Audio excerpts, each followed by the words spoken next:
Chapter 25. A reunion akin to scorching blood. There was a girl of crimson, like a vivid, scorching flame, richly scented in blood. Amidst the sudden battlefield, upon the upper levels of City Hall, this violent beauty dominated the desolate scene while holding a radiant treasured sword. With her dazzling orange hair, a luxurious blood-colored dress, and feminine figure, the person grasping that sword was one whose back exuded strength. Subaru. Staring at her in exasperation, Subaru's thoughts were stirred into confusion as stood with arms open wide, momentarily forgetting the pain that coursed through his entire body and the need to breathe. A single word bounced chaotically in his empty head. Why? Why was she here? Why had she saved Subaru? Why was she able to face Arakia with such calm? Why?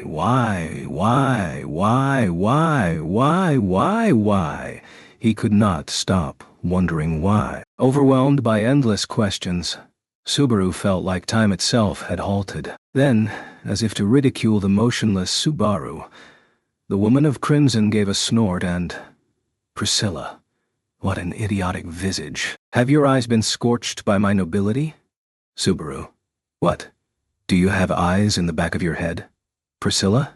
Nonsense. Does it appear like I have such a deformity? I can tell a foolish commoner's expression just by their respiration. Still with nary even a glance back, came a proud retort of the woman, of Priscilla Barriel. Whilst gazing at the woman who should not be present, Subaru did not have any words to refute the preposterous notion that she would be capable of knowing his expression just by his breathing. The situation slowly progressed in front of Subaru, who could only be stunned and dumbfounded. Priscilla. Well. After taking a short breath, Priscilla looked around as she continued to firmly wield the ornate crimson sword. She recognized that the city hall had been completely transformed by the sudden intruder's rampage. Even accounting for the injured people of Shudrak and the comatose seeker, the only ones who could move, albeit barely, were Subaru, Rem right behind him, and Abel atop the balcony. And the one who was the cause of all this? Priscilla. Arakia. Narrowing her crimson eyes, Priscilla focused on the other girl quietly. The one who maintained her silence under such circumstances was the brown-skinned, silver-haired demi-human, the Imperial General First Class, ranked second, Arakia. She had been said to be the second strongest person in the Wallachia Empire. Her abilities had showcased this well. She met Priscilla's gaze, brimming with strong will, head-on, with her red right eye that remained uncovered by her eye patch. Nay, actually, she did not. Arakia. Princess? Until now, Arakia had given the impression of an otherworldly presence, imposing a solid world of her own. However, under Priscilla's stare, that world collapsed in a single beat. Instead, what emerged was intense agitation and equally great joy. Arakia. Princess, HK. The dangerous atmosphere fizzled out, while Arakia uttered those words over and over again, as if to confirm it, almost as if she were a lost child reunited with their parents, or a small brother and sister trying to regain their bond. One could see the obsession of the weak trying to cling onto the strong. The relationship between Priscilla and Arakia was unknown to the others. Odd as the sight was, Subaru could not figure out the reason why Priscilla would need to come to this place, and could only guess that there was an unusual past between the two. It could be this past relationship had broken Arakia's fighting spirit, who was by far the most dangerous being in this place. Arakia. HK. Lowering the thin tree branch in her grip, Arakia, overcome by emotion, tried to step forward. It seemed as if she were about to jump straight into Priscilla's chest. Perhaps she desired to follow the passion welling up in her heart and embrace Priscilla. However, Arakia. Priscilla. Silence. But that did not come to pass. A short, fierce command was accompanied by a flash. As Arakia was about to take a step forward, a red glow swept across, just mere centimeters from the toes of her bare feet, and glaring flames flared up to prevent her from advancing further. Arakia. At best, the flames contained the power of a bonfire, which went up to her shins. They were not great enough to hamper Arakia's long legs from stepping over them. She easily could, Yet despite that she was unable to move, almost as if she faced an insurmountable wall. As they stood, Priscilla continued to stare coldly at Arakia, whose eyes widened at the unexpected action. Priscilla. Arakia. Why do you wish to come to me now? Arakia. What? Priscilla. Did you believe that I would be so excited to reunite with you as to welcome you into my arms? If such is the case, I cannot help but be amazed at your optimism.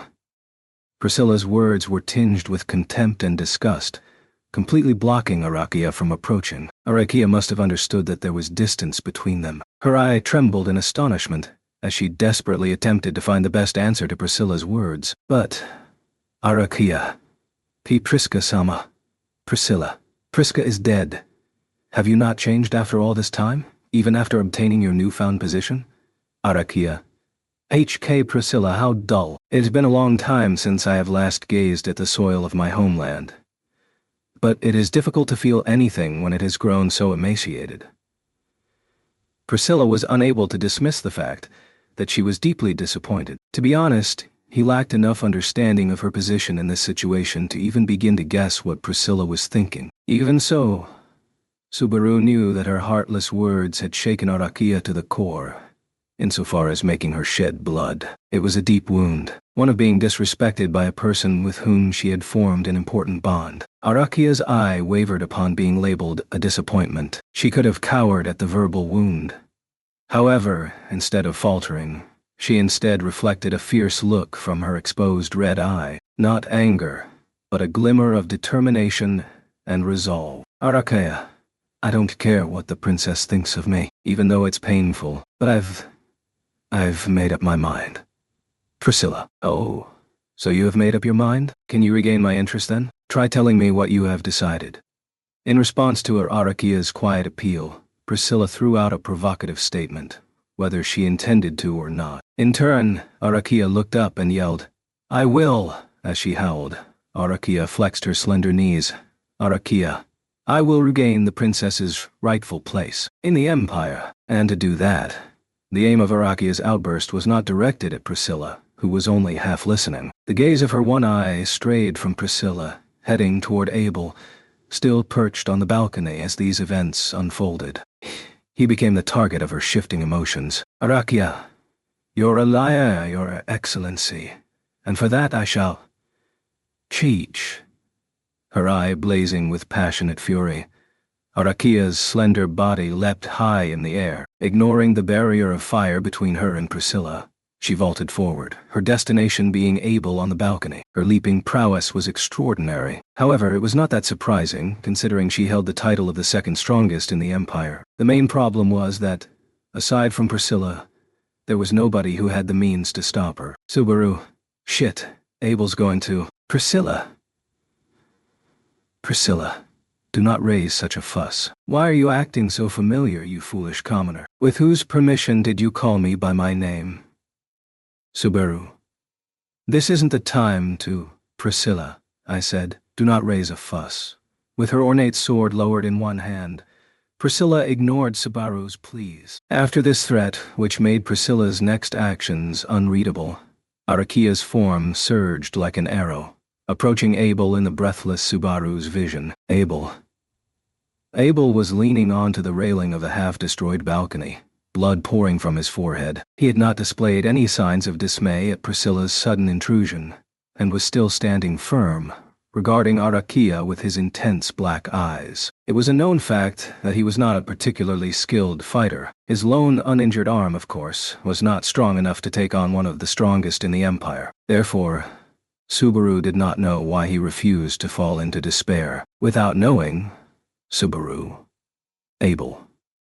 He knew it was pointless, yet nevertheless he tried to dash toward him, but his legs lost their strength at the first step. But, having fallen on his knees, Subaru could only reach out as Arakia approached Abel.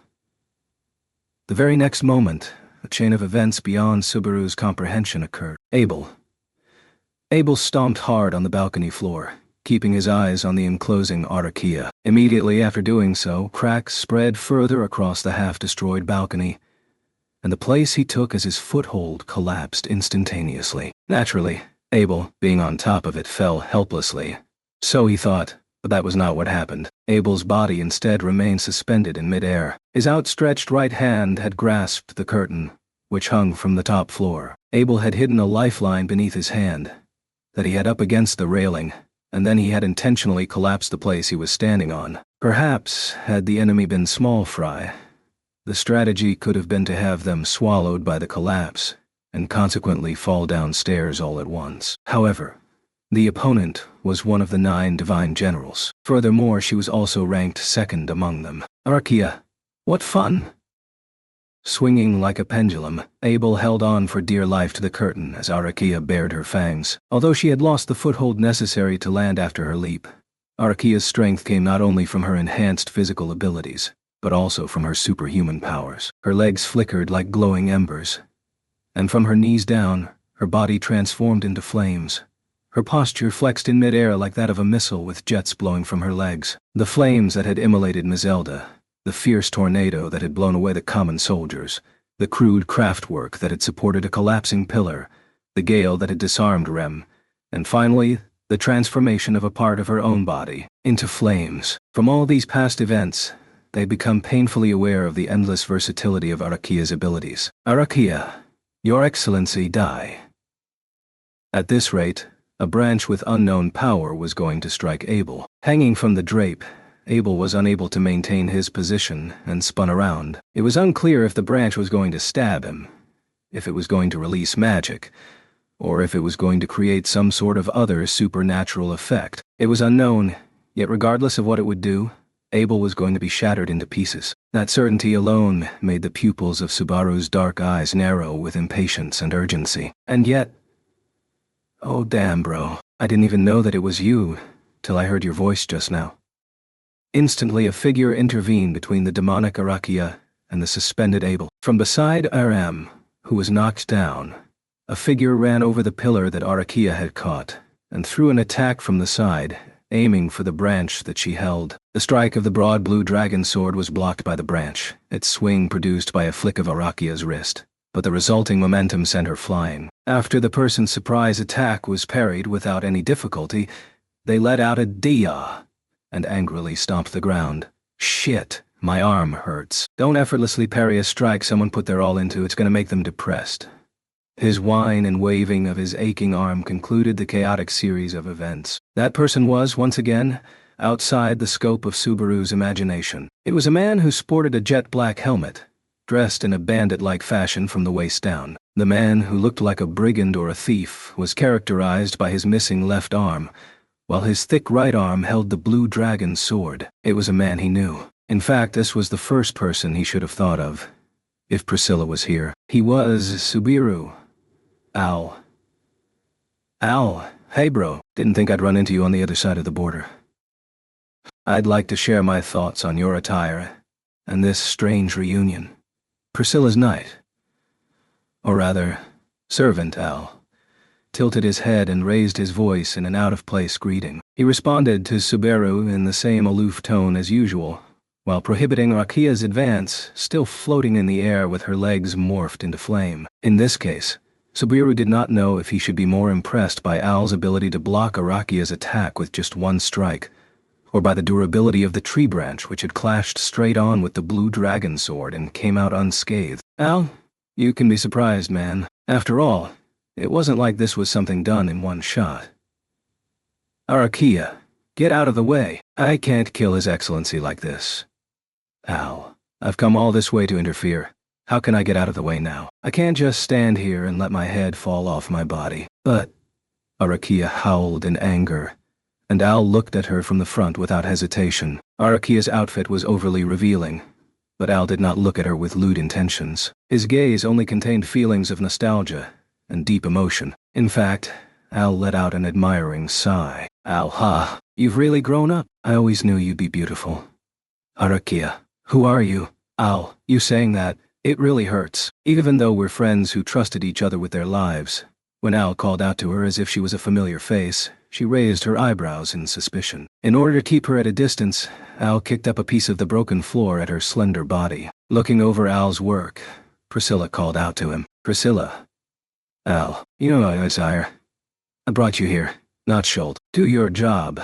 Al, I'm doing it. Do I look like I'm having fun with this cutie? If I'm not careful, I'll be ripped to shreds in 10 seconds, okay? Priscilla. Taking a look at the situation, you certainly have not accomplished much. Al. It's better than being ripped to shreds, isn't it? Whoa. Al, whose concentration was disturbed by the impatient remarks of his master, was nearly killed by Arakia's blow. Flying in the air, Arakia circled more freely than a bird, and Al desperately parried the attacks from her branch being launched one after another. Arakia, you're in the way, Al. It really hurts an old man's heart to hear a girl your age say that. Abel continued to hang, and Al continued to protect him. Glaring down at both of them, Arakia's eyes became angrier, and every inch of her body was filled with fighting spirit. Still, the reason she would not unleash the fearsome ranged attack she had initially showed was Subiru. Priscilla, princess, that was what Arakia had called Priscilla. Priscilla's attitude was nothing but cold and disconnected, but not towards Arakia. That was the only reason as to why she had not created even more destruction. Therefore, if anyone could alter this stalemate, that person would be Priscilla, who kept the floating Arakia in check. Subaru. Priscilla. Do not regard me with those clingy eyes, foolish commoner. I may praise you for your feigned good looks, but wishing to utilize them to make me stir would be irreverent. Subaru. Gah. HK. Subaru, on his knees, turned around, but Priscilla was far too arrogant to take him seriously. Instead, it was Rem, who had been sheltered by Subaru's back till now, who moved. She pursed her lips, stepping in front of Priscilla with a perilous gait, and then, Rem, please, I beg you, please, lend us your strength. Priscilla. What an auspicious thing to say. I would state you to be more polite than this foolish commoner. Rem. Then, Priscilla, do not get too carried away, and just observe. Already, the provisions to shift the state of affairs are underway. Rem's plea and the possibility of Priscilla's disapproval sent a chill down Subaru's spine. However, Priscilla did not lose her temper. Instead, she indicated to the battlefield with a slight turn of her head. Rem followed her gaze with a surprised and Subaru followed suit. In that battlefield atop the balcony, were it left unchecked, Abel and Al could be slaughtered by Arakia in seconds, and in fact, the risk of such a thing increased with every passing second. Al? Da. Ga. Oh. Gua. Ubea. Arakia danced in the sky with her legs ablaze, and Al managed to block her attacks, though his movements were terribly clumsy and unrefined, resulting in him being repeatedly pushed back with one blow after another. But the succession of miracles would not be everlasting. The damage from the accumulated strikes began to show on Al's body, and as soon as his reaction began to be visibly delayed, his upper body was shaken by a huge blow. With that, Al lost his stance and was defenseless against the next attack. And at that moment, Arakia, HK. Arakia tried to kick the air, yet her body unnaturally swayed, causing her to lose some control. Even to the run-of-the-mill layman, this was no ordinary sort of offensive motion, as demonstrated by the eyes wide in astoundment and choked-out cry of distress. Arakia. All of them had been startled by the change that had afflicted Arakia. The two people who had not been caught off guard were Priscilla, who was looking at the situation leisurely, and the one who had instigated it, who was supposed to be in the middle of a fierce battle. Attack! The order slammed into the air with a mixture of a burning and dusty smell. It had come from Abel, suspended in mid-air, whose voice was more stern than angry, more ostentatious than arrogant. The man, still hanging from the curtain, shouted at the opportunity that arose in the battle overhead. It was as if he had known this moment would come. Al, you can tell me what happened later. In response to Abel's command, Al flew. In an awkward leap and twist, the blue dragon sword drew a parabolic line and mercilessly slammed into the slender body of Arakia, bereft of mercy. No, there was mercy. The wrist holding the blue dragon sword twisted, and the blunt side, not the blade, headed for Arakia. Priscilla. Fool. Perceiving that non-lethal trick, Priscilla curtly remarked. Her eyes, boundlessly arrogant, had correctly foreseen the situation. Arakia, stay back. At the moment of collision, there was a dull sound that made Subaru want to turn his eyes away. Al's powerful blow flew into Arakia just as he had intended, and she took it head-on with her raised left arm. Her elbow snapped in the opposite direction. Broken bones pierced her brown skin, and blood sprayed. It was a painful blow, but not a fatal one. Behind his jet-black helmet, there was a low growl from Al, and an indication that his cheeks were surprisingly tense. A moment later, Arakia's thin foot struck him in the neck from the side, sending him crashing to the floor with a fierce impact. His bouncing body was blown away, and went straight out of the collapsed balcony. Al. HK.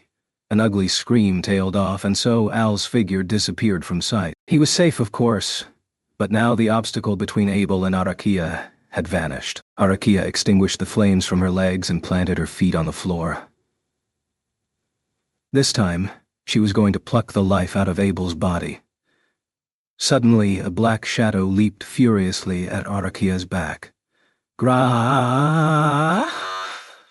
A shadow blew away the rubble and rushed at Arakia with a fierce yell. It was a being that grasped a large knife in a backhand grip and launched an offensive wielding its hunting instinct. For a moment, the sheer spirit of the shadow's surprise attack almost overwhelmed Subaru's understanding of its true identity. Her tall, well-built body, wounded and burnt black, her black hair dyed red, and the white pattern on her skin indicating her as one of the people of Shudrak. Subaru then shouted, "Subaru!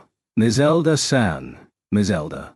Cha!" Without answering Subaru's call, Mizelda continued to roar as if she was spitting up blood. Mizelda had been the victim of the first strike from Arakia's intrusion, and with her whole body still in a pitiful state due to the burns it had sustained, she continued to attack as if burning away her very own life. The relentless blade she wielded was aimed at Arakia's vitals. Unlike Al, Mizelda had no mercy or compassion to give to her prey at the last minute. Seeing the way she fought, Subaru belatedly realized that she was the target of Abel's order from before. Abel had foreseen Arakia's slump and inspired the dying Mizelda to fight harder. Subaru could not imagine how much thought had gone into performing this divine calculation, under such sudden and seemingly unrecoverable circumstances. But still, this extra step was not enough. Despite Mizelda's struggle, she still remained in bad shape, and Arakia's expert ability would easily be able to deal with her. Frowning in annoyance, Arakia easily blocked many of Mizelda's attacks with some rough swings of her branch, while the latter burnt through the dying drops of her life. No longer was there any point in mentioning the strength of that branch. The impact of the cleaving branch drove Mizelda's knife out of her hand, and a moment later, the branch was thrust into Mizelda's unarmored torso. Her well-developed abs of steel were pierced with a sickening sound, without much resistance. It bored through Mizelda's body, shredding vital internal organs and forcing the mighty Amazoness's body nearer towards death. Arakia. Now, finally, Mizelda. Where are you looking? It happened the moment when Arakia's attention shifted from the interloper she thought she had eliminated. Mizelda's eyes glistened as she froze in place, blood bubbling at the corners of her mouth. She gave a fierce smile, red blood staining her white teeth, and grabbed Arakia's right hand that held the branch with both of hers. She gripped it more and more tightly, then made herself immobile. Mizelda. The moment of stagnation that was created was, or was to be, the final opportunity. But there was no one on their side, including Subaru, who could take advantage of the moment created by Abel's wisdom and Mizelda's dedication. The people of Shudrak, led by the struggling chieftain, had yet to recover from that last raging storm, and neither had Subaru, who could barely stay conscious. Even Arm, who had broken off a pillar, was unable to reach the two due to her weak legs. Without everyone working as one, the once-in-a-lifetime opportunity was lost. However, Priscilla, you may hold your head aloft, Oni girl. It was your plea that brought about this swing of mine.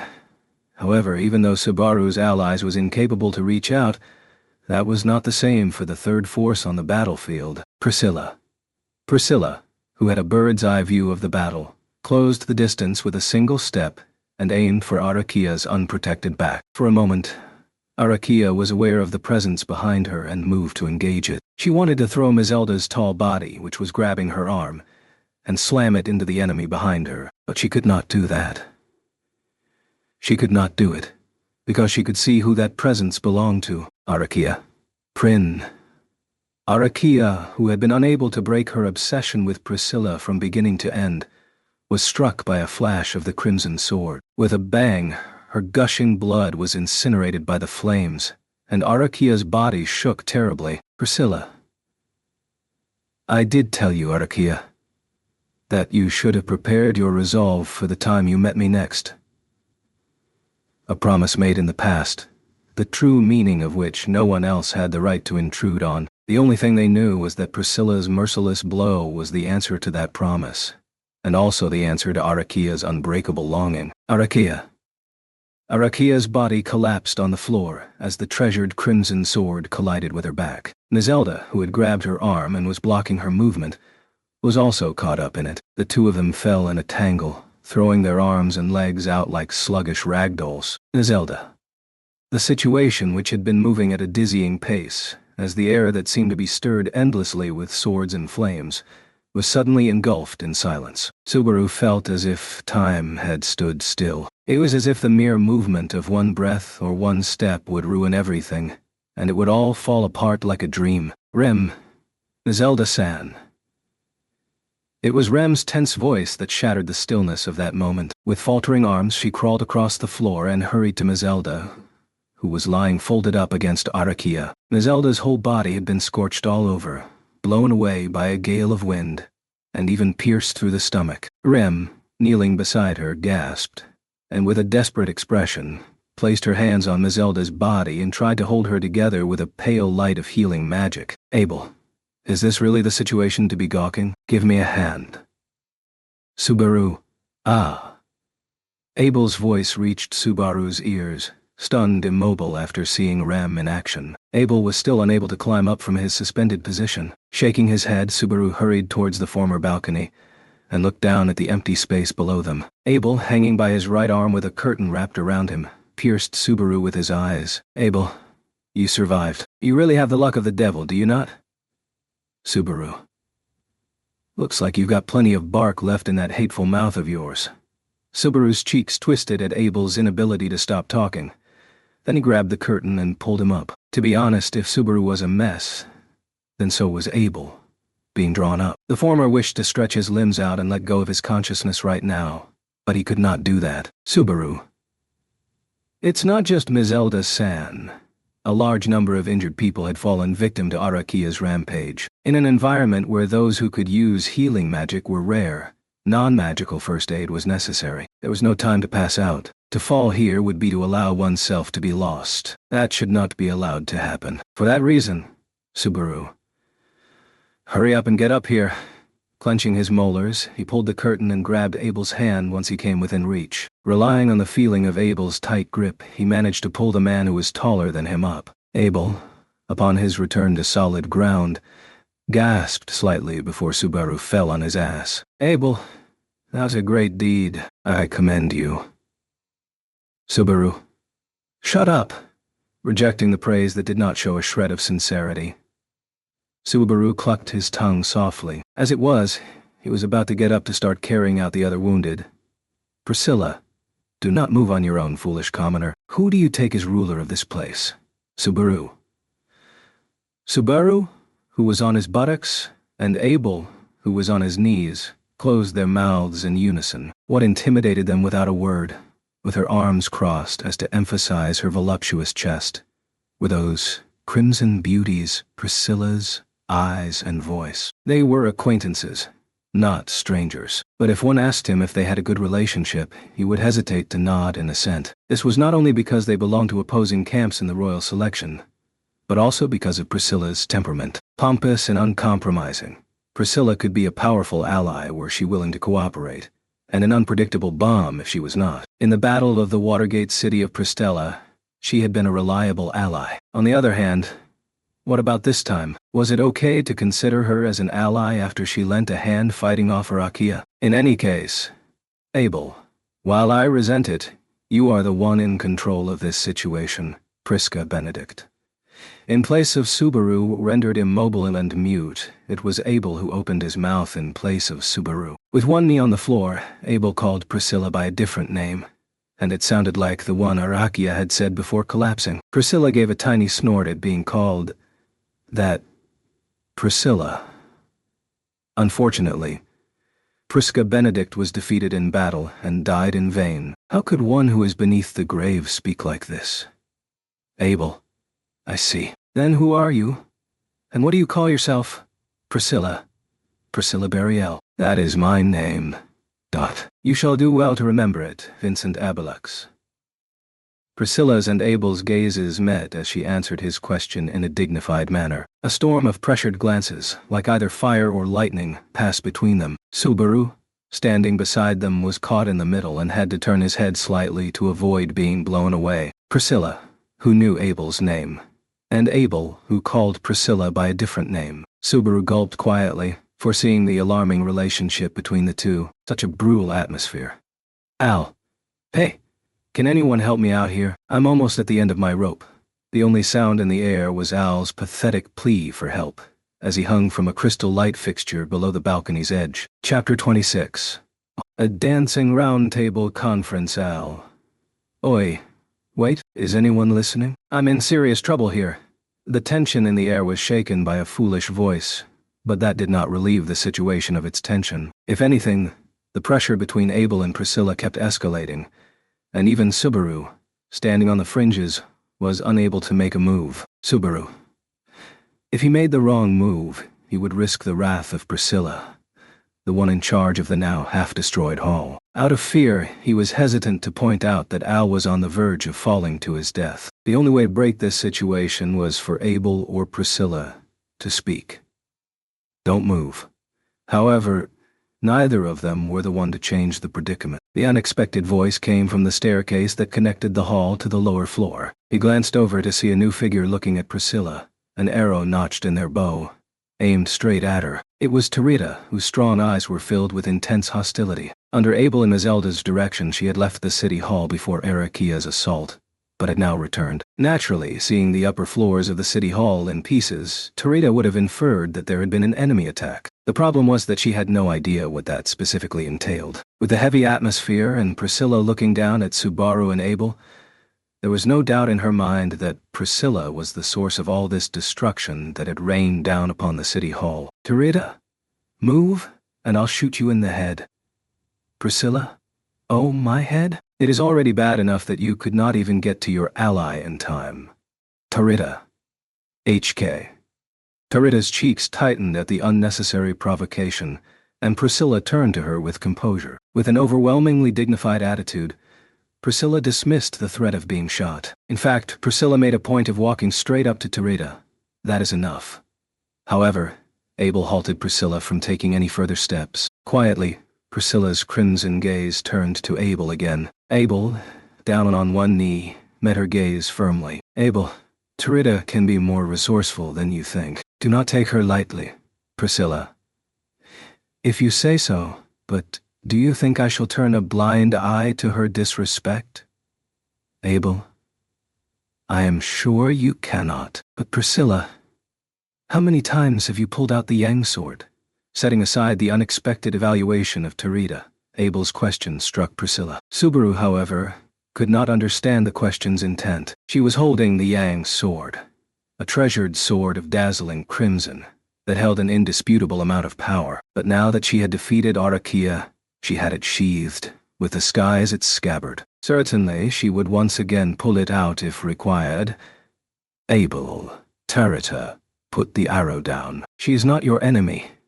Without waiting for Priscilla's response, Abel continued to tell Tarita to drop her weapon. However, she was not convinced. With the arrow still drawn, Tarita persisted, prefacing with, and yet, HK, Tarita, that woman is clearly dangerous. Abel, I am aware of that which you are saying, but she is not the one you ought to be paying attention to currently. Tarita. Abel's gaze shifted to the side as he conveyed that to Tarita, who had yet to lower her guard. That gesture guided her gaze, and while keeping Priscilla in sight on the corner of her vision, she turned her attention in that direction, and gasped, Tarita. Sister? As her eyes were ushered, Tarita saw Mazelda undergoing treatment from Rem. With half of her body having been scorched by flames, and her abdomen pierced by a branch, Mazelda was gravely injured. Although Rem was doing her best to treat her, the pain was unbearable. Tarita-san, please call out to her. Call out, Tarita. Sister. HK. Instantly the atmosphere from before fizzled out and Tarita rushed over to Mazelda. She grabbed her sister's hand and began to call out, Sister, over and over again, just as Rem had requested. So once again, there was nothing that could keep Priscilla in check. The standoff between Abel and Priscilla resumed, or so it seemed. Priscilla. Foolish commoner. Pull him up, you. He shall spoil the fun with all his noise. Subaru. And with that, Priscilla pointed her chin towards the broken balcony. She had ordered Subaru to rescue Al, who was doing his best to hold on for dear life. Subaru gasped as she gave the order without a care in the world. Of course, he could not say anything except yes to her request, unless he wanted to take the risk of ruining Priscilla's mood. Above all, Priscilla, I shall see to that man myself. What? I am not going to let him die. Do not fret too much. Pointing to Abel, Priscilla's mention of Subaru's concerns also gave some encouragement. It was not because he had enough of a trusting relationship with Priscilla to believe her outright on that statement, but because he knew that she would not back down from what she had declared. Abel. Staring at each other is not going to get us anywhere. For the time being, you should do what she says. Subaru. All right. I'm not your subordinate, though. Abel added that as Subaru pondered over Priscilla's words. He did not like the fact that he was being directed by Abel to do something. Leaving that thought for another time, Subaru immediately went to rescue Al, who was stuck hanging off a light fixture at the edge of the building. Subaru. His mind was a jumble of different factors as he did so. The safety of Mazelda and the people of Shudrak, the future of Geralt, and the relationship between Abel and Priscilla. Subaru clenched his teeth and put those thoughts aside for the moment, concentrating on what was in front of him. Just as Rem was desperately trying to save the life in front of her, Subaru, too, was trying to get as close as possible to the bloodless siege that he had envisioned. Al, who had been bathing in the exterior light of the city hall, was much harder to rescue than expected. To begin with, Al only had one arm, the other having been lost in his time in this other world. As his lone arm was currently occupied, busy hanging by a thread, his options were limited. Al. So this is what it means to have a handful. No, it's more like I'm busy as hell at this point. Which one do you think it is, bro? Subaru. Shut up. If you want to be saved, don't demotivate me. Replying to the out-of-place tease, Subaru ripped the curtain Abel had been hanging from before, made a loop at the end, and guided it towards Al. The loop was then threaded around Al's torso to secure him in place, and he was ready to be pulled up. Then he tugged at the curtain to pull the dangling and swaying middle-aged man out from his predicament. Al. And up. Up I go. Phew. Barely escaped death there. You saved me. There had been a few close calls, but Subaru finally succeeded in pulling Al back up. After crawling the rest of the way up with Subaru's help, Al patted his chest and sat on the floor of the wrecked hall. Looking over at him, Subaru wiped the sweat from his forehead, having completed his task. He then turned to the person who had helped him rescue Al. Medium. Subaru. Thanks, Medium-san, that would have been pretty tough on my own. Medium. It's okay. Also, I'm sorry for collapsing at such a critical moment earlier. Laughing cheerfully despite her battered appearance, Medium apologized for what happened in the prior battle. She apologized for not being able to help during the fight with Arakia, but her apology was far from necessary. In the first place, both Medium and Flop were not in a position in which they needed to be involved in this battle. Medium, both Big Bro and I haven't been diligent enough. I'm sorry. Subaru. No, it's not your fault, Medium-san. You couldn't move because you were protecting Flop, Utakata, and Lewis. Stumbling over his words somewhat, Subaru praised Medium's achievement. At the time the tornado that was Arakia had blown through the hall, Medium had protected Flop, who had been right beside her, as well as Utakata and Lewis, who she had been carrying on both shoulders. As a result, she hit her head and was too stunned to move. But thanks to her efforts, the three of them were safe, and Medium was spared from further damage. Medium. It makes me happy that you say so, Natsumi-chan, but it's no good. I'm Big Bro's bodyguard, so I gotta do my job properly. Subaru. Medium-san. Medium. Next time, I won't be so pathetic. Look forward to seeing that from me and Big Bro tomorrow, Natsumi-chan. Subaru. Yes, it's reassuring to hear you say that, but I don't think the two of you should. Subaru tried to continue, saying that they were not required to go along with him. However, the slurring of his words was easily drowned out by how bright as the sun she was when she exclaimed, "Ah," rounding her eyes in amazement. Medium. I'll go over there and help Big Bro. It'll be hard for Big Bro, with how fragile he is, to carry the injured. Subaru. Yeah, right, Medium. Okay, Natsumi-chan, I'll see you later. I'm glad that the masked person didn't fall. With a big wave of her hand, Medium ran off restlessly. She began to help Flop, among others, with the injured, and to carry and treat the injured people of Shudrak and Imperial soldiers alike. The O'Connell siblings did not even receive a word of appreciation, and Subaru felt more and more indebted to them. He wondered if one day he would be able to repay the favor he had been given. Al. That was a big, cute young girl. As expected of Bro, you're living it up across the border, ain't you? Subaru. I shudder because I don't have any idea what you mean with living it up. Though I agree, Medium-san's a big, cute person. More importantly... Al. What's up, Bro? Subaru glared at Al, who casually cracked his neck and returned the glance with his usual light-hearted demeanor. Subaru then suppressed his anger towards Priscilla, forcing it back down like a rising hunger. It was only natural. Subaru's suspicions and questions had been on the back burner for a while now. Al, don't look so angry. You're ruining your makeup and wig. Subaru. I'm sorry, but my makeup and wig have already been trashed due to a last-minute firestorm. Don't get it wrong. The real Natsume Schwartz is much prettier. Al. Natsumi Schwartz, was it? When Al heard Subaru's horrible fake name, he cleared his throat with a rumble and gave a laugh pregnant of meaning. With Subaru skeptical of his attitude, he shook his head. Al. No, I'm just impressed with your pseudonym. I didn't know you had cross-dressing as a hobby, Bro. Subaru.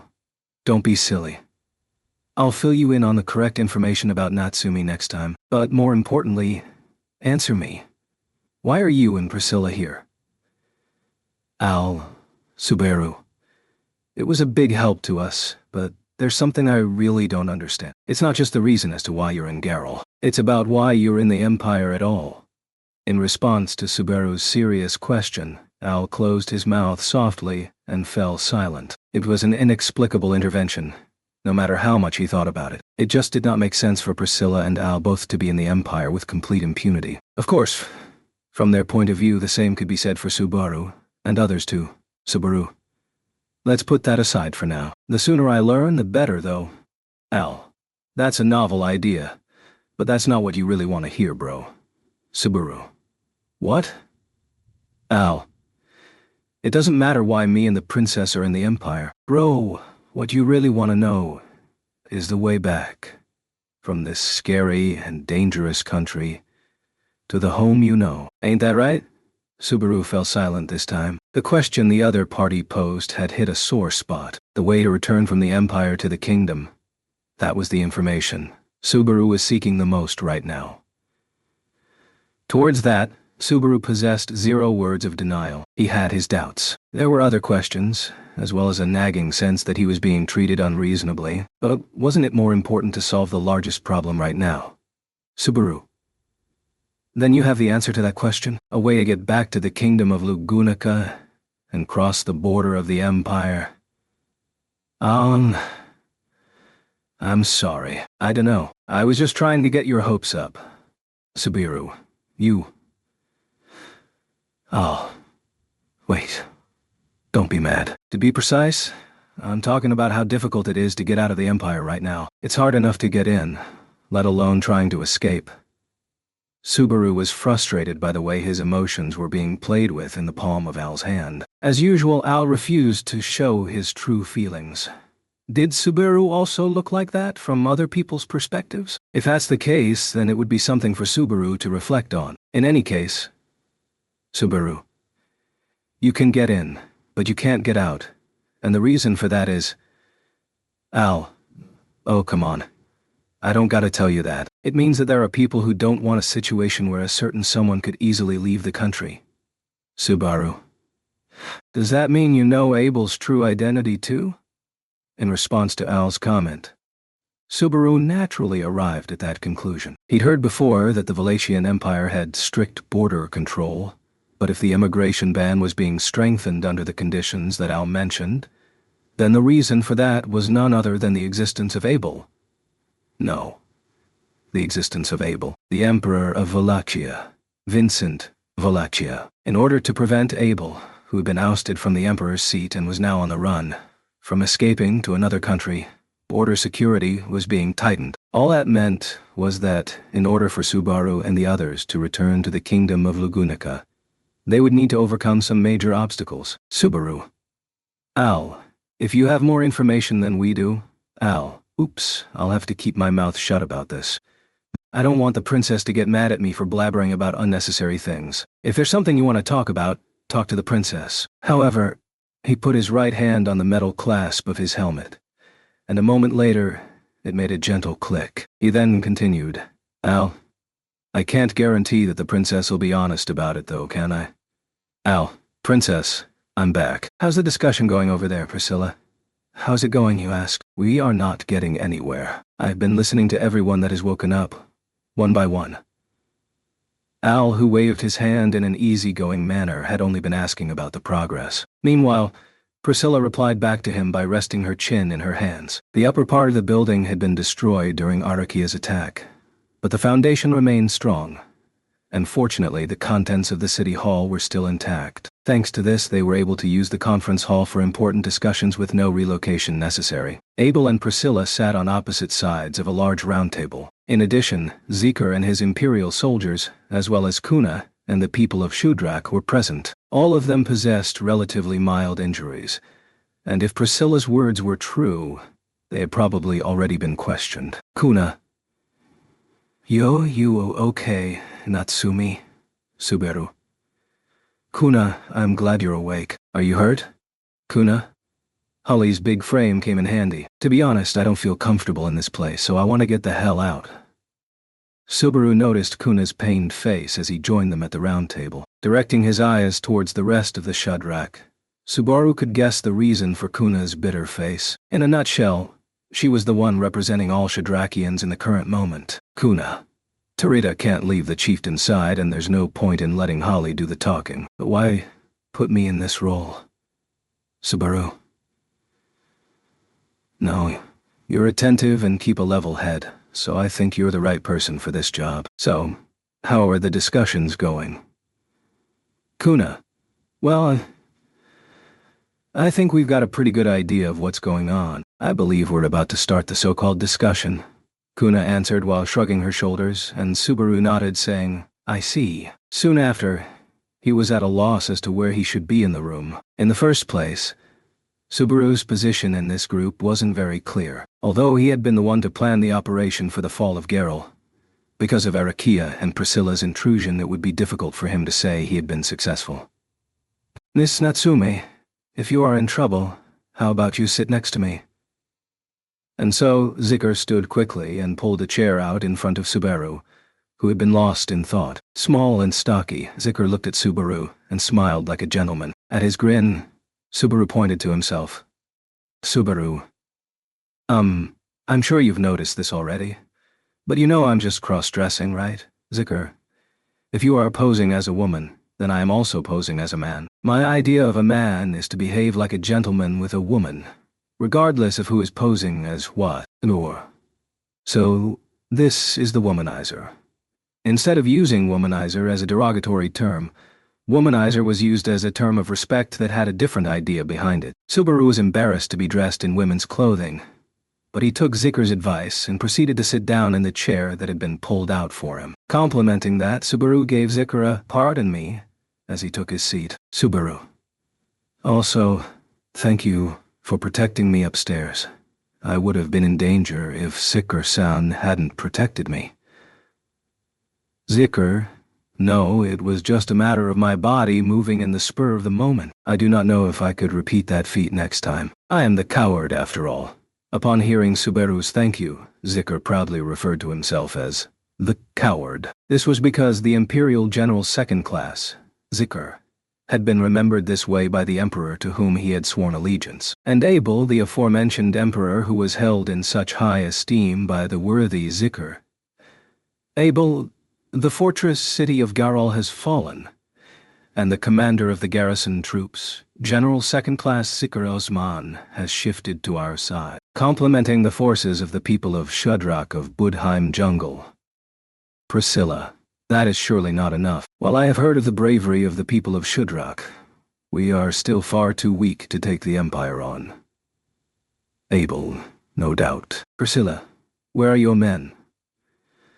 Priscilla, I do not have my private army in the Empire. Aside from that, the only people I could call my army include that clown in the iron helmet, a drunken swordsman, and a pipsqueak whose only qualification is his cute face. Abel, while Subaru was in the room talking with Kuna, Abel and Priscilla were having their own discussion. The two of them looked at each other thoughtfully as they gauged the other's strength and circumstances, but Subaru intervened with a "wait a minute." He had been pushed around completely and wished to not be left behind again. Priscilla, what is the matter, foolish commoner? You are still present?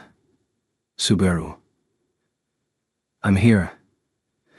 And I can't believe I'm saying this, but it's a hell of a thing that you can look at me without being impressed. The last time she saw me like this, Biko had nightmares for a good while. Priscilla, I believe I had already given you a compliment concerning your attire. Surely you do not believe you shall receive a reward for pulling Al up with a dirty cloth? Subaru, I'm not expecting anything. No, I kind of am. I'm hoping that you'll at least listen to me a little bit. Priscilla's eyes narrowed at Subaru, who was leaning forward with his hands on the round table. She looked as if she was trying to judge him, but Subaru was not afraid. Unlike before, Kuna and Zikr were here as well. That said, though, he felt like he made for a pathetic bulwark. Subaru, anyway, why are you even here? I can't get anywhere asking Al. Let's hear it clearly from your mouth. Priscilla, that is an annoying question. I am here to speak with that guy, Vincent Abelux. Subaru, jutting her chin in his direction, Priscilla replied as if this were something obvious. In response, Abel, who sat comfortably with crossed arms, closed one of his sable eyes, while the other swirled with complicated emotions. It was a bewildering look that could be of joy, anger, sorrow, pleasure, or something else. Something inexplicable that unaffiliated to any of those feelings. Subaru, talk to Abel? But how did you know where Abel was?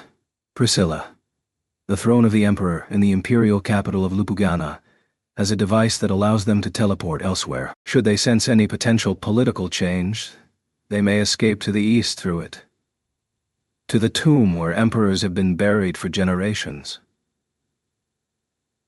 Subaru, the Emperor's graveyard, Priscilla. That is where that mechanism would take him. I believe I am correct, Vincent. No. It is more convenient to call you Abel presently. Priscilla's eyes blazed red as she turned the conversation away from Subaru to Abel. Exhaling under her burning gaze, Abel nodded.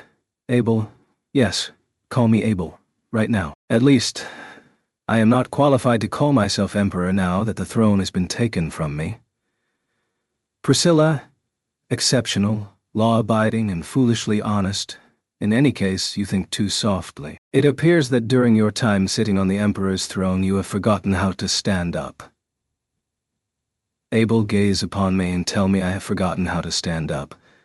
Priscilla's unrelenting taunting did not deter Abel's swarthiness. At that moment, their gazes clashed feverishly, and the air in the conference room even smelled of rising heat. As it was, it seemed inevitable that the discussion would break down and fire would rage. Well, calm down, both of you. There's nothing to be gained by getting into trouble, right? However, There was a man who had the audacity needed to poke at a powder keg on the verge of explosion while puffing on a cigarette. It was Al who easily stepped into the uncomfortable atmosphere with what must have been a wry smile. Instead of sitting down, he remained standing, under the combined smoldering glares of both Abel and Priscilla. Al? Even though the princess acts like this, she's got her cute sides too. As soon as she found out that she had to rush extra fast to Geralt, she spurred her flying dragon at full speed, almost enough to exhaust him. That's how much she was looking forward to seeing you. Quoi? Priscilla? Such foolishness. Al went behind Priscilla as he spoke and tried to defend her humanity, but his master did not take his thoughts to heart and slammed her fan into his stomach with fierce force. Al yelped and fell to one knee on the spot, his body bent into a crooked shape. Priscilla, to presume to speak for what I feel is of hubris to the extreme. When did you become so full of yourself? Know your place, clown. Al, the fact that you're running out of patience, proof enough. But you're really here to help, ain't you? Priscilla's crimson eyes narrowed as she revealed her displeasure at Al's words. But the fact that she did not explicitly deny it in words was a sign that Al's words had been right on the mark. Subaru. Priscilla came to help Abel. It seemed so unreal that Subaru was unable to shake the feeling of discomfort. Of course, looking at the results alone, there could not be any doubt that Priscilla had already helped Abel, Subaru, and the others. However, her nature, as Subaru knew it, prevented him from being convinced. Was fighting to protect someone, even if it had the benefit of defeating an enemy not of her liking, really logic that applied for the person known as Priscilla Barrio? Priscilla, you have a gleam in your eyes that suggests unpleasant thoughts. Do you wish them to be gouged, foolish commoner? Subaru. Don't look people in the eye and tell them something so scary. To be honest, I'm not sure how much I believe you, Priscilla. In any case, Abel, I understand that you reached the East using the mechanism on the throne. If that is the case, were you expecting me to join up with the people of Shudrak and come to the fortress city? Subaru. Expecting to be here? While Priscilla was admittedly exceptionally perceptive, Subaru found it difficult to fathom the circumstances that Abel had so readily accepted. Certainly, the given conditions seemed to satisfy the speculation, though. Al, don't get it wrong, bro. The smart guys here are convinced. If we keep it together here, we can avoid trouble we don't want to deal with. Subaru. And you're okay with that? Al, good or bad, we'll just have to suck it up. Even if you try to fight, you'll lose. Because me and the princess are gonna win anyway. Subaru. Oh, Al, still on his knees, slid up to Subaru and declared so with a whisper. To be honest, it was surprising for Subaru to hear Al assure him that they would win. Originally, Al had a tendency to draw an arbitrary line in regards to what was around him, rather than being humble. In fact, the other knights of royal candidates were all renowned and talented, and neither Subaru nor Al were special enough to be overconfident among them. This was why Subaru felt a certain amount of sympathy for Al Lee. That was why his assertion here was so surprising to Subaru. Even though he seemed to be unchanging and unconcerned, change was coming. This was because of his master-servant relationship with Priscilla and the accompanying battle of the royal selection. Al, but I can only speak highly of those who have a chance of winning, even if it's only by 100 millionth of a %. In that respect, this Arakia girl was in a class of her own. Couldn't see any way to win. Subaru, I see the 9 divine generals are the strongest members of the Empire. You could say they're kinda like Reinhardt and Julius in the Kingdom of Lugunica. If one were to select the strongest members within the Kingdom of Lugunica, they would probably find that most of them would be knights. Reinhardt and Julius dispensed being mentioned. Marcos, the captain of the Royal Guard, and Roswell, the head magician of the court, could likewise be included. Subaru would also like to add Wilhelm and Garfield to the list and have an all-star lineup to face the 9 divine generals. Subaru. No. That's not important. No matter how many times you speak of the 9 divine generals, it's hard to believe that someone would be able to match Reinhardt. Abel. I am afraid that is not so. Subaru. What? When Subaru tried to gauge the strength of the 9 divine generals as the most important opponent to be wary of, Abel said something that made him doubt his ears. What did he just say? that there's a being that can rival Reinhardt. Subaru. Are you saying that there are other bug characters like Reinhardt? Zikr. I'm not familiar with this vocabulary, but if you mean comparable, I will have to agree. The 9 divine generals have a first, above Arakia. Subaru. The first of the 9 divine generals is Zikr. Cecilis segment. Next to Subaru, who opened his mouth with a gulp. Zikr quietly said those 2 words. Subaru understood that it was a person's name, and that it was the name of the first rank in question. The person with that name was the strongest of the Empire. The pride of Wallachia. An overpowered character. Abel. The Blue Lightning of Wallachia, as he is called, is a swordsman of the highest class, ranked alongside the Sword Saint of Lugunica, the admirer of Kararaji, and the Mad Prince of Gusteco. Subaru. I remember hearing that nickname before. So you're serious? Abel. If you were to antagonize him, you would lose your head in the blink of an eye. That is the kind of man he is. Abel, who had his arms crossed, nodded in response to Subaru's question as his cheeks tightened. In this situation, there was no reason for Abel or Zikr to tell a lie or a joke. In other words, what they had spoken must be the simple truth. Cecilis Segmunt, the strongest man in the Empire, who was as skilled as Reinhardt. Subaru felt a chill run down his spine as he wondered just how dangerous and fierce this superclass swordsman was. It was a battle of vast differences in strength. Being both outnumbered and outclassed in quality, how could they possibly hope to win? However, if you think about it that way, there's still some hope. The fact that I could beat Lil Miss Arakia, ranked 2nd, here, was a big win for us, Subaru. Despite the heavy mood of Subaru and the others, Al said this with a cheerful voice. It was a very optimistic opinion. However, it was also a reality that the others could not get on board as easily. However, taking in Al's spirit, Subaru exhaled. That's right. If they only considered the negative side of things, they would not be able to make any progress. In fact, Subaru and his team had been able to conquer the fortress city with minimal damage. They had even managed to add Priscilla and Al as reinforcements. Although it was hard to state whether they were friend or foe, he was sure Rem would do her best to heal the injured Shadrakians, and Mazelda would return to the front lines. They could expect to see more of her relaxed, stoic demeanor, and all-around combat ability. Henceforth, Subaru. Al's right.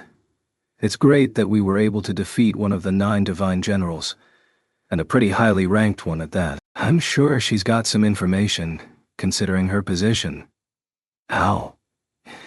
Yeah, you could say that. That's brilliant, bro. Information's more valuable than gold during a war. Since she was left alive, let's hear what she has to say. Subaru. Right, she might have a lead. Subaru forced himself to get in the mood, and Al matched him. At that rate, the subject of the conversation changed toward the acquisition of information from Arakia, who had been successfully captured alive. Wait, Subaru and Iron Mask. I'm going to have to disagree with you on that. But then Kuna, who was participating as the representative of Shudrak, intervened. As Subaru and Al turned around, Kuna stroked her own green-dyed hair and said, Kuna, that woman is dangerous. You never know what she'll do if she sees an opening. It's definitely better to kill her as soon as possible. Subaru. I understand that, but that's too short-sighted. Killing her is not... Kuna. The chieftain ended up badly hurt already. I don't care what Subaru says. We and the others need to execute her. Kuna mentioned Arakia's execution up front, and glared at Subaru with stubborn insistence. When she pointed out Mazelda's condition, Subaru had no choice but to keep his mouth shut. Her safety had been left to Rem.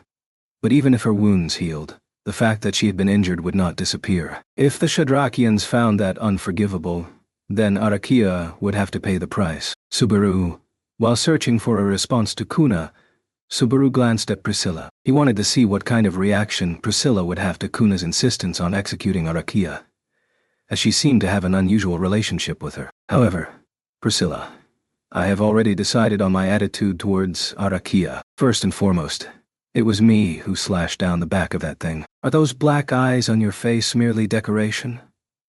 Subaru. Gah, Priscilla. I possess no intention to say anything for the sake of Arakia. If her fate ends here, it will be part of Arakia's own path. Although it would be a shame. Subaru. I don't understand you at all. Subaru shook his head at Priscilla, who spoke simply as she weighed the value of Arakia's life. At the end of the day, their relationship seemed to be sour. But judging by Arakia's attitude, it could have been intimate. Yet, Priscilla's attitude was terribly disconnected. As an outsider, Subaru had no idea what their relationship was like. Subaru. But if you die, it's all over. Life doesn't come back. Priscilla, you dare to teach the value of life to me? Do you believe that I can misjudge the value of another's life? Subaru, you're not omnipotent. Even you can make mistakes. Directly facing Priscilla, Subaru answered without a pause. As soon as he said that, the air in the room became tense. Kuna and Zicker gasped, while Al could be seen putting his hand on the forehead of Helmet. Subaru too was aware that he had said something foolish in a spur-of-the-moment manner. Only after speaking those words did he realize that it was a pattern that would likely end up with him losing his life by incurring Priscilla's displeasure with those words. The next moment, he might be beheaded by that shining crimson sword. But even so... Subaru. I'm not wrong. Even you can be wrong. Again and again, Subaru repeated the statement that could cost him his life. A moment later, in front of Subaru, Priscilla's eyes narrowed with a cold glare. And then, the scorching death that would make Subaru pay for his indiscretion. Priscilla, even I can err, yes? It is a spiteful thing, really. Never came. Subaru, eh? Subaru's eyes widened in surprise, and he exhaled his clenched lungs. Taking one look at Subaru, Priscilla opened her fan noisily and directed her gaze past Subaru. Its aim, Kuna. Priscilla. Before we cut off that thing's head, it would be best to find a use for it. Kuna. What? Are you trying to tell us what to do? You're an outsider. Priscilla. If you wish to ignore my advice, do it. Withdrawing her opinion, Priscilla's gaze stroked over Kuna's slender body as if it were attempting to burn her. Hugging herself involuntarily, Kuna ended up naturally demonstrating the pressure that could be felt from that gaze. Unfortunately, Priscilla and Kuna were at different levels. Al. Honestly, I was a bit anxious, but now we're all on the same page. As if to break the tense atmosphere, Al struck the round table with his hand with force. Having thus attracted everyone's attention, he looked at Subaru through his steel helmet. And Al, it's good news that you didn't die, bro. But it's also good news that the world didn't lose that Iro kawaii girl. That said, when she wakes up, we'll talk. Big problem. Al was just about to summarize their opinions of what to do with Arakia when he heard the sound of hurried and panicked footsteps. It was Holly, her large body twisting around the entrance of the room as she burst inside the conference hall with a flurry of footsteps and a panicked voice. Her body and breath bounced as she drew everyone's attention, and there were words. Those were, Holly, a couple of Imperial soldiers got in and the divine general we captured has escaped. Chapter 27. The haves and the have-nots. If you're alive, you'll get a chance to clean off your disgrace. But if you die, that's the end. So, I'm going. I won't get into a fight I don't think I can win. There was no lie in those words. Throwing oneself into a fight with little chance of winning was a folly only an unbelievable fool would commit to. He did not believe himself wise.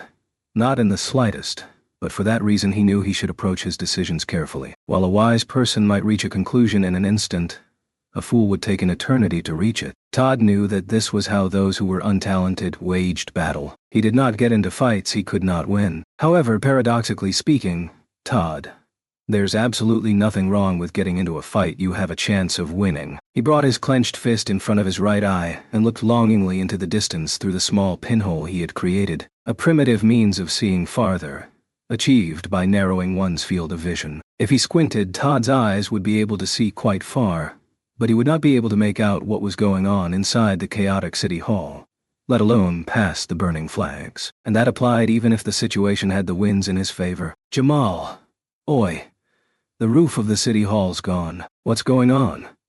Right next to him, Todd's ferocious companion was overwhelmed by his own growing sense of urgency, creating a ruckus. His concentration was disturbed by the noise, so he flicked his hand towards the man to instruct him to shut up. As for what was going on, he was earnestly evaluating the situation. Todd, pretty sure one of the 9 divine generals has joined.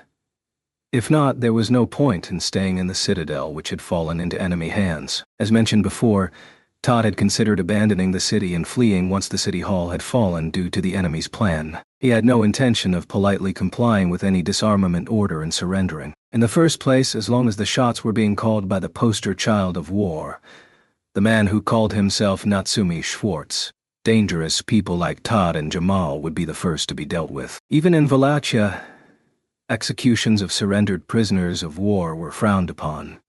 But that man would certainly make up a good reason to excuse such travesties. At least, that was what Todd would do. It was a natural consideration for survival, hence why he had chosen to abandon the city without hesitation. In spite of this, his curiosity got the better of him, so he hid just close enough to confirm the existence of reinforcements heading for the city. Jamal.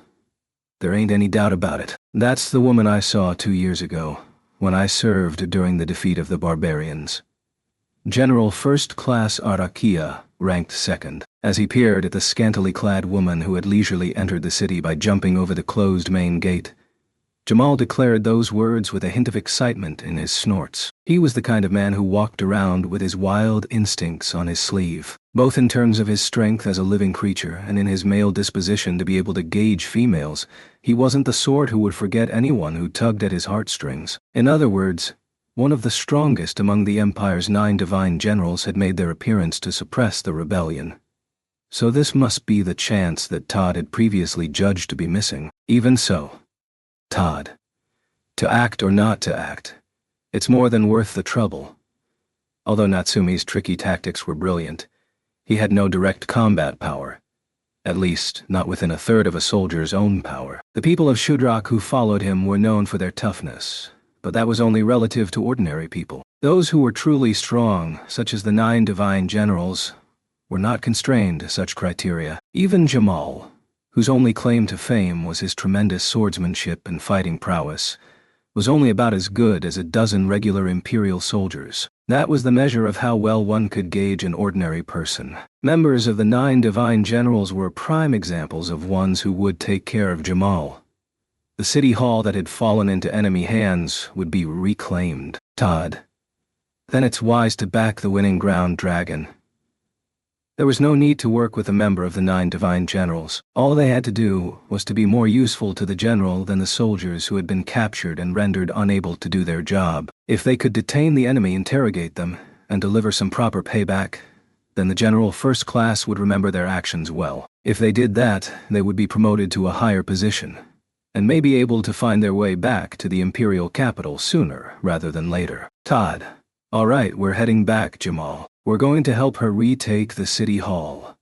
Jamal? Oh yeah. Haha. That's good. I'm glad to hear that. I've been itching all over for a while, since running away ain't my style. I ain't gonna let the general first class hog all the credit. Todd. Don't be silly. We're going to gain the favor of the general. Todd sighed at Jamal, whose fists hardened in anticipation for a return to battle in response to the change of plans. Setting out for the city hall, they located a position with an optimal view for monitoring the situation, instead of directly entering the building. Following his own beliefs to the last, he was careful and cautious and, Todd, kill him? Arakia. The top floor of the city hall was blown away by gale force wind. The barely visible general first class on a rampage. From a distance, the second-ranked silver-haired, brown-skinned woman wielded a tree branch that looked like an improvised weapon, and rampaged about as if she were the highest law of the world. Between all the bodies indiscriminately strewn around the hall, there was no distinction between Shudrak and imperial soldiers. Under these circumstances, the one who stood in front of Arakia with a blue-haired girl behind his back was none other than Natsumi Schwartz. Odd. As soon as he saw him, the thoughts that came to Todd's mind were not dismissive like, how could he be stupid enough to stand in front of a general first class? Or, how is he still alive? Rather, with utmost vigilance, Todd shouted out loud in his heart, kill that man here for sure, Arakia. Above all else, For better or worse, he did not care what he got credit for. He did not care if the time he spent thinking about his decision to stick around ended up being meaningless. He did not care about anything else, as long as he could make sure that the life of Natsumi Schwartz, the poster child of war, had been terminated. It would be Todd. Oh, you've got to be kidding me. In the instant Arakia was going to kill Natsumi, Todd's sincere hope was shattered just as something flashed above his tunneled vision while he was focusing on letting that decisive moment go unmissed. A flash of red light separated Natsumi and Arakia. It both majestically challenged Arakia and sheltered Natsumi behind her back, as though it seemed to be the absolute strongest thing in the world. The moment he saw this, the balance in Todd's mind tipped significantly. Jamal. What was that thing that just fell from the sky? A flying dragon? Where's the flying dragon? Todd. Jamal.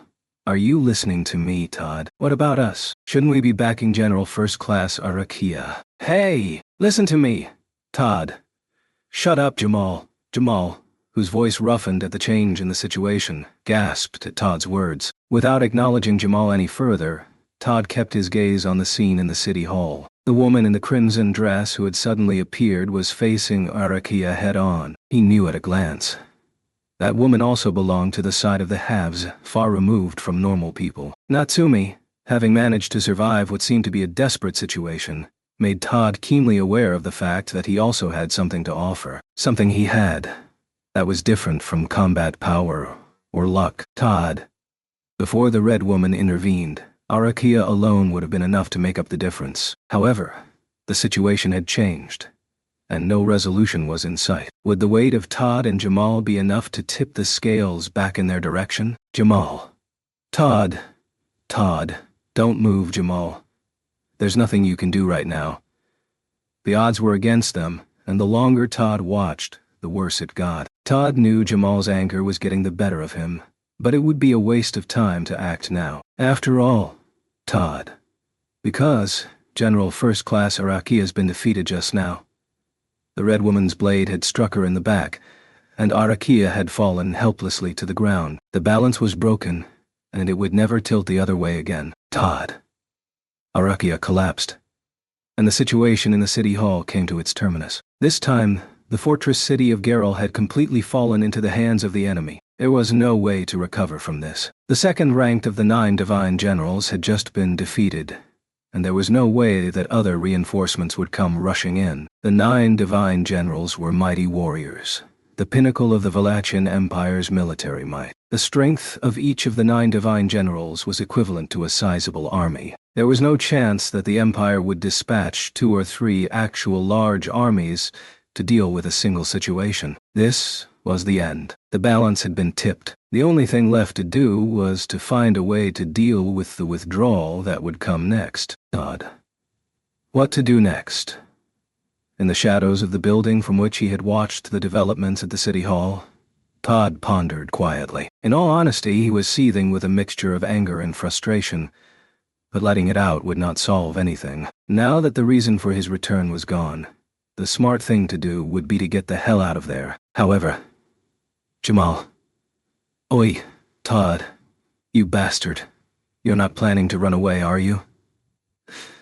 The search for any words with which Jamal would be persuaded had been fruitless, the latter with a blue vein popping from his forehead. Initially, convincing Jamal had been painstaking, even right after the fall, as of the moment the flag of the city hall had been burned. And yet, back then, it had been easy to guide Jamal's emotions still. Reluctant as he was, Todd had still managed to make him obey, and he had reluctantly put away his half-drawn swords. However, this was not the case this time, where things had repeated themselves, where now he'd let Jamal draw his sheathed blades once again. Even if Todd told him to put away his blades and turn around quietly again, he would not listen. In fact, depending on what was said next, he might turn the point of the blade he pulled out against Todd. If that happened, there would be no reason to not kill Jamal, his future brother-in-law. Killing him would be the least favored path. If he were not brought back safely as well, keeping the promise that had been made would not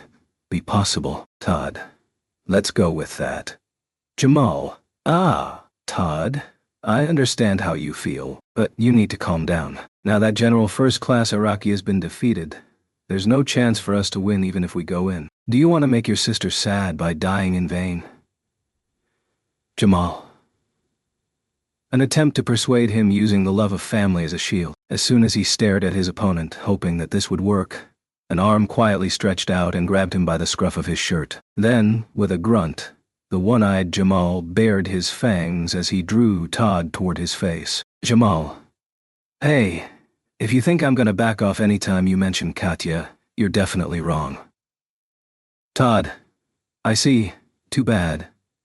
Shaking his head loosely, Todd announced his disappointment rather sincerely. If it made Jamal feel any better to get a couple of hits in on him, Todd would allow it, but it seemed Jamal possessed no intention of doing that, as he instead clicked his tongue and pushed Todd away. There didn't seem to be any need for him to be so direct with things, but there was no way to stop him. As it was, Todd turned to face Jamal, and thought about climbing over the wall of the citadel on his own. Fortunately, he had already grasped the geography of the city back when they were trying to find any secret paths. Though Arakia had not achieved her goal, she too had managed to create some confusion. In fact, it would be easier to escape than before Arakia's arrival. Apparently, Jamal would be making one more rampage to get himself noticed. Todd. Jamal. I'm sorry, but I'm leaving. I'll say it again, but you probably won't listen. You'll die a dog's death. Even if you go in there, you won't be able to kill them all. Jamal, you dumbass! I'm not going to do something so worthless. I'm going to rescue General First Class Arakia. Todd. What?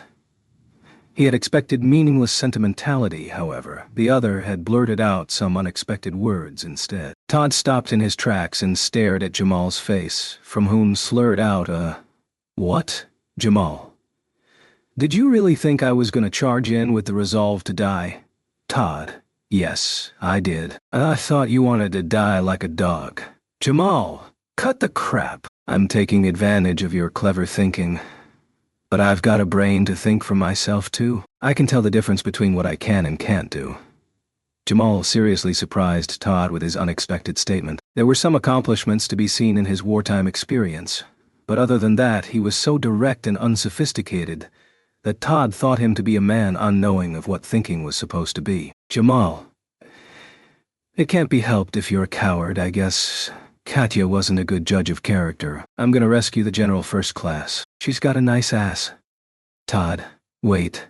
I'm coming with you. Jamal. Oh, don't tell me. You're not satisfied with Katya's ass. Todd. I had no intention of going along with your suicidal mission. But if it isn't one, then it becomes a different story. Not dealing with the disgraceful allegations, Todd sealed Jamal's mouth with his palm, forcing him to shut up. Todd assembled a schedule of actions that followed the change of plans in his mind. It was not in Todd's nature to do things in the spur of the moment in the first place. Sadly, however, the more time he spent with Jamal, the more experience he gained in the field of improvisation. If Jamal was going to die an honorable death on his own to retake the city hall, he would have left him alone. But if his goal was to retake Arakia, that was a different story. Todd. The situation in City Hall was slowly clearing up. The only things to watch out for were Natsumi and the Red Woman. It would be suicide to take action in their presence. However, it did not mean that their enemy had been able to resolve the situation unscathed either. If they forgot to maintain vigilance, there would be an opportunity to take advantage of. Jamal. I'm gonna go in and make a scene. If we take advantage of that opportunity and rescue the General First Class, Todd. I was impressed earlier, but that's all gone now. There are two people we need to be wary of. You must avoid doing anything around them. What? There's no need to worry.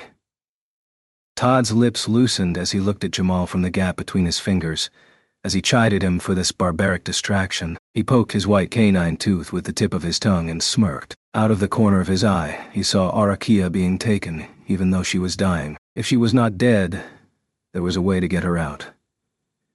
It was easy to sneak into the city hall. After all, it was where they had been headquartered, even if it had been for a short time. Todd usually had a habit of grasping the geography and layout of any place he stopped by even once. He did not feel safe unless he had an idea of where to run or hide. That was why, after the camp in the Budheim jungle had been burnt down and he entered Geralt, He visited every part of the city, including City Hall, and constructed a mental map. He knew where to kill unnoticed, and where to hide to avoid detection. No matter where and what kind of threats they would encounter, he always had a way to murder, and a way to escape. Todd. 5. As he snuck inside the city hall, he crushed a few watchmen here and there. Standing guard were not the Imperial soldiers nor the people of Shudrak, rather, that task went to guards of the local government that had been conducting the security of the city. They had been called in as soldiers by the disturbing elements who had caused the city to fall, though no longer could the fence-sitters they'd used be called a fine rebel army. Jamal, I ain't gonna show you any mercy at all. Jamal spat in annoyance as he snapped a sentinel's neck backward in a two-handed grip. Jamal was prouder of being an Imperial soldier than of being Imperial nobility. His anger towards the guards cooperating with the rebels that were fighting against the Empire was immeasurable. They had been cooperating with the Imperial soldiers before the fall of the city, so it was understandable that he would be angry at how quickly they had changed their tune. Todd, well, that's not a way of thinking I have. He only killed them because he had to, and if it were not required, he would not have done so. They could not be blamed for switching sides so quickly if they were just following the stronger side to survive. Of course, they had to pay for their wrong decision with their life. So, the pair made up of Jamal and himself proceeded to their destination while eliminating the guards in their path. There was a prison in the basement of the city hall, and it was customary for criminals awaiting trial by the city mayor to be placed there. It was highly likely that Arakia, having been taken prisoner, would likewise be held captive there. Naturally, an iron cell was no better than a cage made of sugar against someone from the 9 divine generals, but even so they could not just be giving all hospitality of a guest room. Todd might have done the same as well. Jamal. There she is, the General First Class. In the underground space downstairs, several cells were placed on both sides of the hall. The lesser criminals were placed in order from the front, while the most dangerous ones were securely at the far end. Naturally, the cell at the far end, where Arakia was kept, was heavily guarded. Unlike before, the person standing in front of it was not a guard, but a Shadrakian woman. She was a large woman with yellow-dyed hair, and he could tell with just a glance that she was very skilled. In addition, due to the layout, it was impossible to reach Arakia's cell without being detected by the woman. In other words, Jamal, I guess that's the end of our little sneaking around. Todd. Why do you look so happy? It was hard to understand Jamal's happy attitude when an inevitable battle was imminent. Todd's desire was to avoid killing, and he did not want to fight if he could help it. If both were inevitable, he would choose the easier and less dangerous way. Yet Jamal looked as if he enjoyed jumping into danger. He was probably thinking that the more dangerous it was, the more blood he would shed, and the more loyalty he would show to the Empire. Jamal, it's obvious, ain't it? Fight like an Imperial soldier and win the war. Only then can I be proud to say that I'm an Imperial soldier. Todd. Jamal. Why, what are you surprised about, Todd? No, it was almost exactly what I thought it'd be. It was rare to find a person whose words and deeds were so consistent. Jamal looked uncomfortable at Todd's answer, but quickly shook his head. Then he traced his fingers through his stubble and snorted. Jamal. Ah, well then, you're the one who's having second thoughts, ain't you? Todd. I can't go along with a suicide mission. If it's not that, I'll think about it. So I'm not having second thoughts. Jamal. You were trying to escape, but you didn't. Todd. I decided to bring back a souvenir while on the run. The plan hasn't changed. Jamal. You say this, and you say that. HK Jamal gritted his teeth angrily, his eye bloodshot. With that look on his face, Todd detached his attention from him and focused on the target at hand. The woman standing guard was thick, and her limbs were protected by a reasonable amount of flesh. Given a Shadrakian's athletic ability, even Todd's axe might not be able to dice even one of her limbs. Inevitably then, the sweet spot would be from the neck up. There were options of smashing her head, decapitating her, or splitting her face, but Jamal.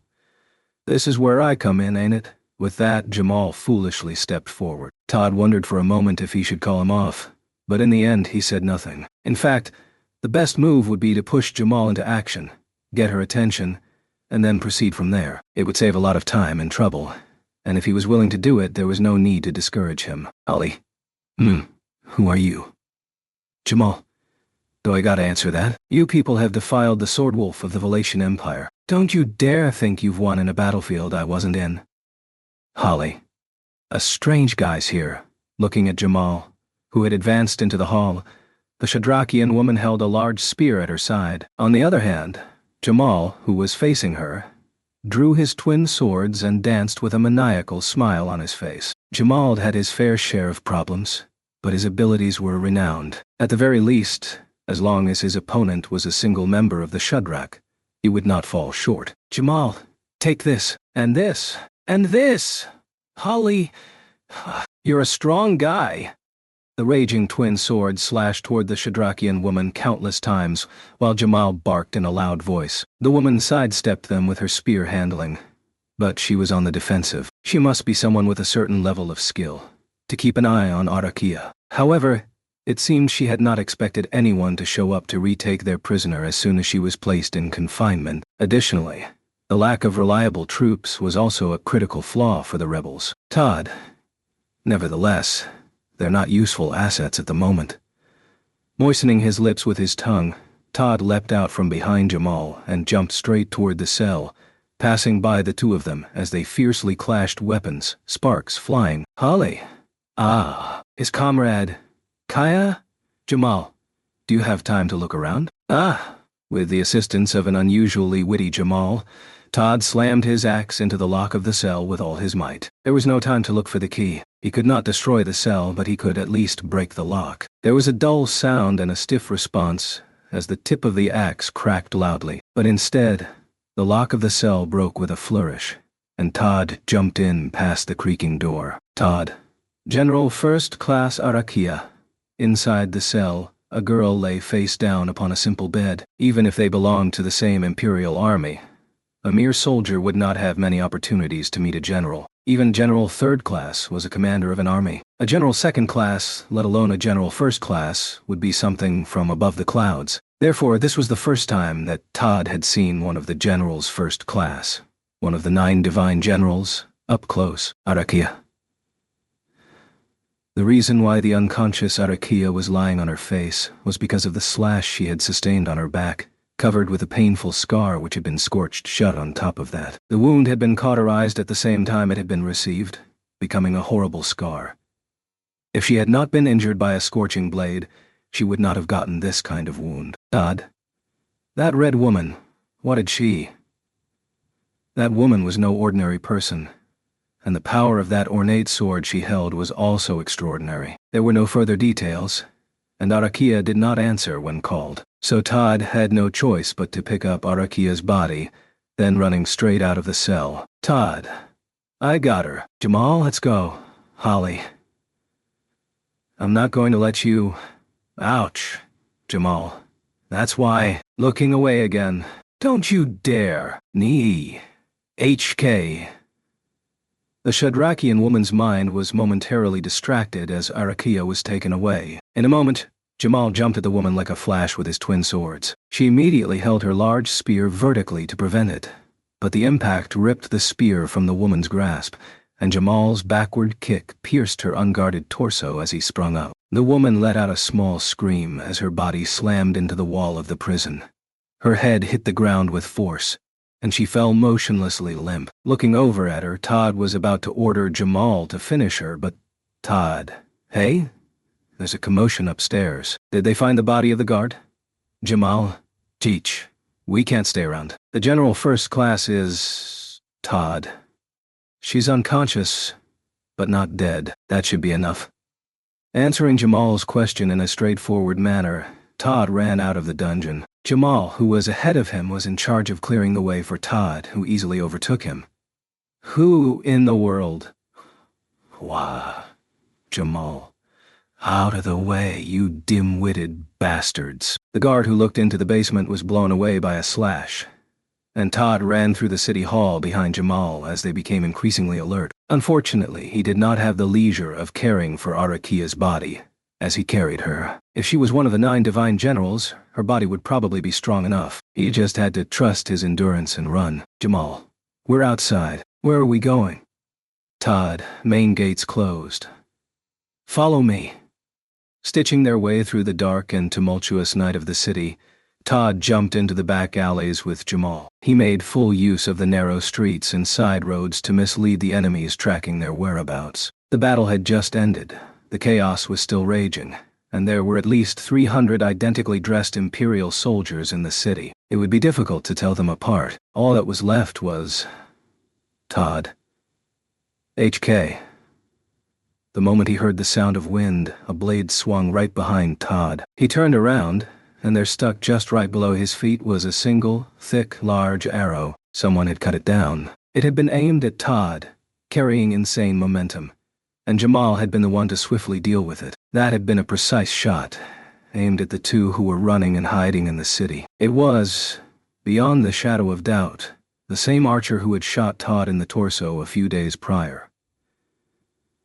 They were being observed. If that were the case, they could not move carelessly. If they left the alley, that would make them an easy target, and Todd, with Arakia in tow, would have difficulty moving with agility. Even if they tried to kill the archer, the enemy was located at the city hall, and there would be no option but to return there for the third time. So, should they abandon Arakia and flee? That would be the way most likely to save themselves.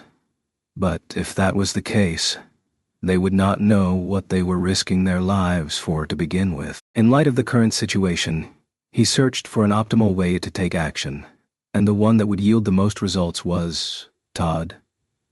Jamal, you know we're being targeted. Jamal, yeah, they're a pain in the ass. They're too far away for me to kill them, but if we don't, they'll just shoot at us one way or another. What should we do? Todd. Then there's only one way. Jamal narrowed his single eye at Todd's words. To Jamal's gaze that sought a solution, Todd exhaled deeply and closed one eye. Todd, as soon as we jump out, the enemy's going to shoot at us. I'll have you get ahead of me and cut off their arrows just like before. Not just one shot, but 2 or 3 will follow. I'll run as fast as I can so I don't shake the General First Class off. Jamal. Huh. That doesn't sound like you. That's really your move? Smells of desperation, no? Todd? Ultimately, that's what happens when you run out of cards. But I'm still lucky, aren't I? Jamal. Huh? What do you mean? Todd. You got a pretty strong hand left, you know. The strategy he presented was almost entirely based on Jamal's swordsmanship. If Jamal were incapable of cutting off the flying arrows, they would both perish. It was insane, given Todd's beliefs, to risk his life in such a reckless manner. However, that was his suggestion. With Jamal's swordsmanship, the odds were not null. Jamal, I knew Katya wasn't a good judge of character. I thought you were smarter than that. Todd. Don't talk bad about my fiancé Ono-sama.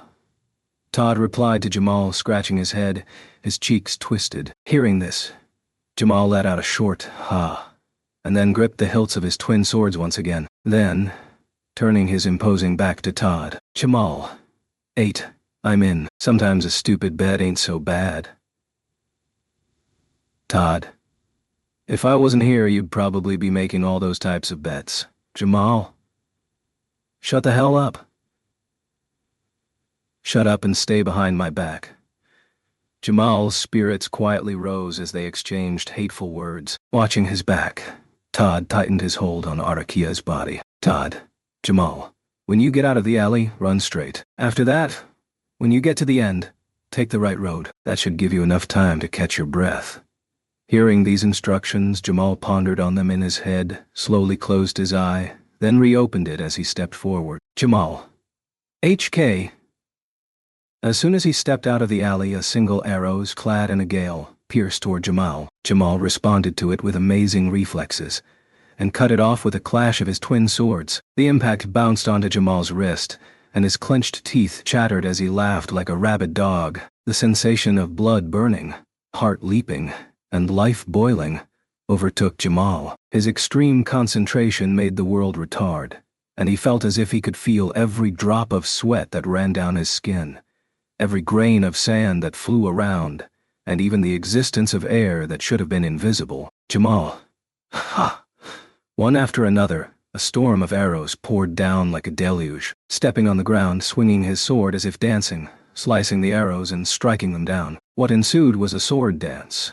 The sword dance of Jamal Orali. If things had gone well, they would have been able to enjoy the dance of the dancer who had been invited to the city hall the following day. Jamal laughed at the thought that it had been ruined, and that he was the one dancing instead. But it was a dance with all his heart, a dance with all his body, a sword fight with all his energy. Todd likewise marveled at Jamal's efforts as he furiously handled the attack. Todd followed without raising his voice, as a storm of lethal arrows rained down on him. This was a sign that he knew that if Jamal were distracted, it would directly lead to his death. So Todd pushed Jamal away from his consciousness and focused all his energy on avoiding the impending death. Straight ahead, evade, strike off, step in, jump, dispel, and cut open. Jamal.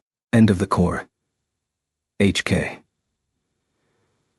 Miraculously, they had finished the straight path of death and hit the end of the indicated path. The passage of time was vague, and the sword dance must have only lasted several seconds, even if it felt like it had persisted for hours. However, they had only broken through the first barrier. Refusing to relax, Jamal did as he was told and turned right at the end of the road where, at the end of the broken path, there stood a group of Shadrakians, their spears trained on them. Jamal. Fuck. It would be difficult to handle that many Shadrakians with that archer aiming at them. One could say it was impossible. He was prepared to fight hard until he ran out of steam, but even if he did, he could not set any of it in reserve. He had no idea that he would be so perfectly anticipated, and it seemed that luck had completely abandoned him. Jamal. Even if you strut around being all sorts of a smartass, in the end, luck will run out on you. Huh? It's in vain. But it wasn't all that bad. Checking the feel of the twin swords in his bloodied hands, Jamal spilled this out to Todd behind him. It wasn't bad at all, he had said, and he meant it. In many ways, Todd's thoughts and actions had been overwhelming and frustrating. In the end, however, he chose to exert himself like an Imperial soldier. Jamal. I'm sorry about Katya, but it can't be helped. She's part of Imperial nobility as well. I'm sure she was prepared for this to happen to you and me. Thinking of the sister he had left behind in the Imperial capital, Jamal felt a faint tingle in his chest. However, it was soon drowned out by the will to fight the enemy in front of him, and the smell of blood that coated everything. He was relieved for that. He was, to the bone, a sword wolf of the Valachian Empire. Jamal. Let's do this, Todd. Let's at least show them what we're made of. For one last time. Leaning forward, Jamal licked the blood flowing from his eye patch-covered right eye. Then, fiercely, he jumped headlong into the enemy, as to display his final prestige as an Imperial soldier. Deadly attacks rained down on him like a storm, but he no longer held any regrets. The fact that he had been able to be himself till the very end had been the greatest prize for Jamal. You were an idiot until the very end, weren't you? Hearing Jamal's fierce roar in the distance, Todd muttered so as he dove through the wall. The hole he had passed through was collapsed immediately afterwards, and he carefully erased all traces of his presence, so that he could not be pursued. They in the city would probably be occupied with Jamal for a while. So, there should be time to escape. It was just like Jamal had stated. Todd would never entrust his life to a desperate plan, even if he were dead. No, he would never do such a thing, precisely to avoid dying. Todd, if I let them chase you out of the alley, they'll be distracted. Well, I feel sorry for Katya. The promise to bring back his brother-in-law would go unfulfilled, and his fiancée would be terribly heartbroken. In order to comfort her, he wished to return to the Imperial capital as soon as possible. Fortunately, in return for losing Jamal, he had been able to find another way to return to the Imperial capital. It was a wild card that could lead to a much bigger foothold than Jamal's current one, which was that he had been on the verge of promotion to General Third Class. Arakia, Princess. Todd, oh dear, you look so innocent. Even so, if you're one of the 9 divine generals, then the number of people you've killed would be more than 100 or 2. In Todd's arms, Arakia's tears flowed from her closed eye. As he watched the tears roll down her cheeks, The vague thought that his current companion was wearing an eye patch, just like his previous one, passed Todd's mind. After thinking about it, Todd suddenly inclined his head. And, Todd, on which side did Jamal have that eye patch? Chapter 28. Victory Conditions. The news that the captured Arakia had been taken sent a tremor through the conference hall. Kuna. What a disgrace. Even Holly's bow couldn't catch up to him. They got away. Holly. Right. The two people who hung their heads and apologized were Holly, who held a bow in her hand, and Kuna. With Holly, the bearer of bad news alongside her, Kuna had immediately gone up to the top floor to chase after the runaway Arakia. Then, using a combination of Holly's arm strength and Kuna's eyesight, they had fired at the fugitives, just as they had done with Todd when Subaru and the others had originally escaped Garrel. However, the fugitives had been able to deal with the two-man long-range snipe, and successfully outmaneuvered the both of them, taking Arakia away. Kuna. One of them stayed behind as a decoy, and the other one took the Divine General. We can't let it end like this. We have to go after them. And it is pointless. The frustrated Kuna, her nose wrinkled in regret, had her words interrupted by two voices. The same exact words were uttered simultaneously by both Abel and Priscilla, sitting motionlessly at the round table. The two glanced at each other, and Priscilla closed her eyes. It was a sign that she wanted to hand it over to Abel. Abel. It was a way to get behind our lines with a small number of people, achieve a singular goal, and escape. The two had their roles clearly defined in case they got split up. Their courage in deciding to do it, and the judgment to escape, are worthy of appraisal. They shall not be caught, even if someone is sent to chase them. Kuna. HK. But even so, Abel. In less than half a day, Arakia shall wake up. If that happens, any pursuers we send her way will not pose a chance. And if they change their mind and return to the city, it shall also be futile. Let me tell you, we shall not have the same luck twice. At the very least, I would state that it would be quite reckless to make a stand with our current forces. Kuna. Gu. HK Holly. Kuna. What Abel's saying is right. By rattling off a string of words, Abel tried to discourage Kuna's insistence. Holly, standing beside her, gently patted Kuna on the shoulder as if to offer some consolation. Being a representative of the chieftain at the round table, and confident in her archery skills, Kuna must have felt bitterly disappointed. However, despite his harsh way of putting it, Subaru nodded in agreement with Abel's argument. The Imperial soldiers who had invaded the prison would not have dared to challenge them without a chance of winning. They had set an objective that was achievable under their circumstances, found a way to beat the odds, and executed it. Naturally, they would not do anything half-hearted like a one-way trip, so they must have had an appropriate plan for escape. Priscilla, no matter how you spin it, that thing's fate did not end here. With that as the case, I am sure it has a role to play still. Subaru. Priscilla casually threw those words into the air upon the fall of silence. For Subaru, who had been discussing the treatment of Arakia just before, his feelings about her not being executed and having been taken away without being able to talk to her were complex. But what did Priscilla, who had taken the stance of staying out of Arakia's life and death, think of her being taken? That could not be read from her crimson eyes. So, in the end, what are we gonna do about that girl, Arakia? Have you decided to leave her be? Subaru. If she's been taken away, there's nothing else we can do. With a pained look on his face, Subaru responded to Al's words, who was incapable of reading the mood. Having managed to deal with Kuna's and Holly's sniping, they could not expect anyone with only half-decent skill to take pursuit of the fugitives. In that case, this limited who they could choose for the pursuit, and all of those with good skills could not be permitted to be absent from Garrel at the moment. Despite all his efforts to come up with a solution, Subaru's strength lay in surprise attacks, which made him particularly ill-suited to occasions in which his opponent took the initiative, and this state of affairs made that clear. Subaru. By the way, I don't think it's likely. But what if they're still hiding in the city, pretending to have escaped? Zikr. I do not think so. Although the city is claimed to be solidly fortified, there are other secret paths besides the two large gates, but all of them have been meticulously closed off in the past few days. Subaru. Meticulously. Zikr, yes. Yes. We were expecting you to use the secret passages to infiltrate the city. We certainly did not believe that you would attempt a reckless plan to break through from the front.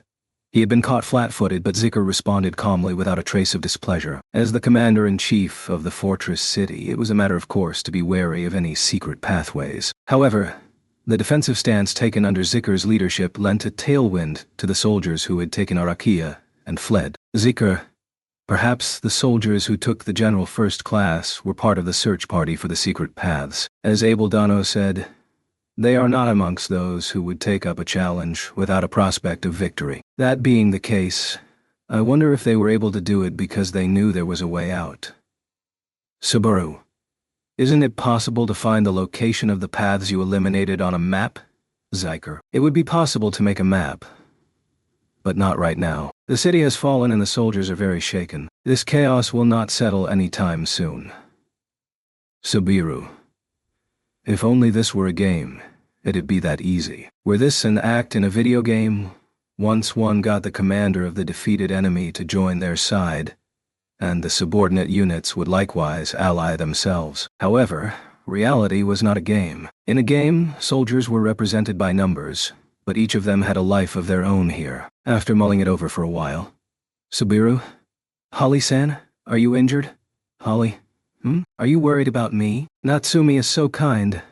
At Subaru's inquiry, Holly threw her arms up while smiling broadly. She showed her large biceps to emphasize that she was alive and well. Holly, I'm a little banged up, but I'm not badly hurt, so I'll be fine in no time. Subaru, I see. I'm glad to hear that.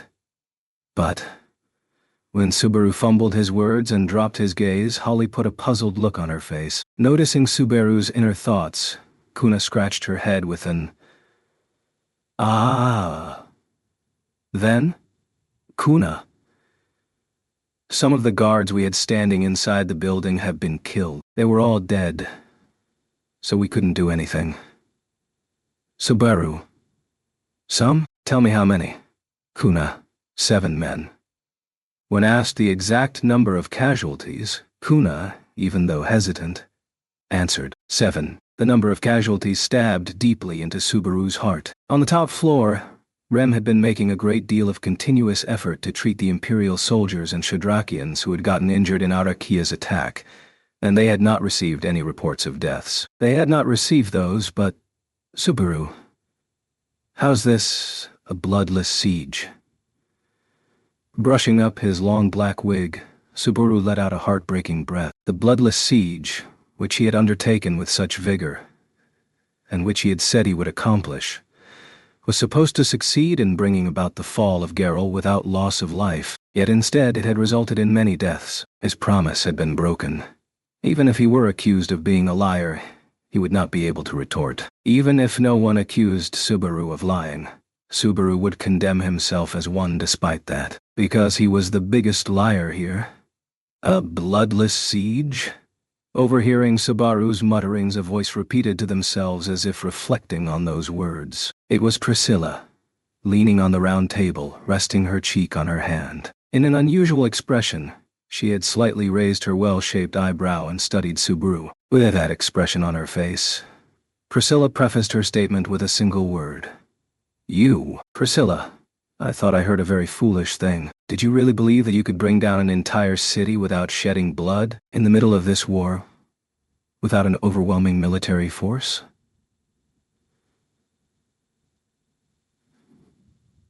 Yeah, that's right, my bad. No, it was really my fault, wasn't it? After all, at the end of the day, it was my mistake. Priscilla, it was merely a stupid idea. That is what amazed me. I am astonished that you would even attempt to put that pipe dream into practice. Abel, are you insane? Abel, the plan itself was sheer madness to begin with. The question was directed at Abel, who crossed his arms and replied quietly. Subaru's proposed plan was pure madness. In fact, anyone that heard the outline would probably agree. And yet, Abel had gone along with it. Priscilla, who was apparently acquainted with him, did not seem to understand it. Priscilla, Looking at the Empire from the throne made you that much more lax. There is no war without sacrifice. There is no pride without bloodshed. That is the way of the Empire, is it not, Abel? I have no intention of disobeying the code of the Sword Wolf. I said it was madness, but the odds were in my favor. In fact, if it weren't for Arakia's presence, the siege would have been bloodless. Priscilla, Abel. It was not the plan that went wrong. It was my judgment. Priscilla, I shall not allow even you to make a fool of my military strategist's offering. It was my decision. The blame lies with me. Subaru. Oh, Abel confronted Priscilla head-on with a statement that had been far too unexpected. Abel's words and actions were clearly in defense of Subaru. Even though he had been appointed to the unheard-of role of military strategist, he could not interject between the dangerous standoff of the two. Al, what's the matter, bro? He likes you an awful lot. Looks like you're getting a big promotion. Subaru. My position as Amelia Tan's knight and Biko's guardian's good enough for me. I don't want to be given any more positions I'm not familiar with. Subaru pushed Al away from him and also pushed away the responsibility that was pressing down on him. However, thanks to Abel's protection, Priscilla's attention seemed to have turned in that direction. In spite of that, this did not heal the wound to Subaru's internals. The responsibility for the lives lost should be placed on Subaru, the one who had come up with and implemented the plan. Al, you can't save them all, bro, Al muttered, fiddling with the metal fittings on his helmet as he looked at Subaru's profile. When Subaru glanced at him, he turned his gaze up towards the ceiling and said, Al, you can't save all the people you get involved with. No one's stopping you from saving them, but your heart's gonna be broken while doing so. I don't recommend it. Subaru. Al. We all live and die as we please. Like you said, bro, it ain't a game. It's up to them to take care of their own lives. This was the cynical attitude that Al sometimes displayed. On one hand, he was giving a sermon to Subaru on how tragic events happened, and that he should accept them as is, although there seemed to be good advice and counsel there. On the other hand, it also felt like the admonishment of an obstinate child. It was a sound argument, to some degree. In fact, Al's words were right. Saving everyone and anything was not possible, and there would be no end to it if he did decide to save them all. That was why Subaru had never been able to save every last thing till this point. The sheer scale of war was different. Could he really say that his choice was correct? The number of lives that could be saved by a single action taken by Subaru did not even reach 10, much less 100. Priscilla. This is even worse than farcical, you know. While Subaru and Al were talking, Priscilla and Abel continued their standoff. To Abel, who took the blame, Priscilla pulled out a fan from her cleavage and pointed the tip of it at the conference hall. No. At the entire city. Priscilla, even in a situation in which you managed to successfully bring down the city with the help of your military strategist, you shall not be able to repeat the miracle of driving Arakia away a second time. Will that method ever work again? Abel, indeed, there shall not be a second time. Abel nodded without hesitation in response to Priscilla's question. With the mention of the method that had driven away Arakia, a thought also occurred to the frowning Subaru. There had been a moment during Al and Arakia's bout in which her behavior had become strange. Subaru. That wasn't something that Al did. Al. What? Yeah, it wasn't me. In the first place, if it were me, I would have done it a little smarter. You know, I was the one who got bounced and thrown off. Subaru. That's right. Now that he mentioned it, it had not gone down very well, even with Al's skills. The conversation between the two drew the attention of the conference hall to Abel. Only he could tell what somehow happened. And so he sniffed, being annoyed with the gathering attention. Abel. Arakia is the spirit eater. She feeds on the spirits in the air and absorbs their power. Subaru? Spirit eater? Subaru had no recollection of hearing it before, but the unsettling title made his eyes widen. He had already guessed that the Valatian Empire had different rules and a different environment compared to Kingdom of Lugunica, but the idea of a spirit eater was quite the novelty. Subaru himself was a spiritual arts user who borrowed the power of spirits, but this sounded distinctly different, and to put it simply, Subaru, I definitely don't want to bring Biko into this. Is being a spirit eater a common thing? Priscilla. No. It's not. Spirit eating was originally one of the secrets of the tribes that lived on the borderlands of Wallachia, but it was so powerful that the technique was banished, and the method to possess it lost. Abel, at least as far as I know, there are no known spirit eaters outside of Arakia. If there had been, I would have politely protected them. That was the observers. No, it matters not. Now. Not wanting the conversation to get off topic, Abel shook his head, as he encouraged them to get back to the topic at hand with returning to the main topic. Subaru, who was relieved to hear that spirit eating was not a common practice, and that Beatrice was no longer in danger of being munched on, asked, Subaru, so, how did you confuse the spirit eater, Arakia? Abel. I did not confound her. I just gave her mana poisoning. Al. Mana poisoning. Ha. I see. That's a very clever thing to do. Abel's answer made sense, and Al nodded admiringly as he stroked his chin. Subaru had heard of the term mana poisoning before, and then it clicked. Subaru. As I recall, it was something like, people who are hypersensitive to mana tend to get sick when they go to places where the concentration of mana is really high. Priscilla. Arakia is susceptible to that kind of influence, due to her spirit eater characteristic. It is a prerequisite to have a reasonable level of resistance to spirits, in order to take them in. However, if you go beyond that principle and try to make Arakia sick off mana, you shall end up with... Abel. Yes, she made me utilize one of my treasures, including that which he has already used before. I hold nothing else on hand. Whilst saying that, Abel nodded towards and indicated Subaru. That made Subaru go treasure, and he tilted his head to the side whilst raising his eyebrows. Even though Abel had stated that Subaru had used one of his treasures, he honestly had no clue at all as to what he meant. Subaru. What treasure are you talking about? When did I get your... Abel. During the lifeblood ritual, you broke the ring to cleave the witch beast's horn off. That's the one. Subaru. Ah. He'd lost track of it, but it brought back memories of a ring he had borrowed, which allowed him to cast magic. In the throes of battle, he had no choice but to hit the Elgina's horn with said ring, shattering it and snapping the witch beast's horn, leaving Subaru's arm and the ring in shambles. And something else that was mentioned in the same breath was what Abel had made use of in the fight with Arakia. Abel. As I dropped from the balcony, I shattered the ring I had hidden. It took a while for the mana it contained to flood the area around it, but... Ow. So that Arakia girl was like that because she got mana poisoning. Oh, come on. I got my ass kicked by that girl. Subaru, did you pull that little trick at that moment, even though they were all in a battered and wounded state?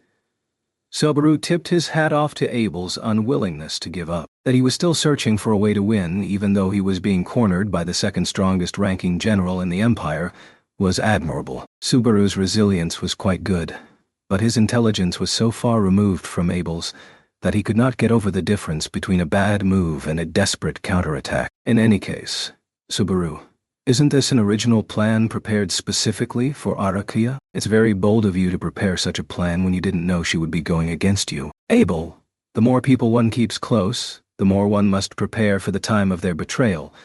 Arakia in particular, I never knew when Arakia would turn against me.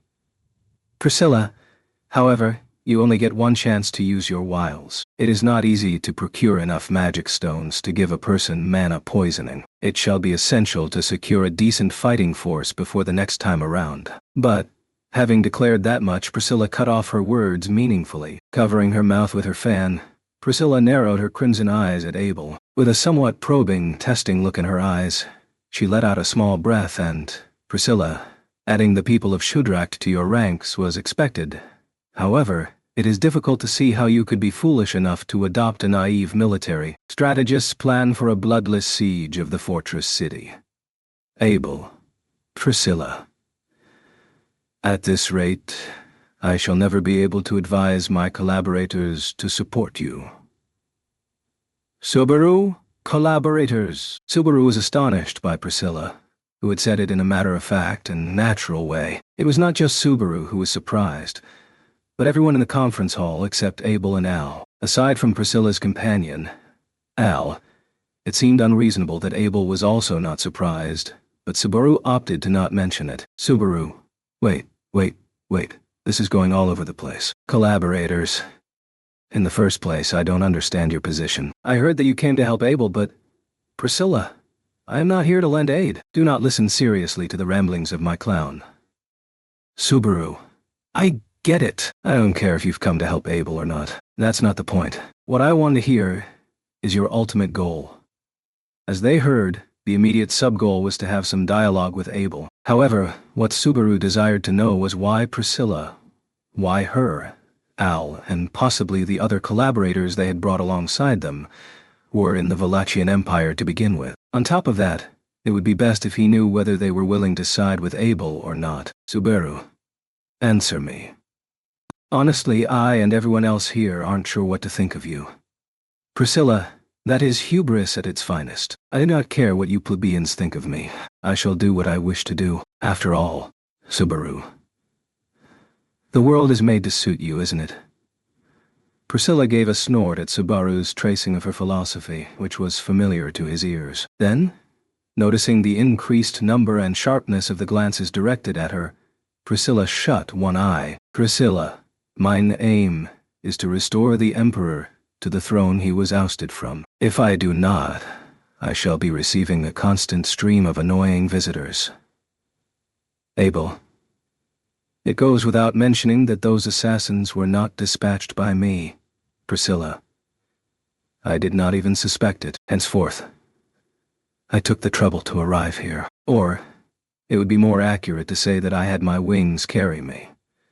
With one eye closed, Priscilla answered Abel and turned her gaze upward. Without the ceiling present, what could be observed was the night sky beyond. More to the point, it was not just the sky, but an existence that made the sky its own. Subaru, no way. Did you and Al just fly in from the sky? Al. Oh.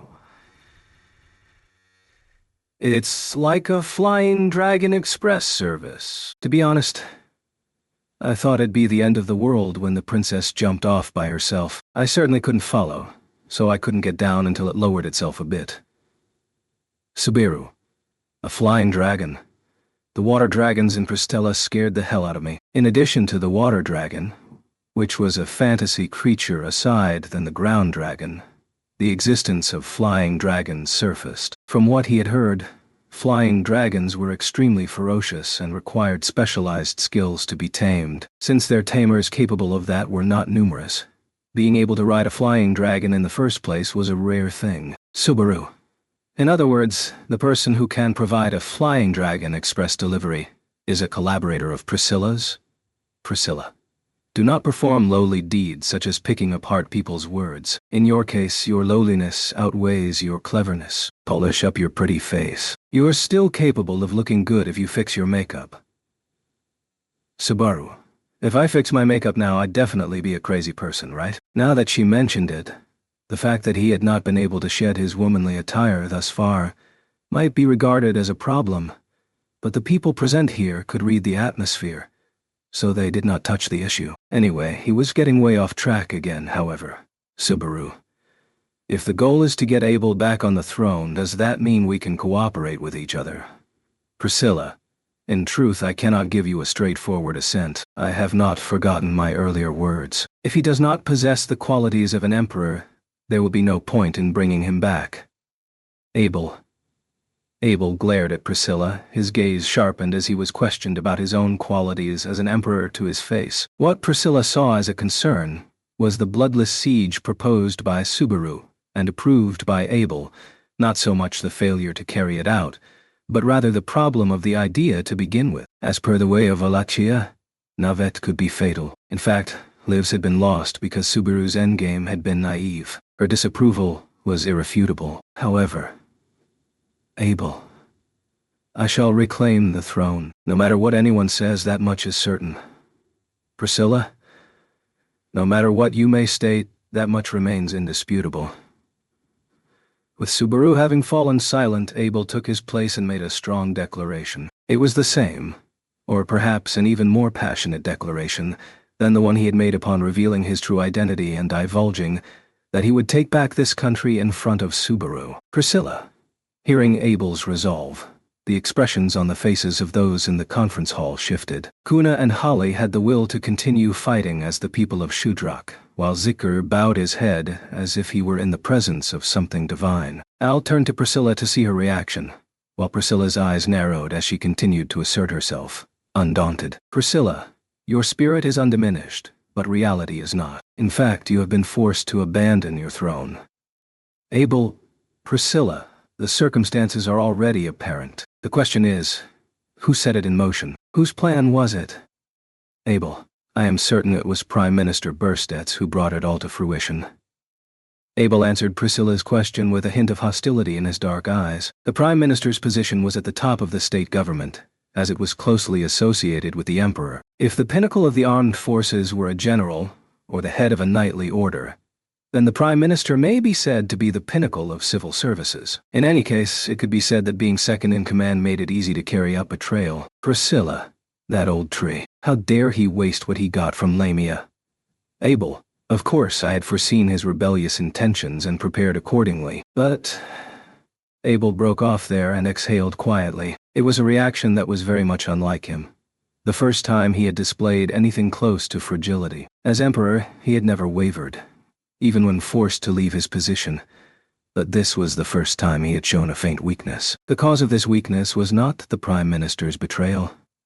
Abel, with Chisha Gold watching over me, I was unable to see through the rebellious intentions of the 9 divine generals 4th rank. Zikr. Ridiculous. General First Class Shisha. As Abel spat out his ashamed thoughts, Zikr was incapable of containing himself and raised his voice. Zikr, as a general 2nd class of the Empire, must have been familiar with the name of this particular member of the 9 divine generals, a name that Subaru was not. Attracting the gaze of those at the round table, Zikr stroked his ample hair and spoke. Zikr, General First Class Chisha is unique among the 9 divine generals, in terms of his capability. The General First Class himself is more famous for his wisdom than his military prowess, and he was the one who supported His Excellency Vincent the most during the Imperial selection ceremony. Subaru? Does that mean he was his right-hand man? You mean this guy was betrayed not only by his political right-hand man, the Prime Minister, but his longtime right-hand man, the General, too?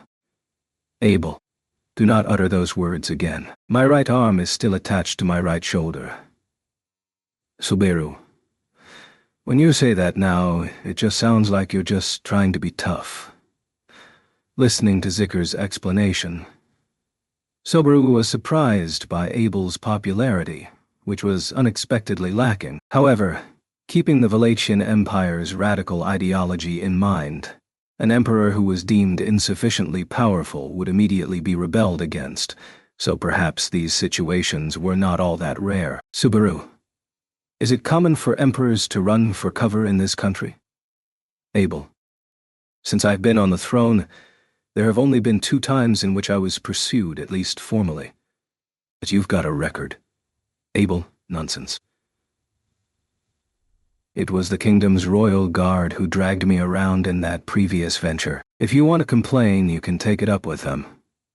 He gave Subaru a seriously disappointed look. He took the hint and held his tongue. He thought that Julius had once mentioned that he had gone to the Empire as an emissary, but he had not thought it had anything to do with that. If so, the world was too small. So His Excellency the Emperor was chased from the throne by his confidants and aides, and Lil Miss Arakia's become an enemy as well. Doesn't that sound dangerous? Don't you have an ally or something? Abel, another one of the 9 divine generals, Gauze Ralphon. He was instrumental in my escape. Were it not for him stalling for time, I would not have been able to activate the transfer mechanism. Zikr. Oh, as expected of General First Class Gauze.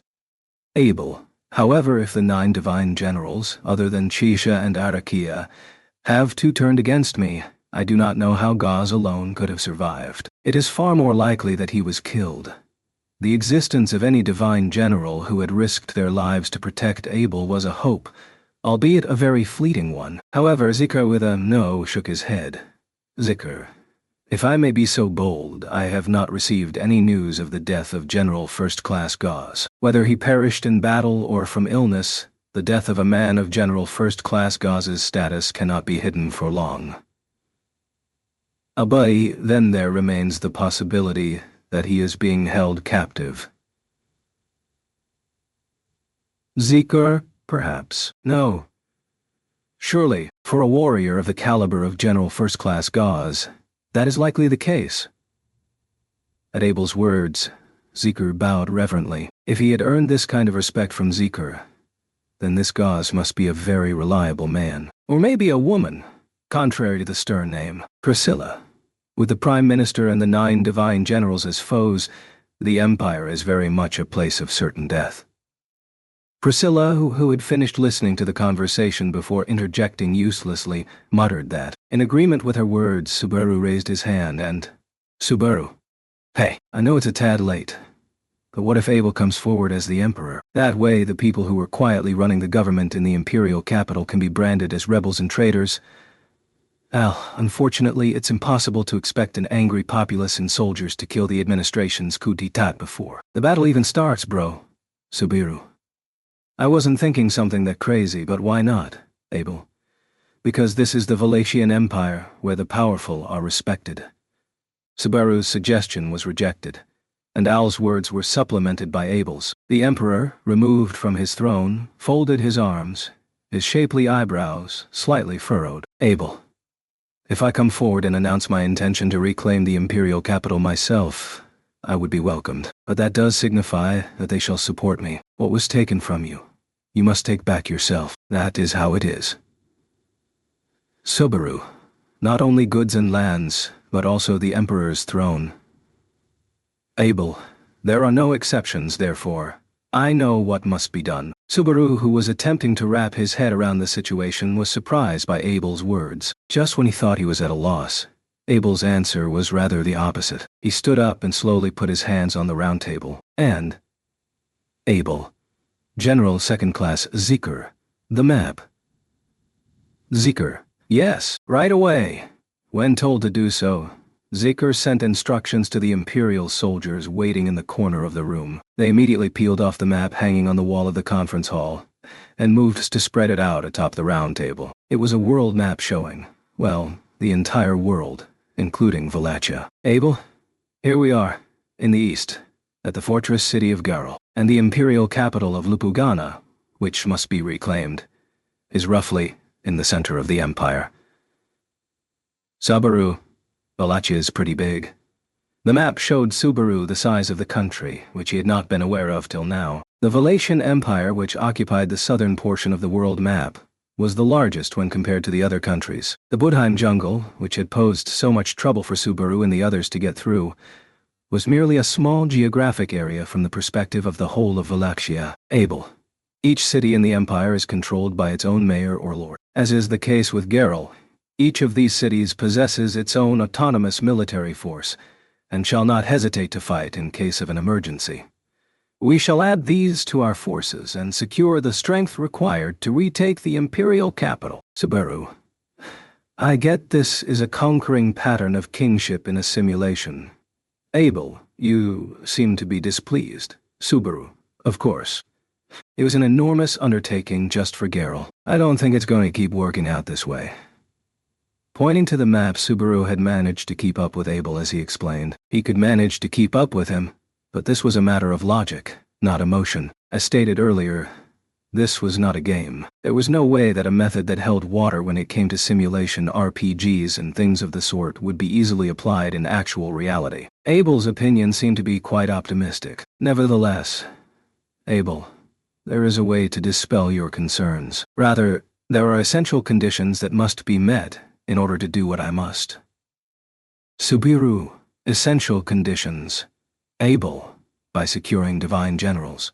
Upon hearing that reply, Subaru's eyes went wide. That was natural. After all, Abel had just told them that he had been expelled from throne because of the 9 divine generals' treachery. Those of the 9 divine generals that favored him were unaccounted for, and the 2 members of the 9 divine generals they were aware of were already enemies. As for the others, Subiru, what about the other divine generals? Abel, there. Abel pointed a finger at the sudden question and nodded at Subaru's agitation. Then he surveyed the faces of everyone except Subaru. Abel, the people of the Empire must be strong. The 9 divine generals are the incarnation of this rule. In other words, if one wishes to be the supreme ruler of the Wallachian Empire, you must unite the 9 divine generals. Subaru.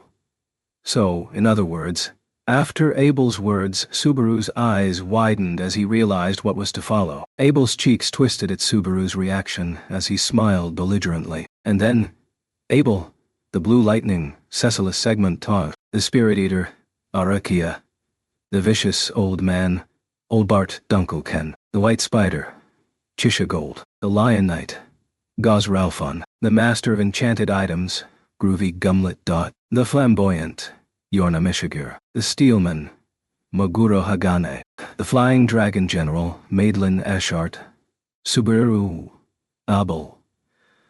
The winner of this battle shall be the one who recruits the most divine generals. That is the path toward triumph, and that is the absolute condition I must fulfill. Chapter 29. To each their stance.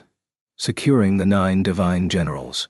That was the victory condition for reclaiming the imperial throne. With the condition for victory presented, along with the names and titles of those necessary, the 9 divine generals, Subaru could tell from experience that the air in the room had become tense. Of course, the names of the 9 divine generals, which would be familiar to people in the Empire, were all novel to Subaru.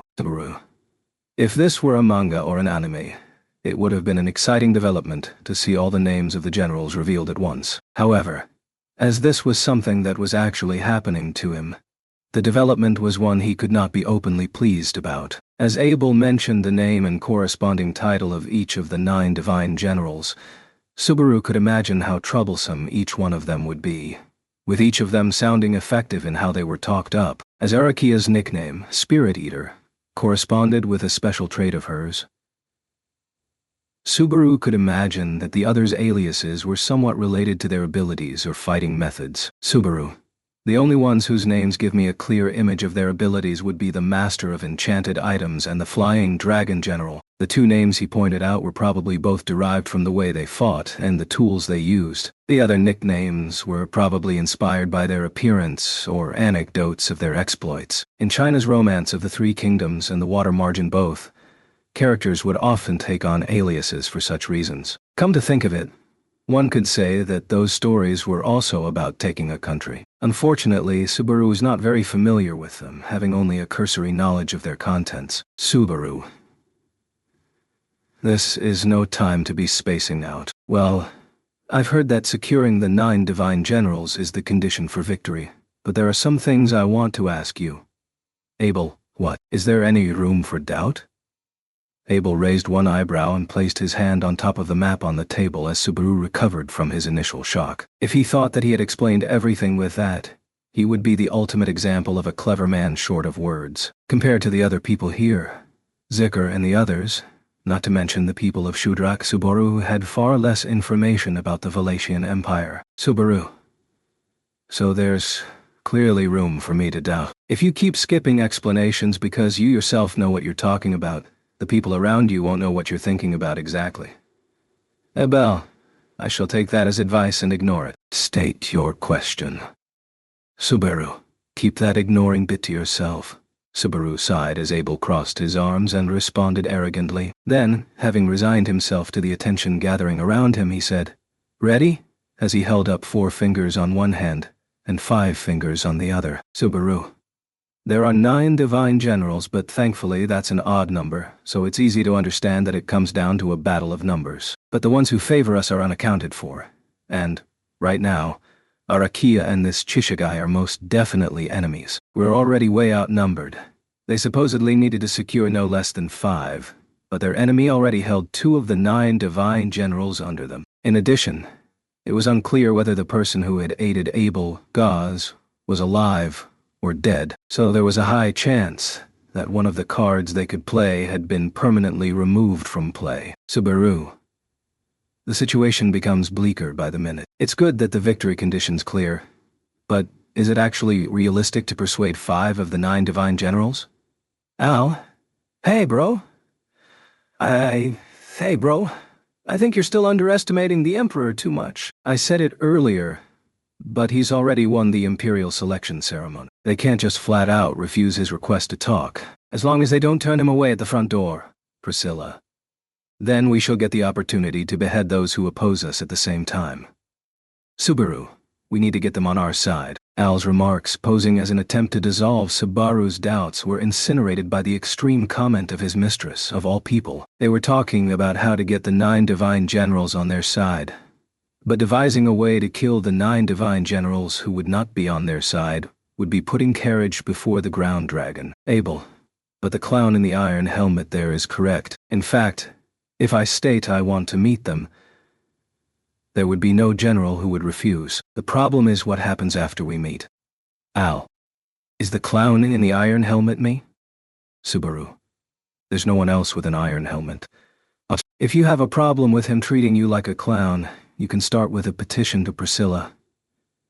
After silencing Al's teasing, Subaru returned to the topic at hand. Subaru. In the first place, I don't understand the system of the 9 divine generals. I've always imagined them as 9 generals who report directly to the Emperor. But doesn't that mean they're all in the imperial capital? Priscilla. Generals of the first class are the cornerstone of this nation. Consider how uselessly vast the empire is. Even though the imperial capital lies in the center of the country, how can they move quickly in an emergency if they all sojourn in the imperial capital? Zikr. Yes, although it has been dramatically reduced during His Excellency's reign, there is still no end to the fires of civil unrest that smolder in the empire. Having a firm foothold in the imperial capital is not enough to guarantee the safeguarding of the empire. Subaru. In other words, the 9 divine generals in question are scattered all over, outside the imperial capital. As Priscilla and Zikr supplemented information, Subaru put his hand on his chin in understanding. Following a familiar example, Roswal had also been bestowed with the grandiose title of Margrave of the Western Lands in the Kingdom of Lugunica, and was obligated to act quickly in the kingdom's time of need. Of course, he had the permission to set up a private army in his territory for that purpose. However, in Roswal's case, it seemed that his individual strength was greater than that a poorly organized army. Just by raining down fireballs while flying in the sky, he would be able to completely defeat most opponents. Subaru. When you think about it, that guy is also quite the cheat unit. I'm a little curious to see where he stands compared to the 9 divine generals. Kuna. I don't know, but I think we're getting off track here, Natsumi. Subaru, my bad. Anyway, I know now that the 9 divine generals are scattered across the country. If that's the case, am I correct in understanding that not all of them were involved in the coup d'etat in the imperial capital? Abel. From what I have seen, and from a practical standpoint, I would say so. Abel nodded his head to Subaru in confirmation. To be honest, Subaru was unsure about Abel's assessment, as he had just been found to be quite unpopular.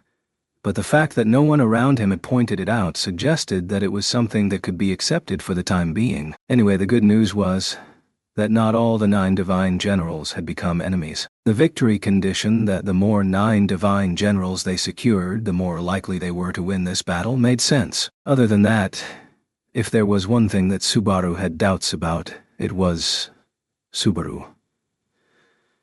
Sorry for asking so many questions, but I got an additional question. If the 9 divine generals are simply ordered by strength, then priority should be given to the ones of the highest rank, correct?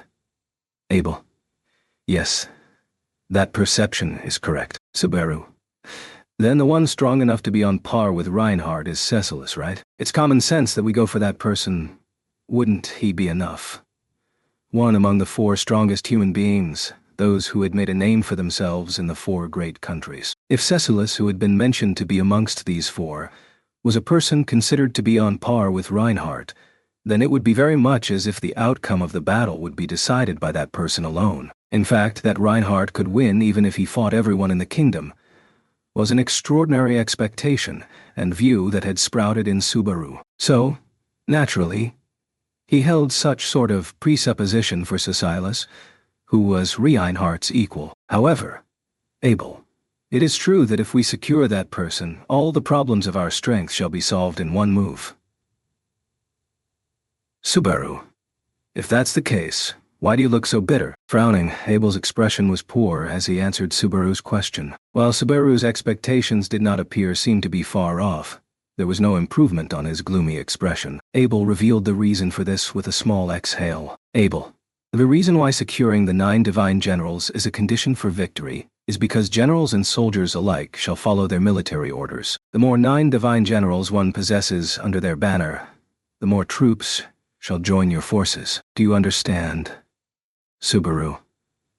Yes, I understand. That's why I'm saying we should aim to have the strongest guy on our side. Or is it that him being called the Empire's strongest is not true? Abel, no. There is no question that he is the strongest in the Empire. However, there is a problem.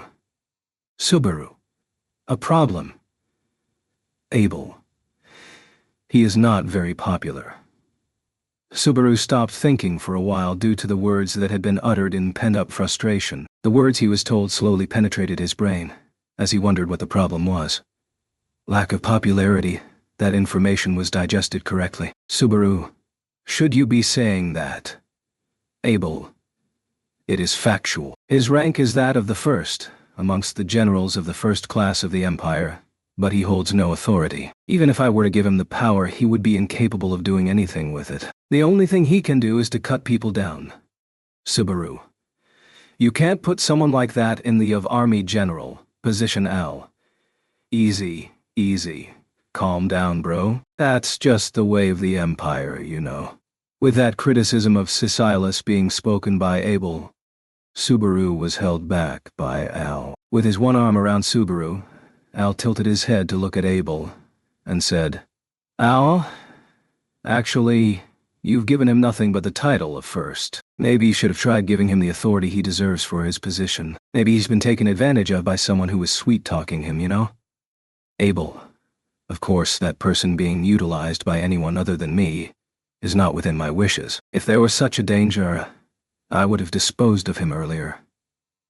Subaru. But you were in the forest alone and helpless. Even if he said that he was holding the reins, if the actual circumstances differed, then he was just bragging. In the first place, could the idea that the person labeled as the strongest in the Empire was unable to gather popularity in the Valatian Empire, dedicated to this strength as it was, be taken seriously? Subaru. What about that part, Zicker-san? Zicker. Me, huh? Subaru. Yeah, as a general of the Empire, I'd like to hear your honest opinion. What do you think of General First Class Silas? Being probed for information, Zicker spoken right then, and crossed his arms briefly in thought. Then, nodding several times at the expectant gaze in Subaru's eyes, Zicker. First of all, there is no doubt that Silas Dono is the cornerstone of our national defense and the symbol of the strength of the Valatian Empire. The people of the Empire must be strong. He is the embodiment of that way of life. Subaru. Oh, that sounds good. So, what is it then, Zicker? As a person he is carefree, friendly, and has a sunny and pleasant demeanor towards anyone. Overall? Subaru. Overall? Zicker. Many of the troops fear Cecilis Dono to be an incomprehensible monster, and impossible to communicate with on a deeper level. I believe His Excellency is correct in his assessment. Subaru. Your assessment has taken a sharp turn, hasn't it? Zicker, who had only painted the picture of a good person up to this point, chose his words quite carefully in his evaluation. Some people would think that he was just trying to be considerate of Abel, the Emperor, but the wrinkles between his eyebrows showed that he was putting in a lot of effort. So he probably told the truth. In other words, Priscilla. It would be unacceptably reckless to even attempt to suppress the first of the 9 divine generals with the intent to tip the scales in a single swoop. I cannot comprehend how you would come up with a suitable idea, even if your head was not filled with foolish ruminations. Subaru, shut up! Don't blame me for his lack of popularity. If the Emperor and the generals aren't popular, it's no wonder a coup d'etat was called. Abel, how many times are you going to repeat this? Do not think that your disrespect shall be overlooked forever. Receiving sharp glares from Priscilla and Abel respectively, Subaru stuck out his tongue at them. However, it was true that his plan had been shattered with ease. If securing the 9 divine generals was equivalent to securing battle numbers, then securing those who were not popular possessed no merit whatsoever. Subaru. In fact, if they're not popular, can we leave them alone? Abel. That is also a problem. That person has the ability to change the course of the war all by his lonesome, depending on the situation. Even if we are capable of securing all of the remaining divine generals, there is a good chance that he alone could take my head. Subaru. That's a hard guy to handle. He's an absurd hindrance, isn't he? Rushing to secure him was not warranted, but he was too dangerous of a bomb to leave unattended. It was only now, in a foreign land far away from home, that Subaru realized how much of a good asset Reinhardt was, whose ability and humanity were guaranteed. Perhaps if he were called out loud enough, he would rush to the neighboring country. Priscilla, let me tell you something, foolish commoner. If you are contemplating summoning the Sword Saint, he cannot cross borders because of the non-aggression pact. It would be wise not to get your hopes up. Subaru, don't read people's minds. I'm not considering it for real.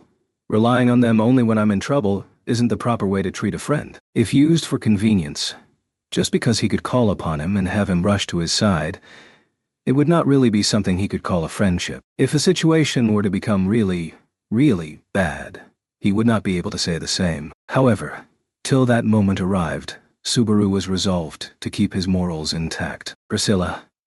So, foolish commoner being treated as Abel's military strategist. Have you run out of inquiries? Subaru. I haven't run out of questions yet, and first of all, I'm not a military strategist. Subaru replied, frowning as Priscilla took a dig at his position. Then, just as he was about to move on to the next topic of the meeting, Miss Natsumi and Village Chief Kun. Excuse me. At the same time, a cheerful voice resounded. The door was opened, and a new person appeared in the conference hall with vigor. The one who had arrived was Flop, a beautiful man clad in blue, his long golden hair swaying briskly. Flop was supposed to be tending to the injured on the upper floor, where the damage of Arakia's rampage remained. While becoming the focus of all eyes in the room, he looked at Subaru and Abel, and nodded, saying, "There you are." Flop's figure was stained all over with blood, accentuating the horror of the makeshift field hospital. But the fact that he showed up here meant that... Subaru. Flop-san.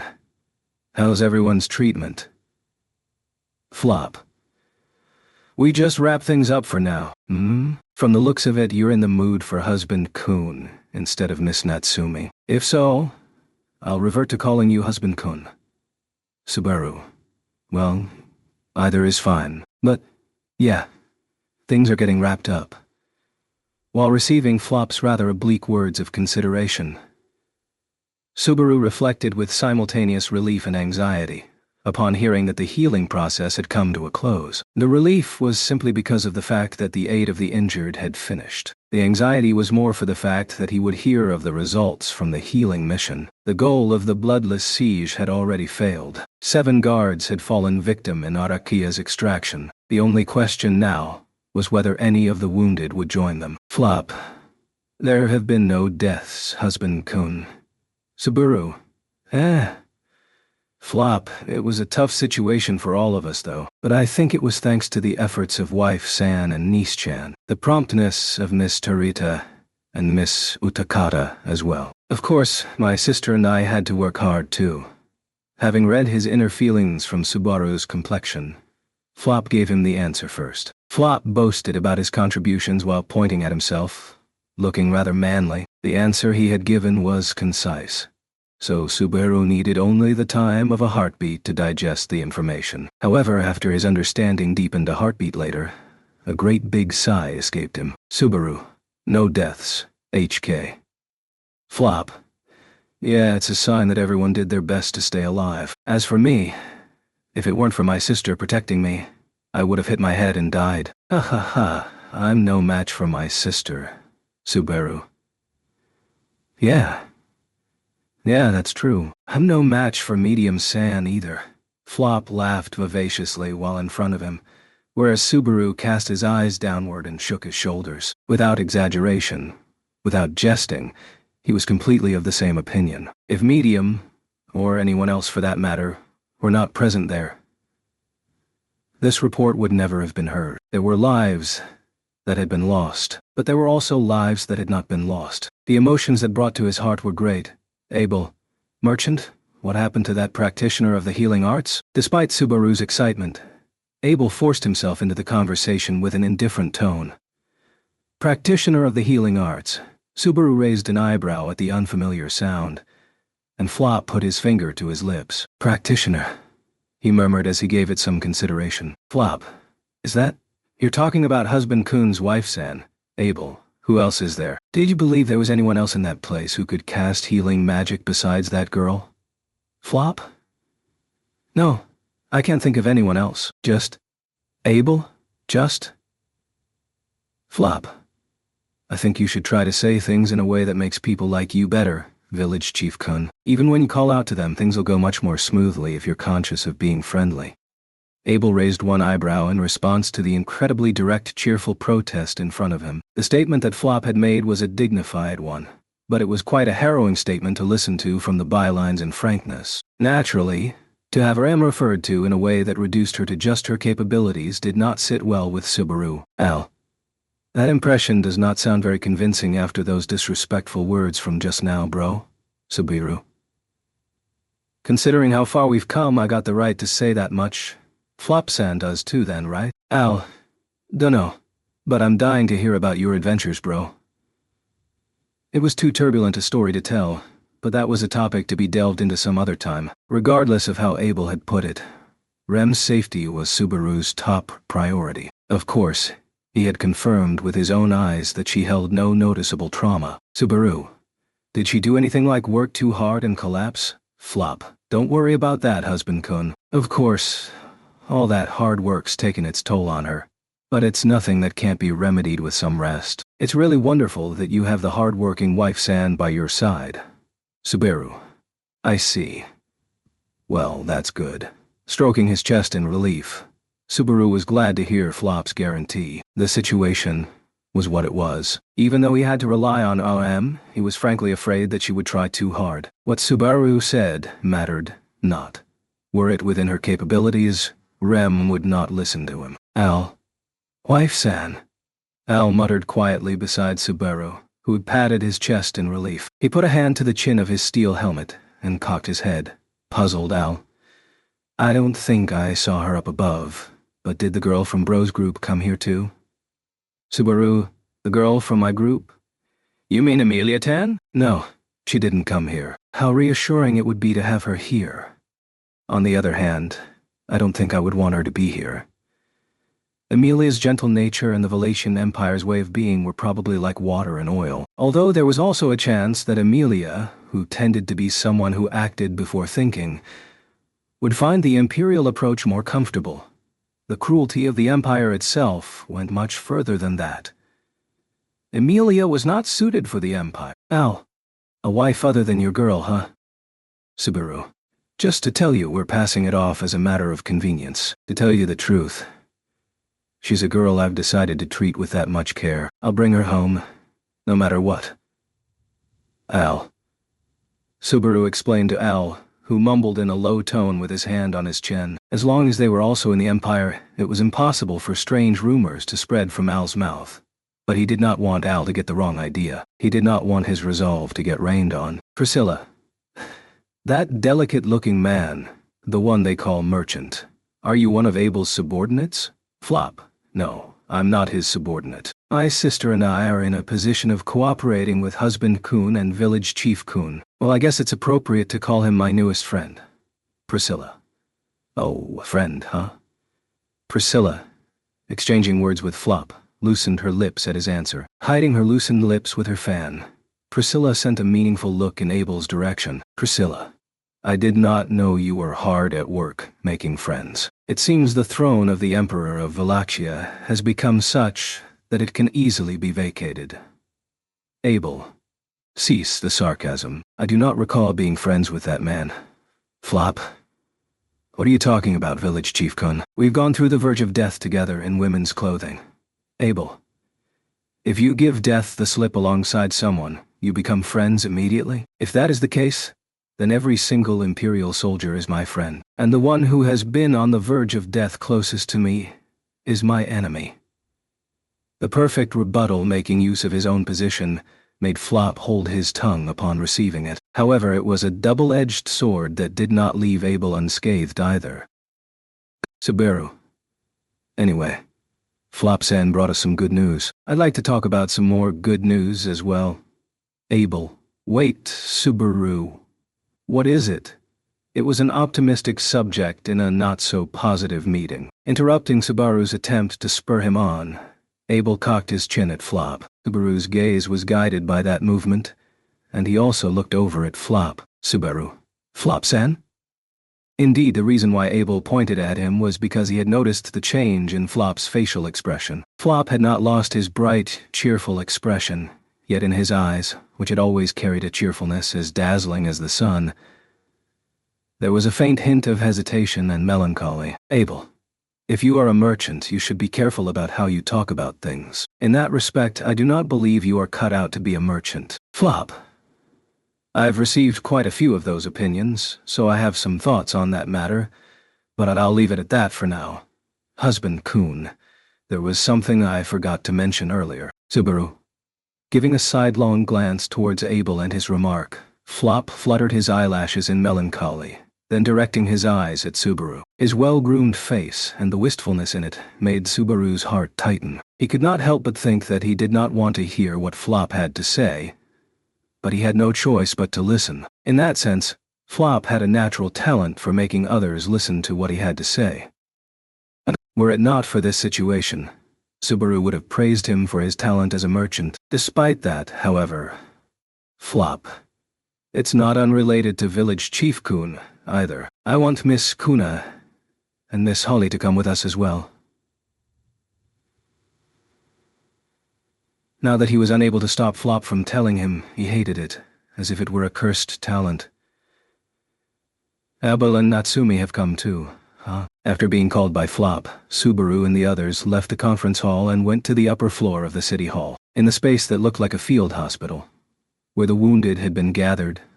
The one who greeted Subaru and the others was Mizelda, who had cut off her scorched black hair. The party that had stormed Geralt had been caught unprepared by Arakia's surprise attack, yet Mizelda had been the one to receive the most grievous injuries, having been overwhelmed by the flames in the first instance, and then by the blows exchanged with Arakia at the end. After having had her whole body scorched and then swallowed by the tornado, Arakia's blow clawed deep into her insides afterwards. No matter how tough her body was, it was unmistakably a situation that tested Mizelda's vitality, as if to see how far she could go with Rem's healing arts, which could not be said to be at their best. Mizelda, I'm sorry to call you here.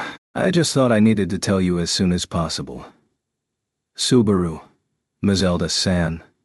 Mizelda smiled thinly as she said this, having taken a seat on an object near the wall. As one of the most powerful Amazonesses, Mizelda's smile was devoid of the wild demeanor that she had displayed toward Subaru and the others on numerous occasions. However, the willpower in her eyes was yet to be lost. It was unbalanced. Mizelda. First of all, thank you. Thanks to Rem, I'm alive. It's a miracle.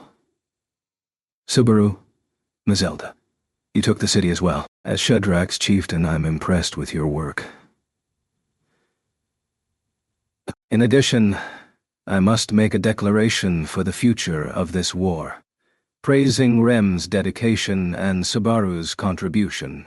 Mizelda straightened her posture. And then, Mizelda, the position of chieftain of the Shudrak will be given to my sister, Tarita. I can't fulfill my duties anymore. She patted her right leg, which was missing from the knee down, and announced that her sister would take over the role. Chapter 30.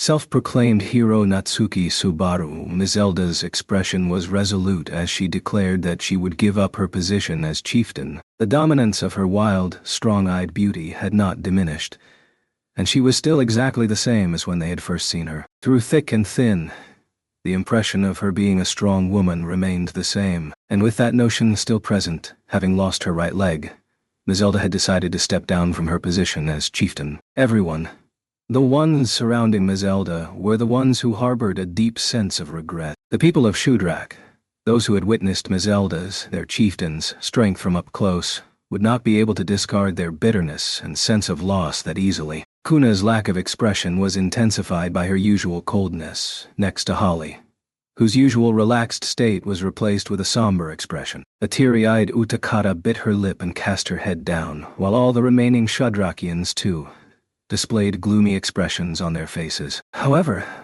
the one most shaken up amidst them all, Terita. "Oh, sister, it's impossible. There's no way someone like me could be a good chieftain. Mizelda, Terita. It's because it's you, sister, that you were able to do it. I don't have the ability to do something like that."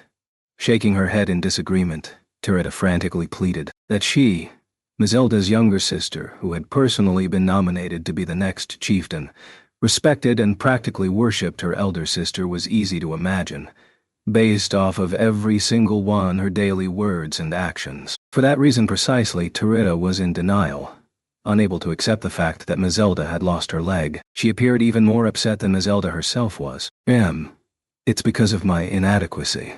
Terita's grief-stricken plea was met by a weak, self-condemning voice. It came from the other end of the room littered with injured bodies, from M, who was in a state of exhaustion, making use of her cane to stand. She was the sole existence at this place able to use healing magic. Making herself useful, Rem bustled left and right, going from person to person, endeavoring to save many of the injured. One could only guess from her blood-stained clothes, disheveled hair, and fatigued expression how draining it had been. Nevertheless, the person in question did not care, and even the appreciative words of Subaru at the beginning had been met with a simple, "I'm fine" of dismissal. Even so, no one had the right to condemn Rem for her lack of strength. Without her, they would not have been able to attain a result devoid of fatalities from Arakia's attack. Everyone understood that much. Therefore, Mizelda, Rem, there's no need for you to be worried. I was lucky to get out of the battle with the Imperial General having only lost one of my legs.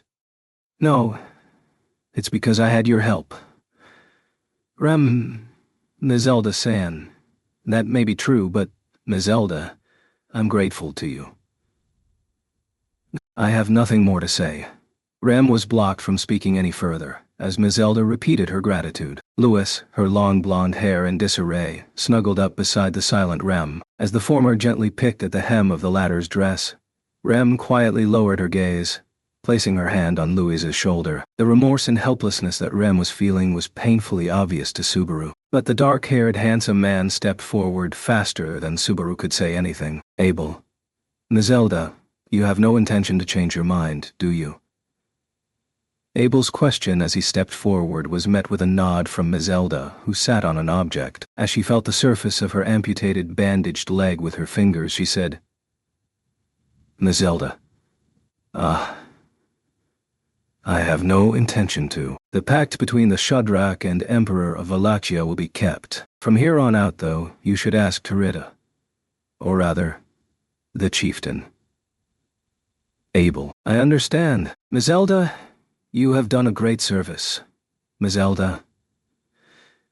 Mizelda had hardened her resolve to resign, and Abel showed his understanding to her answer while folding his arms. With that, Mizelda let out a small breath and showed a wide grin. With a faint smile, she glanced upward at Abel. Mizelda, if it's going to be that way, show me your smile. It's the duty of a good-looking man.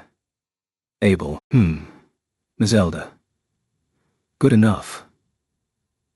Despite losing her leg only recently, Mizelda was still much too fierce. Even Abel, arrogant as he was, did not criticize her for her disrespect, and even smiled at her attitude. Above all, this was proof that the Emperor, whose throne had been usurped, displayed his respect towards the female warrior who lived in the jungle. And then, Mizelda. Listen up, my brethren. Mizelda's smiling face hardened as she raised her head to speak in a loud voice. Hearing the fierce sound of her voice, the Shudrak all straightened their posture as to listen carefully. Mizelda, as I told you earlier, I am fulfilling my duty as chieftain. I now hand over the role of chieftain to my sister, Tarita. Everyone, obey Tarita from now on. Shudrakians. Mizelda, this is my last command as chieftain. Thank you for your ancestral vows and ancestral pride. Shudrakians, thank you, Mizelda concluded, and the Shudrakians seemed to be reciting something. He knew not of their customs or long-standing practices, but even Subaru, an outsider and a layman, could sense that it was a ritual of succession. It was short, informal, and a combination of practical and conceptual inheritance. In this place, the position of chieftain of the people of Shudrak had been inherited, going from Mizelda to Tarita. Tarita. Sister. Mizelda, don't lower your head, chieftain. Your hesitation is our hesitation. Your faltering is our faltering. Your death leads to our death, Tarita. Approaching her, Mizelda encouraged the new chieftain, Tarita. The latter's expression was murky. That would not make Tarita feel any better at once. However, Tarita must have realized that clinging on to her would not change the situation. After a few moments of silence, Tarita nodded timidly and silently. Mizelda.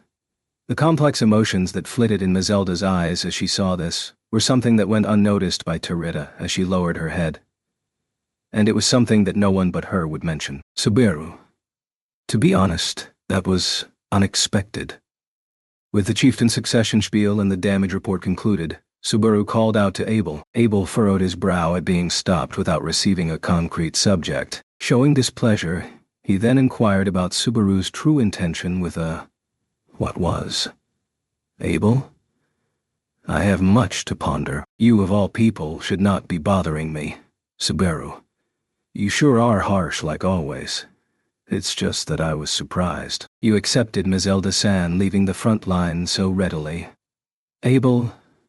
Subaru. I thought you'd say that all she lost was one leg for sure. I thought you were going to tell her to work herself to death for you. Even though he thought it far too extreme, Subaru declared his honest feelings to Abel. This was the emperor who had appended the people of Shudrak to his troops for the sake of reclaiming the throne, and someone who had considered polluting the fortress city of Geralt with poison, if worst came to worst. Abel, no, Vincent Wallachia was very much willing to do such things. Abel, nonsense. What in the world would be the meaning of being so forceful? However, Abel's response to Subaru, who had been prepared to hurl words of abuse and his true opinion, was calm and sober. In front of the disappointed Subaru, Abel looked at the Shudrakians conversing in the distance. Abel. Well, I do not wish that my subordinates do any more than they are capable of. Even if I order them to do their utmost, it would be delusional to expect them to go any further than their limits. Subaru. Abel. If they overperform in comparison to what they have been evaluated as being capable of, the plan shall be thrown into disarray. I simply request nothing more and nothing less than what I demand from my men. And Mizelda has fulfilled her duty. In that case, the only thing I can present her with is a reward.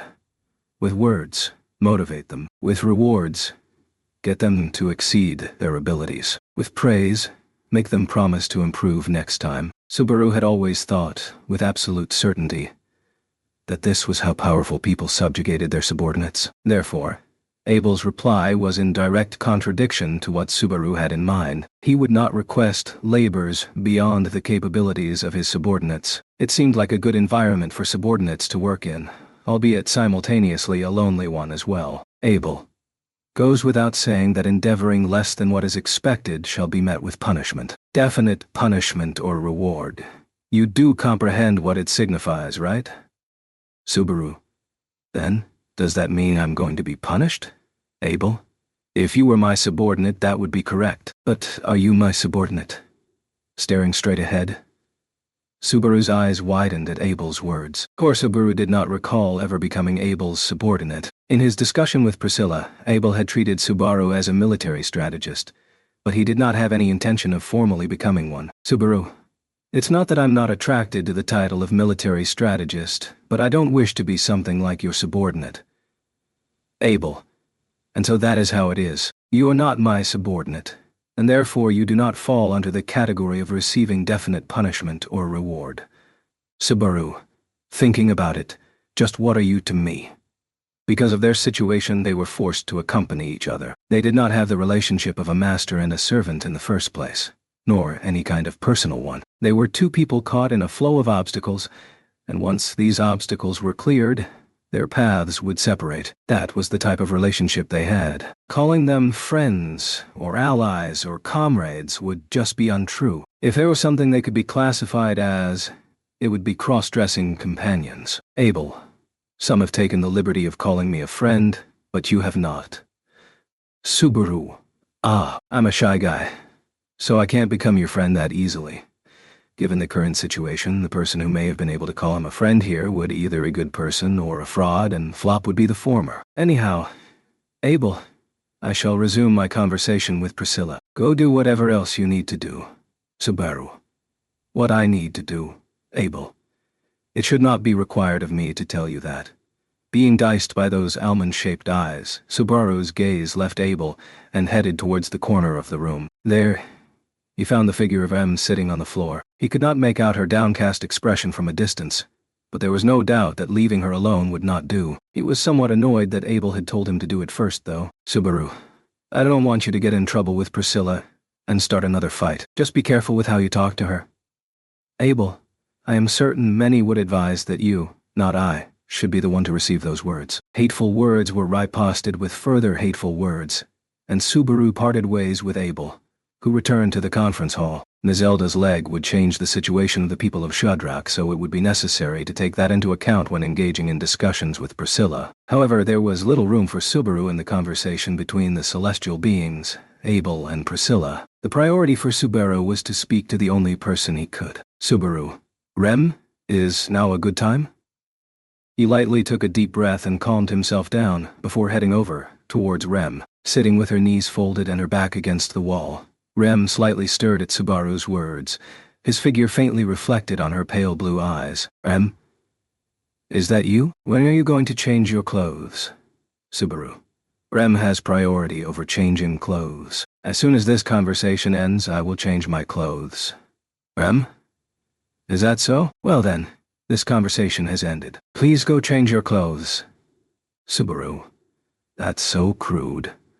Subaru was left helpless and raised his voice after Rem's blunt retort. At Subaru's voice, Rem's eyes sharpened and she said, Please be quiet. Then she jerked her chin toward the girl leaning on her left shoulder. Rem, at this rate, you'll wake up the sleeping Louis-chan. Please consider her. Subaru. Well, Rem. Or is it just that you do not want to put that much consideration into this girl? Subaru, don't say it like that. My bad. Taking tiny breaths while sleeping, Louis cuddled closer with Rem. Louis had been helping Rem to treat the wounded. Her white clothes were stained with blood here and there. From what he had learned from Rem's attitude and from Utakata, she had done exactly as she had been told, albeit poorly. Naturally, Subaru's inner thoughts were mixed, though. Rem, it throws me off when you make a grim face in that appearance. Subaru.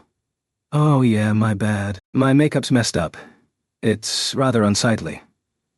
It looked unsightly even when you had it on properly. Subaru. Toho. Subaru's shoulders slumped in depression at Rem's remark, which was as harsh as ever. Subaru then slowly sat side by side with Rem, at her right, opposite of Louis. He peeked at Rem's protesting gaze, but consciously ignored it. Subaru. Rem, you did great. Everyone survived thanks to you. Rem, I'm keenly aware of my lack of power. To tell you the truth, I'm useless. Subaru. Rem. In response to the words of gratitude, Rem looked down at her hands in frustration. As she regarded those pale fingers, Rem was biting her lip weakly. Subaru, you're definitely not useless. Even though your memories are fuzzy, you were able to use your healing magic splendidly and saved a lot of people. But, Rem, I know, if I were whole, this magic wouldn't have been like this. Subaru. Like this. Rem. My healing magic. The magic I'm using right now is by intuition, in other words, self-taught. Though with Louis Chan's assistance I've managed to get it into shape. Even then, Rem's words did not continue beyond that point. The reason why she did not continue after that was because it was something that went without saying. She knew that, if she put it into words, it would become a blade that she would hurt herself with, and that the pain would console her, albeit slightly. Complaints, when spoken, would hurt oneself and others. In compensation, however, it would lighten one's heart merely a little bit, and Rem disliked the idea of lightening her heart. It was proof that she truly blamed herself for her inability to save others, because of her lack of power. Subaru. Once again, Subaru painfully understood Rem's feelings. To rue that one could have done more was more painful than an unreachable wall. It would be even worse when it regarded someone else's future, someone other than one's own. The loss of Mazelda's leg had left something weighty in the recesses of Subaru's heart. It was not a life, but it was not hard to imagine the magnitude of losing one of your 4 limbs. The closest example was certainly Al, a one-armed man who had lost his left arm. Additionally, there was the Watergate city of Pristella. During that battle, Ricardo had lost one of his arms in a confrontation against gluttony. It had been an extremely shocking event, but it was not a tragedy so remote that it could not happen. In fact, for those who put themselves in harm's way, it may be more appropriate to call it a familiar tragedy. Still, Subaru, that's harsh. Rem. Yes. Subaru's parched murmur was met with a small nod from Rem right beside him. This was the first time he had ever gotten a straightforward nod without repercussions. Yet he was unfortunately not in the right frame of mind to appreciate it. Rem glanced at Subaru, the latter holding a lump deep in his chest. Rem. If it was the previous me, I wonder how it would have gone. Subaru. If it was the you when you still had memories? Rem. Yes. If it was the past me's healing magic, Mazelda-san's leg could have been saved. Subaru closed his eyes at the words that would have followed. It was not that he could not comprehend what Rem was thinking, but it was difficult for Subaru, being on the outside, to judge the extent to which the presence or absence of memory had affected Rem's healing magic. Even if it were possible to quantify the healing power, it would be difficult for Subaru to assess it. However, Rem. Her pale blue eyes, filled with earnest emotion, were directed at Subaru. If the answer she was looking for was something that Subaru could provide, he did not know. But there were only 2 choices in front of him. The previous Rem could, or the previous Rem couldn't. Which of the 2 would turn out to be the salvation for Rem? Or rather, which of the 2 would save Rem from being hurt even more? Subaru. Even with your memories, I think it would be helpless. Rem. Subaru. Even healing magic isn't all-powerful. In that case, Rem would have done the best she could, he replied after a few seconds of agonizing thought, which felt much longer in Subaru's mind. Even if Rem had her memories, even if her healing magic had been in perfect condition, she would not have been able to save Mazelda's leg. The truth was that it was not about ifs. If they started talking about ifs, there would be no end to it. It was true that Rem had not been able to salvage Mazelda's leg, but beyond Mazelda, she had saved the lives of many other injured people. She should be praised for her achievements, and there was no reason for her to blame herself. In fact, if someone should be blamed, it should be Subaru. I wasn't strong enough. Subaru. I didn't think enough. I should have examined things more seriously. Upon hearing this answer spat out by Subaru, Rem's round eyes went wide. In front of Rem, Subaru clenched his molars with force and covered his face with both of his hands. If anyone were to curse the lack of strength, the blame should fall on Subaru. Subaru. All of it. It's my fault. Despite the pompous claims of a bloodless siege, reality was far from such results. Arakia's intrusion had caused many injuries, and her recovery had brought death to multiple guards. There had been no casualties within their own ranks, but taking into account Mazelda's missing leg, how could it be called bloodless? He had failed. It was a pile of failures. and the chance for recovery had been lost. All he wanted was the best possible happy ending, and what Subaru had obtained was either a so-so happy ending or what should be called a so-so bad ending. To paraphrase Abel's words from earlier, definite punishment or reward, castigation ought to follow. Had Subaru been one of Abel's men, it would not be strange for him to have his head chopped off. Worst-case scenario, he would have to return by death. Thoughts like these crossed his mind. In that case, he would most likely go back to the most recent point of return, to the time of the bloody battle against Todd in Garal. The fear caused by the recollection of that time made his entire body tremble. Still, even if he returned to that moment of terror, if he could recover what they had lost. Rem. Why? Suddenly that word struck the brooding Subaru's eardrums. Raising his face immediately, he was met head-on by Rem's eyes staring right toward him. Rem's eyes, which had been moist with remorse until just before, were now staring straight at Subaru, holding even stronger remorse within. Rem. Why did it turn into your fault?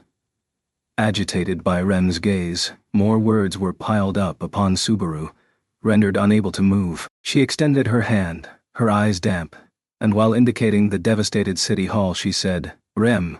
So, Mizelda-san's leg, Luis-chan's and Utakata-chan's injuries, Medium-san's and Flop-san's wounds, all of it is your fault. Subaru, they are, yes? It wouldn't have turned out like this if I'd been more careful about my preparations. Rem, you thought of a plan, and your seemingly reckless plan had a proper payoff. You were able to hold the general second class in place, and get them into the city without letting anyone fight, just like we planned. Subaru. But then after that, Rem, who cares about what happened after? At Subaru's persistence, Rem raised her eyebrows and made her voice louder. Rem quickly turned her face, and because of this, Louis, who was leaning against her, fell into her lap. Louis jerked slightly and groaned softly, without waking up. While supporting Louis's shoulder, Rem puffed slightly and looked at Subaru again. Rem. No one could have foreseen what would happen after that. The appearance of that half-naked woman and her rampage were all unpredictable. Subaru. Rem. So why are you responsible for all of that? Subaru gulped as the question of why was once again asked toward him. If you asked him why, he would think it was the responsibility of one that had power. In the same way that Rem lamented the lack of power in her own healing magic, Subaru sometimes regretted and lamented the fact that his own authority could not make up for it. The scope of return by death was greater. The future could improve or worsen, depending on whether Subaru exercised his power. However, Subaru, it was a truth that could not be told to another, even if the person was Rem. It was not restricted to merely Rem, the authority Subaru wielded. This alone he could not propagate to anyone, no matter how open-minded the other party was. No, he was unable to speak of it even to someone he had established an emotional bond with. If he told them, there was no way he could disclose the truth without possibly causing the death of that person. He was afraid of pain. The pain brought about from trying to tell someone about return by death was terrifying. Who could get used to that intense pain that gripped one's heart no matter how many times they experienced it? But what was truly frightening was not the pain, but the loss. Was there anything in this world that was more terrifying than loss? Was it not because of this extreme fear precisely that this authority had been granted to Natsuki Subaru? Why did you protect me? Subaru, huh? Rem continued to speak as if she had given up on Subaru, the latter silent and unable to answer. For a moment, Subaru blinked, unsure of what she was talking about. Rem. When that half-naked woman attacked me, I knocked down a pillar, and when that didn't work, that woman came at me and you stood in front of me. In a selfless attempt to save her from being attacked by Arakia, Subaru had stood in front of Rem, his hands outstretched. He had been desperate to keep any threat away from Rem. At that moment, Subaru did not care if Arakia were to take his life. He wanted Rem to outlive him for even a second longer. That was Rem. The result of your bloodless siege, the fact that you covered for me at that moment, and even the fact that Mizelda-san lost her leg, you're trying to take on everything on your own. Subaru, Rem, you're not strong enough to do all those things. At first, I was wary of you because of that horrible smell. That was where Rem broke off her words, and once she did, she looked down at Lewis on her lap. Gently stroking her golden hair, Rem choked and calmly turned her gaze back to Subaru, saying, Rem, I, Louis-Sean, Abel-san, Mazelda-san, and the others, Medium-san and Flop-san are all human beings with a will. And you don't have to get worked up too. Protect them, Subaru. Oh, Rem, please don't try to do anything like that all by yourself. You don't have to take responsibility for our actions. Subaru's mouth opened and closed repeatedly, overwhelmed by the shower of words. His brain refused to comprehend what was being said. In a prompt fashion. However, an unidentified sense of urgency scorched Subaru's heart, forcing him to listen no further. With earnest emotion, directed at a Subaru cursing his own lack of power, Rem bit back. He had to stop her from saying anything beyond that. Rem, you aren't a special person. He knew he should not have allowed her to say it, Rem. Because you're not a hero. Staggering, Subaru walked through the city hall as if wandering. He had no destination in mind. It was not even clear when he had started walking, to begin with. When he had come to, he was walking, and if anything, his consciousness still remained in a state of vagueness. Subaru. HK. Suddenly, he was hit head-on by a hard impact. Taking a look at it, it seemed that he had hit a wall. He was walking while only staring at his feet. That was the reason. Slamming his forehead against the bare wall, Subaru held his aching forehead and exhaled. Then, without thinking, he slammed his forehead against the solid wall again. A firm impact and a dull sound, and Subaru felt a stinging pain in his brain. As he shook his brain from the outside, he felt as if the stagnation that permeated his whole body was slowly receding. In the same manner, Subaru slammed his forehead against the wall again and again. Slam, slam, slam. Hey, stop that, bro. As he pulled back to strike again, his shoulder was grabbed from behind. He had been called out. What came into view when Subaru turned around was a gaze that met his own from behind a steel helmet directed his way. Still grasping Subaru by the shoulder, the other party cracked the bones in his own neck and spoke. Al, I understand the feeling of wanting to die, but no matter how many times you do that, there's gonna be no end to that sort of thing. Chapter 31. A talk between compatriots. Subaru's eyes widened as a strong arm grabbed him by the shoulders, making him turn around. The iron helmet staring his way, or rather, Al's attitude, was rather unexpected. Subaru. Ignoring the force of the arm that had seized his shoulder was somewhat difficult. His intent to halt Subaru from banging his head against the wall and harming himself could be keenly felt. Al, you should stop that. Subaru. Ah. Their gazes met, and a breath escaped as the words of restraint were repeated. Immediately, Subaru felt a pang of shame well up from the bottom of his stomach, as if he had been blamed for his eccentric behavior. It was as if he were a character in a game being made to run against a wall. Looked like it was exactly like that, including the part where he had not thought anything about it. Al, don't come crying to me if you end up an idiot after doing that. No, rather, it's because I couldn't leave you like that I came to stop you. Subaru, sorry for the inconvenience. Al, why so formal? Also, your voice is so raspy it's scaring me. With Al pointing out that Subaru's voice was surprisingly hoarse, he once again ridiculed himself. The one who had suffered from a complete mental breakdown, and the one whose shameful behavior had forced him into this broken state of mind, was none other than himself. It was natural. After all, it was none other than Riem who had told Subaru. Al, was it so painful for you to hear what that girl said? Subaru. HK Al? Oh, scary. Don't look at me like that. I'm gonna get nervous if you keep staring at me looking like that. Subaru looked up as if he had been hit by a bullet. Meanwhile, Al shrugged his shoulders as if jesting. His glare had caused Al to step back, but Subaru closed the distance between them and directly tackled Al's earlier statement. Subaru.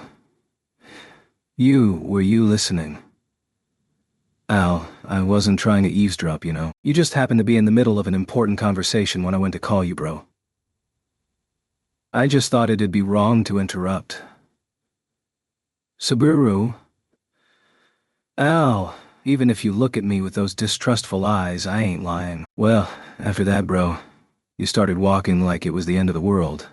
So I got worried and followed you. And sure enough, as he said this, Al pointed to the front part of his helmet, and as he had expected, his fears were right on the mark. It was not like Al was paying particularly close attention, but it was more that Subaru's desperation was clear as day. The pain from his forehead, which he had been hitting right at the spot Al had pointed at, came back, causing Subaru to cast his eyes downward awkwardly. Subaru. Rem. Al? Subaru. That's right, what happened with Rem? I mean, after she talked to me... Al, whoa. Don't tell me the shock you got because of what that girl said made you lose your memories? Please give me a break. If you get amnesia, bro, I'll lose my only buddy.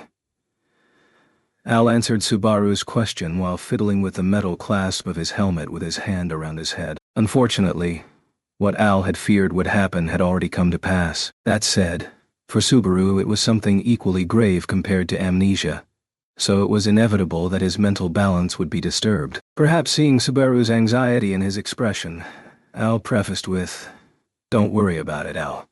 Even after you turned pale, you were still giving decent answers, bro. So I think the girl didn't suspect anything, yeah? Subaru." Ah, I see. After receiving Al's guarantee, Subaru felt the faintest of the faintest senses of relief. Apparently, Subaru's disgraceful behavior had started only after he had left Rem's presence. If he managed to keep up appearances around Rem, he would not have worried her. In any case, Subaru. Al, about what you just said, what did you mean? Al just said.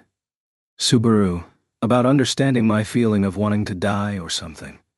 With his hand on his aching forehead, Subaru asked the truth behind Al's words. Al, I understand the feeling of wanting to die, but no matter how many times you do that, there's going to be no end to that sort of thing.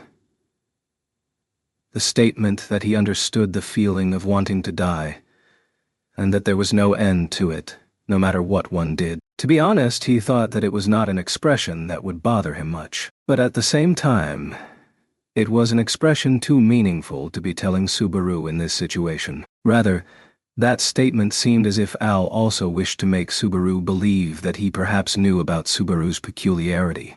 His authority. Al. Oh, that. Subaru. Yeah, that. It was a very meaningful thing to say. You know something about it, right? Subaru sent Al a gaze shrouded with suspicion. Even if he strained his eyes, he was unable to peer into the eyes and the emotions hidden behind the cold steel helmet. And with that, his expression and eyes hidden, Al snorted and spoke. Al, I don't want to say this, but I've been getting along in years, right? I've been in the same kind of mess as you, bro. I've even acted lame in front of a pretty girl. Subaru. Oh, what's with that? Stuff like making a big fool of yourself and then wanting to die is a road any man has walked. If you ask me, even at my age, I do it quite often. When I do it, the princess looks at me like I'm a bug. With a chuckle, Al patted Subaru on the shoulder and gave him a lesson typical of a senior. Taking in that content and his demeanor, Subaru stared back at Al, trying to determine if he was being deceptive or serious. Al. What's up, bro? Subaru. No, it's nothing. However, even if Subaru attempted to uncover Al's true intentions, he would be incapable of doing so, as his view was obstructed by black iron. Till this moment, he had always dismissed Al's outfit as nothing more than one of his eccentricities. But, when confronting him, attempting to ascertain his true intentions, he became aware that it was a protection much more potent than expected. But, at the same time, he also reflected on getting too nervous. Subaru. There's no way he knows, huh? It was just a coincidence that Al's comment had caught Subaru's attention. If Al knew about return by death, he would have tried to show it to Subaru in a way that was easier to understand. The very existence of that authority, of return by death, was a perilous affair. Were he to be aware of it, he would not keep himself from alluding to it, much like Roswell. Simultaneously, Subaru. I guess not everyone who gets summoned to another world gets some kind of power.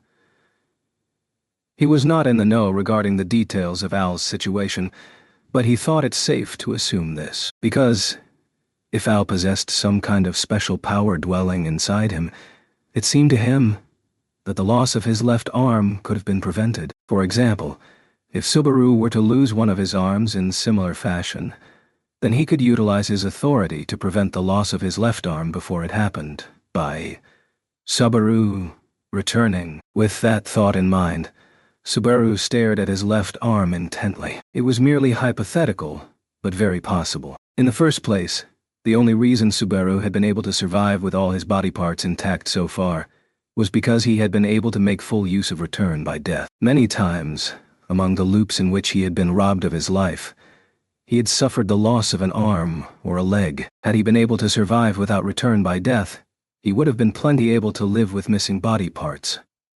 Subaru had decided that he would never fully rely on return by death. But then, to what extent should he rely on it? How many of his arms, legs, fingers, and eyes would he have to forfeit before he decided to rely on it? Above all, what if it was not his own limbs, but those of Emilia or Rem? In the Watergate city of Pristella, Subaru had not returned by death for the sake of Ricardo's lost arm. Today as well, he had not returned by death because Mazelda had lost her leg, even though he knew that, via the use of his authority, he might have been able to procure better results. Even though he was aware that the number of those who had lost arms or legs with the paths they had taken so far cut off could be reduced. Subaru, I'm Al.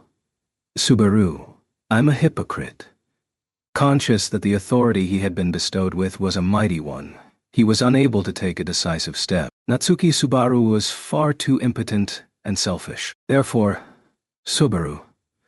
Rem too. Sua. Al. You're in a bad loop, bro. He had ended up allowing Rem to speak those decisive words. Right before he was about to fall into depression, Subaru's forehead was struck by a powerful finger flick. The strong pain brought tears to eyes, and while uttering wah wah, he looked at Al. Al. Oh, that made a pretty good sound. Wait, did I hit you right where you slammed your forehead? Sorry. I didn't mean to. Subaru, it's fine. Not. What the hell was that? Al. That was a finger flick. So, the questioning power shifts to me, and I'll ask the questions now. Al pointed the flicked finger at Subaru, whose surprise overrode the pain. Upon having that finger thrust at his nose, Subaru involuntarily backed away and kept his mouth shut. Then, Al continued with a listen. Al, how unsettled are you by that girl's words? It's a shame. Just because she told you something, don't you think so yourself, Subaru? Well, I don't want you to get woozy over something like that. I'm embarrassed to say this, but I got expectations for you, bro. Subaru? Expectations. Subaru was simply surprised to be given a talk that he had never expected. Seeing Subaru's reaction, Al gave a deep nod and said, Yes, that's right, Al. You remember that speech you gave at Pristella, right, bro? Subaru. Oh, yeah. I do, but...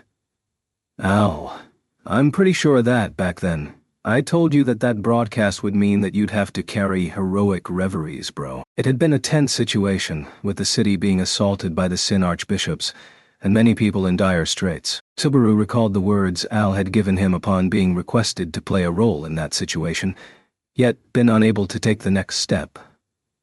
Those were the heroic reveries. He was an existence burdened with the expectations and hopes of many people he could not be allowed to lose. He was carrying the reverie of being the hero everyone wished for there to be, and at that time, Subaru responded way too relaxedly. It was the same as it had always been. Al, it's the same here. One person denies you. So what? It's not like it's going to change what you've done, bro, or turn your resolve inside out. Subaru. Al, don't break, bro. Go get him, bro. Live up to expectations, bro. Al, who knew about Subaru's achievements in the Watergate City, patted him on the back. Neither E.M., who had forgotten everything, nor Lewis, who had regressed to an infant, and obviously neither Abel, Flop, Medium, nor the people of Shudrak were cognizant of Subaru's achievement. Priscilla also knew, but he doubted she would remember about it in the first place. Al, I haven't forgotten, and I'm sorry. I'm not letting go of it, bro. Subaru.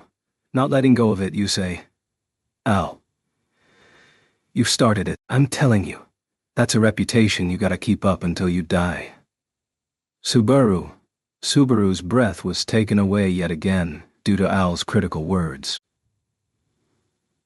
He knew that the broadcast in the Watergate City had spread not only to the people in that city, nearly consumed by anxiety and fear, but also to the rest of the world. He had to maintain that reputation until he died, and unfortunately, death would never come to Subaru. Therefore, he had no choice but to keep fighting. Subaru. Forever. At Al's words, a voice leaked out of Subaru's mouth as he covered his face with both hands and shut his eyes. Echoing in his head this whole time were the deadly words spoken by M. Those devastating words had shredded Subaru's heart to bits, making him drown in his own stream of blood. Because you're not a hero. Subaru. I've been relying on a single thing Rem said all this time. Rem, because you're not a hero. Subaru. Rem believed in me, and that's why I didn't falter. It was the same in Sanctuary, in Pristella, in Pleiades' Watchtower. Rem. Because you're not a hero. Subaru. Rem woke up without her memory, but I was still happy. I'm one step closer to getting it all back, and this is the time when I need to hold on the hardest. Rem. Because you're not a hero. Subaru. Those were the magic words that roused my spirit. He was a hero, Rem had told him so. They had stopped Subaru from giving up on everything and running away. They had not allowed his knees to buckle because Rem had fallen into slumber. They had let him challenge the obstruction of the sanctuary and the difficult problems at the Thal mansion. They had played a role in his efforts to save the Watergate city of Pristella that had fallen into enemy hands. And they had rocked the soul of a Natsuki Subaru that had lost his memories, and enabled him to conquer the Pleiades Watchtower. They were Rem, because Subaru-kun is Rem's hero. Because of those words, because of that trust and support, he had been capable of making it to this day. To take those away, for Natsuki Subaru, that meant, Al, then, you just gotta get them back. Subaru, huh? With his face covered, Subaru was in the midst of drowning in a darkness, too deep to be called the back of his eyelids when he gasped due to Al's statement, raising his face. Right in front of him was Al's face, causing him to take a step backwards. However, Al was the one to move forward this time in a mirrored image of the previous scene. Subaru's back immediately made contact with the wall. He could not move back any further. As if to push Subaru, unable to retreat, Al extended his arm and blocked his escape. And then, Al, we're gonna get them back. Both that girl's expectations and your confidence, bro. Subaru, expectations and confidence, Al. You gotta maintain your reputation. You gotta fight. And if you can't afford to keep losing, then you got no choice but to keep on winning just like you wish. That's how we're going to win and get them back. Subaru. Al, the expectations and reputation you lost can only be regained with better results. That's something you too should know, because you've experienced it many times. Suddenly, he brought his face closer, and the cold iron helmet hit his forehead. However, Al appealed to Subaru so strongly and sincerely that the latter did not even notice that their foreheads were touching. This had bore a great impact on Subaru. Most importantly, Al seemed to have a point or two. Lost expectations and reputation. The most bitter of Subaru's memories was, of course, his blunder at the royal castle. At that time, Subaru had lost Emilia's trust and expectations, and his valuation amidst the royal candidates dropped. The reason why he had been able to regain their trust afterwards were his actions. For sure, not because he was banging his forehead against a wall in utter devastation. Subaru. Am I an idiot? No, I'm an idiot. Wasn't it like though nothing had changed from when he made that blunder at the royal castle? At that time as well, Subaru had attempted to disregard a massive hole, by pretense of asking Wilhelm to train him, in order to escape from the immense pain in front of him. But now, Subaru could not afford to be so weak. He had to protect Rem and bring her home. In contrast to that time, there was no one else he could turn to for that purpose. For Rem, there was only Subaru. And in order to reassure Rem, surrounded by anxiety and gone without memories, he could not display even a little bit of a pathetic appearance in front of her any longer, even if Rem, who had forgotten everything, had stated that Subaru was not a hero. Even if the words that had so strongly supported Subaru's back were retracted by that same face and voice. Subaru, I'm Rem's hero. Yes, wasn't Natsuki Subaru's true nature to keep his head up? Al, got a tad of your energy back?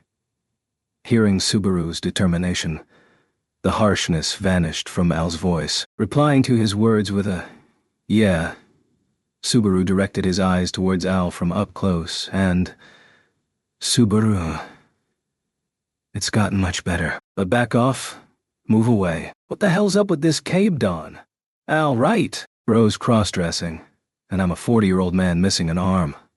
Laughing heartily, Al pulled his hand from the wall and stepped back. As Subaru's field of view opened up, Subaru felt as if not just what was in front of him, but he felt like he was able to expand his horizon much more. In all honesty, Al's words had only acted as first aid, and the fatal wound had not been closed completely. He was not sure that his legs would not tremble in case he met Rem, that he would not be afraid of her repeating her previous words once he regarded her once again. He had not been able to reach an answer thus far, as to how much, and for what purpose he would exercise the authority named return by death. He was sure that even if he mulled it over in his head, he would be incapable of arriving at a conclusion until that moment came.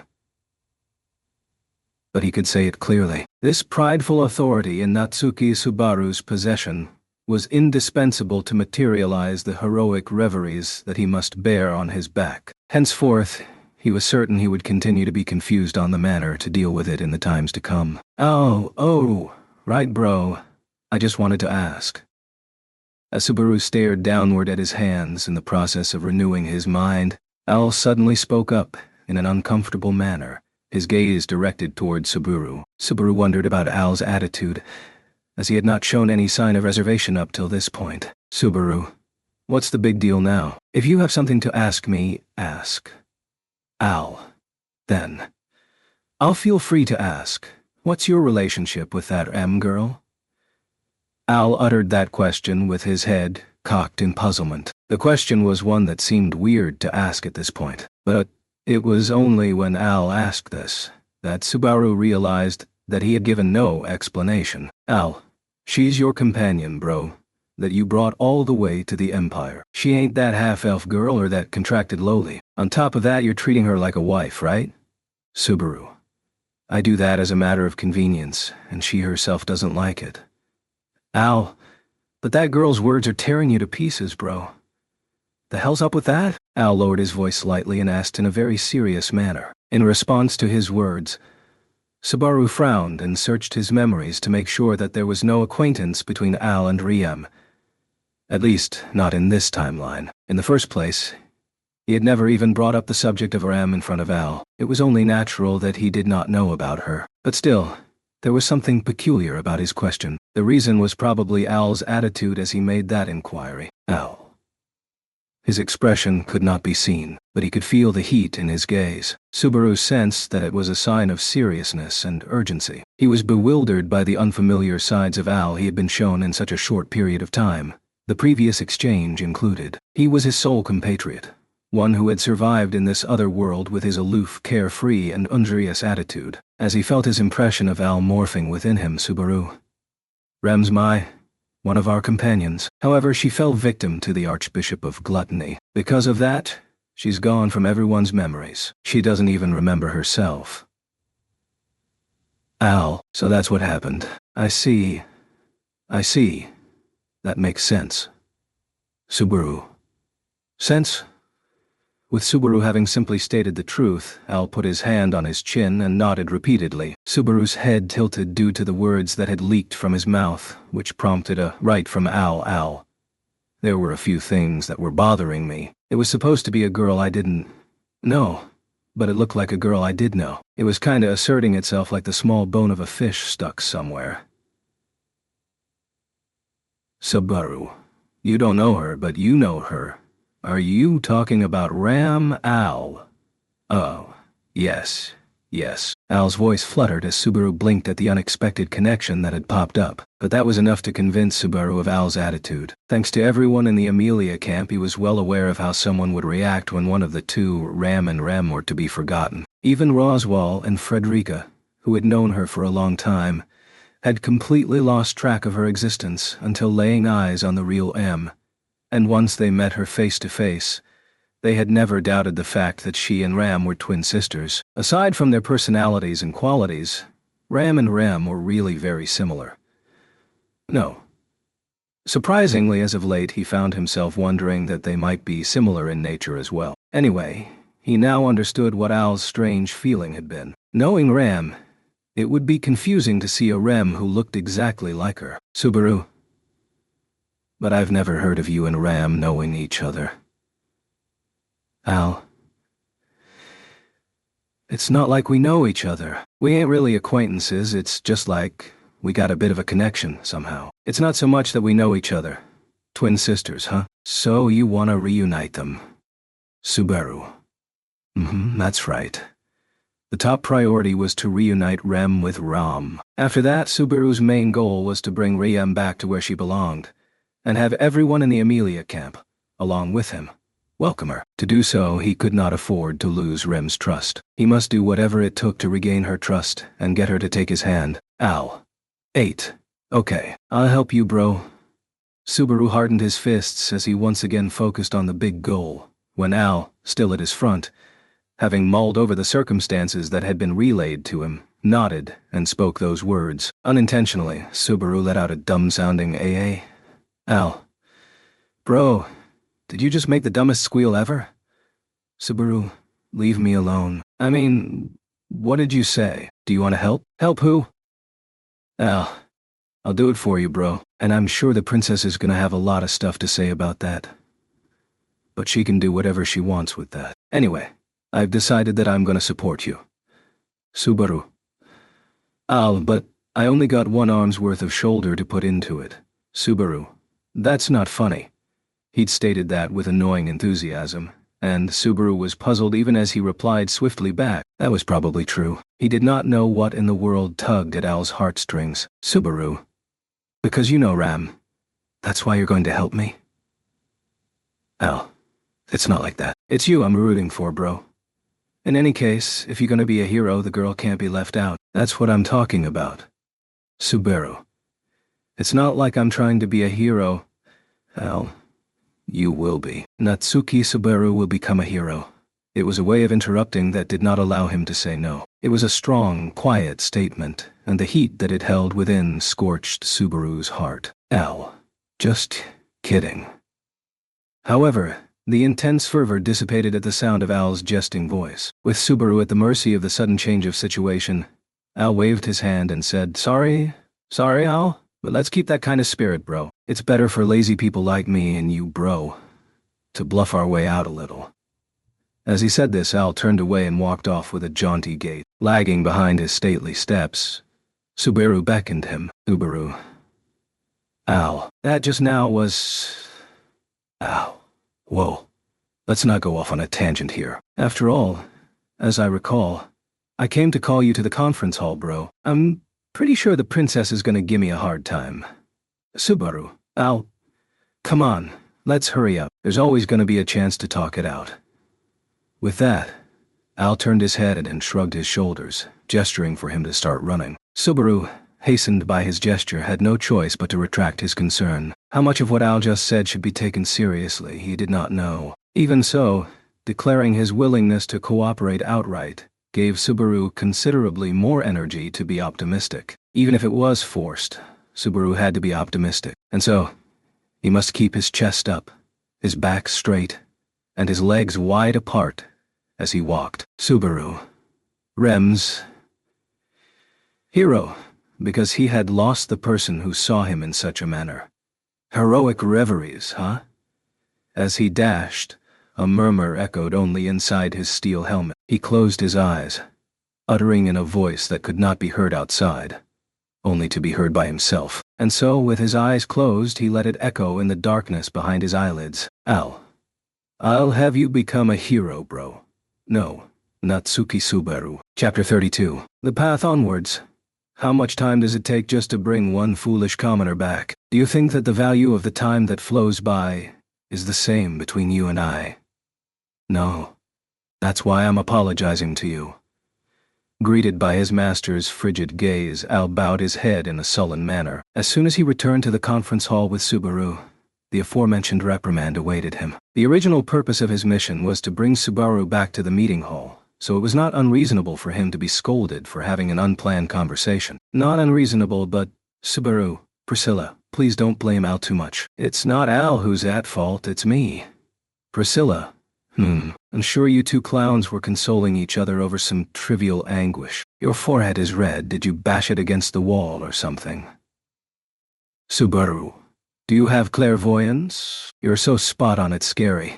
Priscilla shot back at Subaru, who had come to Al's defense with a comment as if she had seen it before. The scene was not supposed to be so common as to come to mind easily, but he couldn't help shudder at Priscilla's insight. Anyway, Subaru, it's like the conversation didn't continue without us. Priscilla, it is not facile to arrive at a conclusion. After all, are you not Abel's military strategist?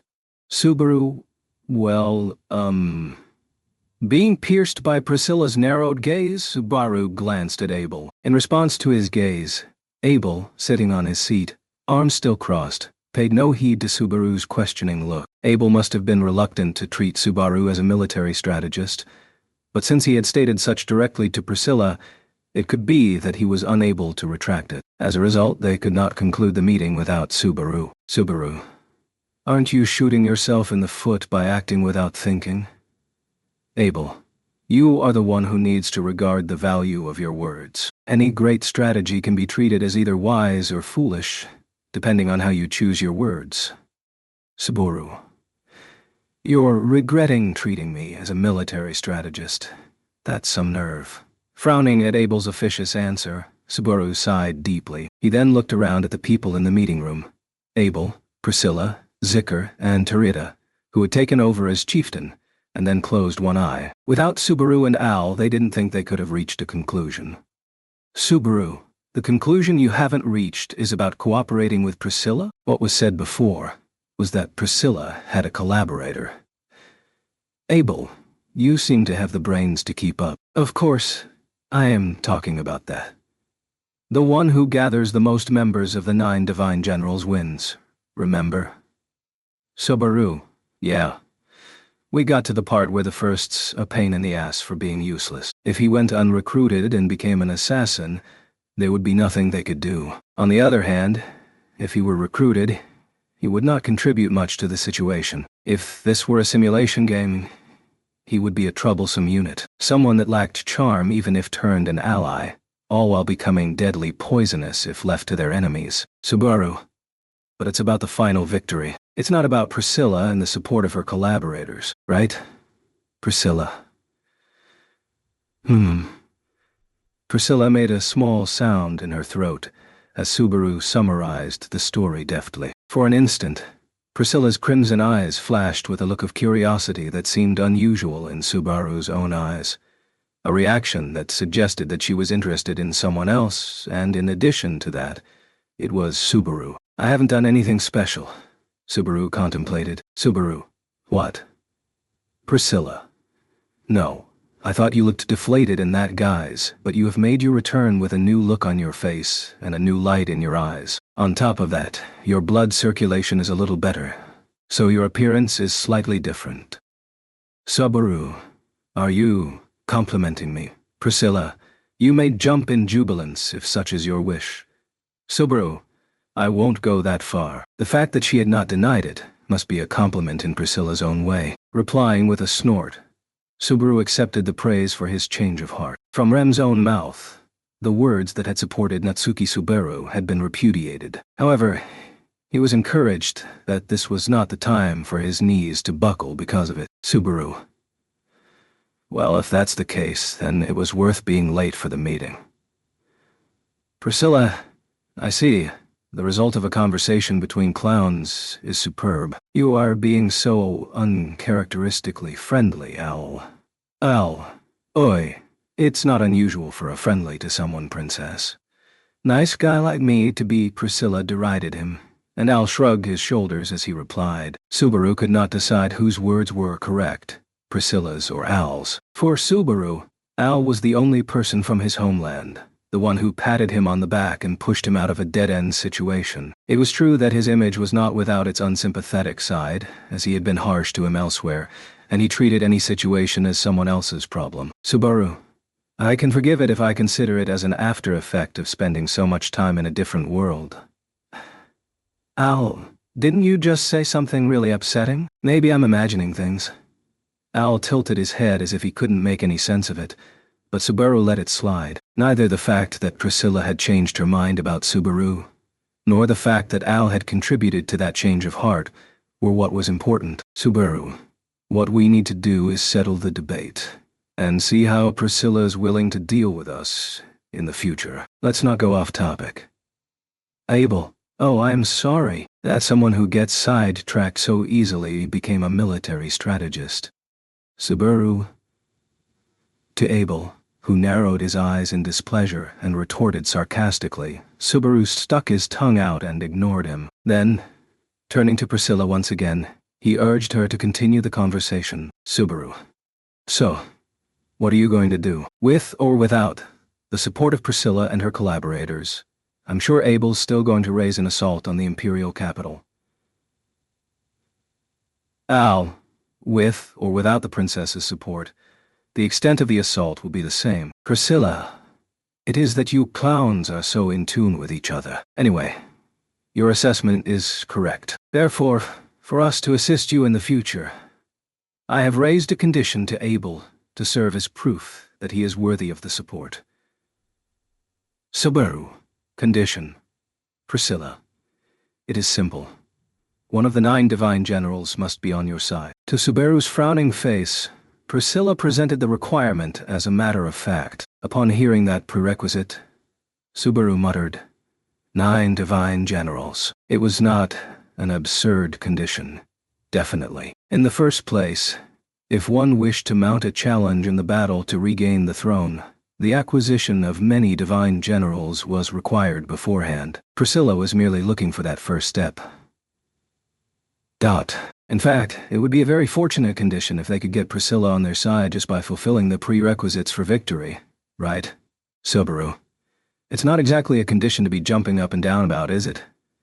Abel, of course. As long as I remain unknowing of Gaz's safety, there are no divine generals among the 9 who would follow me unconditionally. Additionally, there are not many eccentrics with an inclination to trouble themselves to fight a losing battle. Subaru, if they can't see even a small chance of winning, no one will come on board. As Abel described the tragic situation, Subaru also wrinkled his brow with a difficult expression. Abel's sad self-awareness. If the Emperor's prestige was not enough for the 9 divine generals, he desired to get as much support as possible from Priscilla and her collaborators. At the very least, the presence of such a collaborator would have been a bargaining chip to persuade the 9 divine generals. At this point, Abel had only a few things to go on. His big claim that he was the true emperor, the people of Shudrak, and the military strength of the fortress city of Geralt. Subaru, I wonder if they'll listen to us when we say we'll fight the Empire with 1 city and 1 tribe. Abel, those working with Priscilla, if they rank as mid-level counts or higher, their names shall pose as good bargaining chips. Priscilla, I tell you, do not expect mercy from me. I possess a certain amount of generosity, but it is not meant for beggars. Priscilla, with her chin resting on her hand, easily trampled their feeble hopes. As they were already aware, there was no way she was going to change her opinion. Then, all they had to do was to directly challenge the conditions presented to them. Zika, with all due respect, Your Excellency, perhaps we should turn to General First Class Cecilis for help. Subaru, Zika-san, what are the odds of success? Expectations were placed on Zika after those words, as heavy silence fell over the room. However, In response to Subaru's expectant gaze, Zikr shook his head and said, "No, Zikr. As Your Excellency stated earlier, given the current balance in strength, anyone who considers cooperating with us is not thinking straight. Therefore, Zikr, I am afraid we can only rely on people who don't think straight, such as General First Class Cecilus, Subaru." "Ah, so Zikr-san thinks that person's nuts, too." Cecilus, who had only a dismal reputation, was hardcore enough that Zikr thought he could be brought to their side due to his craziness. However, if they really had no other choice, they may have to go for the first troublesome unit they could think of bringing over to their side at some point. "Subaru, the question is, where is he? Where does that person usually live?" "Abel, that one usually lives in Arakia's house in the imperial capital." Subaru, "I see. Arakia's. Wait, why?" It was said flatly, and Subaru's understanding of Abel's words was delayed for a few seconds. Even Priscilla scowled in displeasure at the outlandishness of the content. From what he had heard, Cecilus was the first, and Arakia was the second. "Subaru, does that mean that this Cecilus guy and Arakia are lovers or something?" If that were the case, the impression left by Subaru and the others who had repelled Arakia could not have been worse. Subaru and his team had successfully made enemies of both the first and second. However, Abel shook his head in response to Subaru's question. "Abel, no, that is not so. Arakia is looking for an opportunity to kill Cecilus, but she cannot achieve such a thing if people around him are harmed every time she attempts to murder him. That is why I ordered Cecilus to do it." "Subaru, ordered what?" "Abel, if it was going to happen anyway, he should stay in places where it's easy for Arakia to go after him." "Subaru, I see." Even with a concrete explanation, their relationship was difficult for Subaru to understand. He did not understand the mentality of letting his own generals kill one another, and he also did not comprehend the idea of living in the house of someone who would try to kill oneself. "First of all, Subaru, how can you live with someone who wants to kill you?" After he asked that, he felt as if he had spoken something strange, but he was incapable of finding the answer to that odd feeling, and Subaru quickly forgot his question. Anyway, the fact that Cecilus usually lived in the imperial capital was now known. "Subaru, so, the only way to get Cecilus on our side is to head to the imperial capital." "Hey, you sure you're okay to go all the way to the imperial capital?" "Abel, of course not. With the current status quo, if I were to get close to the imperial capital, it would be no different than advancing toward my own execution. More than that, I do not even know if Cecilus is in the imperial capital after all." "Subaru, then we're out of luck when it came to matters of the Valatian Empire. And even military matters, Subaru's knowledge was useless. Though since Zikr, who was also a commissioned officer, had been the first to suggest it, it could be considered to be one of the better ideas they could come up with. If that idea was rejected, Abel's path would be bleak. "Subaru, yet this isn't the time to be in a stalemate." A dark and heavy feeling began to assert itself in Subaru's chest. It was like a bittersweet stagnation, a lump of helplessness that would not vanish even if he banged his head against a wall. Something like an after-effect of Rem giving up on Subaru. Because of it, Subaru had lost Rem's trust. He had to get rid of this stagnation as soon as possible and regain her trust. In order to do so, every second of time spent at a standstill was regrettable. "Abel, there is a way."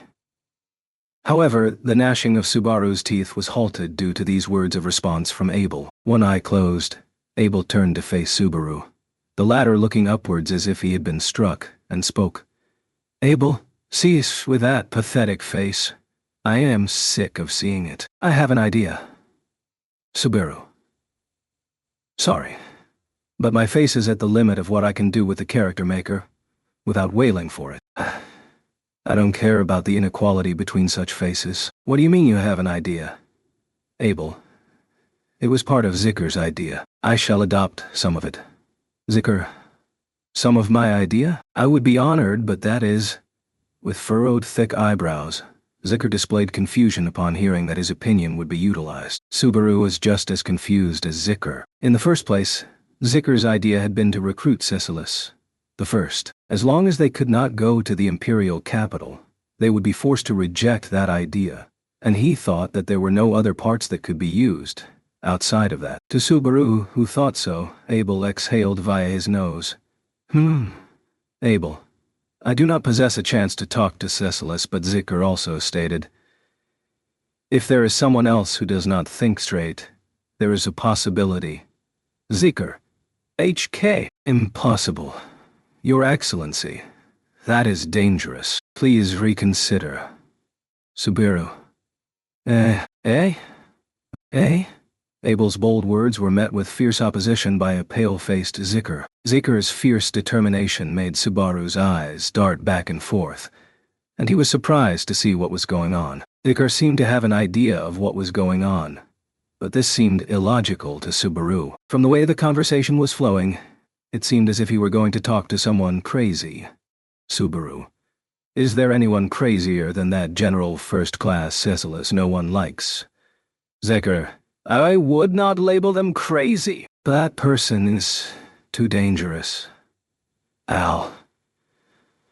Well, I get what you're saying, Afro General, but from the way the conversation's going, it's one of the 9 divine generals, right? If you leave them out, is there anyone else you can count on? It's not a situation in which you can be picky. Zicker. That is true, but Subaru and Al spoke to him from both sides, and Zicker quieted down with a reluctant face. Having seen the good-natured Zicker in suffering made Subaru feel as if they had done something wrong. Rather, the problem lay with Abel's personnel management, which had placed people in key positions that Zicker could not help but anguish over. This was an example of how appointing people based on their abilities alone could lead to such tragedies. Subaru. In that respect, Lagunica was run pretty well. Basically. I've never come across a big shot who was a jerk. No, there was that old man who said bad things about Amelia Tan, but in hindsight, that was also part of a statement born out of excessive fear of the Witch of Envy. At the time, Subaru was a foolish hero who did not understand such circumstances and took on the challenge, equipped only with recklessness. Now, were he to encounter an identical situation, he would be better equipped to challenge it. Of course, the option of not challenging someone over Amelia because of her bad reputation was not present for him. Subaru. So, just who's the cause of Zicker-san's suffering? Abel. What is with that foolish wording? Abel responded to Subaru's question with a resentful look on his face. Abel. To answer your question, it is Yorna Mishigur, based in Chaos Flame, the demon city. Subaru. Yorna Mishigur. Despite the unfamiliar name of the city, the person's name was familiar to Subaru. Yorna Mishigur was one of the 9 divine generals mentioned in the list, and he believed her nickname to be Subaru. She's called the Flamboyant. Something like that, right? Al, you're good, bro. I don't know how you managed to learn it in one shot. Subaru. I like to memorize the nicknames of executive-level characters in manga and such. That said, this Yorna person is Zicker-san's. As he said this, he glanced at Zicker, and Subaru became speechless, because Zicker's face had gone pale, now covered by his hands. Zicker. The 7th of the 9 divine generals, General First Class Yorna Mishigur. Subaru. Is she that dangerous? I thought the name was feminine, but if his impression was correct, she would be a woman feared even by Zicker, renowned as the womanizer, who acted like a gentleman even towards a Subaru only dressed as a woman. He could not even envision what kind of spectacle was going to come out of her, but Zicker. She is beautiful. I am sure everyone can agree on that. Not just me. However, General First Class Yorna has a small... No, not a small, rather an inexcusable problem. Subaru? Well, what's the problem? Zicker. It's insurrection. Subaru and Al. Subaru's and Al's voices overlapped with Zicker's, as the words spilled from his mouth. To Subaru's dismay, who was suspecting that his ears had heard that wrong, Zicker covered his face with his hands and continued in a trembling voice. Zicker. General First Class Yorna Mishigur has rebelled many times and threatened the reign of Emperor Vincent Valakia. Subaru. You can't put someone like that in the Army General position. Subaru's angry voice echoed through the conference hall for a second time. Priscilla. This affair seems to have been settled. After a while of listening to the ridiculous information about the 9 divine generals, and after Subaru's angry shout, Priscilla adjudged that she had witnessed the conclusion of the discussion, and opened her fan with a snap. Honestly, it was a conclusion Subaru wanted to object to, but, Abel, there is no other option. As of now, the only one among the 9 divine generals who might join us is Yorna Mishigur. Subaru, didn't she rebel against you because she didn't like you in the first place? Zikr. No, actually, that would not be entirely true. It is impossible for me, at least, to know what she is thinking. Subaru. If Zikr-san says as much, then it must be true. At the words of the trustworthy Zikr, Subaru had no choice but to retract his doubts, and Abel, having heard this, sniffed disapprovingly and spoke. Abel, what is it with you and your willingness to listen to Zikr's opinion? Subaru, even if the opinion's the same, who said it is important? Do you think you have more credibility in my mind than Zikr-san does? Abel, I see. But what happens if Zikr dies? Subaru, even though it's a thought experiment, I'm going to kill you. He cursed at Abel for saying something so disturbing. Taking Zikr's loyalty into account, if Abel ordered him to do it, he may seriously commit suicide. Subaru was doing everything in his power to prevent such an incident from happening. Anyway, Subaru, silly stuff aside, Chaos Flame, where is it? Is it far from Geralt? Abel, not in terms of location. That is another reason as to why it is an appropriate place to head towards. It is located southeast of here, and south of the Budheim jungle. Subaru, I see, indeed. Having been shown the location on the map on the desk, Subaru was convinced by Abel's explanation. The location of Chaos Flame lay south of the jungle where the people of Shudrak lived. The distance was larger than that between jungle and Geralt, but it was a destination far more realistic than the one till the imperial capital, or the land further west. Subaru. And then there's why it's called the Demon City. Priscilla, rest assured, foolish commoner, it is not because of a reason that shall crush your minute heart. It is a city where many races have lived in chaos since ancient times. Wallachia is home to a much wider variety of races in comparison to Lugunica, but Chaos Flame is a particularly eclectic mix. Subaru. In chaos, and it's the Demon City. Once that was said, the fact that the word chaos was connected to the city said to be in chaos made a lot of sense. Given that this was another world, it was probably just a coincidence. Abel. In the Demon City I shall add Yorna Mishigur, the 7th of the 9 divine generals, to my army. I am certain you shall be able to open your heart when that comes to pass, Priscilla. Priscilla? That is fine. I am quite magnanimous. I shan't add conditions afterwards. Subaru. I thought you said something about generosity being out of stock earlier. No, never mind. With Priscilla's glare falling on him, Subaru immediately withdrew his unnecessary remark. And so, once the plan was properly settled upon, Abel, please take me with you. Subaru, Tarita-san. Suddenly, Tarita stood up and pleaded with Abel. Tarita had been seated in place of Kuna during the meeting, but she had never spoken up before this moment. She was probably confused by the fact that she had to suddenly take over as chieftain, but even now, her face had a deep sense of urgency plastered on it as she stared at Abel in response to her plea. Abel's dark eyes narrowed. Abel, what shall you do? You have inherited the title of Shudrakian chieftain from your sister. Regardless of your confidence, that will not change. Tarita. I know. I can't refuse the position that my older sister has given to me, but I'm not strong enough to lead the Shudrak. Tarita looked downward as she bit her lip and stared at her hands. In her empty hands, what she clutched was probably the same thing that Subaru held in his heart. That was the sense of helplessness that tormented her. Tarita. Because I need a chance to carry the position of chieftain with pride. Abel, is that what you were looking for in traveling to Chaos Flame? Tarita? Yes, it is. Is it no good? Tarita's voice lost some of its power, as if she had lost confidence in herself after saying that. However, Subaru could understand the anxiety that Tarita was feeling, and what it really was. After the sudden change in chieftains, Tarita had been forced to play a major role, but she was not sure that she held the power befitting said role. So, what she sought was a successful experience. With her own hands, she would seek results sufficient to convince herself, and a success story that would let her deem herself worthy. It was the same thing that Subaru was looking for right now. Subaru. Abel, I agree with her. Even if she succeeded Mazelda-san with such a mindset, I think Tarita-san wouldn't be able to fulfill her potential. Abel. Subaru. Besides, we're gonna need an escort or ally along the way anyway, right? We know what Tarita-san's capable of. We're friends who rode into town together in women's clothing. Tarita. Natsumi.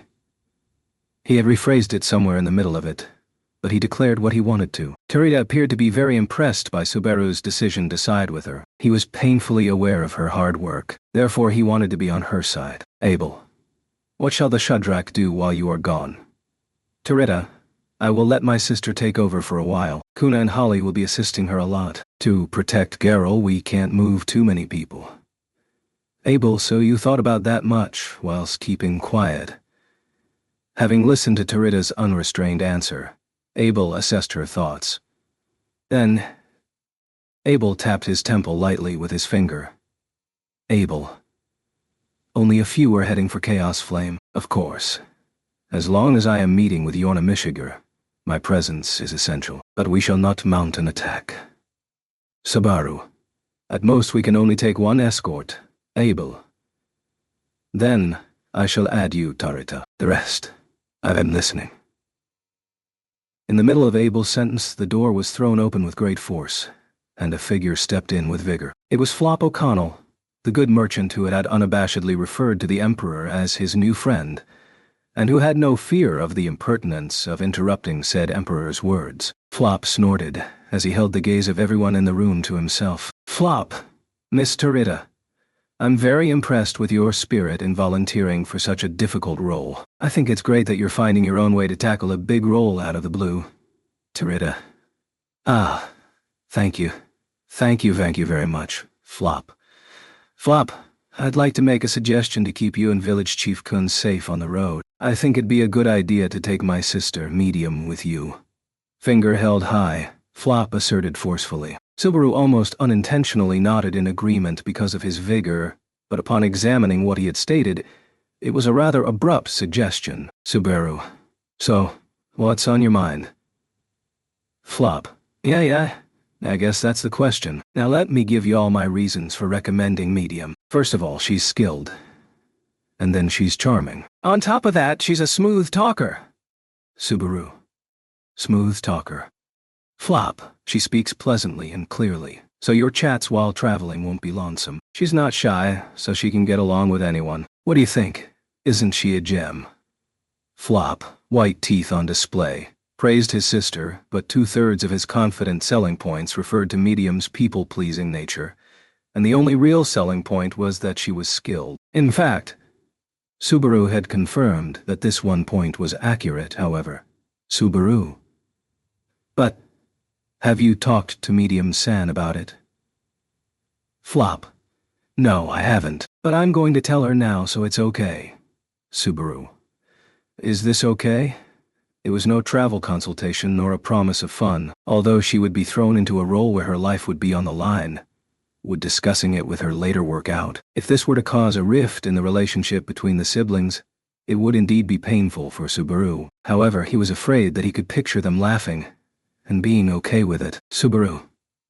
Assuming that Medium-san's okay with it, Abel, what about you?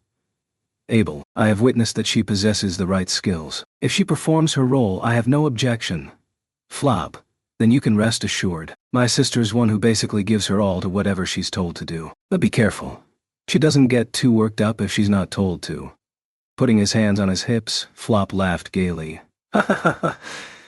It could be inferred from the way he'd stated that, and from Abel's attitude. This time, Flop would not include it in the group that would accompany them to Chaos Flame. Subaru. But, Medium-san, doesn't have to go with us, you know. Flop. Don't be silly, husband Kun. I have a goal. There's some revenge that must be done. That must be served. Subiru. Oh, right. Those were the dangerous words that spilled out of Flop's mouth. But he knew that they were by no means dangerous thoughts, but rather directed towards an outrageous absurdity even the cheerful Flop could not forgive. Flop's goodness, which had gone unheard of by Subaru in this world. That was the reason why Subaru trusted him and had been able to spend time with him until today. Flop. It's the same for my sister. My sister and I have the same goal and the same path to walk. If I abandon you, Wife San, and Village Chief Kun here, I wouldn't be able to hold my head high anymore. Subaru, I'm going to cry. I'm going to fall in love with you. Flop. Haha. That's a gut-wrenching thing to hear from you, husband Kun, in that outfit. But you can't do that, because it'd be bad for Wife San. But I'll take your feelings. Even the way he dealt with it was cool, and Subaru could only admire it. Perhaps Medium would be willing to follow Flop's words. In other words, one of their companions in the trip to Chaos Flame would be Medium. Flop. Miss Tarita, be good to my sister. Hey, you got along well with me, so I'm sure you'll get along well with my sister. Tarita. Yes. Please take care of yourself too. Flop. Yes. I'll do my best with Zikr-san and the rest of the Shadrakians. Flop slapped himself on the chest as Tarita fidgeted and looked down. With a smile on his face, Subaru cleared his throat. Subaru. By the way, I'm Abel. I shall be leaving you behind. Subaru. HK. Abel. Did you really believe I would say such a thing? When Subaru tried to confirm, Abel threw a feint in bad taste at him. Even though he was enraged by it, he reacted as if he wanted to be taken along, so Subaru did his best to hold back and kept silent by clenching his teeth. Snickering at Subaru, Abel prefaced his remarks with, "Unfortunately though, Abel, you are already a bargaining chip. As long as it is imperative for us to append Yorna Mishigur, no talks can be held without your presence. Subaru, I'll definitely punch you in the side of the head when all's done and dusted, but I'm a bargaining chip? Abel, the fall of Geralt was of your design. Those circumstances shall soon be known. I shall make sure that happens." Subaru. What? Not grasping the meaning of Abel's words, Subaru was bewildered. There was no doubt that the fall of the fortress city had been Subaru's plan, but he did not understand the advantage of going through the trouble of making it known. Basically, being underestimated was Natsuki Subaru's starting point. Priscilla. That there is someone else who can be utilized besides Abel. We must make her think so. It was Priscilla who answered Subaru's question in a straightforward manner. Hearing her words, comprehension slowly seeped into Subaru's mind. Priscilla. Of course that encompasses not only this foolish commoner, the people of Shudrak from the Budheim jungle, and the defender of the fortress city of Geralt, General Second Class Zikr Osman, are likewise material for negotiations. But the best one would be Abel, the military strategist who assisted in bringing the city down. As I had stated, in the Empire, the strong are respected. It is not merely about brute force, but intelligence as well.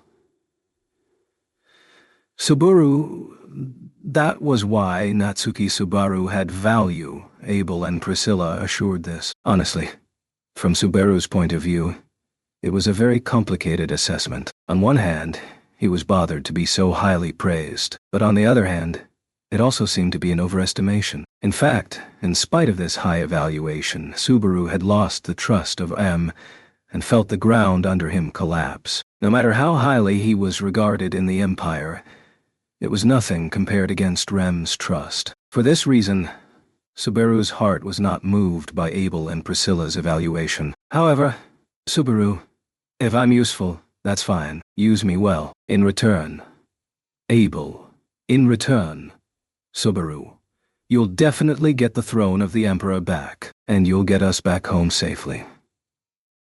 Subaru firmly stated that this was the only thing he would not compromise on. Having heard this, Abel's eyes widened slightly, and then he let out a long breath. Abel.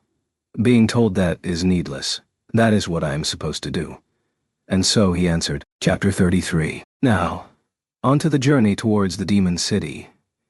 He would use what he could to reclaim the imperial throne of Wallachia. He would not only use the fortress city of Geralt, but also the people of Shudrak, General Second Class Zikr Osman, and of course, Natsuki Subaru. Yes. Abel had just nodded his head in agreement to Subaru's confirmation. Priscilla. This affair seems to have been settled. Priscilla so muttered after seeing the conclusion of the meeting, covering her mouth with her opened fan. Just as she had stated, the meeting had come to a consensus. The victory conditions were understood by all, their future course of action was decided, and their next destination and goal were set. And then? Subaru. If it's just a select few that are going to Chaos Flame, what about the others? Currently, it's just me, Abel, Terita-san, and Medium-san. Al. On that note, can I say one thing? Subaru, Al? Subaru was about to select the final members for their next destination, the demon city of Chaos Flame, when Al butted in. He raised the hand of his lone arm, then scratching the back of his own neck with said lifted hand. Al. Princess, can I step away from your reins for a moment? I won't stay with Bro's group. Subaru. Oh, come on. Your voice is cracking, bro. Is it really all that surprising? In response to that unexpected proposal, Subaru's voice cracked, which prompted a quiver from Al's throat. But even though he had stated so like it was nothing, Subaru couldn't just voice his agreement. Subaru, why? I told you everything, didn't I? I said I'd help you, bro. Even a doddering old man like me can be useful in some way. Subaru, you were that serious? Al answered by shrugging his burly shoulders, and Subaru thought back to the talk he'd had with him before joining the meeting, and was surprised at how he had adhered to the conversation they'd had. It was true that he had encouraged him. It was true that he had raised his spirits, and it was true that he had pushed him onwards. However, he had not expected him to go as far as seriously saying he would cooperate. Al. Why are you frozen stiff? Did my offer impress you that much? Subaru. No. Shelving away my initial surprise. I haven't heard anything about you being strong, Al. And with me and Abel, the ratio of men to women in our group's just awful. Al. Sorry if I got your hopes up, but I'm a lot weaker than the Amazon Nichan over there. Pointing at Terita with a snap, Al proudly assured him that he was fairly pathetic. In fact, Terita's ability probably ranked among the best in the people of Shudrak. But after witnessing the battle with a member of the 9 Divine Generals, she was a rather unreliable battle reinforcement. Anyhow, Subaru. Still, I'm glad to hear you say that. I'll accept your sentiment. Al. Don't worry about it, bro. Just the sentiment. Are you turning me down gently, perhaps? Are you saying we're not tied together this time? Al had endless questions about Subaru's response, but there was no mistaking how he took it. He was really happy about the offer, but this was the Valatian Empire. In the first place, more so than Flop and Medium, that Al was participating in the war was purely by chance. Priscilla. Al. Yeah, Princess. While Subaru made his conclusions, a beautiful voice next to him unexpectedly called out Al's name. The owner of the voice was, of course, Priscilla Bariel, who sat proudly at the round table. She squinted her crimson eyes and turned her emotionless gaze to Al, to her own follower Al, who had just announced his next move. Priscilla, you were the one who offered to accompany me to the fortress city, were you not? And now you wish to leave me and go on an amusement trip with your clownish friend? Al. I don't think it's going to be a carefree trip, but that's the plan. Or are you going to miss me, Princess? If you'd like to hug me and hold me back, go right ahead. Priscilla. Nonsense. Al. Right. Al's light-hearted comment was interrupted with a snarky remark, and he sagged down. It looked he hadn't been expecting much anyway. While staring at the top of Al's head through his helmet, Priscilla let out a small breath and said, Priscilla, dance well, as best you can. Al? Oh, I gotcha. Princess is the one who shouldn't be careless just because Schult and I ain't around. Princess's beauty is the world's beauty. Priscilla, I needn't be told that. Who do you take me for? Al. Of course. You're the center of the world, my princess, Priscilla Barriel. Al said those pretentious words in a droll tone and bowed frivolously in front of Priscilla. Then he turned around and raised his hand to Subaru, saying, "Let's go." Subaru. What? That exchange made everything final? What about my opinion? Al, what's with all the reluctance? It's depressing. Or is it just that I haven't noticed that I smell like an old man? Like, is it a pain for you to be around me? Subaru. I'm not talking about that. I mean, what gives you the right to decide? Al, no, of course you're free to refuse, you know. But how can I refuse? It's the princess, yeah? Al cocked his chin, indicating Priscilla, who was fanning her face. This regal behavior was the overwhelming basis for Al's words. To overturn Priscilla's decision, just how terrifying would that be? Nevertheless, if it'd lead to uncertainty in the future, refusal was not an option. Subaru, Priscilla, I'm able. I do not mind. He may follow us if need be. Subaru. Abel, damn you, you're not treating me like a military strategist.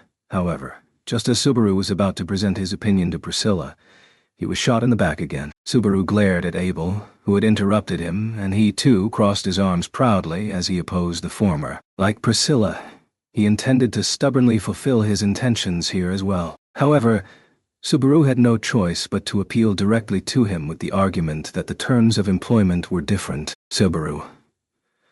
What's the point of being a military strategist if my opinions aren't even taken into account? Abel. Do not be presumptuous. If your opinion were worth listening to, I would listen to it. Nevertheless, I am the one who calls the final shots. I would not entrust it to you. Subaru. Are you a nasty boss who takes away the fruits of his workers' labor? Abel, do not force me to repeat myself. The results are yours. They must be. Subaru. The emperor who had been ousted from his throne had a wise person following him that could not be underestimated. What Abel wanted was a Subaru with such a reputation, and he was willing to give Subaru credit and exaggerate a bit to get it. But that was no different than building up a myth. Subaru, being a fake isn't good enough. It's got to be the real thing, or I'll never get back what I lost. Abel, if such is the case, then do attempt to convince me and everyone else with your own actions. If you cannot achieve it, it remains as a foolish and delusional remark harboring great ambitions. Subaru, bastard, I'll do it. I'll put any useless loans to good use. Biting down hard on his molars, Subaru replied, peering into Abel's cold black eyes. Even though they were facing the same direction, they did not have a relationship where they could lower their guard around each other. Rather than the difference in the soil they stood on, as in the kingdom and the empire, it was something bigger that seemed to be the reason for such a divide. As long as that was the case, he may disagree with Abel on a crucial point. And once that happened, Natsuki Subaru. Al. Perhaps he meant me as a useless loan, Princess Priscilla. Fool. Priscilla only briefly responded to Al, who slumped his shoulders and muttered that the members of the expedition to the demon city of Chaos Flame had been decided, and the plan was set in motion. Abel, get the soldiers of the fortress city together by the time I return. I shall send word back soon. I will, even if it costs me my life. Receiving Abel's command, Zikr knelt down on one knee and reverently obeyed it. Zikr, who had unexpectedly found himself in the position of an enemy of the mighty empire, had no hesitation in his stance, but, naturally, that did not apply to the entirety of the city's troops. In order to unify their intentions and bring them together as a single army, the efforts of the generals would be essential. In that sense, Zikr's presence was a boon. Subaru. Zikr-san, I know this is a lot of work, but... Zikr. No, this is the role that I, as a general, am supposed to play. It is nothing compared to the bloodless siege. Subaru. Subaru cast his eyes down at Zikr's words, who gave a strong and proud smile. Subaru's track record was that he had set up a bloodless siege, claimed he could do it, and failed miserably. As a result, he had failed to meet Rem's expectations, and had caused her disappointment. However, Zeker smiled at Subaru's work. Zeker, do not be discouraged.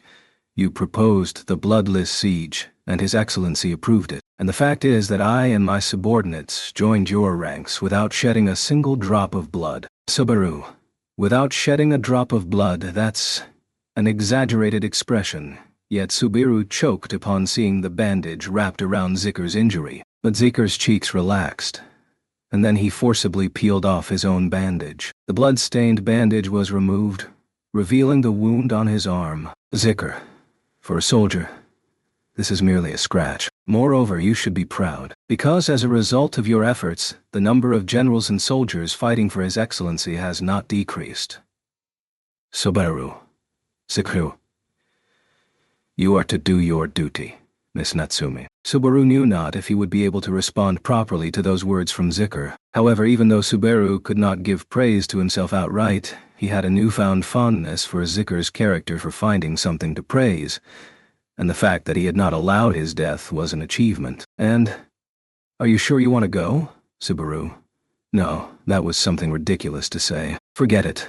And with that, Rem, whose eyes could not hide her fatigue, shook her head. Rem stood at the entrance of the city hall with her cane. She was not dressed in traveling gear, but in the light vestment of a healing practitioner scrambling around to help the wounded. Rem would remain in Geralt. It was a temporary separation from Subaru, who was on his way to Chaos Flame. Before parting, Subaru smiled at that comment from who had come to see him off. Even though he knew it was out of concern, he couldn't help it. Subaru, well, it's not all been good, but it's hard on me for you to tell me to forget something about you. Oh, I didn't mean to, Subaru, because everything you've given me, whether a strangled neck or a broken finger, is a precious memory that I can't live without. Rem, huh? He had not meant to make fun of her, but he ended up being pierced by Rem's glaciated eyes. When he thought back to the events that had impacted him since he was sent to Valachia, it was just that many of the memories that popped into his mind held a powerful pang of pain and suffering. Of course, there were many, many memories of hope and joy that he had stored deep in his heart, such as the fact that he had been able to come to terms with Rem, and that she cared for him. But the most painful memories were stored in the same place too. You're not nervous. Are you really all right? Subaru, you know, it's exhausting to be tense all the time. If you're asking me if I'm okay, I'd say I've got a lot on my mind. If I could, I'd stay by your side forever.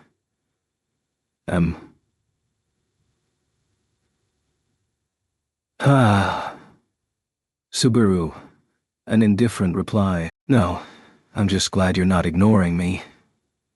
He was hurt by that casual attitude, but the words Subaru told Rem were his true feelings. There had been a great deal of last-minute agonizing over leaving Rem in Geralt. To be frank, even at this moment, he wanted to retract his previous statement, grab her by her slim arms, and whisk her away. How good it would be to have Rem within Natsuki Subaru's arm's reach, to protect her from the hardships, fires, and every possible bad thing that could befall her. Subaru. In fact, I'd even like to tie you and me together the whole time with an unbreakable cord. Rem. Are you serious, Subaru? Somewhat, Rem. Finally, he wasn't even able to get her to say, huh? Of course, he knew that he would have been rejected had been serious about it, so he just went for it. It would be best if he could tie himself to Rem all the time, so that he would always know if she was safe and sound. Depending on the situation, he may have to resort to the power he had awakened at Pleiades' watchtower. Subaru, I'm not sure how to use Corleonis, either. Subaru's new authority, Corleonis, which had manifested at Pleiades' watchtower, it was with the ability to vaguely grasp the location and situation of his allies, with Subaru at the center. In addition, Corleonis allowed Subaru to take on the burden of his friends and keep them in good health. Perhaps he could use his power to take the burden of Rem's crippled legs and let her run around the fields and mountains in high spirits. He didn't want Rem to go out of reach by doing that, though. Subaru. Hey, why do you look so depressed all of a sudden? Subaru. Nothing. I'm just self-loathing here. Rem pointed out and Subaru sighed, holding his own deflated face in his hands. It occurred to him that Rem's limp had kept her in a place where she could not get away from Subaru. The fact that she was incapable of escaping was one of the things that kept Subaru and Rem from ending their relationship. The fact that Rem was not in perfect shape made him think that he was lucky. Subaru. This is why Rem can't trust me. Subaru was always thinking only of himself. He wished to be gentler. He desired to be kind, smart, and strong. He had been working hard for the sake of everyone, and now that he had taken another good look at himself in the tower, it was still not enough. He could not retrieve the Natsuki Subaru that Rem believed in. Subaru, sorry, I was getting a little Senshi what? Now? Sentimental. Subaru, don't worry about it. It's an expression that's only understood by Al and my hometown. Rem frowned slightly as Subaru shrugged his shoulders and replied. However, she rubbed her eyes and erased the wrinkles, as if to put off the feelings growing inside her. There must be a lot of conflicts within RM. Even the fact that she had come out to see him off like this must have been something she had put a lot of thought into. Subaru, I'm not going to be away for long, because I won't be able to stand it without you. Trem, there you go doing that again. Subaru, I mean it though. If it makes you feel uncomfortable, I'll restrain myself as much as I can. Rem, you're not going to try to stop, are you? Subaru's shoulders slumped in remorse as he was met with a stare. Of course, he did not want to offend Rem nor to make her uncomfortable, but that would not stop his strong feelings for RM from overflowing. No matter what Subaru, who had disappointed RM, said, Subaru, good luck, and I'll be back soon. I'll bring back good news. Rem. Yes, I'm looking forward to Abel-san, Medium-san, and Tarita-san. Subaru. Setting aside Al, what about me? Rem, Subaru asked, just to be sure, but the temperature of Rem's gaze remained unchanged. However, Subaru must have looked very miserable with that answer, because Rem fell silent for a while, then let out a small breath as if giving up, and stated, Rem, it'd be a lot better if I were to talk about believing or not believing in you. Subaru, you're not talking about believing or not believing. Rem. As usual, the evil smell still hasn't faded, but that's not the problem. Subaru? That's not the problem? Rem's pale blue eyes continue to do so. A glint of disbelief in them that would not vanish. They were going to be separated from each other, even if merely temporarily. Her distrust, even though he was aware that its origin had been Subaru's blunder in Garrel, he wished to get rid of it, even if but a tad. Not so much for Subaru's own sake, but for the sake of Rem's feelings as she waited in the city. Subaru, tell you what, Rem, I'll do the best I can. How can I help you get rid of your anxiety? Or whatever it is.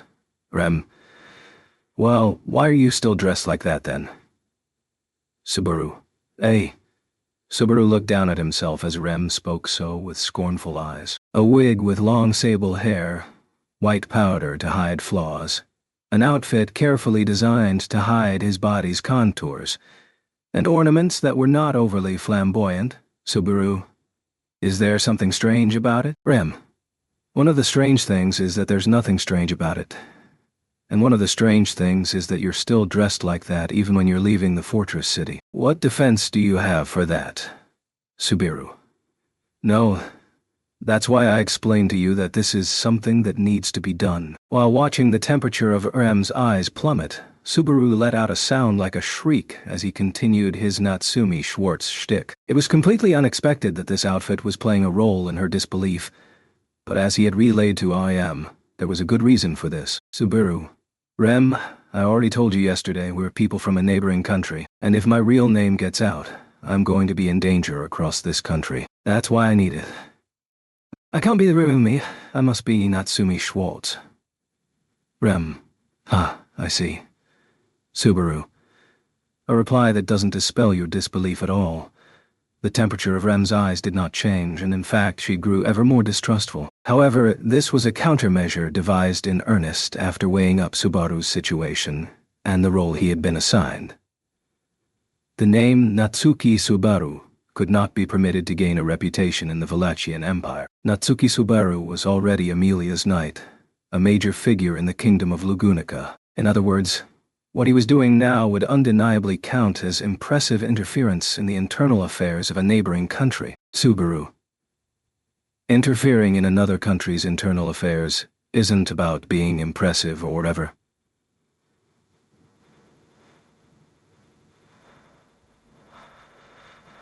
Whatever the case, the important point was that the consequences of Subaru's actions and the responsibility for them did not rest with Subaru alone. Bluntly, it might cause trouble for Emilia. As her knight, Subaru, who had sworn to help her on her way to becoming the monarch, could never allow her to be dragged down like that. Subaru. That's where Natsumi Schwartz comes in. It doesn't matter how well known Natsumi becomes. Natsumi will just be a beautiful black-haired girl who suddenly appeared in the Wallachian Empire. Rem. Are you finished, Subaru? Not yet, no. Also, I wager that Natsumi Schwartz's name will leave a chance for my friends in Lugunica to notice me. Rather, that was the main reason for assuming the pseudonym of Natsumi Schwartz. This instance in the Wallachia Empire did not mark the first time that Subaru had dressed up as a woman and called himself Natsumi Schwartz. There had been a time when he'd dressed up as a woman, not as a sideshow at Roswell's mansion, but out of necessity, and his true identity had been known to everyone except Emilia. The alias he had given at that time had been the same one. In other words, in the future, if Subaru's existence became renowned in the Empire as Abel had hoped, and if the name that spread were to be that of Natsumi Schwartz, Emilia and the gang may have the opportunity to know that Subaru and the others have been sent to the Empire. Hence, Subaru, I'm dressed like this out of necessity. Rem, I understand. It took quite a while, but he was relieved that Rem understood his approach. Anyway, that was the reason why Subaru's cross-dressing would be maintained for a little while longer. He did not want to undermine Rem's trust by having it prolong itself, but that would depend on the situation. Subaru.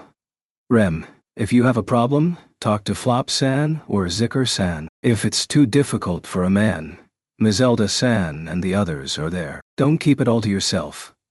Rem. It doesn't make sense for you to say that, but I'll consider it. You as well, please try not to bother Abel-san or Medium-san. Subaru. I'll just watch my back. Medium and Tarita aside, Subaru was not going to shy away from burdening Abel. Once in a while Abel should have his cool demeanor broken, struggle and break a sweat. Once they had said their goodbyes and passed a few words of caution, it was time to depart. Repressing the difficulty of leaving before the journey. Subaru. Rem, where's that girl?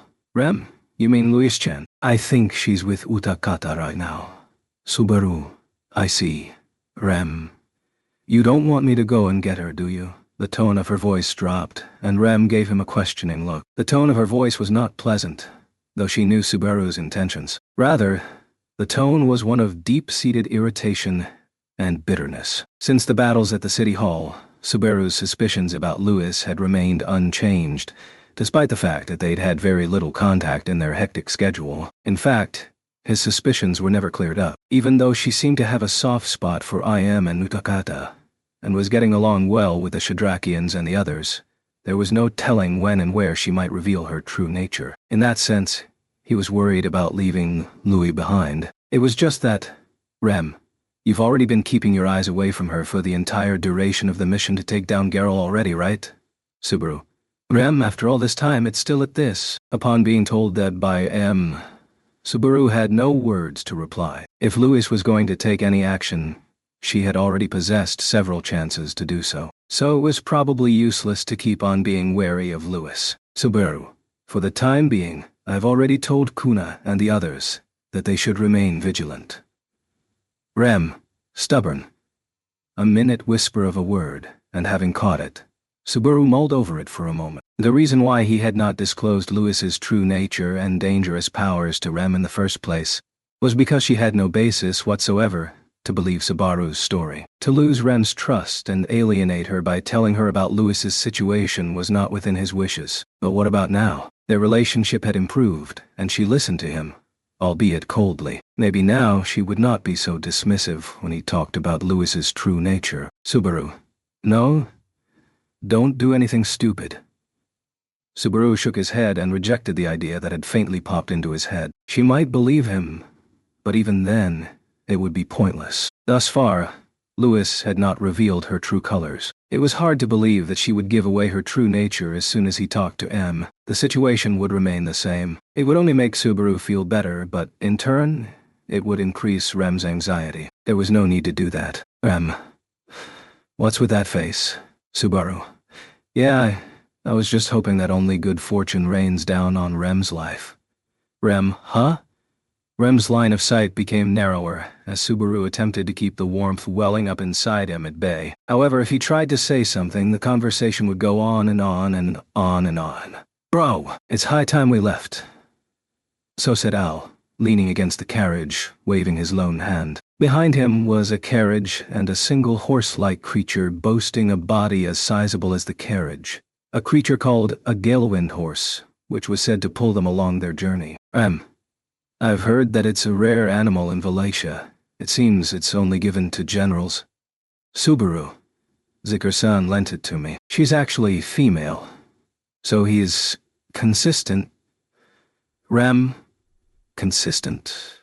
Rem tilted her head, seemingly unconvinced by Subaru's words. This was how Rem reacted to Subaru's words, for better or worse. Such happy circumstances would have to be put on hold for a while. Al.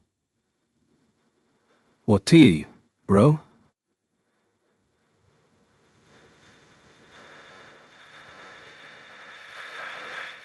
I'm aware of that. Rem. Subaru.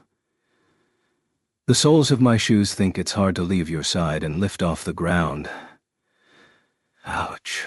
Ouch. Ouch. The tip of the cane poked his back, and the sole of the shoe that should have been attached to the ground left it. He was forced to take 2 or 3 more steps forward, opening the distance between him and Rem. The distance between them became real. Subaru. Rem, I've told you many times. Rem, I'll be careful. I'll also be vigilant. If I'm in trouble, I'll turn to someone else. Goodbye, Subaru. Subaru's shoulders slumped, and he wilted as he was told goodbye in a harsh fashion. Directing her eyes towards him, Rem sighed deeply and said, Rem, take care and have a good trip. I'll be waiting for your return. Subaru. Oh, Rem. I'm not going to disappear all of a sudden. There are people other than you I trust, she added onto it, and Subaru reflected on it carefully. Then he shook his head several times, even as Rem frowned in disgust, and, Subaru, I'm off. And with a big wave of his hand, he was sent off by Rem. The carriage was moving away, passing through the main gate of the fortress city, and disappearing into the distance. The carriage was headed southeast of the city, to the demon city of Chaos Flame, where one of the most powerful people in the Empire was based, and the focus was on whether or not they could persuade that person to join them. To be honest, if it meant recruiting someone, the choice to take Subaru with them was questionable. I'm certain that anyone would agree that you are putting in effort. With her cane, Rem squinted at the tracks of the carriage, which was no longer visible. Subaru had been in a joking mood up until the moment they parted. He had made all sorts of excuses, but all Rem could think of was that he did not want to stop dressing as a woman. Of course, it did not signify that she believed all of the excuses to be lies. They have parted. The city shall be a little more airy once the boisterous ones have left. I am not sure, however, if they shall be bringing back good news, or Abel's head. Rem. Priscilla San.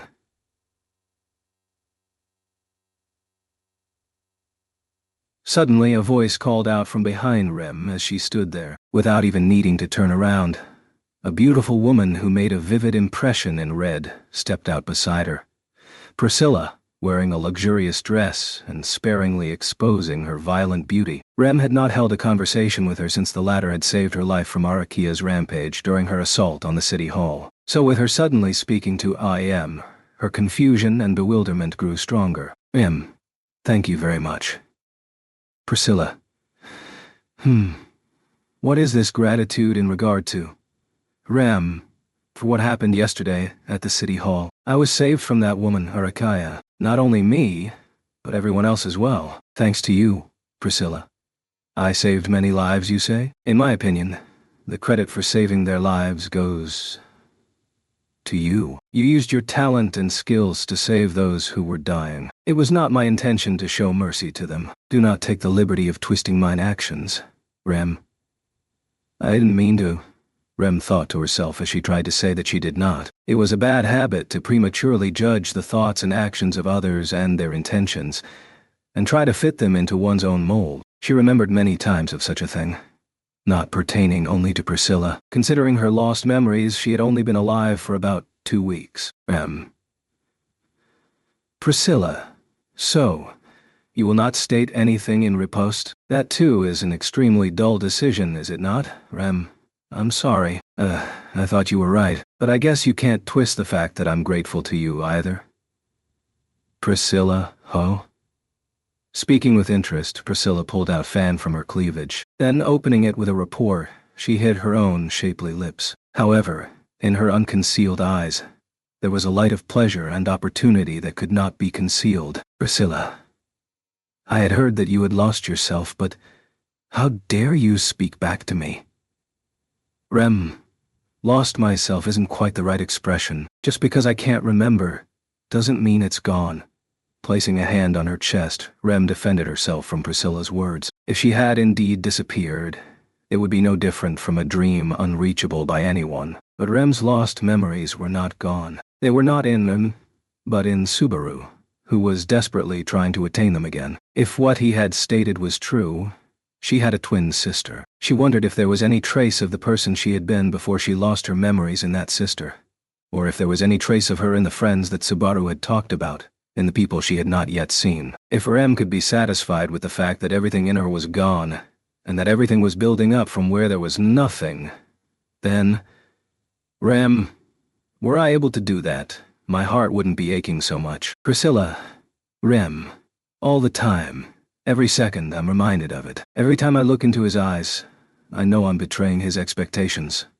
Of course, Subaru probably did not mean to do that. The stench was so thick and intense to the point it was difficult to even regard him, and whenever she peeked at it, his face was always desperate, and that desperation was directed at the version of herself that had disappeared, not the Rem that remained. How selfish of me. I'm disgusted with myself. So, she could not tell him that she was relieved to be apart. She found it difficult to tell him, who wished to not be separated from her, and not only was she relieved, but also had this disgusting feeling. Priscilla, what had you stated to be your name? Rem, eh?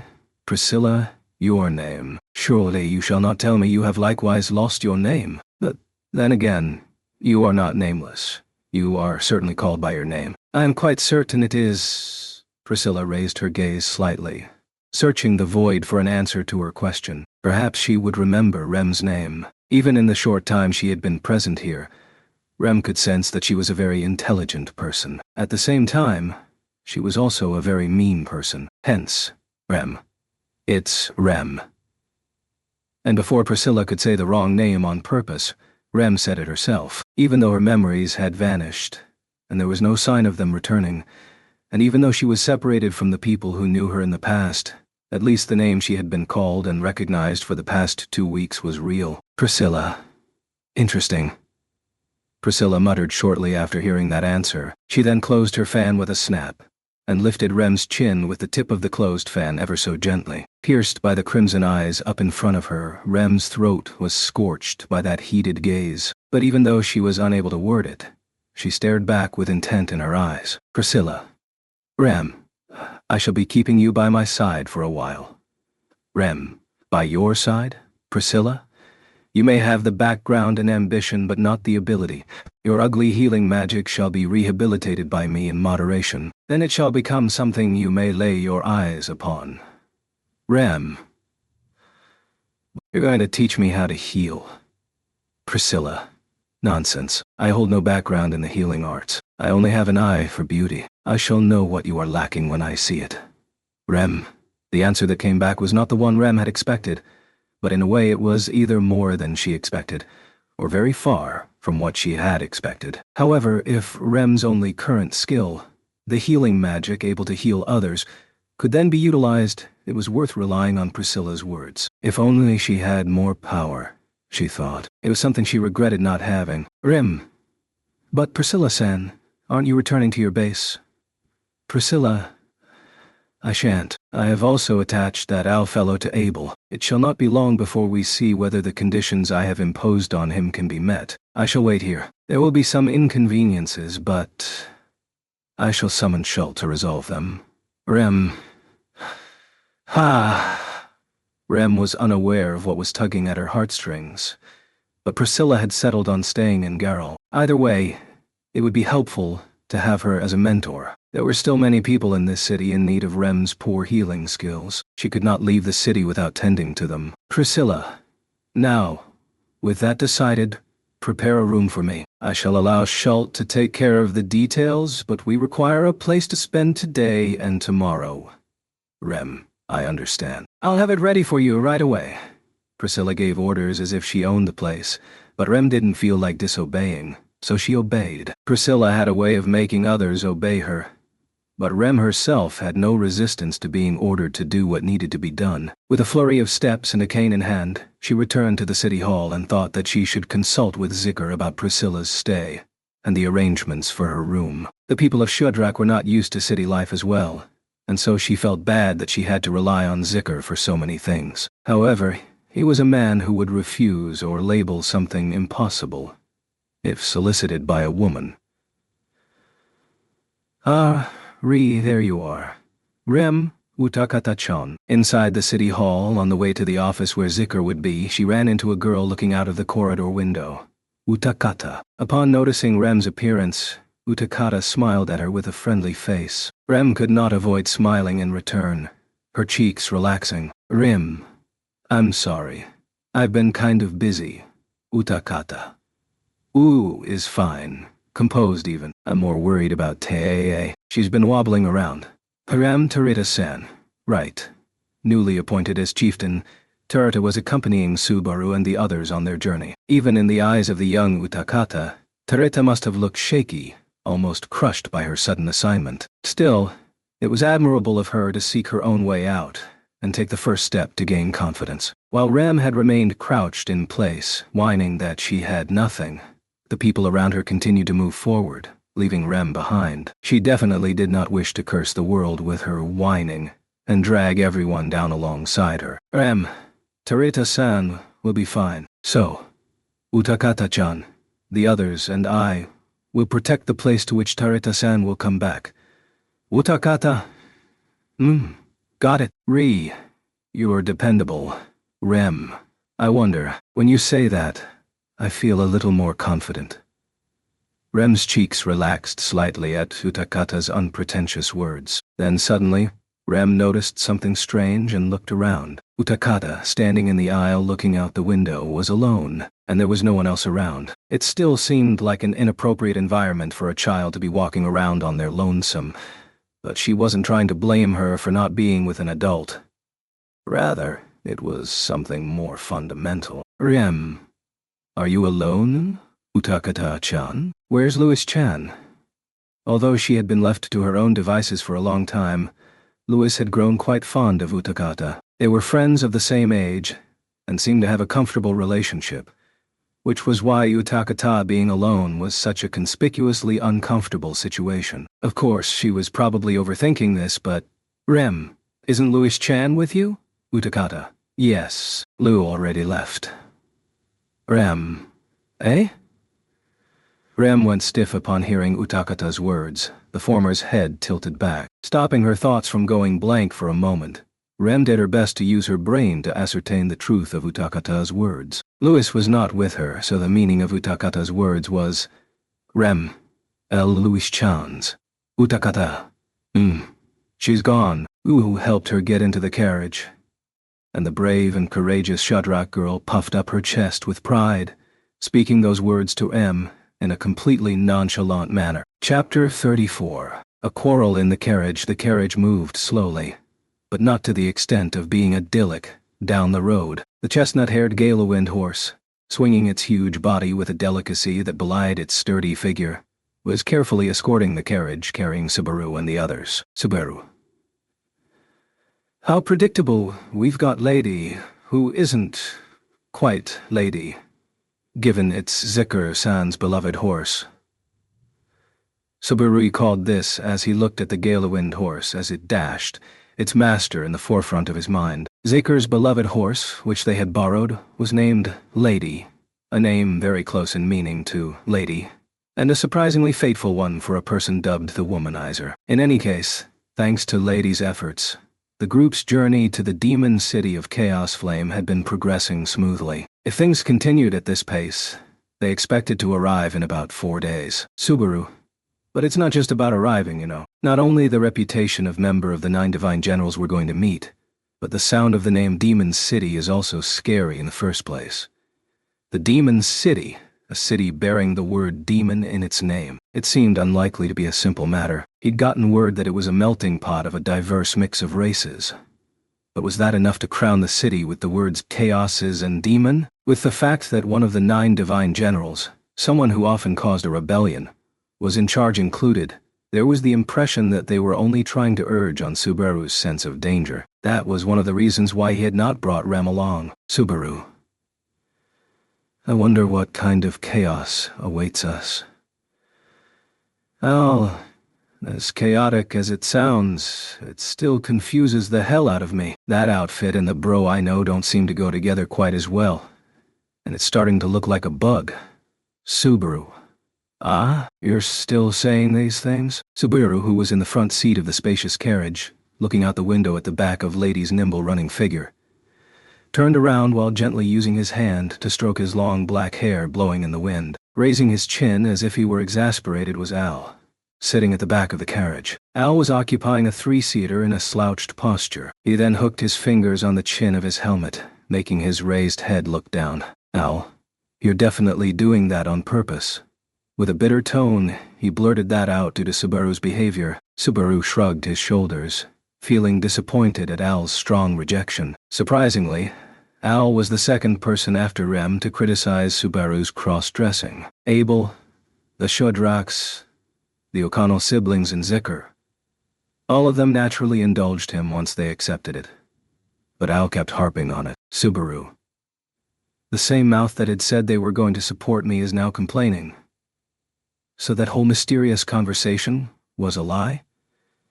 Al, it was no lie. And my decision to help you's genuine, bro. But that's not the same thing as this. I'm sure you'll be able to understand why I ain't happy with your cross-dressing, bro. Subaru, if you're on my side, you'll have to accept me as I am in the meanwhile. Al, you sure you want to keep being called bro when in that disguise? For real? Once someone reiterated this to him, even Subaru would feel that it was a bit unreasonable. Natsuki Subaru and Natsumi Schwartz. Albeit the two names may share the same body, there was a clear difference in the way they were and the way they stood. In other words, Natsuki Subaru was his grounded self, and Natsumi Schwartz was an idealized image of his own fickle self. Subaru. Of course. I don't want to be a woman. It's about self-confidence and all that. Al. I didn't ask. Despite being rebuffed out loud, Subaru looked down at his body and changed his perception. Natsumi Schwartz had now been recreated with the use of a wig and makeup. But unlike the time he was posing as a dancer, his role in the future would be more intellectual. Therefore, the costumes and makeup had been put together to reflect that impression. The red-colored outfit with a collar was a one-of-a-kind design based on the uniforms of the Valatian Empire's officers. The one worn by Zikr had a similar design. He didn't normally wear a cloak unless necessary, as it inhibited his movement.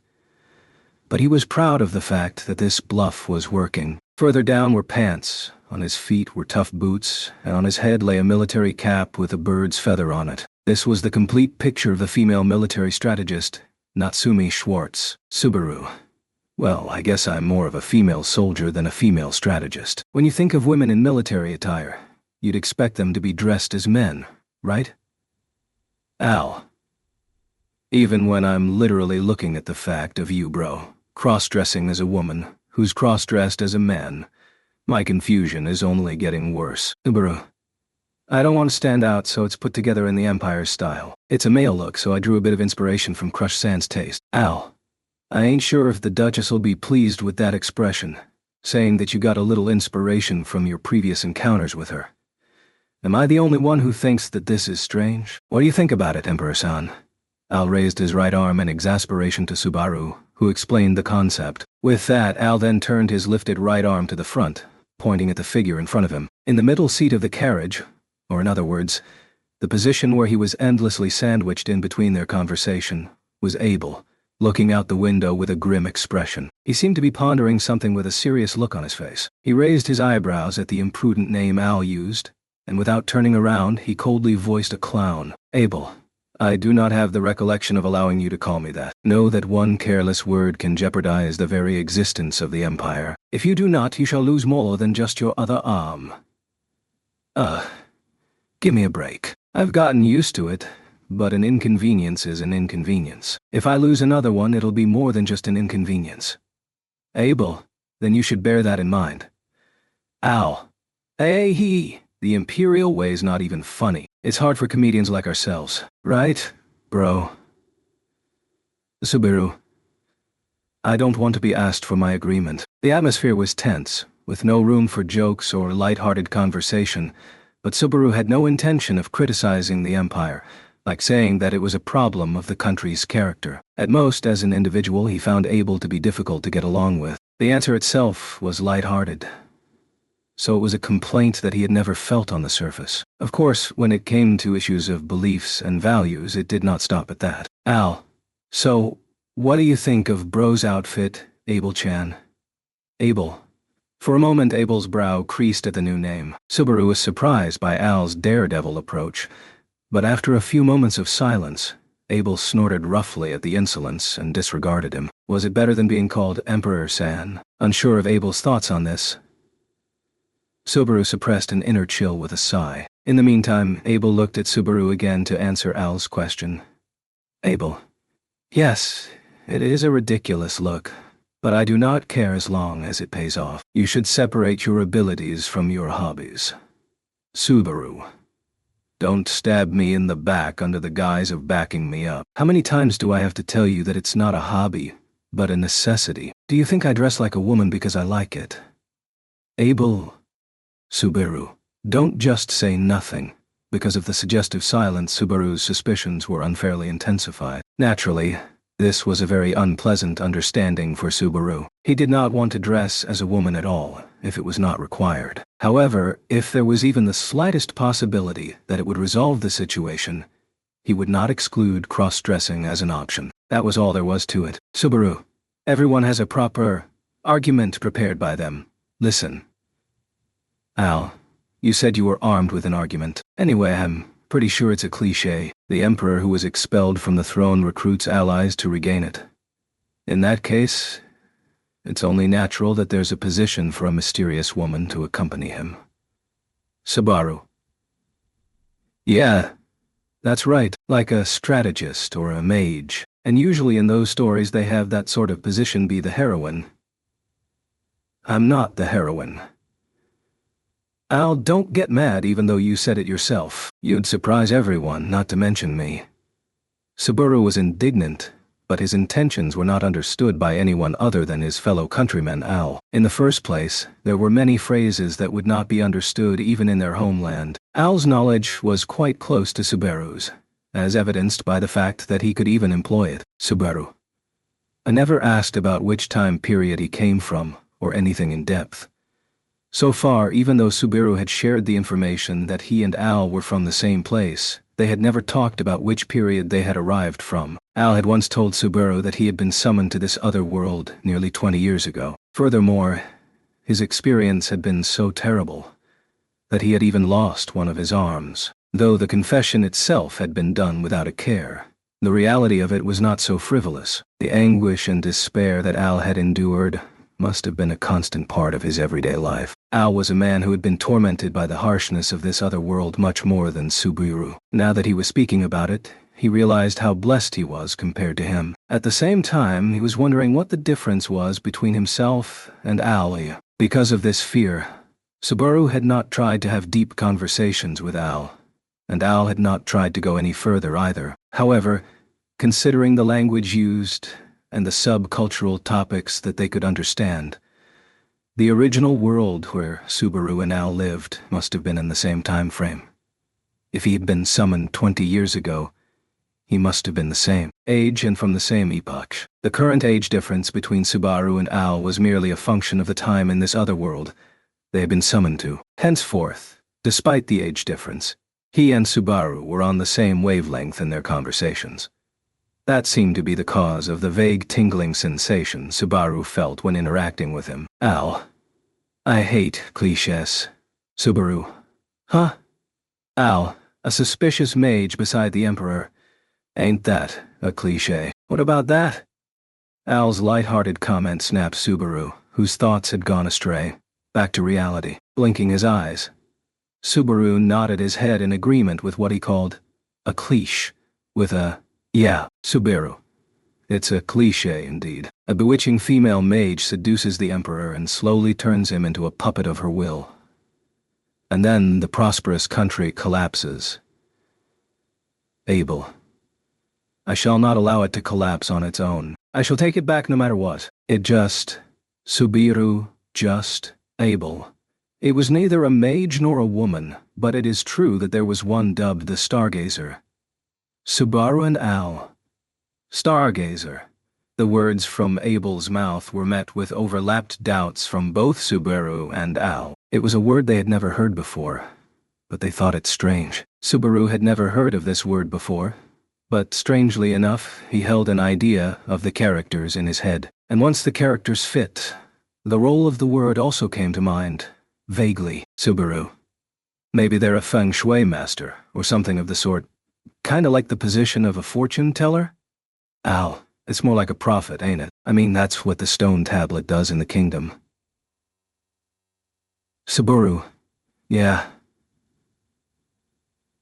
The Dragon History Stone, they called it, convinced by Al's words.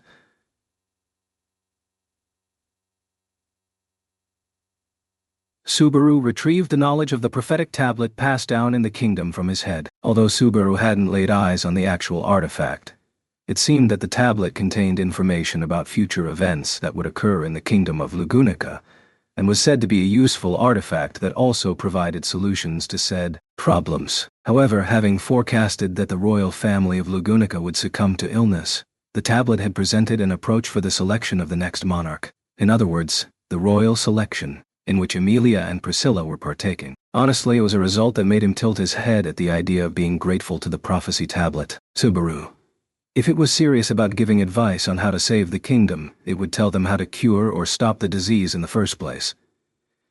As he deepened his knowledge as a knight of a royal candidate, he learned that the royal family of a royal candidate, Lugunica, possessed no tyrannical behavior or imbecility, and were, at the very least, loved by their people. Many of their subjects and citizens had been saddened by their deaths, but none had been happy about it.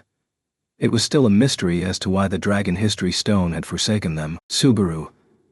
If the other party's a slab of stone, it'd be a pipe dream to get any answers. Al. If they're a stone slab, then sure. But the Stargazer ain't one, right? What role did he play in the court? Abel-chan. Abel, not too far from all of your perception, because the power of the Stargazer was to peer into the future, to preserve the Empire. Abel's answer to the question was roughly in line with the impression Subaru had gleaned from the name Stargazer. Nevertheless, there was one problem. Subaru. But they weren't able to predict things. You were driven out, after all. Abel? As I told you before, the Stargazer's power is for the preservation of the Empire. It does not necessarily coincide with my safety, Subaru. That would mean that it'd be better for the Empire if you were chased away. Abel, at least, I suppose that is what the Stargazer has settled upon. Abel crossed his arms quietly as he answered nonchalantly. It could be argued that the tablet and the Stargazer, two objects with similar roles, had both overlooked the plight of what should be the most noble position in their respective countries. To suspect a connection between the kingdom and the Empire was tempting, however. Subaru. Before that, I'm starting to feel that there's a problem with you, who got abandoned by the Prime Minister, your right-hand man. And this prophet. You sure it's okay to put you back on the Emperor's throne? Al oi oi, that's too straight of a fireball, bro. Subaru? No? Don't you feel concerned when hearing the situation surrounding this as well? Al, but that's it. Afro General approved of Abel-chan, didn't he? Subaru. Yeah, that's right. Then I guess it's okay. With the mention of the Afro general Zeker, Subaru was peacefully convinced. Zeker was on Abel's side, which was a relief, although it made him worry about a lot of other things. On the other hand, without Zeker, it was highly doubtful that he could have gone along with Abel, given his suspicions. Regardless of how much he wanted to get himself and Rem back to the kingdom safely, it did not mean that he did not care what happened to the Empire. To be honest, Subaru held more bad memories of the Empire than good ones. But there were many people he wished to see happy, including the people of Shudrak and the O'Connell siblings. Subaru, I'm starting to get pretty worried about including you in that, but... Abel, whatever you say, no matter what the Stargazer sees regarding the future, I have my answer. Subaru. Abel. If the Stargazer decides that I cannot remain on the throne, I shall not comply. If the Stargazer declares that my presence shall destroy the Empire, then I shall disprove that with my own hands. Abel's declaration was a little too passionate to be casual. Abel's fervor was equal to the fervor with which he had stated he would take back his throne on numerous other occasions. This was Abel's unyielding position and his unshakable heart. Subaru did not doubt Abel's last line because he could feel that it was not merely revenge or rebellion, but a larger and purer belief. Other than that, he really wished more of the surrounding parts could be embellished to make it believable. Gooies. Look ahead a little bit, look ahead. Subaru. Just as the conversation was coming to a close, from the front of the carriage, from the coachman's bench suddenly came a boisterous voice, and Subaru and the others turned their attention to it. Medium, who was holding the reins of Lady on the coachman's bench, was the one to raise that lively voice. It seemed she had not been allowed to take the reins during her travels together with Flop, so she had taken the initiative by speaking up. I want to. Medium, her tall, slender frame tucked into the platform, grasped the reins in one hand while pointing to the path ahead with the other. Medium, I see a lot of hustle and bustle up ahead. Can you see it too, Natsumi-chan? Subaru? Barely looks like anything, I guess. Subaru leaned out of the window of the carriage, but he could not be sure of what Medium had been talking about with hustle and bustle. Maybe it was the angle, or maybe it was just his eyesight. Subaru had believed to be in possession of good eyesight, but in this other world, that was no longer the case. People from this other world had eyesight of a different level. Emilia probably had a visual acuity of 5. Subaru had the impression he had seen a TV program in his original world that said people in Africa had exceptionally good eyesight. In this regard, Tarita's eyesight, as one of the Amazonesses of this other world, was quite impressive. Subaru. So, what about you, Tarita-san? Can you see it? Tarita. Wait a minute, that's... She answered Subaru's call, but Tarita was neither inside the carriage nor on the driver's platform. Leaning out of the window, Subaru beckoned her. She was atop of carriage, of all places, positioned on the roof of the moving carriage, from which Tarita served as a sentinel keeping watch of all directions. Is it just me, or is it kinda uncomfortable to have people on the roof like that? Subaru. I don't know about Abel, but I'm used to it with our Garfield. Al mentioned Tarita, whose task lay atop the horse-drawn carriage, but Subaru, familiar with Garfield, who wished to play the same role, was not particularly uncomfortable with it. In fact, in this other world, it was essential to be vigilant while on the move, so it will have proper effects rather than just a chuny thing. The fact that Abel did not halt her was proof of that. Tarita. Looks like Imperial soldiers are gathering. Looks like an ox cart or something is being stopped in front of us. Subaru. That's Abel. A checkpoint.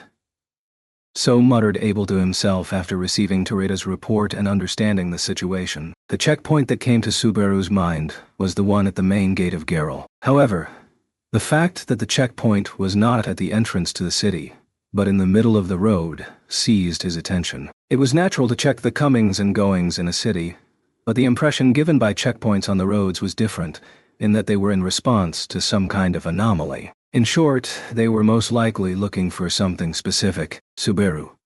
No way us. Arakia got away from us, and that's how things got spread. Abel, of course.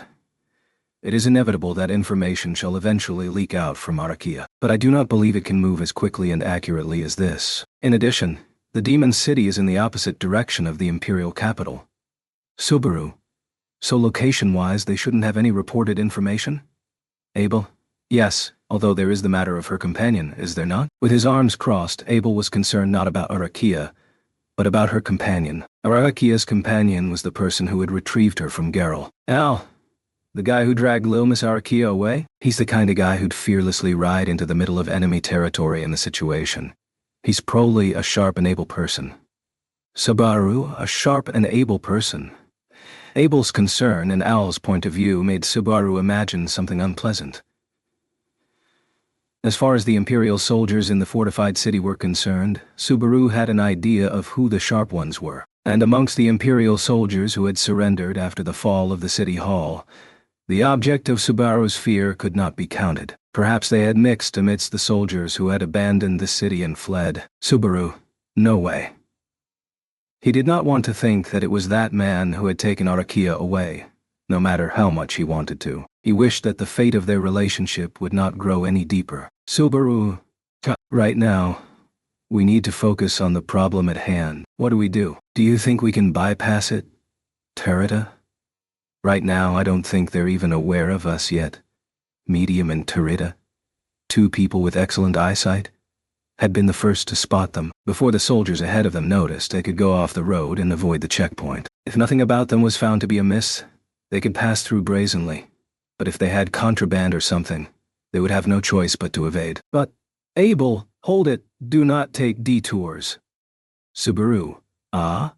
And just before he gave the order to get off the road, Abel, of all people, stopped him. In response to his call for restraint, Subaru turned his suspicious eyes to Abel. Subaru, you tell us to not take a detour. What else do you want us to do? If they find you, we're in trouble. Abel, I want to know their goal. If the fall of Geralt is the matter, the developments would be too swift. If it is my whereabouts, I would like to learn what the soldiers say they are searching for.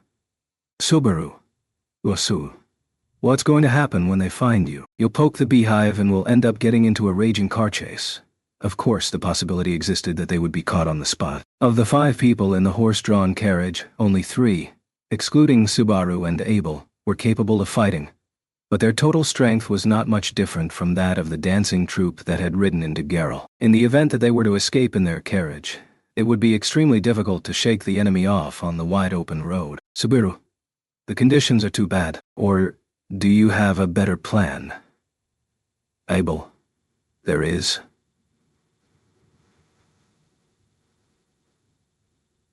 Subaru, huh? Subaru was stunned as he weighed the risks and rewards and decided that the odds were not in his favor. They were supposed to be talking about the odds of taking on a dangerous bet right now. Subaru, what do you mean you want me to be the one to appear out there? Abel, there is already a precedent for this in the fortified city. The carriage is disguised so as not to be recognizable as one from the army. It shall be as we agreed upon in advance. Subaru, wasn't that just preparation for small talk while on the road? Abel's brash statement had been a setup for making conversation with other vendors and travelers along the way, not a premise to fool the carefully watching Imperial soldiers. Yet, Abel turned a deaf ear to Subaru's complaints that sounded like screams. Abel, I shall hide at the bottom of the wagon. You get the soldiers to talk. Subaru, wait. Are you serious? Abel, do not allow the soldiers to look into the bottom of the carriage. You too might lose your life. Subaru, I don't know why you're so high and mighty. With that said, Abel stood up from his seat and put his hands on the floor. There was a slight gap in the floor underneath the seats, and the floorboards flipped up, allowing him to descend onto the bottom part of the carriage. The horse-drawn carriage had been originally intended to be pulled by the Galewind horse of General Second Class Zickertot. The exterior of the carriage had been replaced to disguise the fact that it was related to the Imperial Army. But this did not mean that its functions had been disabled. The carriage, designed to be used by people of high rank, had a mechanism which allowed the floorboards to come off, so that they could hide in case of emergency. Subaru was sure the one who had crafted this horse-driven carriage had never imagined that it would be the Emperor who would be hiding there. Anyway, Abel quickly lifted the floorboards and twisted his thin body into the narrow space. In earnest, he had entrusted the rest to Subaru. It was not so much daring as it was pride. Al, good grief. Abel-chan's so pushy. Nevertheless, we got no choice but to do it, bro. That was Al's comment about Abel, who had only made his point and quickly made his retreated. His words after that were based on the reaction of the checkpoint in the carriage's path. It seemed that their presence had become known to their side as well. Tarita, Natsumi, they're aware of our presence. Medium. Then, it looks like we have no choice but to go. Alright. Good luck, Natsumi-chan. Courteously, Tarita's and Medium's shouts eliminated the option of a detour. Changing direction at this point would be like advertising, it's inconvenient to have the carriage inspected. Therefore, they had no option but to proceed as His Majesty, the Emperor, desired, even though it was annoying. Al. Bro, you ready? Subaru? Yeah, alright. It's nice to meet you. Al. Well, that was some switch, delivering a light tap to his cheeks with both hands. Subaru flipped a switch inside himself. If he slapped his cheeks hard enough, his makeup would be ruined. If he scratched his head, his hair would get messy. If he did not shelve his inner irritation, his words would become rough.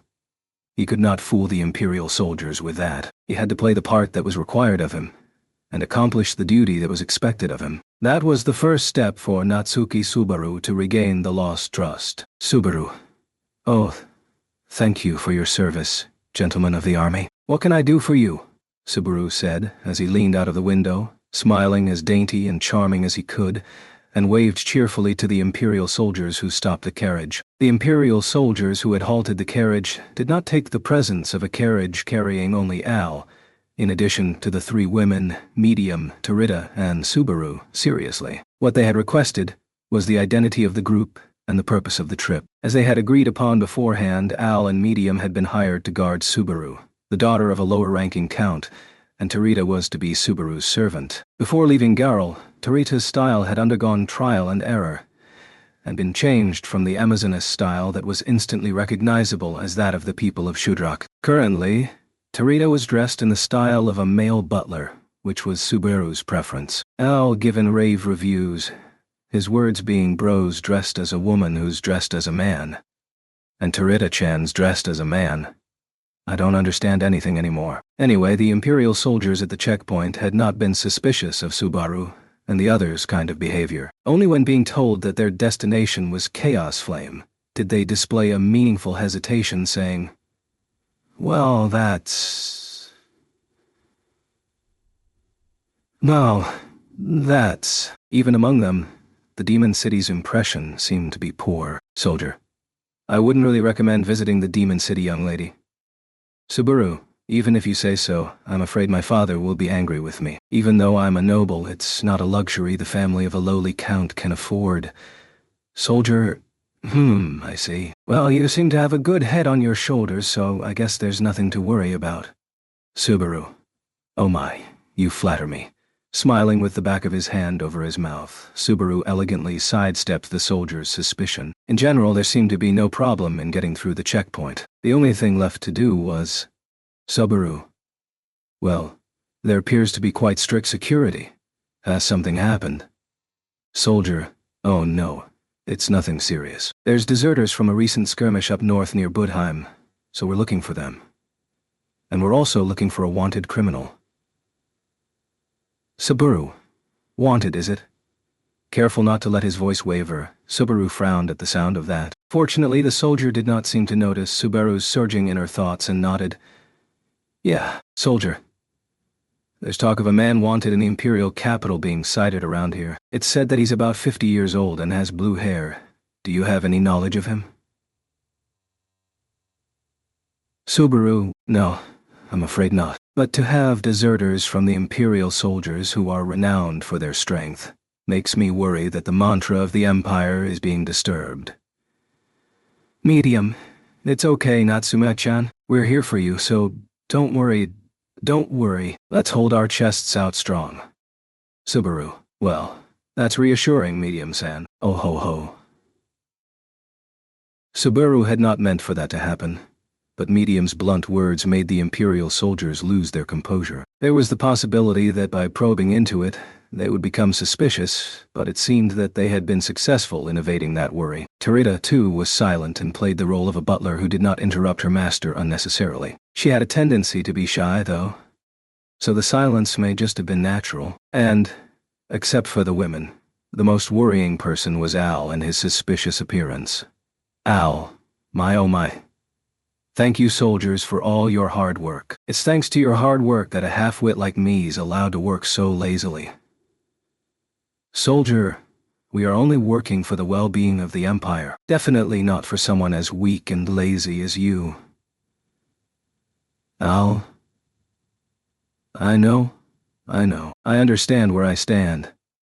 Al, too, had perfectly handled the disrespectful move from the Imperial soldiers, having been met with scorn. It was hard to discern if he was acting or not, but he had a good point. The unnaturalness of hiring the one-armed Al as a bodyguard was also quashed ahead of time by Subaru. Subaru. It wouldn't look good if I didn't say I hired him as a bodyguard, would it? With his arm like that, I'm sure he used to be a soldier serving this country as well. Soldier, if he resigned his position because of his injuries, there's nothing for us to say. Just be very careful, because it doesn't mean that he doesn't have evil intentions. Treating Al's arm as a strength rather than a weakness reinforced the rationale for his frivolous attitude. The Imperial soldiers, with their aversion to weakness and their respect for the strong, were also considerate of those who had retired from the front lines due to unhealable wounds. With that, they had been capable of getting through the checkpoint without any major problems. Medium. Well, Natsumi-chan was really good. I'm so impressed with you. Medium praised him as he waved from the platform towards the Imperial soldiers in the distance. At her words, Subaru shook his head with a, No, Subaru. It's no big deal. If the checkpoint had been set up for a more pressing reason, we would have had to use a lot of finesse to get through. In that sense, I guess you could say we were lucky. Medium. Yeah? Then I guess so. I'm often told I'm lucky by Big Bro too. I feel that way too. Subaru. Both Medium-san and Flop-san are naturals at finding happiness, aren't they? Subaru smiled at Medium's pleasant answer as he put his hand on his cheek. At this exchange between Subaru and Medium, Tarita, who was sitting in the front seat of the carriage with an exhausted look on her face, turned around. Subaru tilted his head at her meaningful gaze as she was relieved of her tension and patted her chest in relief. Subaru. What's the matter, Tarita-san? Is there a problem? Tarita. No. I don't have a problem, but... Natsumi. How can you be so bold? I've been wondering that ever since you planned to dress as a dancer. Subaru. Yeah, I guess. Tarita had found Subaru's transformation into a woman hard to get used to. The time Tarita had spent with him in women's clothing was the same as Abel's, ever since they had entered Garrel. And yet, it seemed strange to her. In a way, Abel and Flop had been able to pull it off with zero effort. Bianca and Flora were able to overcome all problems with their natural good looks. Of course, Subaru's character, Natsumi Schwartz, had no such sort of grounding. There was a quality that could not be disguised by clothes or makeup alone, and it was a problem that inevitably arose for those who were not in its possession. It took effort to compensate for that. Subaru. So, I just tried my hardest, that's all. The perfection of Natsumi Schwartz was part of the results of humanity's accumulated quest for beauty. Were it not for these pioneers, Subaru's cross-dressing would not have been accepted even at a school festival. Behind its success were the forefathers' many wishes and efforts. Because of this, he also had a sense of being unable to disregard what had been established. Tarita. I'm jealous of your confidence. I don't have that. Subaru. Confidence. What I have is trust in Natsumi Schwartz, but confidence is a different thing. Tarita, oi, bro, don't do that. You'll confuse Tarita-chan. That level of thinking's a bit too much for us to follow, you know? In place of Tarita, her flickering to and fro, Al interrupted Subaru's self-assertion. He was unaware that he was talking about something so difficult that it would confuse the two of them. He had merely stated that even though it was difficult to believe in himself, he could believe in the ideal image he had created in his mind, one that he could believe in. Subaru. I always envision myself as the best version I can be, you know, Tarita. I find that a difficult concept to understand, Subaru. But I'd recommend trying that mindset, you know. Comparing yourself to the person you admire can be painful, but you can envision your ideal self. Tarita. Tarita's eyes widened slightly as Subaru put his hand on his chest and spoke. Something about it seemed to resonate with her in no small manner. Tarita, envision your ideal self. Resonated such that it seemed that she had quietly stored it within her heart. Al, deserters aside, don't know what the wanted guy did? Even if it's a big help that Abel Chan's story hasn't spread, that was a pretty big deal. Subaru, well, a blue-haired man of about 50 years of age. I'm sure there are many gentlemen who fit that description, and I can even think of one in my memory, you know. In his original world, blue hair did not occur naturally, but in this other world, it could be seen as a not-so-uncommon hair color, Ram at the forefront. The wanted man at the checkpoint earlier also fit that description, as did the heavy drinker who had once helped him in the city of Geralt. The mercenary named Rowan also possessed said characteristic. Unfortunately, Rowan's demonstration of his abilities had been foiled by Todd's surprise attack, but Subaru believed that he would have been quite good were he able to do battle in a proper fashion. However, Subaru did not believe him to be a wanted man, one that would require the mobilization of so many Imperial soldiers, so it was possibly a matter of someone else, with similar characters, that was wanted. Subaru.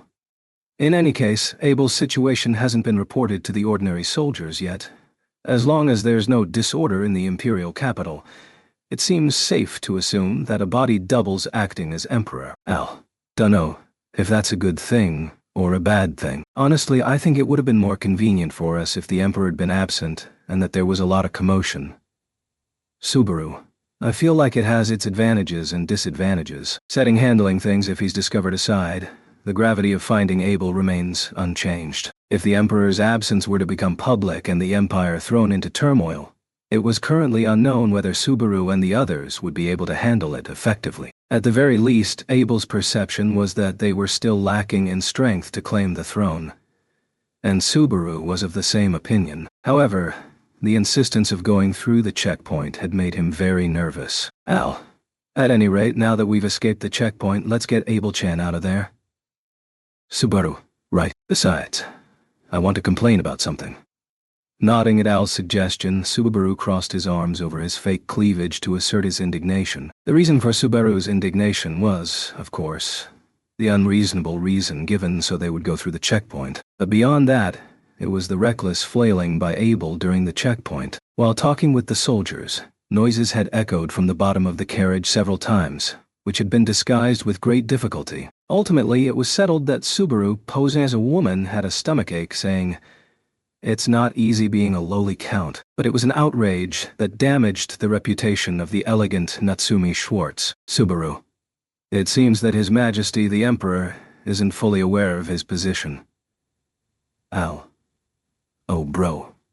You seem angry. Well, guess I should be mad too.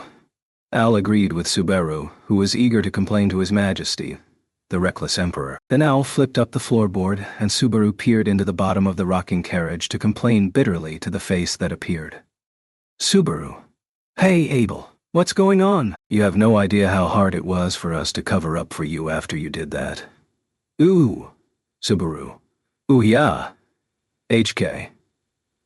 Subaru's, or at least I think, which was about to come with his candid advice, was swallowed by a shout, causing him to jump away, landing in Tarita's arms. All of a sudden, Tarita was holding him in a bridal carry, but he did not have the leisure to admire her core strength. What appeared was not Abel breaking into laughter, but a young girl of golden hair. The girl was more than familiar to him, and he had more than enough bad memories of her. It was Louis, a girl who should not be present. Louis Arnib, an irregular representative in the Empire, burst cheerfully out from under the floor. Subaru. Wah. Louis. Subaru. Why? Why are you in the carriage? Apparently, she had been hiding under the floor all along. I cannot believe no one had noticed it. Until now. It was probably the work of Utakata. His eyes going wide, Subaru's voice quivered. Following up Subaru's question was Abel, his figure emerging from the bottom after Lewis. He patted the dust off his dirty traveling clothes and hand-combed his wildly disheveled sable hair. Then, regarding Lewis, leaning in towards Subaru, the latter still being held up by Terita. Abel. It appears that she missed you a lot. So much that rather than being with Utakata, or your woman, she opted to be with you. Subaru. What are you so composed for? Were you okay with being under the floor with her? Abel, how could it have been fine? She was unnecessarily rampaging at the bottom, and even I was chilled by it. I mulled over about how it could be explained away once the soldiers discovered me due to her. Shutting the floorboards and returning to his seat, Abel's words made sense to Subaru. It seemed that the cause of the commotion that had distracted Subaru's mind so much during the Imperial soldiers' inspection of the carriage was none other than Lewis. Perhaps Lewis, hiding in the bottom of the carriage as she was, had jostled with Abel, who had come down there to hide. He did not seem to have any talent for caring for children, although it was unclear how Abel was treating Lewis. Subaru. Then what the hell can you do? Abel, you have been speaking disgracefully about me to no end. But what are you planning to do with that thing? Subaru. What should I do? Abel. I am telling you now that there is absolutely no way we can turn back anymore. That checkpoint in time both shall not allow it. Al, well, Abel-chan's right about that, ain't he? Touching the clasp of his helmet, Al nodded his head in agreement with Abel's words. Meanwhile, an anguished Subaru had Terita put him down on the floor, then held down Lewis's forehead as she giggled with, "Ow," and snuggled up against him. Subaru. Why did this happen? Confusion and bewilderment swirled within his head. On the other hand, there was a part of him that felt relieved that Lewis was here, that he did not have to deal with this uncertainty being beside Rem, who had been left behind in Geral. However, the fact that Subaru had been followed did not make him any less cautious about Lewis's true nature and what could be in her plans. Terita. Subaru, there's nothing we can do. We'll take Lewis with us. Subaru, even you are saying that, Terita-san. Terita. Abel's right, we don't have a choice but to keep going now. But we also can't leave Lewis behind. I know that you and Lewis have a complicated relationship. Subaru. Looking at Subaru and Lewis alternately. Terita timidly offered a neutral opinion. In addition to their mission to infiltrate Geral, they had also spent time together in the people of Shudrak settlement. The majority of the Shudrakian, though not as much as I am, were aware of Subaru's wariness and hostility towards Lewis and her existence. Even with that in mind, Terita had stated that leaving Louis behind was not an option, and, much to his own chagrin, Subaru agreed with her. Subaru. We can't just leave her here and let her cause trouble for people who don't know anything about her. Lewis. Ooh. Inclining her neck, Lewis looked clueless. As things stood right now, ever since they had been sent to Wallachia, Lewis had never shown her true face as the vicious Sin Archbishop of Gluttony. But that did not mean it would not happen in the future, and Subaru would be responsible for any damage that may occur once her true nature surfaced. Subaru had enough conviction that she was dangerous and countless opportunities to preempt a lot of damage from being done. That was exactly why he felt he should strangle her thin neck this very moment and sever her future. With that and that alone, many seeds of anxiety would wither and die without sprouting. And yet, Subaru. Oh man. I don't know what's going on here, but that lil girl's fond of you, bro, right? I'm sure you understand that she might slow us down in the future, but we'll have to consider how to use that too. Subaru. While saying this, Al tried to help the anguished Subaru reach a decision. Walking over toward Lewis standing beside Subaru, he took some steps upon the floor of the horse-drawn carriage with a casual gait. Then, trying to stroke the girl's blonde head gently. Al. Maybe with a child it'll be easier to have them look away in case there's another checkpoint like that. Traveling with a child ain't so bad after all. Ouch. Lewis. Gauk. Just as Al's hand was about to stroke her head, Lewis suddenly bared her fangs. Literally. Lewis opened her mouth wide and chomped at Al's outstretched hand as hard as she could. With a scream, Al pulled his hand away and Lewis hid behind Subaru, snarling like an animal. It was an ungrateful act, like an unwanted stray cat biting the person who had tried to feed it. Ow! Whoa, that shit really hurt. I tried to help you out, but that was wrong. Subaru.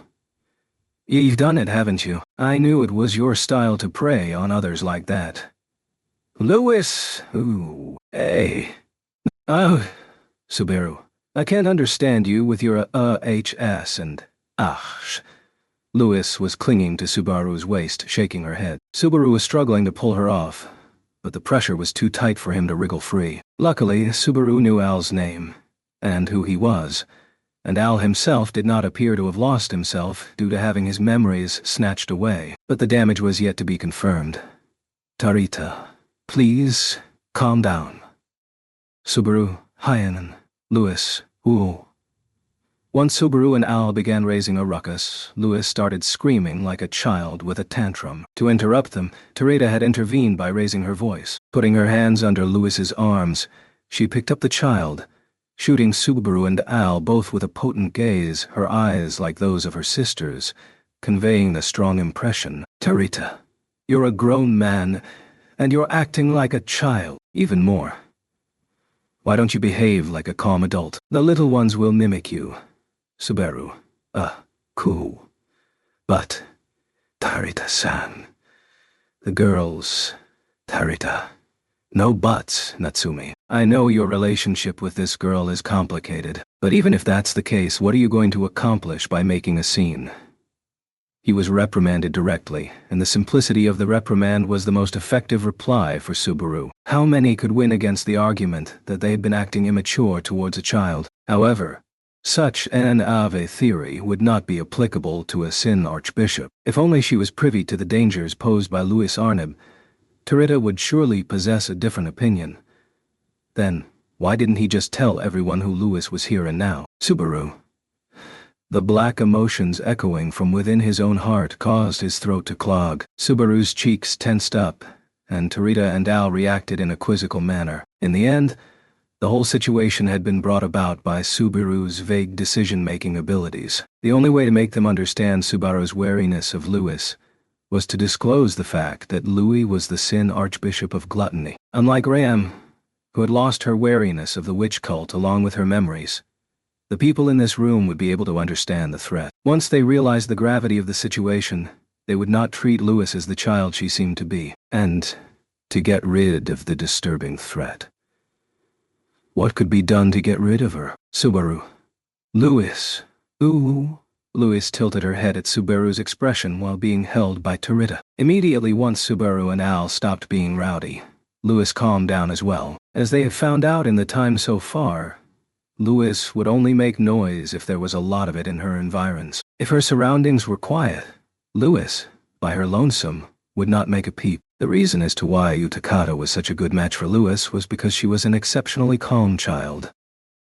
Perhaps this form of behavior was another way for Louis Arnab to blend in with her surroundings. That girl, so vicious and irredeemably evil, that Subaru had come into contact in the white world he had arrived at the Pleiades watchtower. Was this the guise she had adopted? He was aware he must consider that way, and deal with it. And yet, Abel, I shall tell you this, our purpose here is neither pleasure nor amusement. Abel, alone in the seat, coldly said this to a Subaru still agonizing over the situation. For a moment, Subaru could not make out the true meaning of his words, but quickly realized that it was Abel's opinion on how Louis should be treated. This road trip was no game, Abel asserted. As soon as he voiced that and regarded Louis with his dark eyes, Subaru gasped at their coldness. Abel's eyes directed towards Louis were devoid of any warmth. This was a sign that Abel had not found any value in bestowing Louis with any consideration or warmth, and that he did not distinguish between Louis and a stone by the roadside or a wildflower. The warmth of his eyes made Subaru understand the consequences of revealing Louis's true identity. Subaru, let's take her. Abel.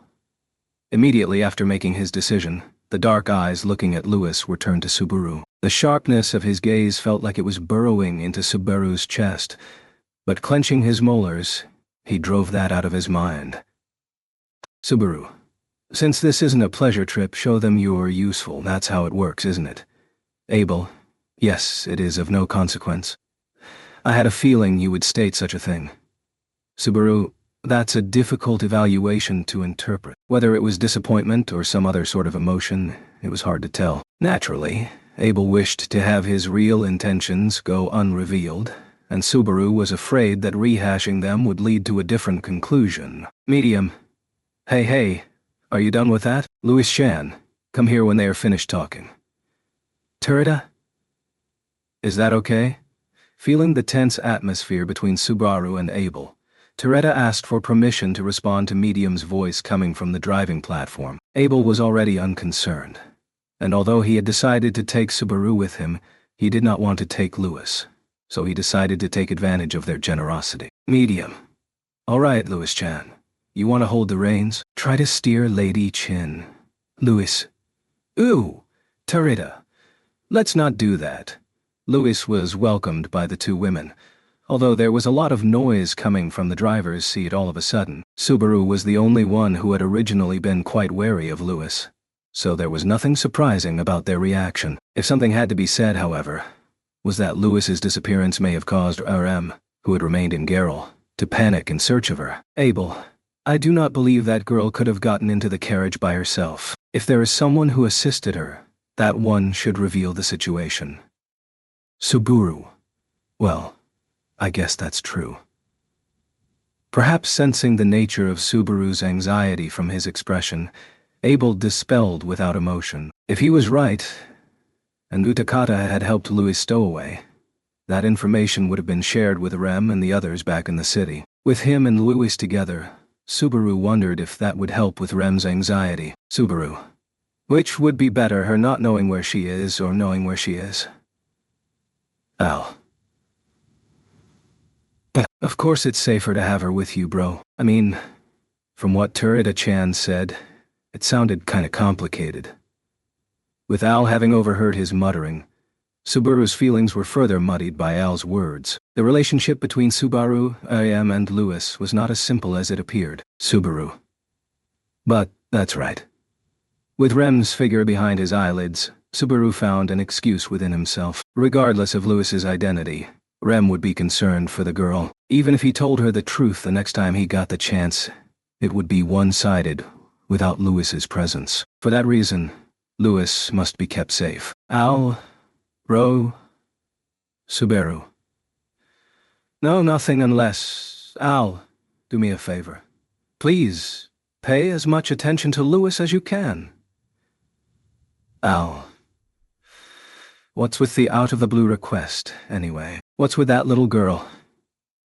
Al, who just had his hand bitten, seemed to have some difficulty with Louis, and responded to Subaru's request in a reluctant voice, questioning his intentions. It was a natural question, but for a moment, Subaru hesitated to answer. When it came to Al, he would believe Louis's identity more frankly than the others. However, how would Al act upon learning that Louis was a Sin Archbishop? Would he understand the danger and become an advisor that held the same worries as Subaru? Subaru. If she gets hurt, Rem will suffer. Please, I beg you. Al. Subaru was troubled, but a moment later he kept the truth to himself, much like he had done with the rest of the group. Hearing Subaru's answer, Al went silent for a moment. And, Al. Yeah. Sure, I'm worried she might eat my remaining arm, but I'll deal with it. With that as his reply, Al settled into the front seat of the carriage as if he had heard Subaru's request. He threw his legs out lazily as he listened to the voices of the three girls bustling around the driver's platform. It could be said it was his typical way of accepting a request. Subaru. What is it? As he directed his gaze towards the back of Al's head, Subaru noticed Abel's own trained on himself. He folded his arms and slumped in his seat, his unreadable black eyes reflecting Subaru, frowning with just a hint of displeasure. This made him feel terribly anxious, so Subaru's question had ended sharply. Abel, however, gave a small and said nothing. Subaru. You still haven't thanked me for successfully getting us past the checkpoint in the first place. Taking out his frustration on Abel's attitude, Subaru stroked his long black hair and settled into a seat a little farther away from both Al and Abel. The journey to the demon city of Chaos Flame continued with a sense of uncertainty about the future. However, upon hearing the bustling voices from the driver's platform, especially that of Louis, Subaru, "Really? Who do you think is the cause of my suffering?" The sound of the horse-drawn carriage swallowed his words of complaint up entirely, and so they did not reach anyone. Chapter 35. A Night for Talking Medium. The place where Big Bro and I were was a really bad place.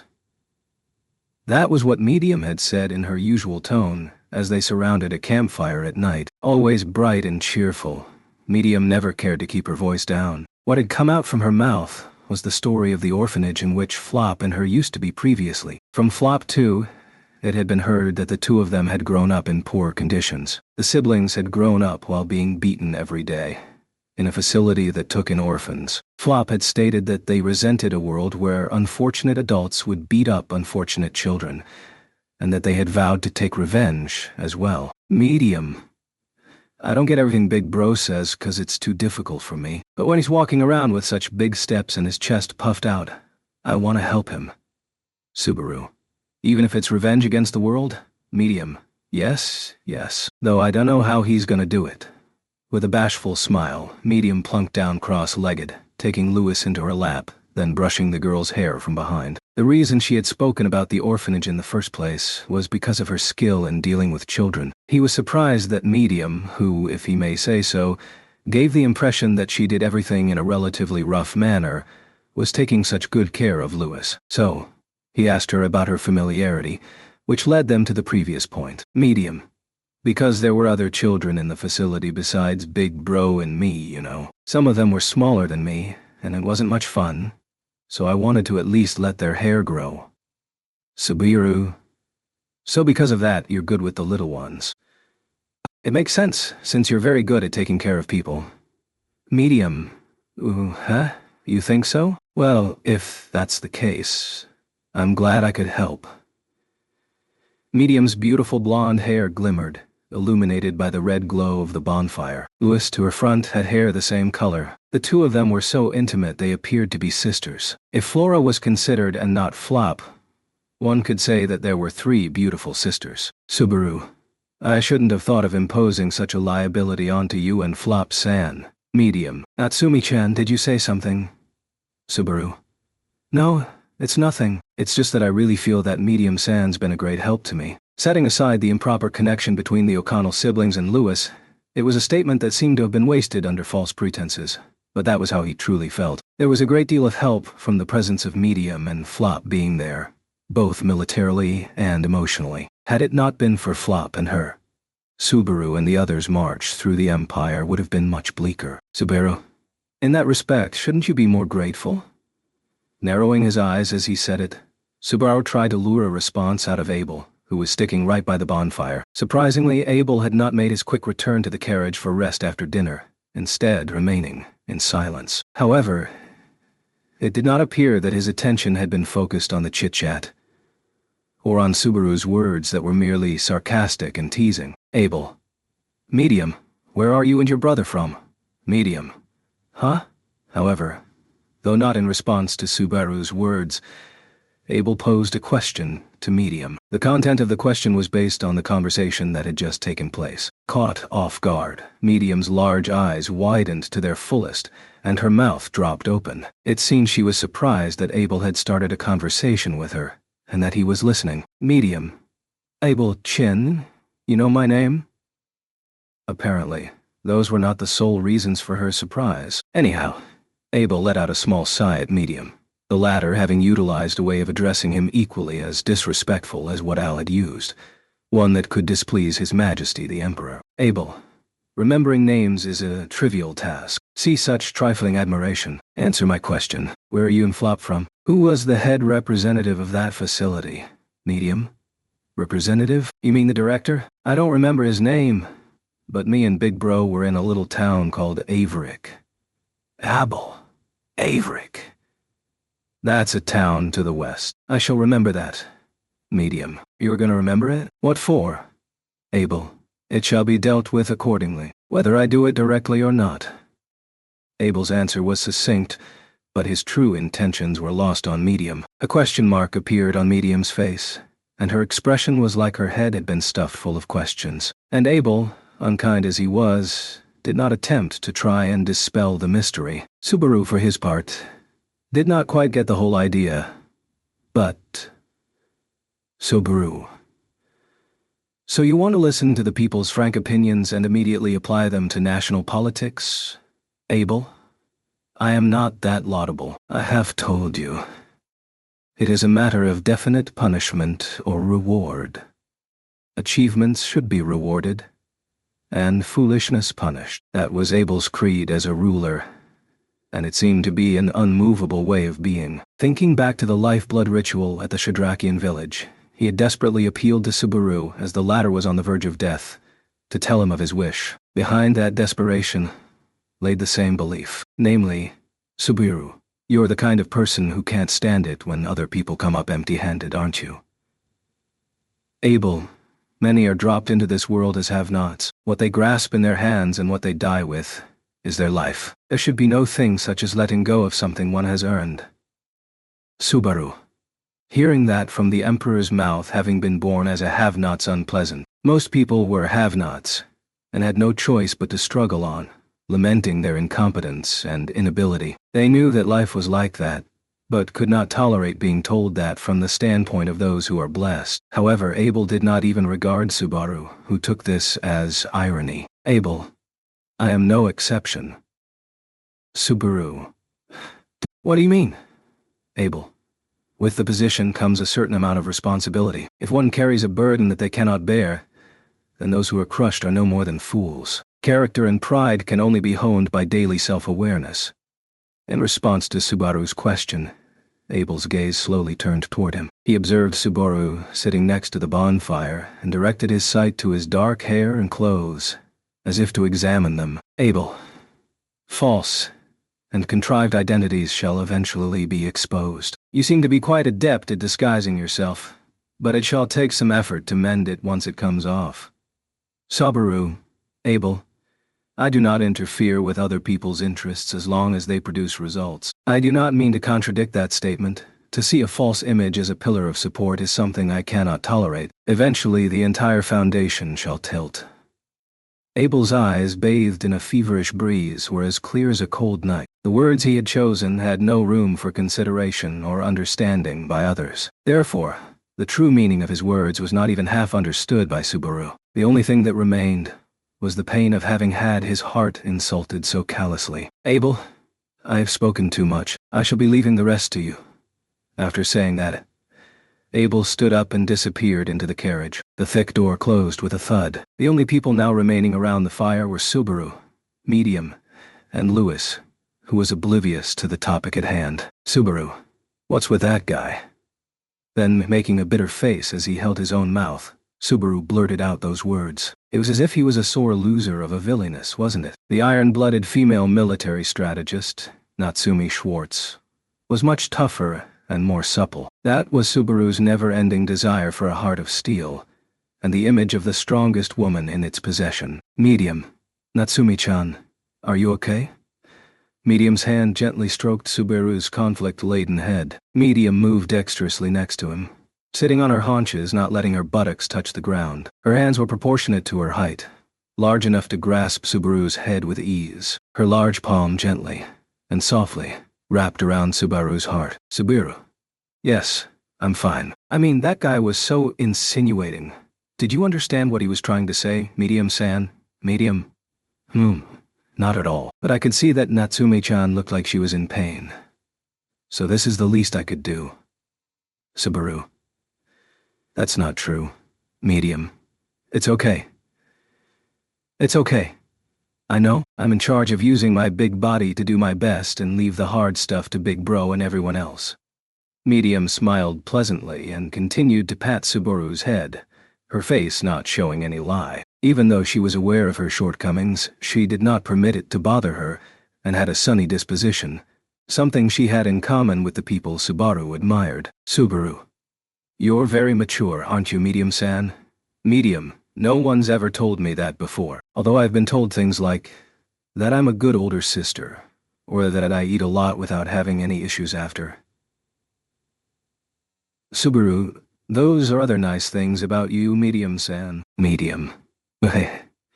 Because he was unable to express his gratitude and admiration even with all his words.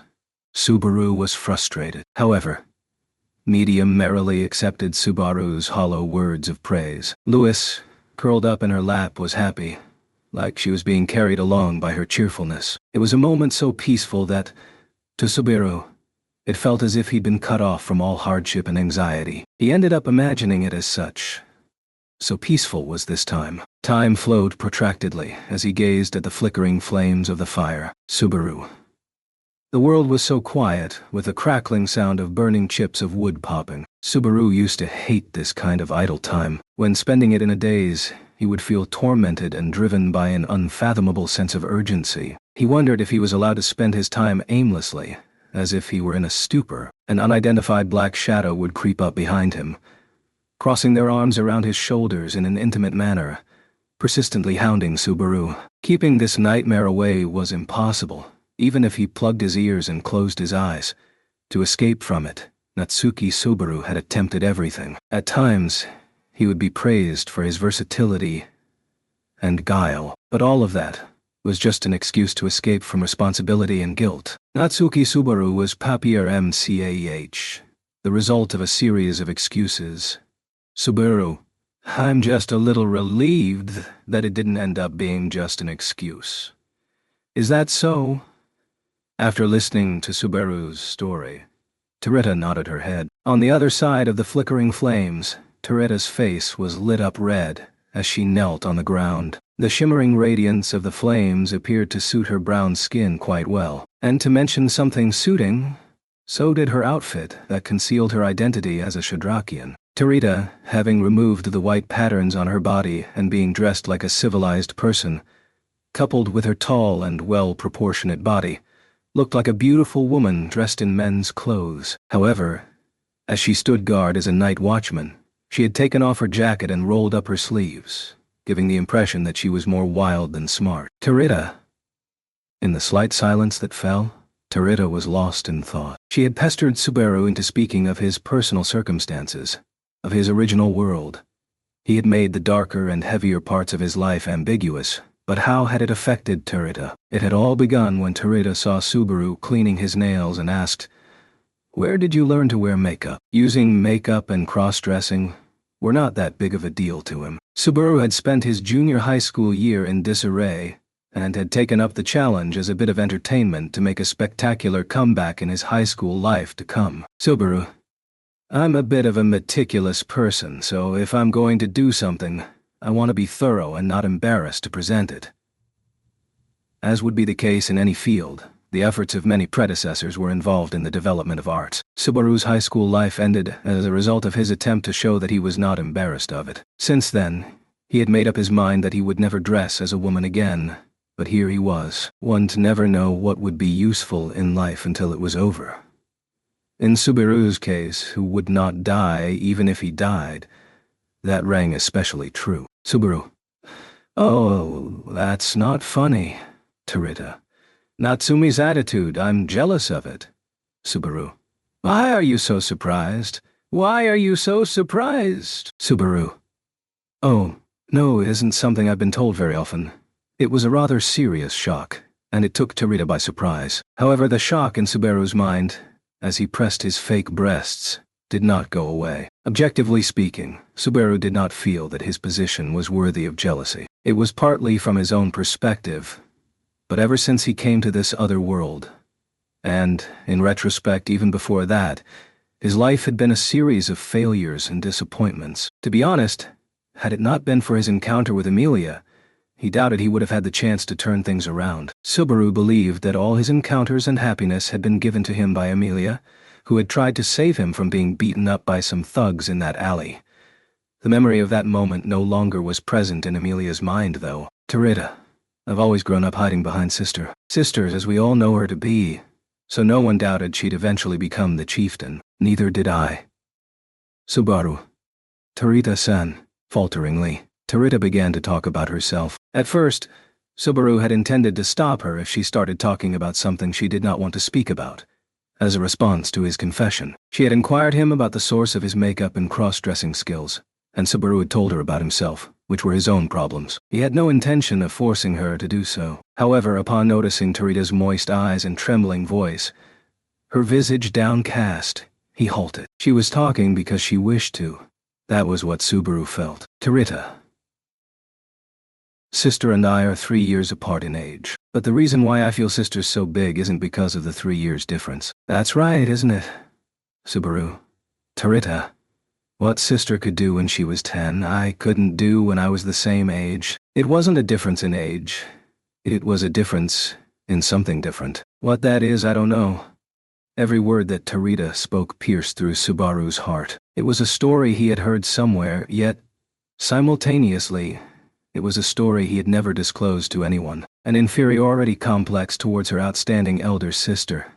Something M had been harboring. An inferiority complex towards the person he yearned to be like, something Subaru had been tormented by. Tarita. Why did my sister make me the chieftain? I just can't see myself in that role. He's that guy's child after all. The disappointment in oneself. The feeling of guilt regarding the expectations of someone dear. Nearly overwhelmed by these feelings, Tarita had embarked along on this journey. Nizelda, the former chieftain, had pledged to assist Abel on his journey with the goal of reclaiming the throne. Perhaps it was a journey for Tarita to reflect and acknowledge herself, and at the same time, a way to escape the burden of expectations that had fallen upon her. Tarita. During this journey, I have to find an answer. No. I need to harden my resolve. Subaru. Resolve. Is that resolve to take over as chieftain? Tarita. Subaru's question was met with a nod from Tarita's thin chin. It would be unfitting to say she had arrived at an answer, but to say she had readied herself to a fitting fate was possible. The duty of being the tribe's next chieftain had been entrusted to her by Nizelda. He could understand that was the way she considered it. Tarita believed that taking over as chieftain was inevitable. She believed that she had no right to reject it, that it was the duty of a sister who had been appointed by her elder sister, and that she must lead the next generation of the clan. Subaru. Even if you run away. Tarita. Eh? Subaru. Even if you run away, I think it'd be fine. I wouldn't blame you for that. The astonished expression on Tarita's face conveyed to him that she had not expected to hear such words. Though that had been the flow of the conversation, Tarita had confided in him her innermost thoughts, her situation, the insecurities. The responsibility she carried on her thin shoulders could be seen. He could also see that she was extremely responsible and self-punishing, and that she was struggling to cope with it. Or perhaps Tarita had wished that Subaru would tell her to get a grip here, to encourage her to make a decision that she could not make herself. Perhaps she wanted him to advise her that there was no such thing as a lack of self-confidence in the sight of Subaru proudly and unashamedly wearing women's clothes. But what Subaru had told her had betrayed her expectations. Subaru. If you can't bear it, if you think there's someone better suited than you, we won't blame you if you pack up and leave the carriage. At least, I won't. Tarita. But if I'm gone, our strength will be... Subaru. Of course, I'm worried about that, but I'll do whatever I can. Tarita. Subaru inwardly ridiculed himself for saying such selfish things, though he did not display it. If he heard this exchange, Abel would be discontent. As Tarita had said, she was a valuable military asset to their faction, which lacked in strength. That could be attributed to both their faction as a whole, as well as to the group on this journey. Of all things, he wondered whether it'd be fine to let them go. Tarita. You're saying I'm not needed. Subaru. No, that's a big mistake. I also want Tarita-san to be with us, in terms of both personality and strength. But that'd be selfish of me, wouldn't it? Tarita? Selfish, Subaru. Because I'd be telling you to numb your feelings so that I can live. Being an experienced and kindred spirit, Subaru could not force Tarita to do that. Subaru, who had been given the opportunity to exit that dark place previously, had declared to Tarita who was older and possibly more experienced than Subaru in this matter. Much like if they were senior and junior, you cannot be someone else, no matter if they were a blood relative or just someone close. No matter the degree one had longed for them, envied them, or scorched them into their heart, you cannot be someone else. Subaru. We can't be anyone but our own self. He could not be anything other than himself, and he had to at least become something he could like, something he could be comfortable with, something he could be confident in, like a butterfly that would hatch after repeated disappointments, discouragements, and a small sense of accomplishment. Subaru. It's unpleasant, isn't it? So whispered Subaru, in a voice so quiet that Tarita had been unable to hear him. What he was recalling as he spoke was the ideal that Abel had conveyed to him a few hours prior, around the same bonfire. What many of the have-nots were clutching at, living with in their empty hands, he had wondered. The essence of what he had stated seemed to overlap with what Subaru was attempting to say. Tarita. Listening to Subaru's story, Tarita's eyes swayed, her hesitation becoming even stronger. It was up for Tarita to decide which way her hesitation would lead her, but he knew that he should respect whatever she chose. Subaru had run away from the expectations placed on him and the guilt of not living up to them. He even suspected that his being summoned to this other world had been an act of consideration by someone who had taken in his desires to escape. Of course, that was the reason as to why he had been unable of saying goodbye to his parents, his real parents. Subaru. You know, the fact that I was able to escape was salvation. At the very least, had he stayed locked in his room, always trapped between expectations and guilt, Natsuki Subaru would not have been able to catch up with his current emotions. He would still be Subaru, his hands full with himself, and no opportunity to strain his own heart, or to do something for someone else, or to give something to someone else. There was nothing wrong with running away until one was ready to fight. This should be a world in which everyone could choose not to fight. Tarita. Confidence and determination. Subaru. What, Tarita? I'm lacking in confidence and determination, but that's not all. Hearing Subaru's story, which came from his own experience, Tarita muttered, her lips trembling. It had been so small that it seemed to have been drowned out by the sound of the crackling bonfire. Or perhaps she was filled with acute emotion, more so than when she had recounted the tale of her own powerlessness. Tarita, if I make a big mistake, how could I make up for it? Subaru. Mistakes and making up for it. Tarita-san. Tarita.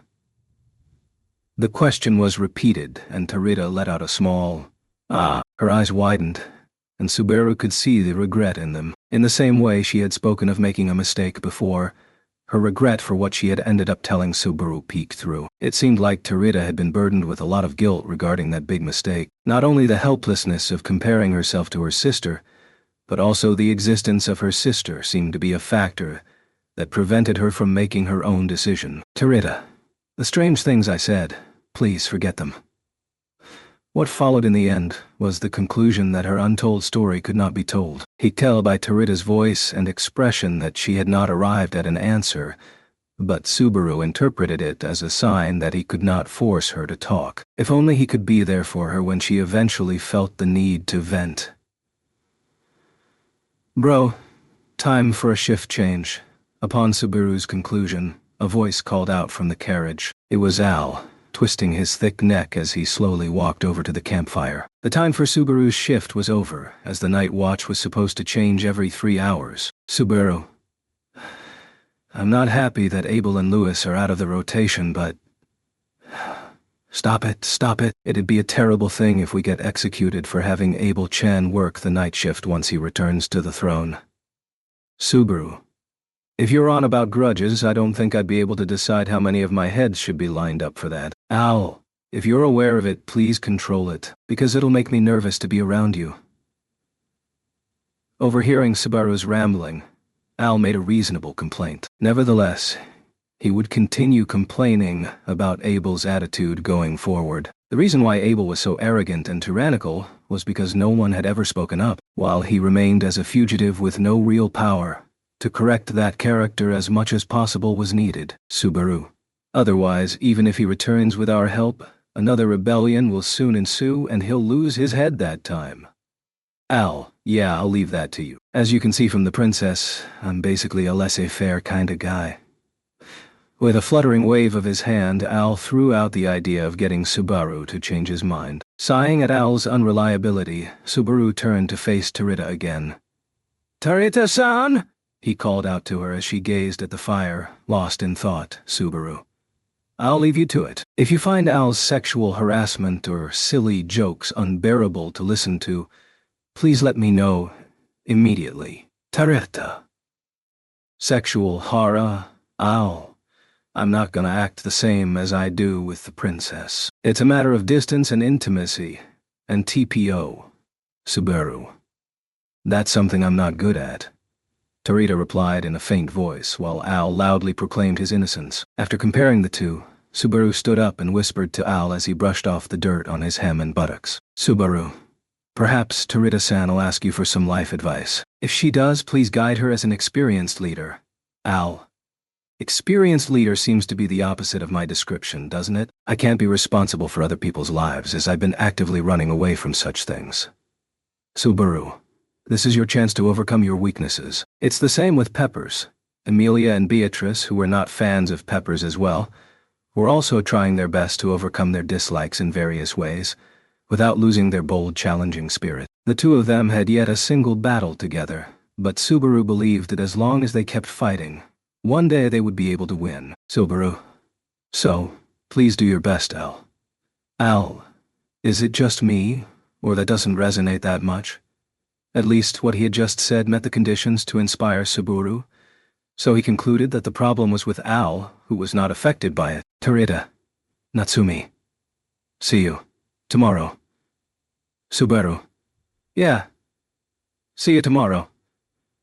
Tarita called out to Subaru, who handed over the shift to Al and turned to head back to the carriage. That feeble yet certain promise of tomorrow gave Subaru hope that she would accept Subaru's words, and that they would meet face to face the following day. Running away was not a bad thing. There was power to be gained as a result of running away, but there were also people who would steel themselves to fight instead of running away, and were able to overcome it. Subaru hoped that was the case with Tarita. Subaru. Back at the carriage, Subaru was greeted by the tranquil air of the dark interior. The interior of the carriage was divided by a simple curtain, separating the sleeping quarters for men and women in the front and back. The men were at the front, the women at the back, but the group currently sleeping was surprisingly quiet. Abel, Medium, and Lewis were the three resting right now, and how quietly Medium and Lewis were slumbering, Abel notwithstanding, seemed to him relatively surprising. Upon questioning them about their sleeping patterns, knowing that it was against etiquette, Medium had cheerfully replied, "If you snore too loudly, people will know where you are." It was not until some time later that Subaru realized that it had been during her travels as a peddler, or during her days in the facility that had been stated to have been in poor condition, a skill acquired out of necessity. In that sense, it might also be the reason as to why Abel slept quietly. Subaru. You look odious, even when you're asleep. Perhaps I should doodle on you. What? You are staring at me quite rudely. Subaru. HK, in the middle of the allotted space in the carriage, Abel was sleeping. Upon peeking at his slumbering face, Subaru was startled by the sudden voice. He almost let out an instinctive scream, but Subaru managed to restrain it, instead saying, "You're awake?" Subaru. Since we're keeping watch, I'd hoped you could at least enjoy the benefits of it. Abel, it is the custom of the Valachian imperial family to sleep with one eye open. I am no exception to that rule. Subaru. With one eye open, this isn't a movie. You serious? Abel. Why should I crack a stupid joke with you? Subaru's breath hitched after Abel's retort, the latter unconcerned, one eye open as he had declared. The light in his dark eyes proved that his earlier words had been no deception. There was an old movie that talked of an assassin with the habit of sleeping with one eye open. Apparently, the structures of the human brain made performing this difficult, but seeing Abel doing it as a matter of fact in front of him made Subaru realize that it was not impossible, but that was not the same thing as being convinced. Subaru. Why don't you sleep properly? Do you think we're going to hurt you in your sleep? Abel. If there is a small chance, then it is a possibility. You cannot lose your life for lack of attention. Subaru. Lack of attention. Hearing that detached reply, Subaru's voice trembled, and he pointed out the window. All that could be seen through the carriage window was the light of a campfire some distance away. 2 people, Al and Tarita, stood on night watch, on the lookout for any looming danger. Of course, it was also for their own safety, but... Subaru. Who the hell do you think they're doing that for? Abel, Subaru. After all this time, you still can't even close both eyes in front of us. Natsumi Schwartz's skin peeled away, revealing Natsuki Subaru from their contorted expression. Faced with this, Abel's clear expression did not waver. As he had done in the past, Abel blinked alternately with his right and left eyes. Even the number of blinks was minimal, which was the same reason as to why he could not sleep with both eyes closed. The time they had risked their lives together in the lifeblood ritual, when they infiltrated Geralt dressed as dancers, and when they boarded the carriage and headed for their destination, were no different. Subaru sympathized with the people who had to be on guard, in a situation where failure was not an option. So, why would Abel not make an effort to loosen up before entering a place that could be hostile territory, at least? At Subaru's raised eyebrow, Abel closed one eye. A single eye. He closed a single eye, folded his arms, leaned his back against the seat, and snorted. Abel, do not consider any ideas about distorting my way of being. Mind your place. Subaru. Abel. The demon city is close by. You must do your part. I desire no more, nor shall I allow it. Subaru clicked his tongue as he was confronted with an untenable disconnection. There had been times when he thought he could be able to make some progress, but it was still no use. Subaru. Oh yeah. I'm going to snore so hard. He raised his voice in annoyance, but Abel did not respond. Subaru frowned in bitterness as he settled into a seat as far away from Abel as possible, loosened his clothes, and laid down, with care not to damage his wig. He thought about keeping himself awake as an act of rebellion against Abel, but Subaru was unsure what would be the point of doing so, or whether sleeping or staying awake would be the right thing to do. And so his consciousness went blank. The carriage ride continued with various problems, anxieties, and relationship values in the air. The arrival at the demon city of Chaos Flame was just around the corner. Chapter 36. Chaotic Demon City Lewis. Ooh. As she pointed at the cityscape in front of them, Louis bounced her butt off the driver's seat. Subaru would have liked to warn her that she was disturbing the handling of the Galewind horse, however medium. The one who held the reins pulled Louise by her shoulders and said with a cheerful yet unrefined, I know. In addition, Subaru, who had also been watching the same thing, was suitably overwhelmed. Subaru. So that's the demon city of Chaos Flame.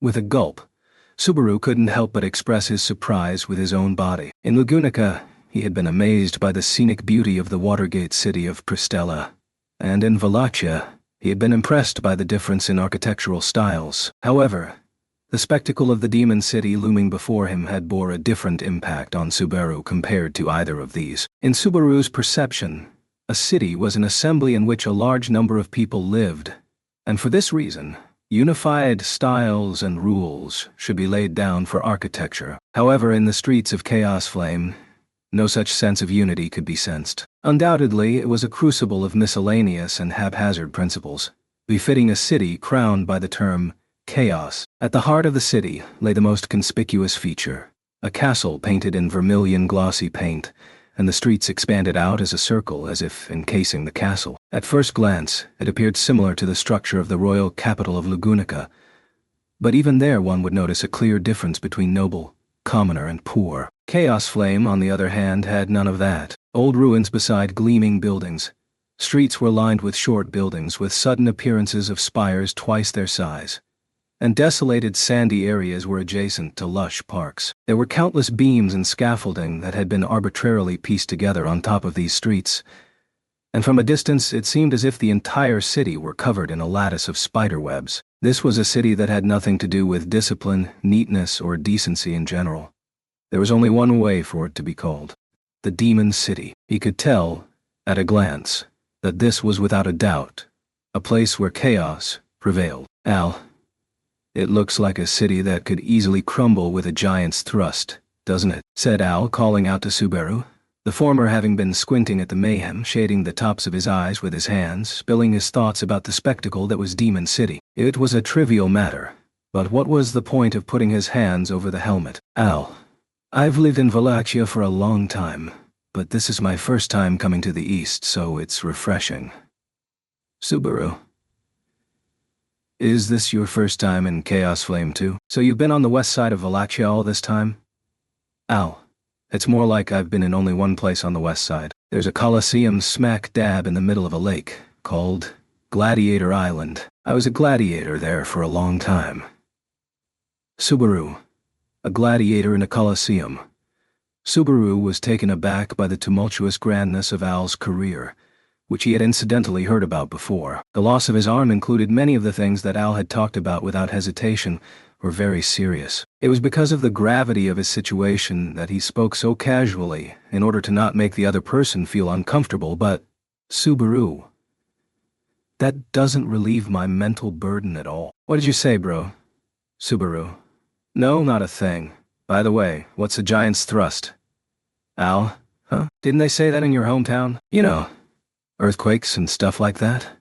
When asked about the unfamiliar expression, Al twisted his head and replied to Subaru with a question. Although Al and him were from the same hometown in this case broadly referred to their original world, so of course their real hometown would be different. That said, while there were many proverbs related to demons, he could not recall many related to giants. "Subaru, maybe it's related to a baseball team? I don't really know much about it."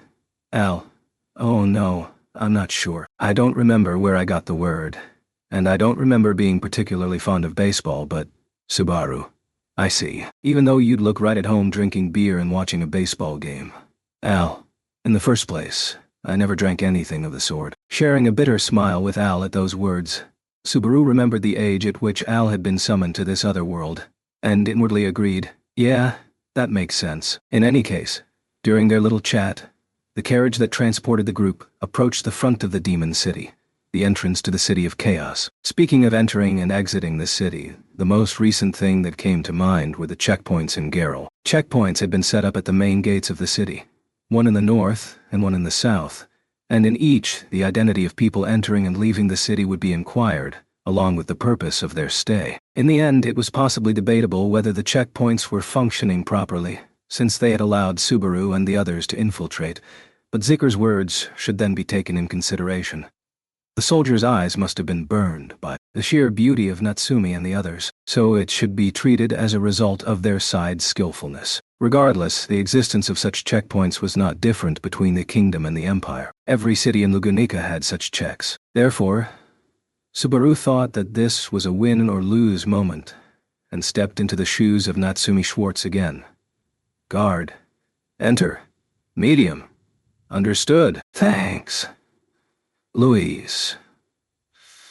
The man had looked around the carriage and given them permission to pass. He was supposedly a part of the city's garrison, and a member of the Cyclops tribe, a man from a race with a single large eye at the center of their face. To Subaru, the fact that he had been given permission to enter with just a quick glance was anticlimactic. He wondered if, possibly, the guard held the power to see something special in that characteristic single eye. "Subaru, maybe that's why he's been appointed as a gate guard, isn't it?" "Abel, it appears that you are reading too much into it, but the Cyclops tribe does not possess power of that nature. I've heard that they can see a little farther than normal people, but generally there is no difference in the functioning of their eyes." "Subaru, right? Because how'd he let such a suspicious carriage pass by?" Subaru, who had put his hand on his chin while trying to convince himself in his own way, barked at the unkind words. Hearing Subaru's high-pitched complaint, the other party emitted a small snort as they adjusted the angle of their face. A mask, an Oni mask in red. Following this, they sank back down in their seats. As soon as he had arrived at the Demon City, Abel had equipped the mask he had brought along. Subaru had protested that such an action would make the guards and soldiers suspicious of him. However, Abel's mask did not come off, and the guards had reacted as he had foreseen, leaving Subaru bitter twice over. Of course, it was good news that Abel had not been suspected. "Subaru, it's a serious matter, really. What kind of laws are in place?" so that the city's first line of defense, the gate guard, is in such a state. Tarita. I agree with Natsumi. I'm wearing clothes with sleeves and they didn't say anything about it. Subaru. Your surprise is of a slightly different nature than mine. Tarita agreed with him. Her cheeks stiffened, but unfortunately, the gap in cultures she had experienced was different from that which Subaru had experienced, while Subaru's pertained more so with the way the city carried itself. Hers was attributed to her self-identification as a Shadrakian. Subaru. It reminded him of the conversation Tarita and him had around the campfire before their arrival at the Demon City. Following that event, she never again spoke of the same worries and anxieties, but that did not mean that Tarita had been freed from their fetters. It was a concern that might not go away, even if she were able to achieve the decisive event of taking over as the chieftain. Subaru sincerely hoped that she could reach a resolution that would put her mind at ease if possible, however. Subaru. Well, let's focus on the problem of the Demon City. After overcoming the careless checkpoint, the carriage was swallowed by the chaotic and disorderly city itself. The high-pitched cheers of Medium and Lewis being impressed at every step arose from the coachman's seat, and Subaru too witnessed the spectacle of what lay within the Demon City, of that which could not be seen from the exterior alone. The first thing that struck him as he entered the city was the unprecedented number of races. The impact caused by the one-eyed guard at the gate had been quite potent, but once inside the city, he realized that the guard's presence was not particularly eye-catching. In broad terms, there was a large variety of beastmen, and it wasn't just catfolk and dogfolk. There were also rabbit and lion folk, with a clear distinction between small and large among them, passing through the streets. A group of reptilian-looking lizardmen set up a store, a member of the multi-armed tribe with many arms, and a group of people with unusually long hair that might or might not be a fashion statement or a racial trait. As soon as he thought that, he noticed a race that appeared to be made of actual stone walking around, and a chimera whose body parts seemed to be mixed with another races as well. Subaru was left speechless by this senseless mixture of races. Of course, even in the royal capital of Lugunica, there were scenes that had reverberated within Subaru similarly, which had made him realize that he had been summoned to another world immediately. But later, as he acquired the knowledge required to live in this world, he also learned a smidgen of the complicated circumstances surrounding demi-humans. With how Amelia was ostracized for being a half-elf as an example, the environment for demi-humans in this world could not exactly be labeled as favorable. For better or worse, the custom of keeping away those who were different did not change even across worlds. Consequently, many demi-humans whose appearance very much reflected their characteristics left human settlements and kept to themselves to avoid trouble. So he had heard. The sanctuary, that which Garfield among others called home, was one of those. But what about Chaos Flame, which lay in front of Subaru's eyes? The variety of species living side by side and without prejudice aside, what had struck Subaru the most was the way they stood. With their backs straight, everyone was proudly asserting their own species. Beastmen that did not curl their claws and fangs, lizardmen that would not polish their scales, and those whose shapes were considered abnormal would not cover their faces and bodies with cloth. To Subaru's eyes, this was novel. Abel. What kind of laws are in place, you said? The one to speak suddenly was Abel, sporting the Oni mask, remaining in his seat, while not only Medium on the platform but also Subaru, Al, and even Tarita were looking around curiously. The Emperor, his visage concealed, drew Subaru's attention with his words and continued. Abel, as you can see, what we have here is lawlessness. If you ask what sort of law prevails, that would be an intangible sort. It is a mockery of the nature of order, a city of vices, if you will. Subaru, vices? People are impressed, yet you still manage to put a damper on it. Abel? Impressed? It left a deep impression on you? I guess that is to be expected from an outsider such as yourself. Abel shrugged his thin shoulders at Subaru's response with a slight grimace on his face. The word outsider once again made him feel like he did not belong, which in turn reminded Subaru of the argument they'd had in the carriage a few days prior. In spite of that, as Subaru had been the only one becoming emotional, the other party would probably laugh at him, labeling it an argument. Al, but ain't the concept consistent throughout this city that of disorder itself having become order? What do you think, Abel-chan? Abel, if you question the nature of order, you shall know whether this city is disorderly or not. Where do you believe the essence of order resides in the first place? Al. Getting all philosophical on me. Bro, pass. Subaru closed one eye at Al, who had given up on thinking pretty quickly. However, unlike Al, bereft of pride, Subaru was not willing to raise the white flag so easily. He crossed his arms and twisted his neck, permitting his long hair to flow over his shoulders, then stated, Subaru, the essence of order is not that, you know. Everyone getting along. Harmony, Abel. The essence of order is to be the same.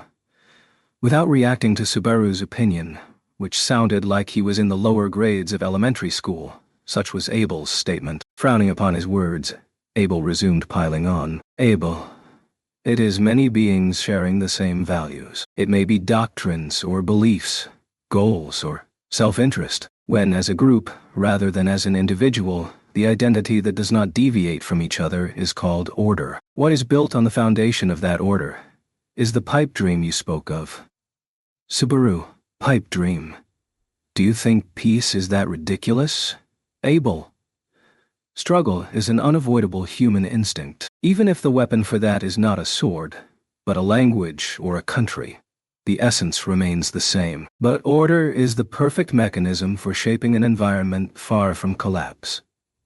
Behold, jerking his chin, Abel urged Subaru and the others to look out the window. As he sat in his seat, he presented them with something that they could be confident of its presence without bothering to look out the window. The Red Castle, the symbol of the Demon City. Abel, as the clown said, there is an order called disorder in this city, and that poses as the reason as to why the city has not fallen into collapse, despite its existence as a melting pot for myriad species. Subaru. That castle? No, inside the castle. Abel. Yorna Mishigur. The sound of Abel's voice assaulted Subaru's eardrums, which trembled slightly. Abel, his expression unseen behind that mask, spoke of that name, but what did he think of the existence of the most problematic person in the 9 divine generals, one who could be indispensable for him to regain the throne? The demon city where various things stood in close proximity, both vertically and horizontally, where people without any sense of unity would arrive and leave. The castle at the city's core appeared to be looking down on the Emperor's group that had arrived at its lapse, its glossy outer walls glowing with a mysterious light. The information provided in advance regarding Yorna Mishigar amounted to little. One of the 9 divine generals, the strongest of the Valachian Empire, and a woman who had been anointed with the rank of 7th. Although she held a position as a general of the Empire and was counted as one of the swords of the Emperor, she was a loose cannon who had brought unnecessary chaos upon the country by committing rebellion many times. Zeker had been the one to supply information about the 9 divine generals to Subaru on the behalf of the Emperor, who was incapable of communicating with others, but the only 2 people whose humanity he had vaguely spoken about were Yorna and Silas the First. In short, Subaru. From the craziest men and women of the Empire, it's the woman who's the one that's recognized as such. With those words, as he mulled over what laid ahead, Subaru's fake chest became laden. Negotiating with the woman was the challenge at hand, but eventually he would have to face the man as well. Moreover, there was also an agreement on the fact that if they did not have him as an ally, they were almost certain to lose. Although when he started to say the same thing, he was reminded of the talk about order that Abel had given. Subaru, it's those who are far from orderly that we've got to deal with, isn't it? With a slight headache, Subaru muttered as he brushed a strand of hair off his forehead with his fingers. Abel's reasoning was deeply interesting, as expected of the Emperor, but whether it would be of use in capturing Yorna soon was debatable. However, he was not simply trying to assert his dominance by telling Subaru something clever. Instead, he wished to convey something else. The order of the Demon City. Chaos Flame seemed to be overflowing with people and things in a chaotic and disorderly manner, but even in a pot brewing such bedlam, an order that would not crumble existed. Abel had declared that this order was Yorna Mishigur. In other words, Yorna was in possession of the ability and ingenuity to bring all this disorder together and keep it from overflowing out of the pot. That was why Abel had not ordered her removal from the 9 divine generals, or even her execution. despite the fact she was a dangerous rebel with a history of multiple revolts. Al, but I'm sure she's got a screw loose, and I don't want to get the short end of the stick, bro. While Subaru was lost in thought, Al, casually sitting cross-legged, laughed at him. Subaru exhaled, lighted as he peeked at Al, the latter sitting in a slouched position on the wooden floor. There were times when his calmness would save the day, but it was on a case-by-case basis. Subaru. Al, please behave yourself. You never know when, where, or who might be watching you. Also, please stop calling me bro. Al, hearing you out about my attitude and posture's fine, but aside from bro, what should I call you? Something like bro, but written as sis. Subaru. Isn't that something that can't be conveyed without the kanji? The beauty of the Japanese language's variety of expressions was mind-boggling, but at present, there was no use in increasing the number of exchanges between Subaru and Al that could only be understood by the two of them. What they needed was a way to call each other externally. Subaru. Since you address Medium-san, Terita-san, and Abel as Chan, wouldn't it be more natural if you addressed me as such? Al, then, Natsumi-chan? Whoa. Gives me goosebumps. Subaru. Please withstand the urge. You lack so much composure. As the leader of the group, Subaru reprimanded Al, who showed the hair on his right arm standing on end. It was a strange thing to say, but it was unavoidable, because seniority had not played a role in the selection of personnel this time around. Considering the weighty part he had to perform, tempering his behavior was something Subaru had to do. At any rate, Subaru. We're already inside the Crimson Lapis Castle. The whisper not leaving his mouth, Subaru began putting his mind in order. Yes, Subaru and the others had already been invited to enter the Crimson Lapis Castle at the heart of the Demon City, as they had sought an audience with Yorna Mishigur, the lord of the city. After the entrance to the Demon City had been accomplished, the subsequent actions were swift. They had procured an inn in which they could stay with their Galewind horse and carriage, booked a room, and began actions towards their goal of conquering Yorna. Having said that, because they had already decided what steps were required on the way there, no hesitation was to be found in their actions. The action to be taken was, Abel, deliver this to the lord of the castle, Yorna Mishigur. She should respond. With that, Abel handed Subaru a letter written by him. The envelope containing the letter was enclosed with beeswax, rendering it impossible to open. It was customary for important documents to be stamped with a ring, or similar, bearing the family crest before the beeswax hardened, as proof of their origin. However, there was no such proof stamped on the sealing wax of the letter he had been given. Abel, both of the Emperor's symbols I took with me have already been shattered. One by you, the other in the City Hall of Geralt. Subaru. Oh, the lifeblood ritual and the Arakia panic.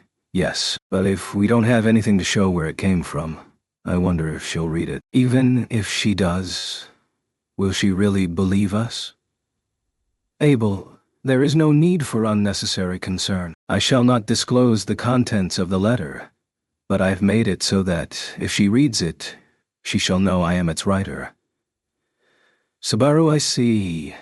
By the way, wouldn't it be more reliable if you went there in person? Subaru asked frankly as he put the letter he received in his pocket. The reason why he had been requested to hand over the letter was because Abel would not accompany him to the castle. It seemed like a problem that could be solved in one go had he gone along, even if it meant proving his identity and circumstances. In the first place, hadn't Abel gone along with them to negotiate directly with Yorna? Technically speaking, with Abel not going there, wouldn't it be the same as if he had stayed behind in Geralt? Subaru. If anything, I think the journey would have been much more relaxed that way, without having to worry about checkpoints along the way. Abel. Your disrespect knows no bounds, does it? Subaru. Because you're disrupting our vibe all by yourself. More precisely, it was not restricted to just Abel. Lewis's presence, too, was one of the disruptors. But since he wanted to give Abel a snide remark at this juncture, he put aside the matter of Lewis, a specialist in disturbing Subaru's mind. Abel, it goes without saying, but I shall be having a direct word with Yorna Mishigur. However, it is not convenient for me to make my entrance so prematurely. You too should perceive that, Subaru. Perceive? Oh yeah, that's right. Abel's grumpy words, conveyed through that Oni mask, peacefully convinced Suburu. Now you mention it, this was an opponent who had been involved in several rebellions in the past. From Yorna's point of view, the rebellion had most likely been raised because of her dissatisfaction with Abel's rule. Naturally, the relationship between Abel and Yorna was like water and oil, or in some cases, like a smoldering powder keg. It's already something that he dragged himself all the way to the Demon City. Abel. At present your task is to deliver the letter to Yorna Mishigur. However, you must keep it secret that it is a missive from me. From the Emperor, Subaru. Why not? If I don't say that, won't I get turned away at the door? Abel, it's just in case. Nothing bad shall befall you for allowing her to read the letter. However, I cannot read her mind before you hand it over. Therefore, be creative. Subaru. Creative. Subaru looked at Abel in surprise as he was thrown an unexpected challenge. The latter crossed his arms, his expression still hidden by the Oni mask. Abel. If you look at this city, you can get a rough idea of her temperament and how she weighs her likes and dislikes. Use all the gumption you possess to get her interest. Subaru. There was some malice in your phrasing. Abel. I do have a backup plan, but I would prefer to not rely on it. It shall not endure for much time. Considering my purpose, we have a long way to go. Do you comprehend that? Subaru. You really are a pompous man, aren't you? Subaru's lips curved in a grimace at the manner in which Abel spoke his instructions. He was not afraid to side with Yorna now, and raise a rebellion against Abel. With that rumination in his consciousness, he felt like he could get along with Yorna. If they could both have a chat about their grievances against His Majesty the Emperor, they could become best friends. Subaru. Well, I guess I'll proceed in that direction then. Abel.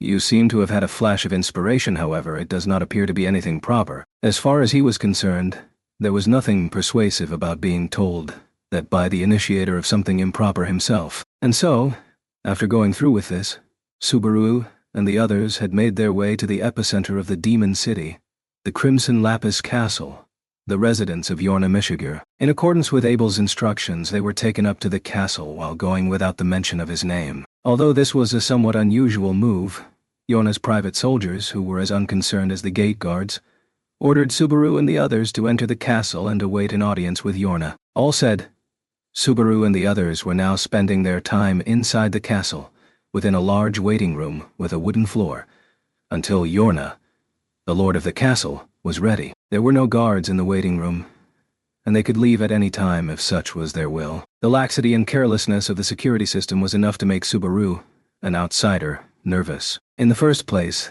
things had proceeded so smoothly that even Subaru was bewildered. Subaru. Of course, it's convenient, but if they let visitors into the castle like this, with or without the general first class, wouldn't they be given free rein to assassinate? Ow. In fact, they haven't even taken away our weapons. I was surprised when they said we could enter with them. Medium. Well, we don't mean to be violent or anything. They won't get mad. Subaru and Al were taken aback by their response, which frankly smelled more of defenseless than magnanimity. However, Medium, who had been sitting calmly beside them, laughed boisterously at their conversation. Subaru, Al, and Medium had been the three to embark to the Crimson Lapis Castle as messengers. The remaining people, Abel, Tarita, and Lewis, were currently waiting at the inn. Since Abel could not come to the castle, one of them had to stay behind to guard him, and since he wanted to avoid having to spare hands for Lewis's protection, who would in no conceivable scenario be useful, their split had resulted in this. Subaru. I also briefly thought about the possibility that the owner of this castle likes unusual things. If that were the case, it was possible that the people of Shudrak, who would scarcely leave the forest, would attract Yorna's interest. So making Tarita a member of this had come to mind. However, leaving Abel and Lewis alone at the inn was not an option, so the outcome produced was that Tarita had been left with a rather laborious load. Al, even if she likes unusual things, with so many species in the city, wouldn't one or two Tarita-chans be considered unusual now? Subaru. Yes, I thought so too. That's why we're going with this plan. Medium. Natsumi-chan. You're so bold. I was surprised, and so was Alchin. Yeah, Alchin was so surprised.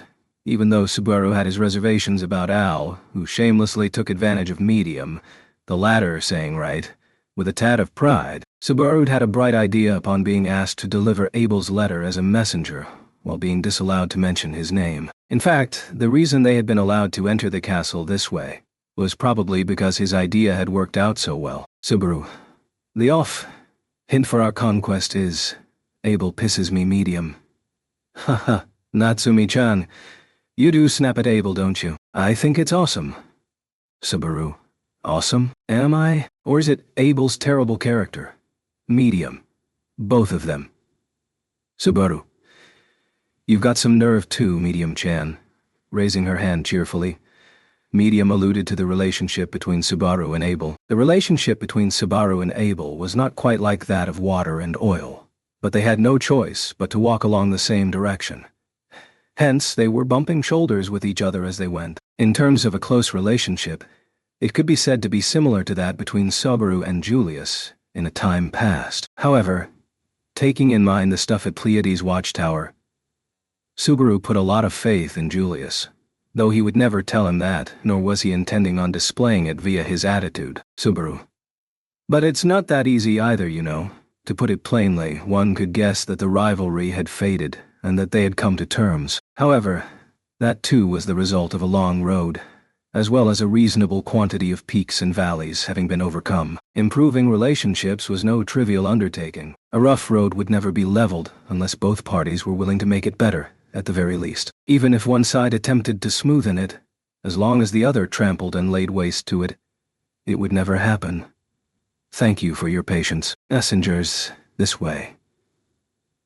Such bitter sentimentality was interrupted by the words of a servant who had made her appearance in the waiting room. The girl who had shown up was the same girl who had guided them here, a deer person with large antlers on her head. She was a half-beastman who, the antlers on her head aside, mostly resembled a human being. The girl, still in her mid-teens, wrapped her slender body in a kimono-like outfit, its long hem sweeping the floor as she led Subaru and the others. The grace of that figure and that gesture made Subaru's knowledge tingle slightly as he recalled something similar. With Subaru not being capable of putting a finger on it, the girl who was guiding them conducted them to the upper parts of the Crimson Lapis Castle, to the very top level. The construction of the Crimson Lapis Castle gave the impression that it was closer to the old-fashioned Japanese castles in Subaru's knowledge, rather than the Western-style castles that he had grown used to seeing. Naturally, the materials used and the architectural style were different, but the interior and the way the floor had been designed with big open spaces gave him the aforementioned impression. One of the reasons for this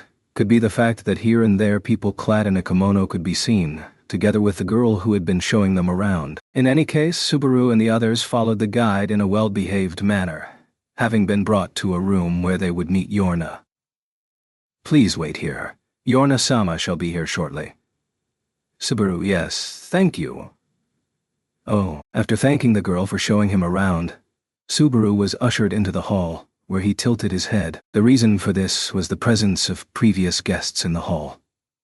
Within the atrium, there were figures other than the three of them who had been ushered in, all facing away as Subaru's gang entered from the back of the room. That neither of the figures was Yorna, the lord of the castle, was clear from the fact that the chair placed at the far end of the room was empty. Subaru, those people over there are...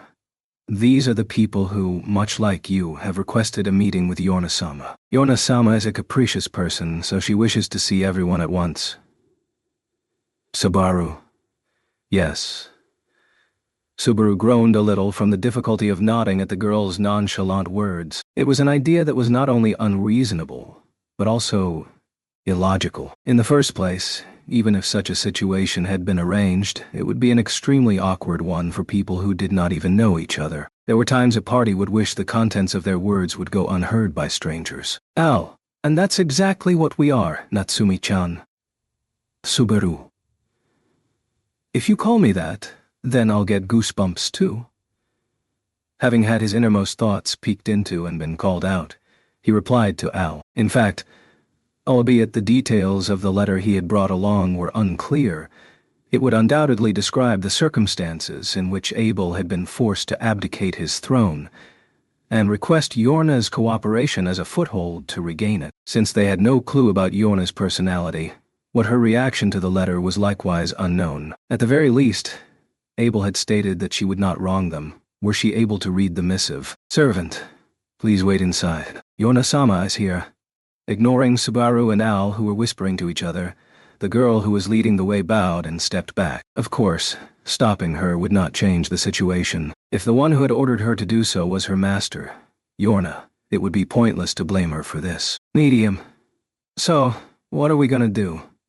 Medium tilted her head as she shook her tied-up hair as she pleased, and touched the twin blades on the back of her waist. She was quietly following Subaru and the others' plans, which made her surprisingly reasonable. Medium, who gave the impression of being uninhibited and emotional, was, however, obedient to the directions she had been given. Perhaps this was the result of the partition of roles between her and Flop in their journey as a duo. Subaru rubbed his eyes in response to Medium's straightforward and honest question, rocked his head, and with a, "We can't do anything about this," he stepped into the room. "Subaru, just in case, let's ask her to clear the room before handing her the letter. We may be refused, but things are what they are. There's no harm in trying. Al, if it were the princess, there's a chance she would have your head chopped off, saying it didn't suit her fancy, you know? Subaru, please don't give me such an example." Having been presented with this most extreme of cases made him become more wary of Yorna, who may also be one such extreme being. As Subaru hesitated a little to enter the hall, Al tapped him on the shoulder. "Al, don't worry. I told you. I'll lend you a hand. Today I ain't gonna let Natsumi-chan get into any trouble." Subaru. "Oh, you're the one who's making me nervous." With those words, Subaru then glared at Al's hand on his shoulder. Al hurriedly withdrew his hand, but, for better or worse, his shoulders had relaxed. Accepting Al's sentiment with gratitude, the three of them also stepped into the hall. The atmosphere of the large hall was, the absence of tatami mats excluded, akin to that of a tatami room in a historical drama, where the lord of the castle would hold council with his vassals. Same went for the messengers in the seats below, waiting for the lord of the castle to make their appearance in the upper seat. "Subaru, for the moment, let's stay over here, shall we?" Advancing through the hall, Subaru settled down in a position opposite to that of the previous guest. It seemed strange to sit in front of or behind the guests, so he took a position on either side of the hall, keeping a slight distance from them. In historical dramas, there was a strange pattern in which the vassals would deploy to the left and right of the lord of the castle, leaving the front of the hall open, and they had ended up in a matching arrangement. Pondering that this coincidence was strange, Subaru took a glance at the guests that were there before. The other party amounted to 4 people, and like them, they had kept their weapons on their bodies. Among them was one devoid of weapons, sitting a tad ahead of the other 3. Perhaps that person was their representative, and the other 3 their guards. Subaru. They all seemed more dependable than all. So did Subaru speak, while looking sideways at the 3 guards and trampled all over Al's earlier concern. Moving on, he turned his attention to the front of the guards, to the person being protected by them, even though he thought it rude. What kind of person had required to seek audience with Yorna? And for what purpose? Subaru, HK. At that very moment, Subaru's throat tightened up due to shock, his cheeks and neck completely frozen stiff. An inaudible voice leaked out, and as he turned his face down in a panicked reaction, the person in question heard the sound, then directed their gaze towards him. However, having seen Subaru's face directed downwards and in line with the elevated seat in front of them, his gaze fell away, as if he was not interested, and his attention was diverted. Sensing this, Subaru took a gentle breath at the explosive beating of his heart. Al and Medium behind him seemed to think it strange to see Subaru like this, but they soon would experience the same jolt that Subaru had. Because, Subaru, you've got to be kidding me. That was Subaru's bitter complaint, and just 5 meters next to him, waiting for Yorna Mishigure to make their appearance, was a man donning the same visage as Abel, who was not supposed to be here. Chapter 37. The Lord of the Crimson Lapis Castle. Towering at the heart of the demon city of Chaos Flame, the Crimson Lapis Castle. The city looked like a wedding cake with no sense of unity, created by painting chaos on top of disorder. Beams and scaffolding of different materials and styles had been strung together, and the castle, with its alternating shimmering red and blue hues, was one of a kind, amidst the demon city, a city that could not be understood without a certain artistic vein. To begin with, the word lapis lazuli essentially referred to the color blue, so utilizing the word crimson in conjunction would be contradictory. However, a glance at the exterior of the crimson lapis castle would convince anyone that such usage was accurate. The stone used abundantly in the foundation and framework of the castle was, as its name implied, quite literally, lapis lazuli. The jewel emitted a deep blue luster, and within said gem, crimson was swirling, like a drop of blood slowly dropped into water. So occasionally this supposedly blue lapis lazuli would be clad in a red glow like that of ichor, a castle of chaos, clad in ever-changing colors, refusing to stay as one single shade. That was the crimson lapis castle of the demon city, the residence of its lord, Yorna Mishigur. Subaru, having been summoned to the topmost floor, where he would soon meet Yorna, Subaru's back was drenched in cold sweat. The reason behind this was because he laid eyes upon a group of people waiting for Yorna in the same keep, and in that group, a face that should not be there was present, accompanied by 3 men who appeared to be his escorts. There, sitting with all the composure in the world, was a familiar black-haired fiendish figure. That was to say, it was none other than the countenance of that who was supposed to be waiting for him at the inn, Abel. But there was no way that they could have possibly come across him here. It was for this reason that Subaru and the others had gone to the Crimson Lapis Castle as messengers without him. In other words, the reason he was here, even though it was impossible, was Subaru. He's a fake, disguised as the Emperor. Muttering this to himself, Subaru's face turned stark white. They had been told beforehand that there was someone who looked like Abel and behaved like him. The accuracy and suddenness of the encounter had floored him, but that was why he held no doubt about it. He was one of the 9 divine generals, the body double of Emperor Vincent Valacia. Medium? Abelchin? Why are you here? Mo. Al. Whoa. Everything's 8, Medium Chan. Al-Chin's here. Behind a Subaru frozen in shock, a dangerous scene occurred. Having found a familiar face in the crowd, Medium then approached in a friendly manner. Al rapidly covered her mouth and pulled her backwards. Although Medium was taller than him, she obeyed quietly, even though she was surprised at the outburst of the one-armed man. A close call, but Medium's action had been negated. But the exchange seemed to have attracted some suspicion from the other party. Aside from the man with the same face as Abel, a man with yellow-green hair, someone who was probably his bodyguard, glared towards them as well. That said, Subaru. That was a nice follow, Al. Al, yeah. I'd like to pat myself on the back for my godly reaction, too. But that guy's a little bit too much of a surprise, ain't he? Subaru, yes, I agree. As Al retracted Medium, Subaru nodded with a serious face next to him, battling with an unforeseen opponent, and the worst collision imaginable. With this turn of events, it was fortunate that Abel was not with them at this moment. Had he been present, it would have sparked the start of the battle to determine the true Emperor of Valacia. Subaru. Perhaps that's an option as well. Glancing over at the 3 guards accompanying the man donning Abel's face, Subaru was being cajoled by temptation. The vastness of the troops hiding inside and outside the city was unclear, but at least there were only 3 of them belonging to him here. He was a false emperor protected by tens of thousands of imperial soldiers within the imperial capital. But here and now would be a great opportunity to unmask him. Subaru. No, it's too soon to tell.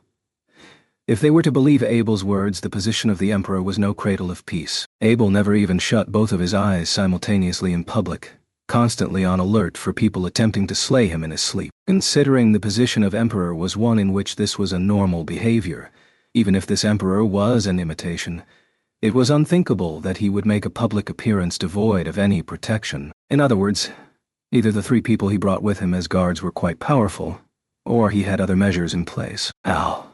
You want to take a shot and see if it works, Subaru. If it were easy to continue, that could be an option. However, what I'm more afraid of is a development we can't recover from. So, please, don't do anything rash. Al. Yeah. Subaru did not know how serious he was, but Al appeared to not mind the rejection of his proposal. Al's opinions tended to be rejected relatively often, but that was only because he tended to come up with them faster than Subaru could, giving them time to calmly assess it. This reduced the number of detours in his train of thought, and allowed him to spend more time examining proper options. At the very least, they should find a way to get through this without upsetting the false emperor and his group. He also wished to determine the purpose of the other party's visit. Why had he made his appearance in Chaos Flame with this timing? Plus, even though things were in reality different, it appeared like the emperor himself had shown up. Medium. In the midst of his thoughts, Medium, who had her mouth covered, groaned something. She had been forced to step back without explanation, and her mouth was being kept shut, so her indignation was understandable. Al released her with a, Sorry, Medium. That was tough. Al.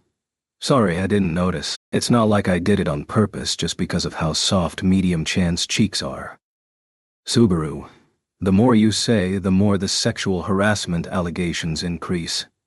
Medium. I don't really get it. But more importantly, Al's excuse was met with a blank stare from Subaru, and Medium, who took a breath with all her might, thrust a finger at them with both hands. Subaru and Al both recoiled from her forcefulness.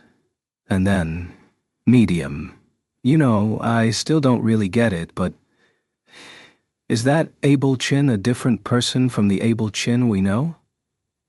Al, oh yeah, you ain't wrong. After all, the real one's supposed to be sitting in an inn downtown, waiting for us to come back, right? That's why we're in a pickle. Medium. Wouldn't that be bad? Because of Natsumi's plan? Subaru? Me? What have I done?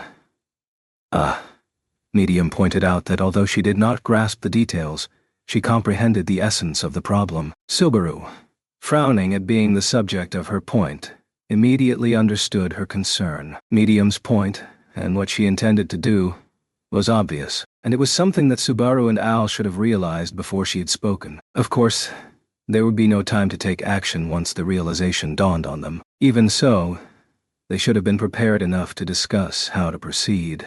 Dear girl. Yorna Mishiger-sama has arrived. Without giving them a chance, it was the dear girl acting as a guide to announce that their time had run out. Upon her reappearance, the girl lowered her large horned head and bowed to Subaru, the false emperor, and their groups. Then, opening the door at the front of the hall, she voiced, "Come in." At that moment, a figure slowly stepped into the room, and upon seeing their figure with his own eyes, Subaru succeeded in putting the impression he had of the dear girl into words. Subaru's conception of the dear girl was that she resembled a kamuro. Kamuros were apprentice prostitutes who worked in Japanese red light districts in the olden days, learning etiquette and the arts while taking care of the other prostitutes in these glamorous pleasure districts. The unexpectedly stylish kimono and hair ornaments were likely what had brought such a notion to Subaru. More than anything else, though, was the person who brought the girl in question with her. Subaru. The reason why Subaru had succeeded in using Kamuro for the girl was precisely because of the person who had made its entrance. Forgetting to breathe and regarding that other person with eyes wide open was a reaction arisen from instinct. Because his mind had been corrupted, his consciousness was dominated by a human being so beautiful and overwhelming. Yorna. There are a lot of guests today, aren't there? The one to speak those words was a tall woman, as she narrowed her almond-shaped blue eyes. Her tall, slender body was wrapped in a bright kimono with a floral pattern, and her hair, which faded from white to orange progressively as it reached the tips, was tied with care and allure. Her hair was adorned with kanzashi fashion from animal bones and horns, and many other hair ornaments made of fangs and scales played a role in pleasing the eyes of those laying their eyes upon it. However, they were merely ornaments, forms of beauty crafted by human hands. In order to truly exhibit their charm, the person being put on display and the quality of their inner nature was important. And in this regard, the quality of the person wearing the kimono was something that need not be questioned. Yorna.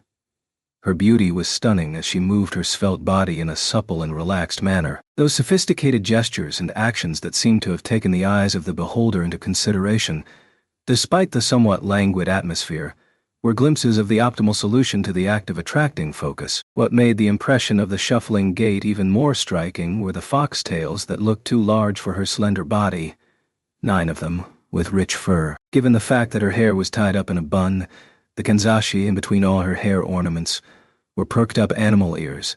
The information that she was a beautiful foxwoman, clad in a kimono, seeped into his brain like the smell of liquor. "Yorna, welcome to my castle. You've come a long way."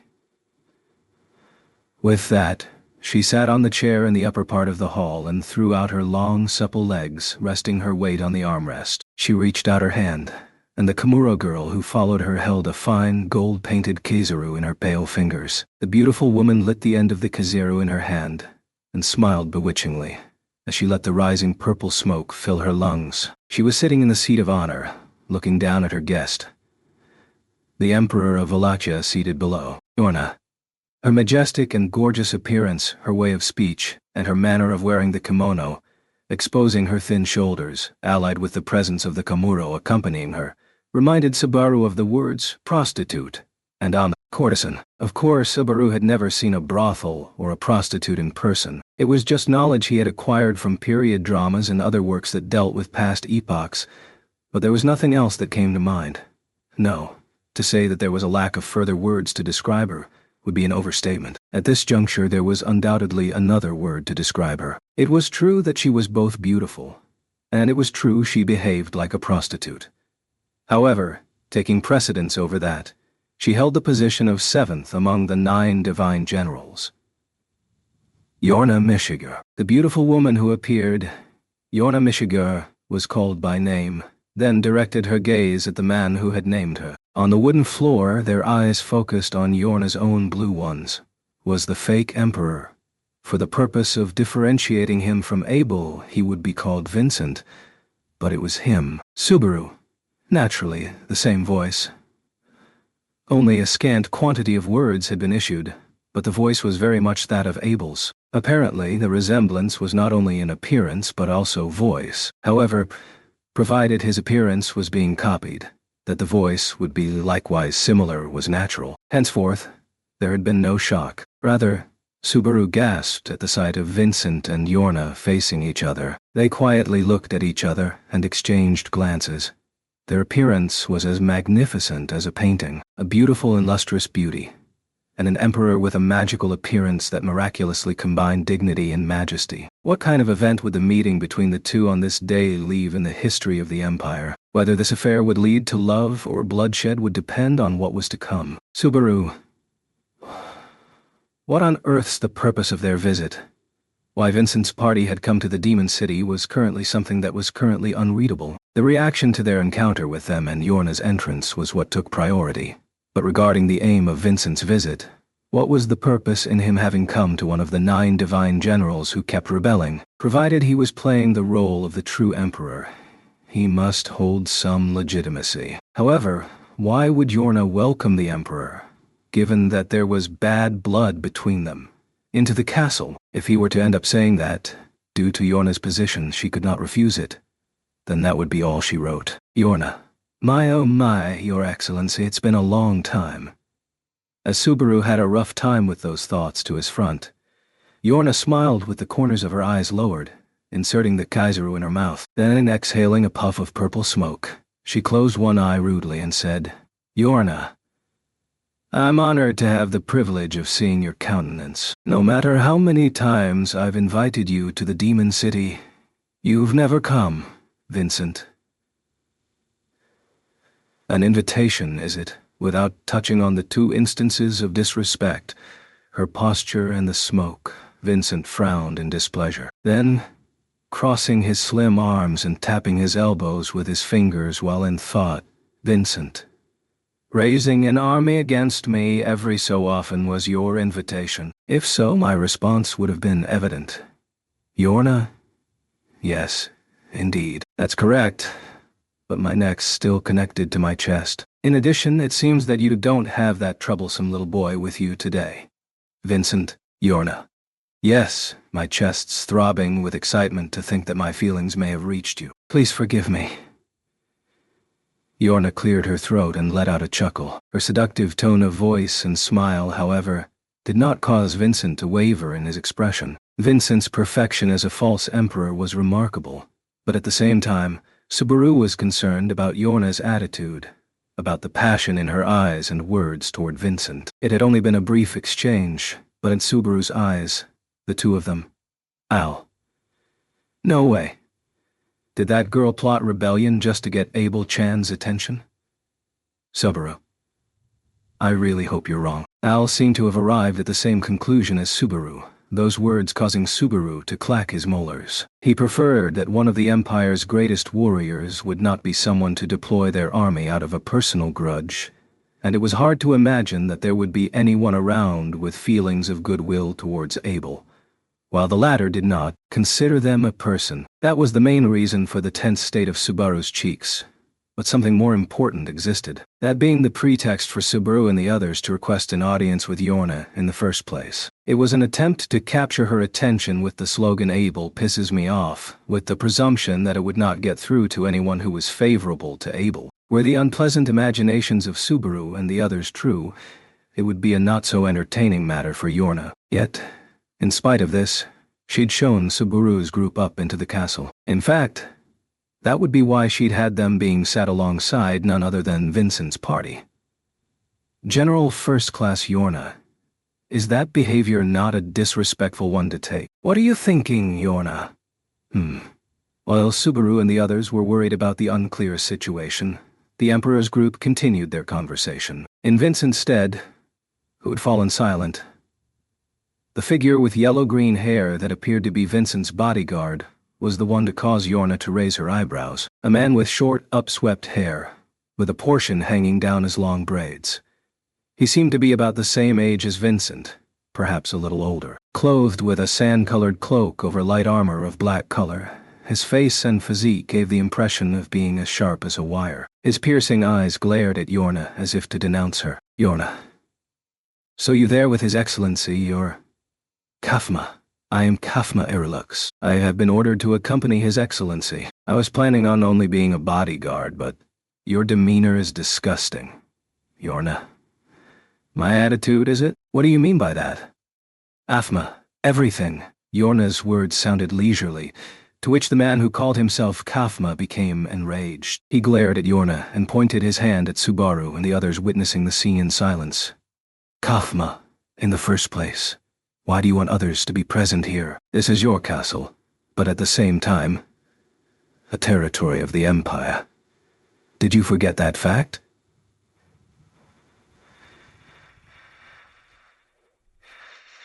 Yorna, of course I did not forget. I belong to His Excellency.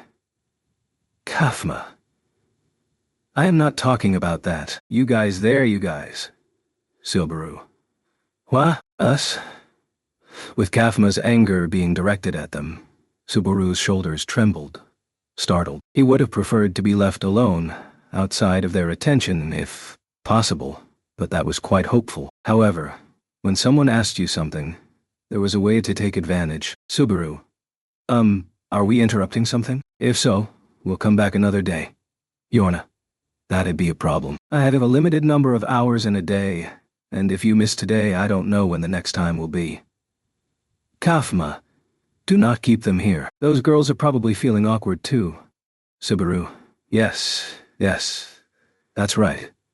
For some reason, Yorna was trying to keep Subaru's group present, but Kafma somehow agreed with Subaru. As long as he was by the false emperor's side, he and Kafma were enemies. But the latter's words and actions were so upright that he seemed to be the sole ally in this situation. However, Vincent.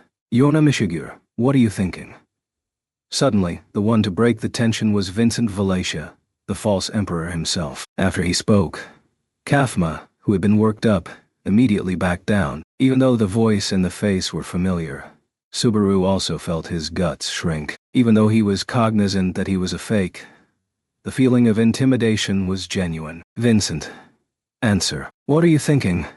Having silenced both his servant and the uninvited attendee, Vincent inquired Yorna yet again. In response to that question and the high spirits, Yorna narrowed her eyes slightly. Gently bringing the kaziru to her mouth, allowing the fluttering purple smoke into her lungs, she exhaled sweetly, giving exaggerated emphasis to her answer. Kafma's cheeks tugged slightly at the disrespect of keeping the Emperor waiting yet again. Yorna, of course, I am always thinking about your Excellency, the Emperor of Wallachia. Vincent, Yorna, don't give me those cold eyes. But I'm sure His Excellency will be more pleased if you knock the guests over there down a few pegs, right? With a small laugh and a confident attitude, Yorna pointed at Subaru and the others with her chin. Then, for the first time, Vincent's consciousness turned his attention to Subaru's group. He must have judged that there was a reason for the previous exchange, aside from Yorna's whims. In order to stop this bad turn of events, Subaru cleared his throat with a ahem, in preparation for a reprimand. Subaru, I'm sorry, but I have a new suggestion. We seem to be in the wrong place and there are some things we should most likely not hear. We'd like to step back and go to... Yorna, oh my, that's a very timid thing to say. Subaru's words were interrupted as he bent at the waist and attempted to leave the scene politely, noticing Yorna's eyes hidden by the purple smoke for only a moment, and the glint of childishness therein contained. With an oath, Subaru realized that he had committed a misstep. If he was going to go back, he should have made the decision upon seeing the faces of the people ahead of him. He had misjudged it, and now ended up regretting it. Because, Yorna, I heard it from Tanza. You came here to tempt me into becoming the enemy of His Most Gracious Excellency the Emperor, didn't you? And such was the manner in which she disclosed the entirety of their intentions. Chapter 38. A reward 8 years in the making. Abel pisses me off. Subaru had believed this slogan to be a good strategy for conquering the flamboyant Yorna Mishiger. After all, Zikr, a man of distinguished character, had branded her as an owner of a destruction wish, someone who had, time and time again, raised an insurrection. Subaru's pretext for requesting an audience with her was that a suitably powerful person wished to speak to her privately in order to rebel against the current emperor of Wallachia. Subaru's group of 3 were visiting the Crimson Lapis Castle with a missive from that powerful man. In truth, he had not told a single lie. The current emperor of Wallachia was none other than the one who had ousted Abel, having usurped his name and position. The suitably powerful person who wanted to talk privately happened to also be the real emperor, the one supposed to be sitting on the throne. So there was no falsehood in his words. Subaru's aim was to ensure that the letter from Abel was received, no matter what. If necessary to achieve this goal, they would tell as many lies as possible. Subaru.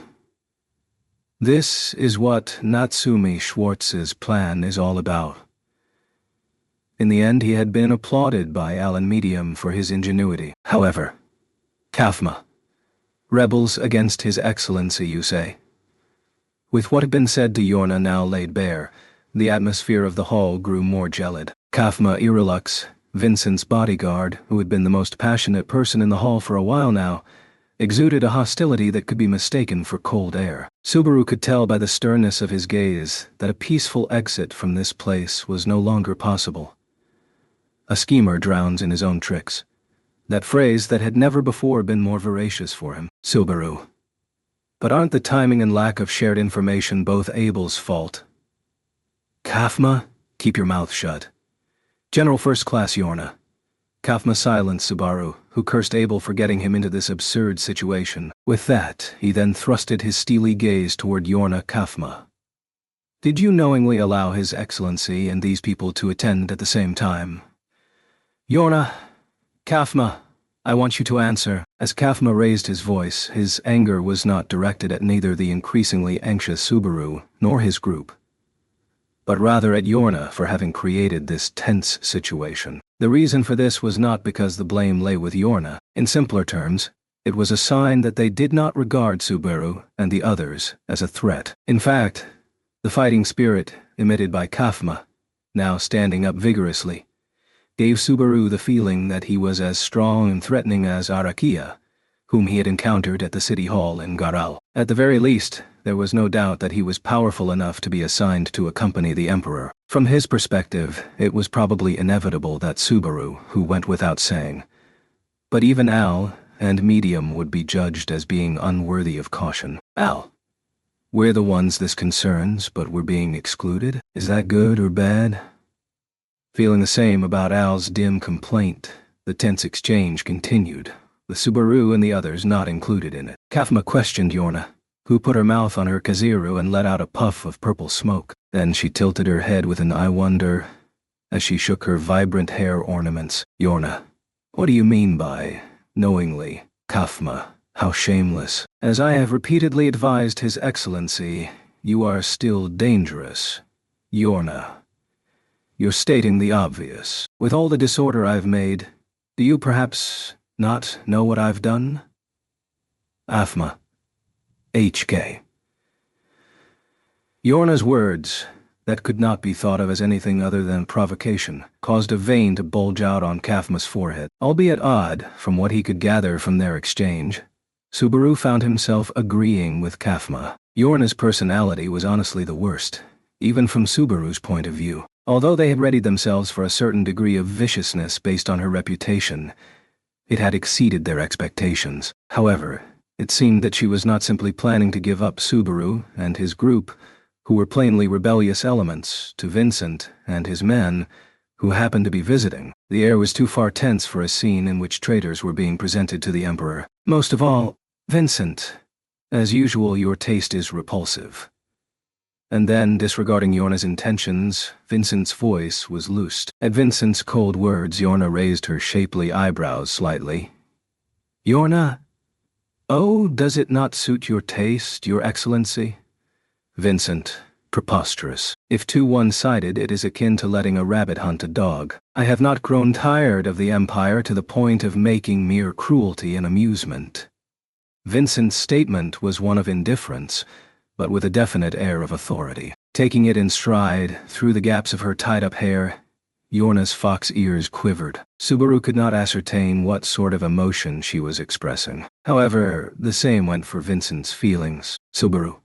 What sort of storm would brew in his heart upon confronting rebels face to face? Understanding the inner thoughts of the fake emperor was even more difficult than imagining the thoughts of the real one, especially when he knew that the person in front of him was an imposter. The fake must think badly of Abel, as he had driven the other away, but Subaru can't be stupid enough to let it show. Vincent, you. Subaru. HK. Subaru gasped for breath as Vincent's black eyes pierced straight through him. In an instant, Subaru was forbidden even to avert his eyes, and while still unprepared, he locked eyes with his greatest foe. His face was a replica of the real one, though how it had been made was unclear. Both the genuine and the fake possessed the same sharp black eyes that attempted to peer through one's every action. This made Subaru's insides squirm. Vincent, if you have something to say it now. Subaru, those are some annoying eyes. Kafma. Hua. Subaru. Ah, no, I didn't mean it like that. It was just unintentional. At the most inopportune time, the questioning of the false emperor coincided with a leak of annoyance. Kafma was lost for words, his face one of absolute surprise, after Subaru hurled verbal abuse straight at the emperor. Subaru then gave a hurried wave of his hand, to which Vincent closed one eye and became silent. He was surprised, but at the same time he regarded Subaru as if assessing him. The look the real Abel had directed at Subaru in the Budheim jungle, the Shadrakian village, and the city hall in Geralt, this one was of the same kind as those. Subaru. Anyway, At his back, Al and Medium were also watching the situation with bated breath. Subaru's shocking rant must have put them under a lot of pressure. The atmosphere in the hall was cold and tense, and one additional gaffe would shatter it into pieces. The situation they had been put into was too painful to begin with. Not just Yorna but Kafma, as well, were not the kind of opponents that Subaru and his group could compete with. If that were the case, wouldn't it be wiser to recant their opinion to Yorna? Emphasize that them being rebels was outrageous, bow their heads and leave, even if it would make the scene bland? With that in mind, Subaru tried to loosen the corners of his mouth in an attempt to put on an amiable smile. Subaru then realized Yorna's gaze homed in on him, with nary emotion. Yorna. In silence, Yorna watched Subaru's movements as she took a drag of her kaiseru. It was a very ambiguous look, neither disinterested nor indifferent. Uncertain as the rising purple smoke, it was like a phantom that disappeared, even when one tried to grasp it. He thought it would be deeply foolish to try to rely on it. However, Subaru had a hunch that this was a turning point. That gaze, on the verge of losing interest in Subaru's group, was not as capricious as to consider taking back what had once been given up on. The opinions discarded here could never be scooped up again. In other words, Yorna Mishigir's cooperation could never more be obtained. It was synonymous with blocking the way to an unreliable victory in the dark. Therefore, Vincent, answer me carefully. What were you going to say to me, Subaru? Well, at Vincent's question, Subaru took a heartbeat too long to look up. Kafma, beside the false emperor, narrowed his eyes and turned his attention to Subaru. Behind him, Alan Medium's tension swelled, while Yorna sustained a mouthful of purple smoke in her lungs. Seeing those changes at the corner of his eye, Subaru looked at Vincent and declared, Subaru, it is as Yorna-sama said. We are declaring war on you. Yes, as if clinging on to a position that he should not withdraw from, a peace that he should not give up on. Rem, who was waiting for his return in Garl, Abel, who was absent, and Alan Medium, who were bracing themselves behind him, had entrusted Subaru with this decision. In order for Natsuki Subaru not to misunderstand the significance and weight of this, and not throw it all away, Vincent's dark eyes flickered slightly upon hearing the hostile declaration. Subaru's insightfulness was not able to decipher which emotion it corresponded to: joy, anger, sorrow, or pleasure. Instead, he experienced the rapid parching of his tongue, brought by the enthusiasm of his own words. Naturally so. Unlike Abel, who had been deprived of his real power as the emperor of the Valatian Empire, which boasted of a vast territory, the fake emperor in front of him was the one who definitely held it as leverage. Had Vincent not raised a hand to halt Kafma after hearing the gaffe from earlier, the latter would have exploded in rage, and Subaru's life would have been cut short. But that had not come to pass. Vincent would not allow it to happen. Yorna, Kuhu. Looking down at the confrontation between Subaru and Vincent from her high seat, Yorna let a faint sound slip out from her throat. A chuckle escaped from the corner of her mouth as smoke leaked out of her mouth, and her shoulders trembled with amusement. It seemed that Subaru's life-threatening pronouncement had taken an effect in relieving her boredom, at least. Vincent, what are you laughing at, Yorna Mishigir? Yorna, first of all, these guests have not retracted their words. In addition, the three of them might possibly put His Excellency's life in jeopardy. What do you think, Vincent? Do not taunt me, woman. Even you, who believes in disobeying me, understands my intentions. Vincent's expression did not change as he met Yorna's provocative gaze. Like that, he once again cast his dark eyes to Subaru, who had declared his hostility. Vincent, this is the land of the Sword Wolf. Only if you possess the metal to aim at my head can you truly be called a citizen of the Empire. Subaru, that's very sweet of you, isn't it, Vincent? Humph. With a snort, Vincent dismissed Subaru's sarcasm with a laugh. Vincent's behavior, the way he responded included, was a perfect facsimile of the real thing. If Abel were here, he would have responded exactly the same way. That Abel was together with Subaru, and the others made the latter suspect the possibility that he was the false emperor. Although in that case, Subaru and the remaining people would be at a complete impasse. So he wished for it to not be the case. Vincent, but the value of my head is not so low that I can hand it to you that easily. Subaru, then, what do you intend to do with us, Vincent? Well, that's the problem. The statement acknowledged Subaru and the others who had shown outright defiance to the Emperor by getting the better of Kafma, who was on the verge of a violent outburst. However, the following words showed that there was no change in the cold gaze Vincent directed at his opponents. Even if he valued their spirit, there was no reason for him to give allowance to those who sought to harm him. Subaru's and Vincent's black eyes met, the atmosphere of the room an infernal blaze. Yorna. Oh, I'm a sinful woman too. When I see men fighting over me like this, it makes me quite excited. Kafma. As if it were someone else's problem. First, There are more women over there than men. Saying men is not accurate. Yorna, Kuhu. Yorna let out her impressions, which really stuck out like a sore thumb, about the staring contest between Subaru and Vincent. In reaction, Kafma's face grew increasingly angry. Kafma, my excellency. Order me! Those people are... Kafma, you did that thingy. You've been making a bit of a ruckus for a while now. Fed up with the stalemate, Kafma attempted to appeal directly to Vincent. However, it was not Vincent who interrupted him, nor was it Yorna, but someone else. Subaru. Ah. Subaru's mouth involuntarily let out an exhale as he turned to the direction of the voice. The voice had been so far outside of Subaru's consciousness that the very fact that it had been uttered startled him. It was one of the 3 people Vincent had brought along as escorts. A small figure sitting cross-legged on the wooden floor. Someone other than Kafma. Yeah, no, most things work out better when His Excellency's the one to do the thinking rather than us. We're seriously going to be in the way if we keep yapping, really. It was a wrinkled old man who spoke those words, his hair colored white, donning long eyebrows. He was an old man who had carefully crafted an atmosphere of annoyance in both the tone and content of his speech. His appearance was so striking that it was hard to understand why he had not been seen before. No. He had been in sight. It was just that he had been out of awareness. Perhaps that is what it meant to truly be out of sight. Once the old man pointed this out, Kafma turned to him and said, "But, Kafma, it would be the duty of a loyal subject to remove His Excellency's troubles, Master Olbart." Olbart, when you call yourself a loyal subject, doesn't it sound like a prelude to someone being purged for being self-serving? I don't like the idea of chopping off the head of a promising young man. Kafma. Gah. HK.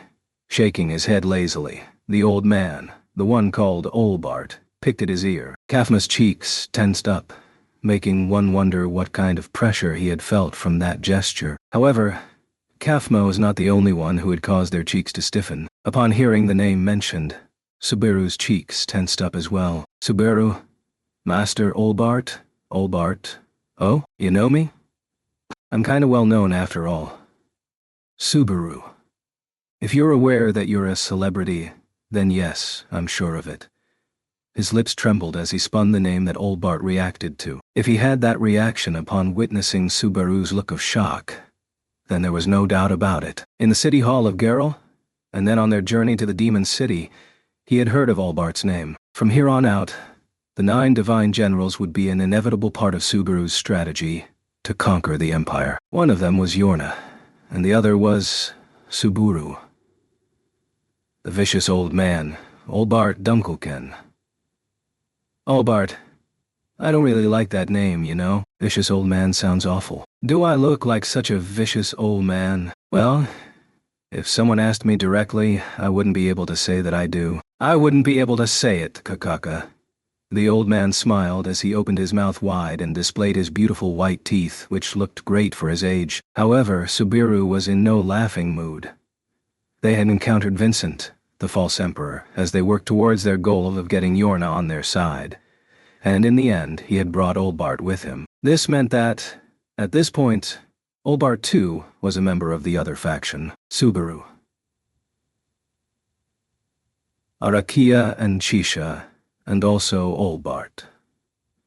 Subaru felt like he was reaching his wit's end. Members of the 9 divine generals they were aiming for had seemingly been secured by the enemy already, and furthermore they were just going for those said to be high-ranking. The problem was that not only the future, but also the situation in front of them was getting worse at an accelerating pace. Even if it had been just Kafma by himself, he'd have been way too much to handle. And now, Olbart of the 9 divine generals had joined the fray. It was not they could have arranged all those terrible conditions thus far, even if they'd planned to. Al. Hey, old man. Do you remember me? Sweat flowed down Subaru's forehead, running down his cheeks and dripping from the tip of his chin. Amidst all this tension, an unexpected voice made Olbart raise his eyebrows. It was Al, who had called out from behind Subaru. Al leaned forward, Subaru's eyes widening in surprise at that action. Subaru. Al, what are you doing all of a sudden when every move we make's being questioned right now? Al, Natsumi-chan's still talking like a woman for the most part in this situation. But I didn't just butt in without thinking. No, I didn't think about it, but... Hey, old man, it's me, hey. Subaru. It sounds like you're a phone scammer talking like that. It would be rash to think that just because he was an old man, he would be able to pull off such a scam. In fact, in response to Al's call, old Bart leaned forward and snorted. Old Bart. Well, that's quite the eccentric look you got there, boy. Even though I'm an old man, I wouldn't be able to forget someone who looks like that. Do we really know each other? Al? Maybe I don't know you that well, and the last time I saw you I wasn't wearing my helmet, but I didn't have an arm, and we chatted a bit. Old Bart. You're the armless one who talked to me, Ad. Oh. Right. Lil Miss Arakia was with me too. Lowering his voice slightly, Al mentioned Arakia's name, the fearsome girl who had stirred up so much trouble for Subaru and the others, and like old Bart, was a member of the 9 Divine Generals. Al's words were something Subaru could make no sense of. But as soon as old Bart heard them, his eyebrows shot up and he shouted, Oh, old Bart, you're that guy. You're the guy who took back the island with Araki. Now that you mention it, you look similar, tell him. Kaka, I can't believe you're still alive. Al, oh, I'm alive. I'm alive. Somehow, my stars have come full circle. Old Bart. So, by some chance, you've become an enemy of His Excellency. Maybe I should have talked to you earlier to make His Excellency's reputation better. I messed up. Al and old Bart exchanged words, the former speaking in an easygoing tone, the latter with a broad smile. Unknowing of the relationship between the two, Subaru could only stare blankly. As for whether things were getting better or not, even that was difficult to gauge. Vincent. What, old Bart? You know that man? The one person to intervene to put an end to such doubts was Vincent. Old Bart, with crossed arms, replied, Oh yes, to the false emperor's query, old Bart. 2 or 3 years ago, when you'd just ascended the throne, there were revolts all over the place, weren't there? Kathma. Master Old Bart, His Excellency ascended to the throne 8 years ago now. Old Bart, huh? Thought it had been about 3 years ago. Dang nabbit, it's been about 10 years. Which, Tommy, seems recent. Guess I just screwed up. Vincent. Never mind that, just proceed. 8 years ago, what happened? With old Bart going off on a tangent, Vincent set him back on track. In accordance with that correction, old Bart pointed to Al and said, So, old Bart, there was a rebellion on Janunhive back then, and the ones to stop it were this guy with the helmet and Araki. Vincent. Ho! After hearing old Bart's story, for the first time, Vincent's interest turned to Al. It was difficult to ascertain which way the pendulum had swung, good or bad. But it seemed that his effort had not immediately led to him being punished for his rudeness. On top of that, Al stepped forward so that he was alongside Subaru. Al. Your most gracious Excellency the Emperor, as old man old Bart over there is seemingly aware of. Actually, 8 years ago I was of service to His Excellency, and I have yet to receive my reward. Old Bart. Although, ya said ya didn't want anything. Vincent. Old Bart, keep your mouth shut. You may resume, clown.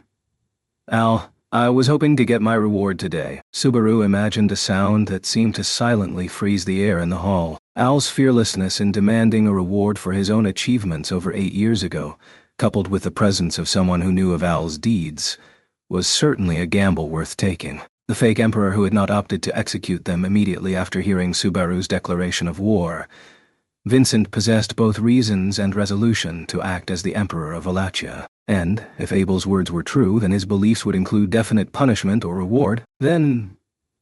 Vincent. What do you request? My head? Al. It would be a massive victory for me if I could get you to give it to me, but it would take a lot of courage to ask for it. So, as he said this, Al turned his head to look at Subaru, realizing what he was being asked to do. Subaru pulled out an envelope from his pocket. All along, their objective had been to deliver Abel's missive. Subaru. It is our purpose to give this missive to Yorna-sama. If you would like to reward my companion for his service, please allow it, Vincent. A missive, Subaru. A love letter from Master, to Yorna-sama. Hesitant to call him master, Subaru stuck his tongue out internally and continued to speak. Hearing the expression, love letter Yorna, who was sitting at the head of the room, laughed and cleared her throat with a coo-hoo. Her interest seemed to have been piqued, and Vincent's reaction was not an undesirable one either. As he squinted his dark eyes, Vincent pondered for just a few seconds. Vincent. Over 8 years have passed, but the Gladiator Island incident was troublesome, Subaru. Oh, Vincent, you may have your reward if you so desire it. You may deliver the missive to Yorna Mishigur. Gesturing with his chin, Vincent indicated Yorna. It took Subaru a moment to comprehend the intent of Vincent's words, but upon realizing that it meant that Al had won his bet, Subaru and the others looked at one another. It had been a high-stakes gamble, and Al's decision to go for it had been the correct one. Vincent, however. Subaru, huh? Just as they were about to burst in jubilation, Vincent held up one finger and spoke up. To Subaru and the others turning to look at him, the false emperor closed his black eyes, which felt like darkness itself, and said, Vincent, the only thing I shall allow you to do is to hand her your missive. You know the meaning of that, do you not? And thus, the words spoken were processed. Subaru's eyes widened at this, and he quickly turned around, gnashing his teeth as his gaze fell on Yorna, gazing over the situation with a grin. The goal of Subaru's party, though, was to give her a missive and get her to respond. Subaru, if I were to give you the missive, when should I expect a response from Yorna-sama? Yorna. Yes, I see. Upon that question of Subaru's, Yorna cast her gaze towards the void, then turning the rezero upside down, dropping the ashes into a jar prepared by the attending Kimuro. Yorna, I'm a woman, after all. I don't want to be seen opening a love letter as soon as I receive it. That's why I'll carefully read and respond to the guests after they have left the castle. Subaru. So you will read it once we leave the castle, won't you? Yorna. As the lord of the demon city, I won't speak lies in front of my attendants. Subaru could not tell whether the light in her blue eyes was sincere or naive, as he was unfamiliar with her. However, he no longer had a choice. For example, were he to alter Al's reward, instead saying that the reward would be to exit the castle safely, Vincent probably would have allowed for that as well. However, much like the previous one, that plan would terminate the possibility of joining forces with Yorna. Meaning, Subaru, Al, Medium-san. Before he completely made up his mind, Subaru called out the names of his 2 companions. What was going to happen, and what needed to be done required the cooperation of both of them. So, it made sense to get their approval before taking any action. Subaru turned around and met their gaze, as Al and Medium nodded to each other. Al. Well, I told you, bro, that I'd lend you a hand. Medium. Big bro asked me to take care of you too. He said to take care of Natsumi-chan for him. Al tilted his head and Medium exclaimed with powerful words. Encouraged by the answers of those two, Subaru nodded back at them. Then Subaru slowly walked towards the front of the hall, towards Yorna leaning on the armrest in the seat of honor, while she puffed on her kiziru. With her bewitching beauty in close proximity, Subaru presented her the missive amidst a sweet scent. Subaru. Here you go, a missive from our master. Yorna, thank you for your hard work, but it's going to be a lot harder from here. Subaru. Yes, I am aware. Supple fingers took the missive, and the words expressed with a smile cursed the future of Subaru and his friends. But Subaru responded to her words with dignity and turned around. And then, Subaru. Your Majesty the Emperor, I'm afraid we're going to have to take your throne. And so, right in front of him, he announced a declaration of war even more clearly than before. The events that took place at that moment were dramatic. Kafma. How dare you, you insolent little... Immediately after their declaration of war, Kafma's eyes went wide open. Following Subaru's proclamation, the height of rudeness and disrespect, Kafma Irilux wished to prove his loyalty to the Emperor with his own power. As a result, Kafma's clothes exploded as his arms were extended, and countless thorns rushed towards Subaru. Dark green-colored thorns like slithering snakes surged toward Subaru, their overwhelming mass blanketing his vision. The ivy of thorns, each of which in possession of needles as thick as Subaru's arms, was a deadly weapon that would squeeze its prey out of every last drop of life. It was a strike that would not permit for any reaction from Subaru, and akin to a snake swallowing a rat, it engulfed Subaru's body in thorns with no effort. Al. Well said, bro. The thorns pierced through his entire body, and he prepared for the fierce pain to come. However, it was not the pain that struck Subaru, who had tensed up his body, but rather the shock of him being pulled backwards and falling on his buttocks. Stepping before Subaru was Al, whose words had reached him from the side, taking the thorns on with his blue dragon sword. Al, with Subaru behind him, drew out the thick blade and parried the enemy's attacks. Incapable of blocking their entirety, his shoulder and side were stained with blood. Nevertheless, Al had been able to protect Subaru from this overwhelming mass. Subaru. What about medium-san? Medium. Waha. That was so close. If I hadn't done what Al-Chin said, I would have died. Subaru turned around hurriedly, and right beside him was Medium answering in a loud voice, having pulled her twin swords. Glancing over, she was swinging her twin blades up and down, slashing away, or catching, or stepping on, preventing some of the thorns approaching her from all directions. Subaru breathed a sigh of relief at the certainty of her skills, and the fact that she was safe. However, relief was too premature. After all, this was merely the first wave. Yorna. What an extravagant magic trick. Subaru, HK.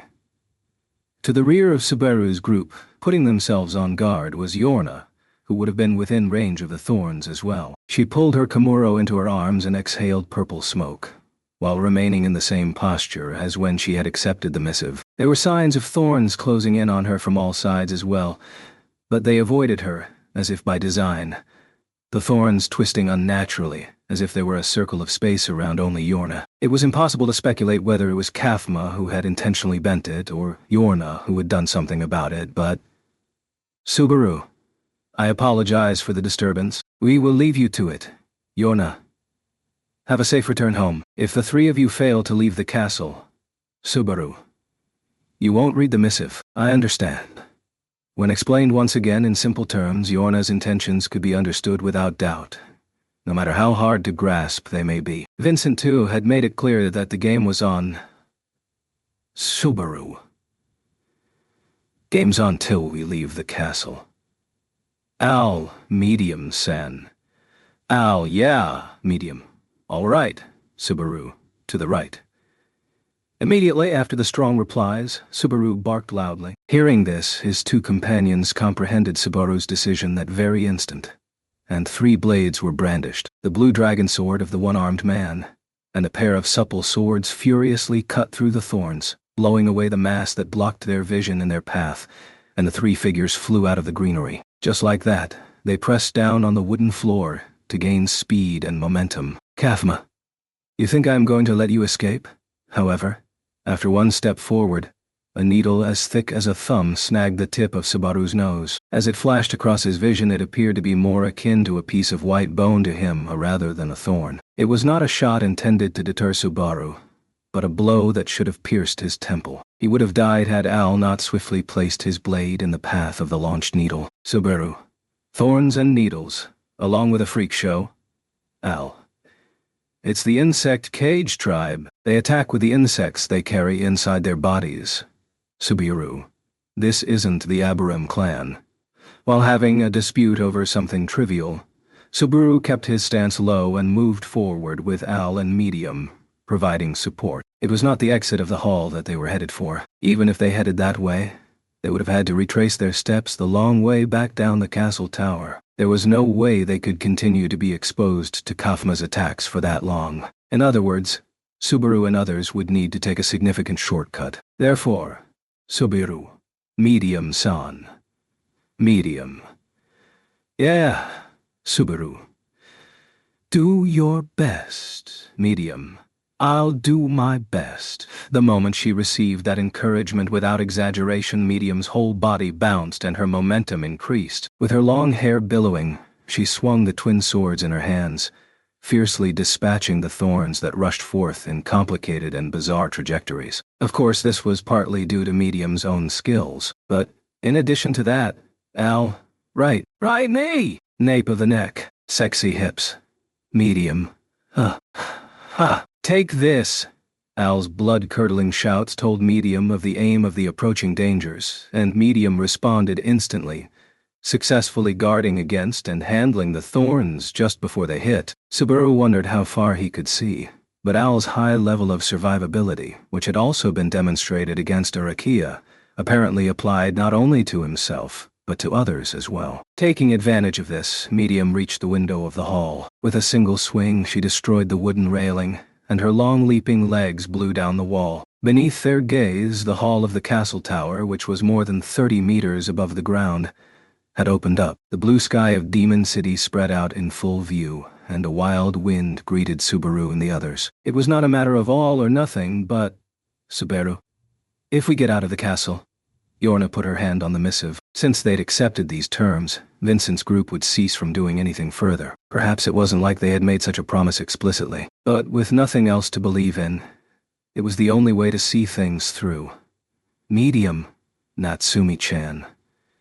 Medium, who had smashed through the wall, beckoned him, and Subaru ran as fast as he could. He was grateful for not having worn a skirt carelessly. If the cause of death were cross-dressing, Subaru would not be able to face the efforts of his many predecessors. At the last moment, Subaru, while even forgetting to keep his appearances up, kicked the floor as hard as he could. He would then catch up with Medium and exit through the wall with her.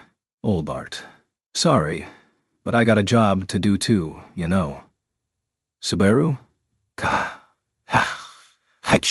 At the same moment, intercepting Subaru and Medium, the old man appeared in front of them as if from out of nowhere, and his piercing hand struck them both squarely in the chest. His breath caught in his throat as he was struck by the impact. Subaru's consciousness cracked. Everything seemed to shatter after he took the blow from the Divine General. However, Medium, Natsumi-chan, it's nothing. Subaru. Huh. A loud voice called out next to him, and Subaru regained the consciousness he had almost lost. Looking down at his chest in a panic, no damage from Olbart's piercing hand could be seen. There was no blood, no sign that his heart had been removed without bleeding. Medium. Let's go, Natsumi-chan. Don't bite your tongue, okay? Medium grabbed Subaru by the collar as the latter looked around in confusion. With a large step, she then crossed the wall she had breached, and threw herself out of the Crimson Lapis Castle without hesitation. Subaru and Medium leapt into the blue sky, intertwined with each other. The sensation of rising through the air caused by the jump disappeared in an instant, only for them to be thrown into a falling trajectory a second later. Subaru. Kaya, with a high-pitched scream. Subaru pulled Medium close into him and then felt around his own waist. Following that, he pulled out the familiar feeling in his hand and held up his weapon, a whip, while in mid-air. Had he simply jumped without any preparation? It would merely amount to an act of suicide. Albeit the preparations performed towards their odds of success had not been many, Yorna's provocation, their declaration of war on Vincent, plus the offense and defense with Kafma and Olbart, had all been a series of gambles. He had barely picked up everything that was there, so he just had to trust that he could pick up the very last one as well. Subaru. Don't miss. While hugging Medium's thin waist, Subaru swung his arm and unleashed the whip. The tip of the whip extended not into the void, but towards one of the beams that stretched throughout all parts of the Demon City, stretching like a spider's web all throughout the city, reaching likewise one of the outer walls of the Crimson Lapis Castle, hooking the whip onto that place and utilizing it as a stepping stone to get out of the castle grounds. That was the best move Subaru could come up with amidst the chaos of the hall. Subaru. HK. Feeling the tug on his arm, Subaru wrapped the whip around his wrist with all his strength. He thought that this would support his body even if his grip were not strong enough. At worst, the damage would shatter the bones in his wrist. And then, Subaru. Al is Gyahak. Al. My bad. The moment the whip came taut, Al came crashing upon Subaru's back. Apparently he had been able to jump out of the castle just like Subaru and Medium. As a result of having crashed into each other in mid-air, the three of them clung to each other and hung down, entrusting nearly 150 kilograms of weight to a single arm of Subaru's. Subaru. Gua. The bodies of Subaru and the others arced around one of the beams outside the Crimson Lapis castle, using it as a pivot, while the screams of his arm and wrist, elbow and shoulder, of his entire right arm, were replaced by real screams. As it was, the best thing to do was to wait for the recoil to subside, and have everyone climb up the whip and return to the beam one by one. Subaru clenched his molars as he compared the time it would take to get there to the time it would take his right arm to necrotize. Al and Medium, And just as he was about to exert all his strength, Al and Medium's voices overlapped. Before he could see what was up, the burden on Subaru's right arm vanished. No, to be precise, the burden had not vanished, but the beam onto which the whip was attached had snapped, by the thorns extending from the breached walls of the keep, by their fierce mass. Subaru. With screams trailing behind them, Subaru's group of three flew through the air in a tangled heap. Their bodies flew in a parabola, recoiling from the whip on the beam. Even though it was better than jumping from the castle tower, Subaru and Al, as ordinary people, would not be able to survive being knocked down a height of more than 20 meters. As he searched a way out of the situation while screaming his head off, the faces of Amelia, of Beatrice, and of Rem popped up one after another in Subaru's mind. Everyone, with a ferocious crash, the three of them crashed through the roof, and into the castle stables entangled with one another atop haystacks. Chapter 39. Vicious taking a look outside through the large hole in the saloon wall, Kafma twisted his lips in disgust. Under him, in the raging wind, smoke lingered. He strained his eyes towards the building to which the three of them had disappeared to, having successfully escaped the hall. He could not see the fugitives anywhere. Kafma. The beam that had developed a crack crumbled with a loud sound. But as it was too far away, to hope that its debris would crush that insolent group would be folly. But, Kafma, I will not let you escape. I will do whatever it takes to avenge your disrespect towards His Excellency. Albart. No, we can't do that. They bet their every card on this opportunity to escape, didn't they? If we chase him now, wouldn't we make it pointless? Kafma. Master Albart. Having been stopped from pursuing the fugitives, Kafma turned around, his teeth chattering. Receiving that gaze, the diminutive old man voiced a, "Oh, scary," and made himself smaller. Seeing his reaction, Kafma's eyes grew even sharper and angrier. Kafma, why did you let those girls go in the first place? If it's you, Master, you should have been able to seize them in the blink of an eye. Albart? Oh, I could tell you the same thing, and I didn't cut corners too much either. That young fellow with the helmet, he's got some strange tricks up his sleeve. Kafma, young fellow, I got the impression that he really was not that young. Albart, that's not really important. Most of you look like waddling kids to me, actually. I've been an old man since you were born. Twisting his wrinkled face into a smile, Albart pointed at himself. Kafma was about to point out this light-hearted attitude of his yet again, but Albart continued with, and, Albart, you may have forgotten, but I got to keep an eye on that fox girl over there, don't I? You never know when she might turn on your excellency. Kafma. General First Class Yorna. Indeed, I have been rash. Albart Kakaka, as long as you understand. Once that was mentioned, Kafma sagged down as if ashamed of himself for losing his cool. At the exchange between the young man and the old man, Yorna, having been designated as a dangerous person, put her hand over her eyes and spoke, Yorna, that's quite rude of you. How dare you speak of a delicate woman such as I as you'd speak of a dangerous animal? I've never been so humiliated in my life. Kafma, who do you think you? She mocked him while faking tears, and Kafma's anger was directed at Yorna. But Yorna cleared her throat while bathed in his gaze, then gently lowered her hand to touch her eyes. As she did so, she brought her kiziru to her mouth, filled her lungs with purple smoke, and deeply exhaled, letting out a large plume of smoke. The smoke slightly wavered as it made its way to the big hole in the wall. Once the fluttering purple smoke reached it, an astonishing change was born. In nature very much like that of a hallucination, the demolished wall was mended in a spectacle. The wood used in the areas where the collapsed walls of the crimson lapis castle had been damaged wriggled and mended akin to a creature's wounds being healed. It was a building being repaired, but a strange and unearthly one. The impression it gave was more of a living being, rather than something inorganic. That unrealistic scene caused Kathma, standing by the wall while tensing his cheeks, to retreat and look back at Yorna. Yorna, with this, everything's back to normal now, so if you could as well, please fix your mood. Kathma. This is General Yorna's Vincent. This is why one cannot mess with the demon city without proper care.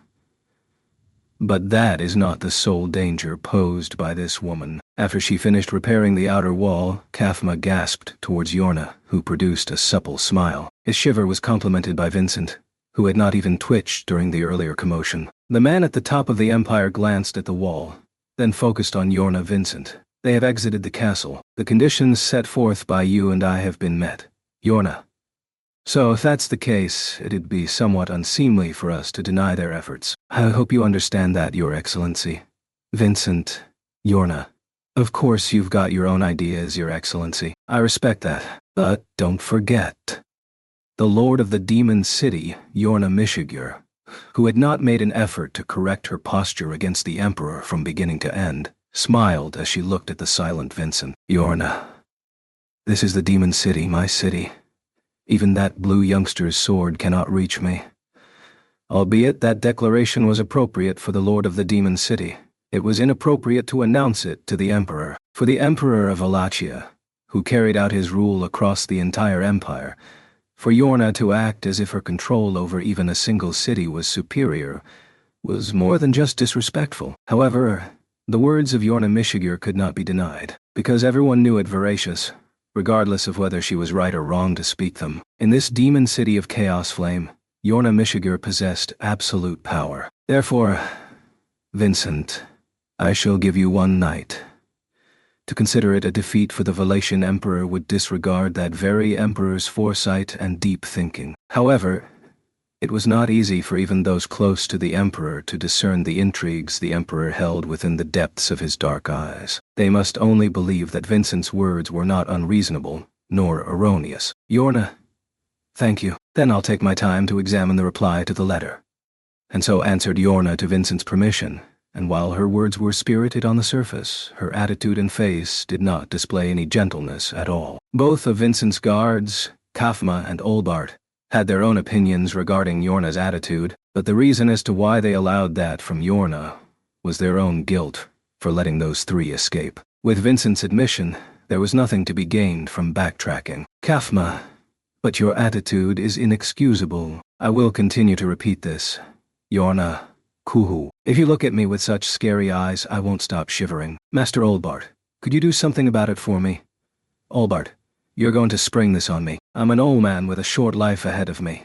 It's the duty of young'uns to be kind to the older generation. Wait, maybe I've found the best idea to get goodwill from most people. Is my era coming? Afma. Master Olbart. Kathma raised his voice in anger at Olbart's mischievous remark. Watching it with a smile, Yorna shook the smoke fluttering from her kazuru. Squinting at the appearance of these generals, Vincent gave a light snort of his nose. Then turning, the Emperor regarded the final person accompanying him, the one who, contrary to Kathma and Olbart, had not moved any more than Vincent. Vincent, you have been talking very little. It is unlike you. It is, isn't it? Well, it'd be complicated if I were to meet some people. The voice of a young man donning a wry smile responded. The young man was wearing a blue robe over his head, which prevented his face from being seen by others. That in itself was a normal thing for him, but the fact that he had tightened the neck of the robe even more than usual apparently had something to do with the guests previously present. The man sighed and shrugged while being in the line of sight of the silent Emperor. I thought I had to clam up in this demon city. The stars, too, seem to want that. Vincent, is that what the stars want? Nonsense. I'd prefer if you didn't call it nonsense. Shrugging, the man grinned at Vincent's words of disregard. With this bitter smile, he continued. If your excellency were serious and took heed of the stars' desires, you wouldn't have come all the way out here, would you? Vincent, you fool, do you believe you know what lays within my heart? Please don't be absurd. The man's shoulders shrunk as Vincent folded his arms and lowered his voice one note. Vincent then looked away from the man, from the stargazer, and narrowed his eyes at the sky into which the three rebels had disappeared, beyond the wall that had already closed. And then, Vincent, the wishes of the stars are nonsense. That murmur that no one was capable of hearing remained as a whisper to himself, then vanished. Subaru. Cough, cock, achoo. Coughing into the thick cloud of dust, he desperately worked his lungs, his back aching from the impact. Subaru ran his hand over the affected area to check for injuries. He fearfully retrieved his hand to see it not stained by blood. It seemed it was merely a bruise. It was a miracle. The probability that the building materials from the destroyed building or the pieces of the collapsed beams could have pierced him or tore his vitals was high. Just how much luck had he? Subaru, we don't have time for this. Medium-san. Al, I'm here. Ochouch. Shaking his head, he quickly called out the names of the two people he was supposed to be with, and hearing a reply originated from beneath the rubble at his side, Subaru moved to push aside the debris in a hurry, as to search for those people. The buried medium coughed, then blinked her eyes. Medium. Uwa. I thought I was gonna die. Are you okay, Natsumi-chan? Subaru. I managed somehow, thanks to Medium-san's and Al's protection. Medium-san, are you hurt? Does it hurt anywhere? Medium. Ooh, hi-ya. That tickles. It's okay. I'm fine. Checking Medium's shoulders and back, she wriggled and pushed back against Subaru's chest. It was no bluff nor lie. It appeared she had no noticeable injuries either. It would seem that both of them had been blessed with a tremendous amount of luck. Subaru. Al's.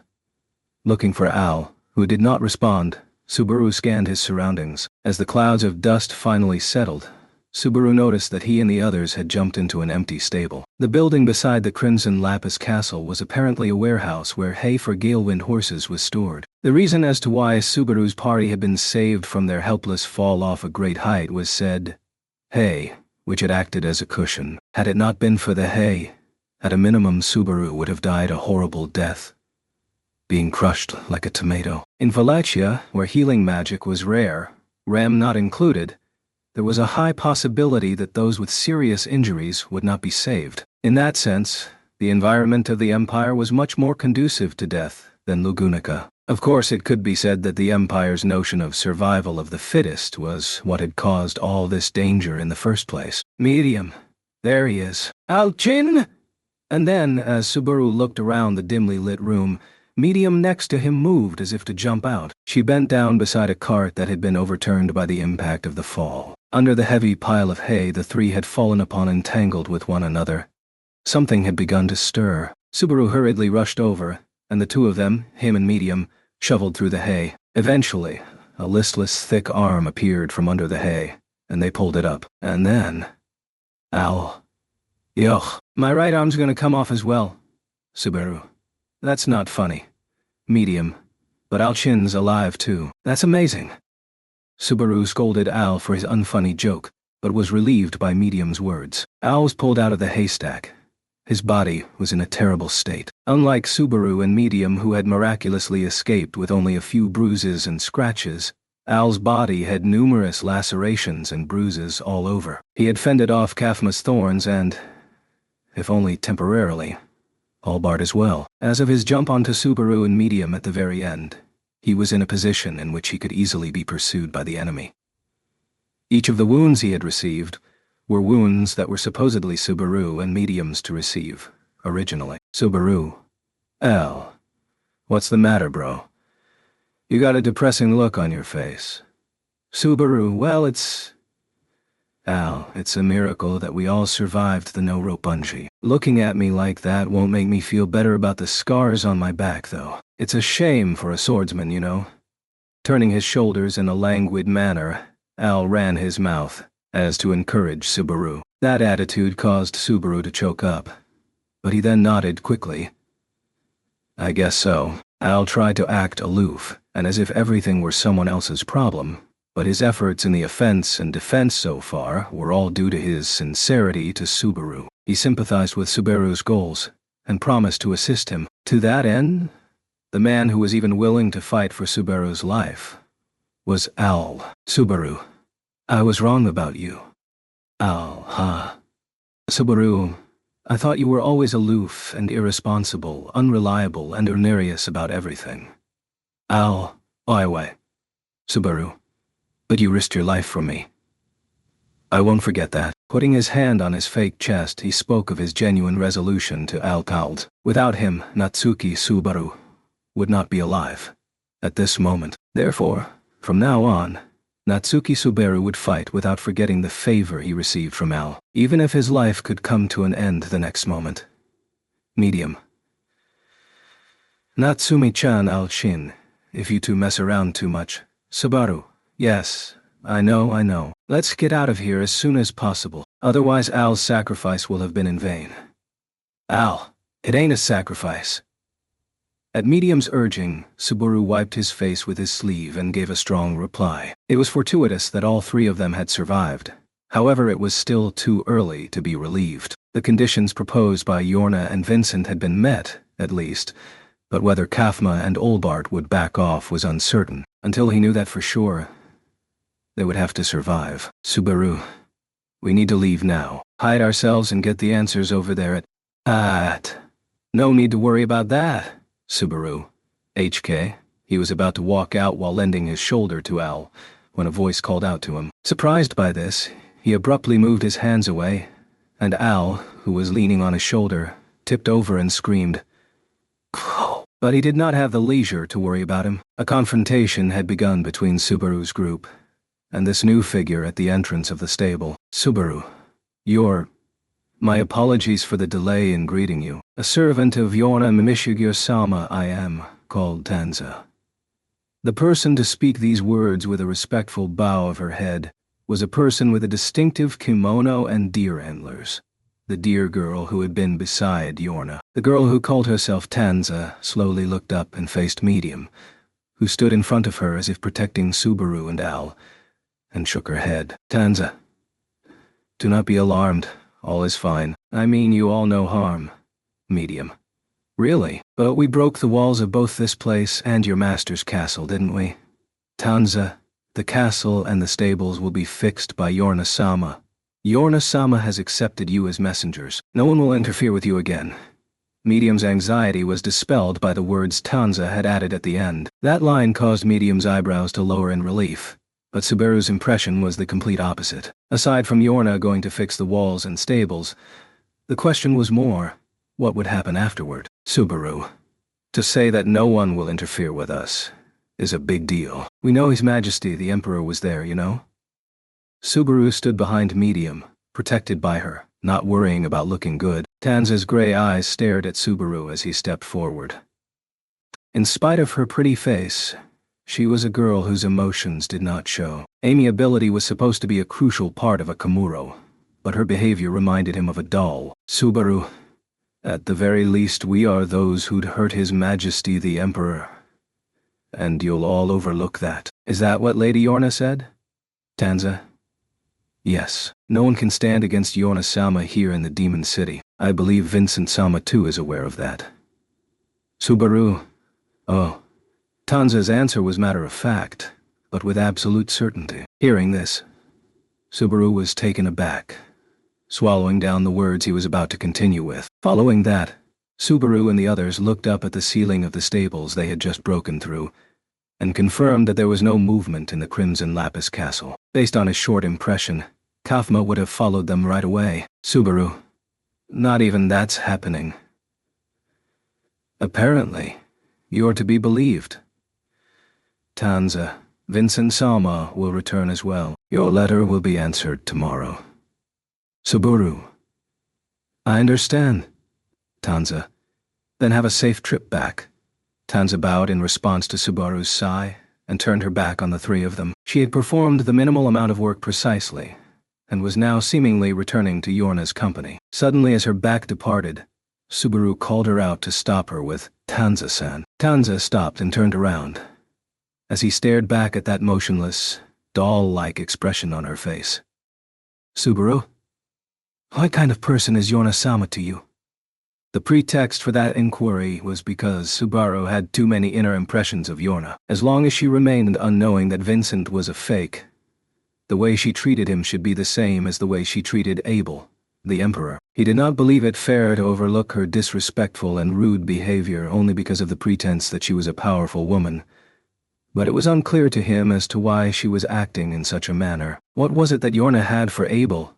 Affection or hostility? Combined with the fact that she had encouraged Subaru and the others to struggle, the depths of her heart were almost unreadable. Therefore, "Subaru, I would like to hear it from someone who's beside her, their impressions of Yorna Michigur-sama." Tanza. "She is a loving woman, loves her allies, and hates her enemies. Lover of all things that reside in the demon city. Subaru." Tanza replied without hesitation, and for the first time a hint of emotion flashed through her eyes. It disappeared in a flash, but to Subaru's eyes it seemed to be filled with a faint passion, and he was unable to say anything else. Unable to follow up, he could only watch the girl's back as she walked away. If asked if he had obtained the answers he desired, he would have to say that he had not. Instead, the mysterious impression he had of Yorna had only been deepened. He could not detect falsehood in Tanza's words, but it was difficult to believe that that woman was a loving person. Ever since they had arrived at the demon city, Subaru and the others had been toyed with at her mercy. "Al, good grief, she's gone. What are we gonna do?" "Subaru, there's nothing we can do but go back. For now, we have to trust Tanza-san's word and wait for a reply tomorrow." In the stables from which Tanza had disappeared, Subaru again lent a shoulder to Al, who had fallen on his butt. While supporting his weight, Subaru looked up at the crimson lapis castle once more. "Subaru. A showy, eye-catching castle. Is this what Flamboyant had been referring to?" While he muttered to himself, Subaru realized that Tanza's words had been true. This strange castle that edged between blue and red was devoid of the hole that he and the others had created. No matter how much he strained his eyes, it was nowhere to be found. Not even a shadow remained. "Abel. I see. So he came. Huh, Subaru. Do you have something to say? Maybe along the lines of, 'I'm sorry,' or 'I apologize,' or 'please forgive me'?" After scrambling back to the inn, Abel received a report of the incident regarding the delivery of the letter. Frowning heavily at his first remarks, Subaru's face filled with hatred as he pressed for an answer. Despite this, Abel, donning the Oni mask, pushed Subaru's forehead with his palm with annoyance. "Abel, why must I apologize? You guys did well. I was just about to praise you on a job well done." "Subaru? Praise? Praise, you say? Don't give me that condescending attitude together with that phrasing. You don't have to praise me, I'm just doing what needs to be done." "Hey, you two. Al, don't get me involved." Subaru stuck his tongue out at the dissatisfied Abel while protesting furiously, calling for backup. Al, however, sprawled his feet on the floor and waved his hand, saying, "Give me a break." By net content, Al was the one to display the hardest work of the job, leaving the first aid of his body with injuries all over to Tarita. His body started to resemble a mummy from all the bandages. With the combination of his black helmet and the bandages all over his body, the surrealness of his appearance was incredible. "Tarita, I'm glad that Natsumi and Medium are okay. I really should have gone with you. I was so worried." "Subaru. Hey, hear that? This is the correct response. As Emperor, why don't you follow the example of Tarita-san, who's taking over as the chieftain? Tarita, please stop, I'll die." Having been appraised as a good role model by Subaru, the latter currently explaining what should be the mindset of someone of higher position, Tarita shook her head, her face turning pale. Even though her attitude was fearful, Subaru could not help but feel disappointed. Was there nobody out there capable of punishing Abel? At times like this, he felt ashamed that he had no choice but to take advantage of someone's vulnerability. "Louis. Ooh. Ow. Medium. Ah! Louis-chan, you can't do that. You see, Natsumi-chan and the others are in the middle of an important conversation. Louis! Ooh! Ooh! And then, Subaru's thoughts were disturbed by a high-pitched scream coming from the adjacent room. Taking a glance at the doorway to the neighboring room, he saw that Louis and Medium were having a scuffle with each other. Of course, there was no way Louis could resist Medium, so it resembled a sumo wrestling match between an adult and a child. Soon after, Louis was carried away and her figure once again disappeared into the other room. Louis. Ah, Subaru. Sheesh, what the hell's going on there? Ever since I came back, she's been trying to jump at me. Al, for some reason she seems to be attached to you the most, bro. She doesn't even look at me. Not that I want her to be attached to me.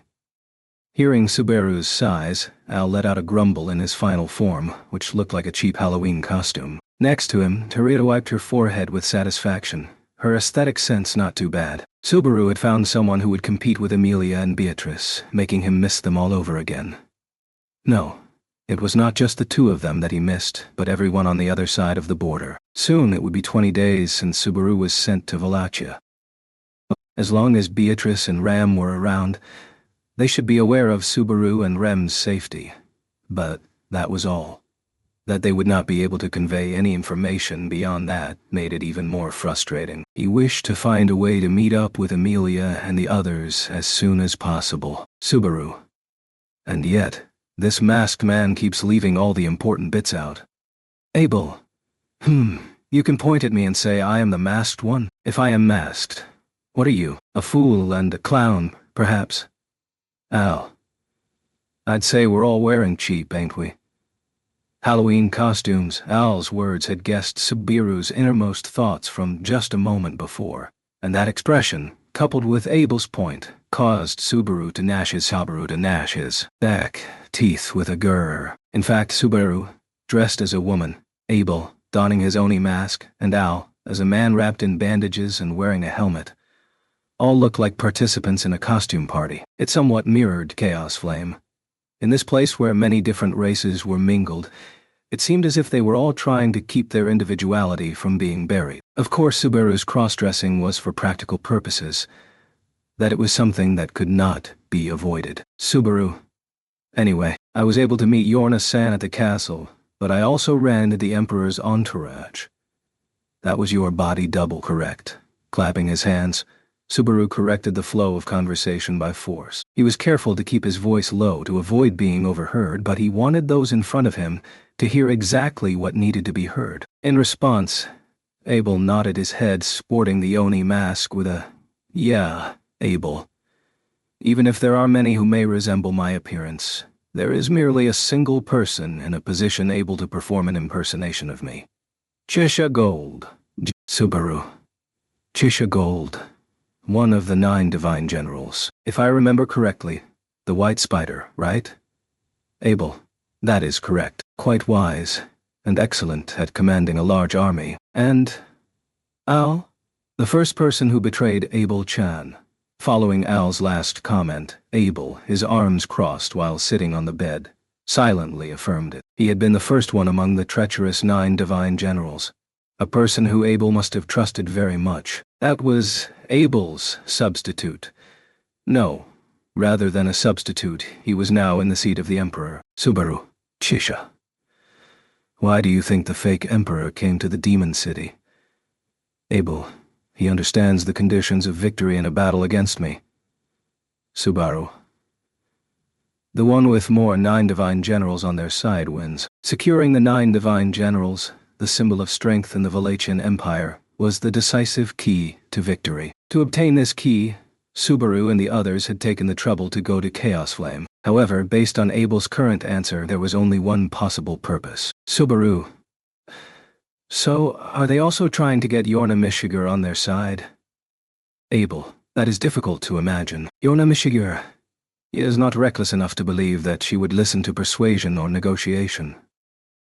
Subaru. Then what are they doing here? Abel. That much is obvious. He knew that I would come to the Demon City. After hearing Abel's answer and being unable to comprehend it, a question mark popped up above Subaru's head. Equally puzzled? Al raised his hand, voicing an Abel-chan. Al, you really saying that fake Emperor was able to predict that Abel-chan was gonna come to Chaos Flame? If that's for real, ain't we in trouble? Abel. He can follow my thoughts with considerable accuracy. After all, starting with where I would show up after having left the throne and the capture of the fortress city, plus the arrangement of the 9 divine generals, naturally the demon city would be narrowed down as a critical location. Subaru, knowing that, no way. Subaru widened his eyes as he processed Abel's nonchalant words. Then he pointed at Abel, who looked at him quietly, with a trembling finger. Subaru, you were expecting us to run into the fake Emperor, weren't you? To avoid running into each other in person, you stayed at the inn by yourself. Abel, fool. What is the point in doing such a thing? If you have the number of pieces under your control reduced without resistance, you shall spoil the path to victory even in an already won match of Shatranj. Subaru. Well, I guess that's true, but the only point that did not make sense was that Abel would make a move detrimental to himself. The only problem was that he could not disprove it. And as long as that was the case, Subaru's conspiracy theory that Abel was a malevolent mastermind would end up being labeled as quite literally just a conspiracy theory. In any rate, Subaru. Anyway, back to the point. What do you mean? That the false emperor knew that he couldn't convince Yorna-san to join his side. Yet, he still showed up at the demon city because you're coming. Abel, he will take the initiative and ruin the relationship between Vincent Valakshia and Yorna Mishigur. Do you think it would be so easy for me to reach the top of the tower of the Crimson Lapis Castle after such an event? Oh, that's kinda. What a devious guy, oi. Once Al nodded his head in agreement, Subaru became annoyed and agreed as well. At last, Subaru understood what Abel intended to say. In other words, Vincent's goal was to make Yorna neither friend nor foe, but to keep her cut off as an invalid vote. To do so, he had personally gone to the castle and had planned a decisive breakdown of the negotiations with the Emperor. Subaru. So, if we had arrived one day later, Abel, their plan would have been in place, hence why I stated it. That was a job well done, Subaru.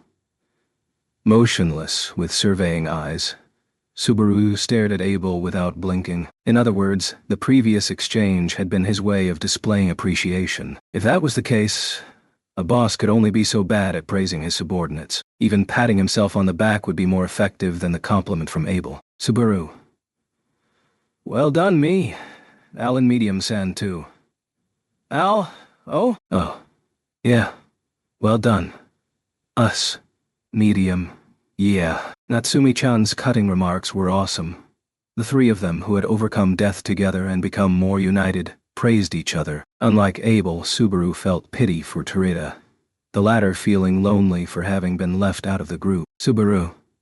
But there are many things I wish you'd told me beforehand. For example, the fact that Yorna-san has feelings for you. Al. Oh, that's something I've been meaning to say as well. I'm begging you, Abel-chan. It can't be helped that you're a lady killer by nature, but in that caste you gotta pay the Eichmann tax. Abel. I really do not understand what you were talking about, clown. Furthermore, you too misunderstand. Al. What do you mean misunderstand? I'm just looking at the actual interaction. Despite saying actual, it was Yorna and Vincent's interaction, but the fact that she was directing flirtatious glances at Abel was true. However, Abel heaved a deep sigh upon Subaru and Al's persistence. Abel, I am not one towards whom Yorna Mishigur's thoughts are being directed at. It is the Emperor of Valakshia. Subaru. So that's you, right? You're not going to tell me now that you're actually the fake and the other Emperor's the real one, are you? For a moment, the suspicions born in him back at the Crimson Lapis Castle were rekindled, and Subaru glared at him as if he were telling a joke. However, Abel dismissed him with a preposterous Abel. Do not take it at face value. It is true that I am the Emperor of Valakshia, however. Emperor of Valakshia does not refer to solely me. There have been emperors of Valakshia in the past, and there will be emperors of Valakshia in the future. Subaru, that's Subaru rolled his eyes after digesting Abel's concise explanation. Next to him, Al let out a dumb-sounding hoo. Al. So you're saying that Yorna-chan's goal is Abel-chan's wealth or status? Abel. I shall not delve into the details, but I am pretty certain that is what it is about. What she desires is the pinnacle of the empire. To be the most favored mistress of the Emperor of Wallachia. It does not necessarily mean me. Subaru. I kind of feel sorry for you, Abel. Do not pity me based off your own advancing narratives. In a sense, it was a clearly defined prerequisite for love. The Emperor's most favored mistress. In other words, Yorna's goal appeared to lay in becoming the Emperor's wife. Certainly, in that position, she could rule the Empire both in terms of power and financial strength, without becoming the Emperor. To rule the demon city of Chaos Flame was not enough to satisfy the greed of that beautiful foxwoman, Tarita. Now that you mention it, what did you write in your letter? Al. Well, maybe that he'll take her as a wife if she comes to us or something. I think that's the quickest way to do it. And she's so beautiful. Subaru. I wonder if her beauty's enough to make up for the fact that she was so difficult to handle. Subaru believed that it was possible to tolerate some selfishness and bad character provided it was a beautiful woman, but only up to a point. Priscilla and Yorna were undoubtedly beautiful, but Subaru would not take either as his wife. No matter how many lives he had, he could not handle living in a state of constant anxiety like that. Abel, I have no intention of revealing the contents of the missive. However, it shan't disappoint your expectations. I can assure you of that. Subaru. Guarantees can only be established when there's trust. Oh, no. Let's not go there. There's no point in saying it. Stop, stop! Clapping his hands together, Subaru forced the topic to end there. Abel looked at him disapprovingly upon witnessing that unsatisfying conclusion. But Subaru, looking at Al and prefacing with "by the way," continued with a new topic of conversation. Subaru. A divine general was there. You called him Olbart. Vicious old man, was it? Al. Yeah, he was there. That old man's bad news. I've met a lot of guys in my time, but he's on a class of his own among those I've come across. Subaru. Do you think that old man's already been recruited by our opponent? If that's the case, then Arakia, Chisha, and the third person have already been taken. To have the majority of the 9 divine generals, 5 must be held. But whereas Subaru and the others were still struggling to recruit the first one, there were already 3 9 divine generals on the opposing side. Al. By the way, from what I heard before, that old man's ranked 3rd. They also got the 2nd, Lil Miss Arakia, and the 4th, Chisha, Subiru. They've got the biggest covered, numbers pretty much upon hearing Al's bleak report. Subaru shouted aloud. If the ranks were in order of strength, the difference in strength seemed hopeless already. Since Yorna held the rank of 7th, Subaru's distress was to be expected. Abel, do not bellow. It is likely that Olbart has not allied himself with the other faction. Currently, he is merely obeying the orders of the Emperor as a divine general.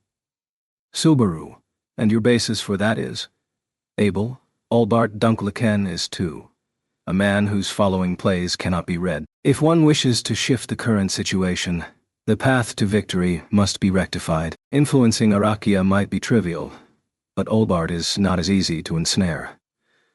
Subaru, so what you're saying is that the 9 divine generals can't be controlled completely after all? In other words, since he had been unable to hold the reins of power, the body double who had taken his place would be unable to hold the reins of power either. It was a conversation that he believed there was nothing to be happy about, one that made him feel uneasy about the future to come. Tarita. Then, the old man named Olbart has room to be on our side. Abel. Naturally, adequate leverage must be brought to the negotiation table. He is a crafty old man with needs and expectations. Once the situation becomes clearer, we can decide what to bring. Subaru.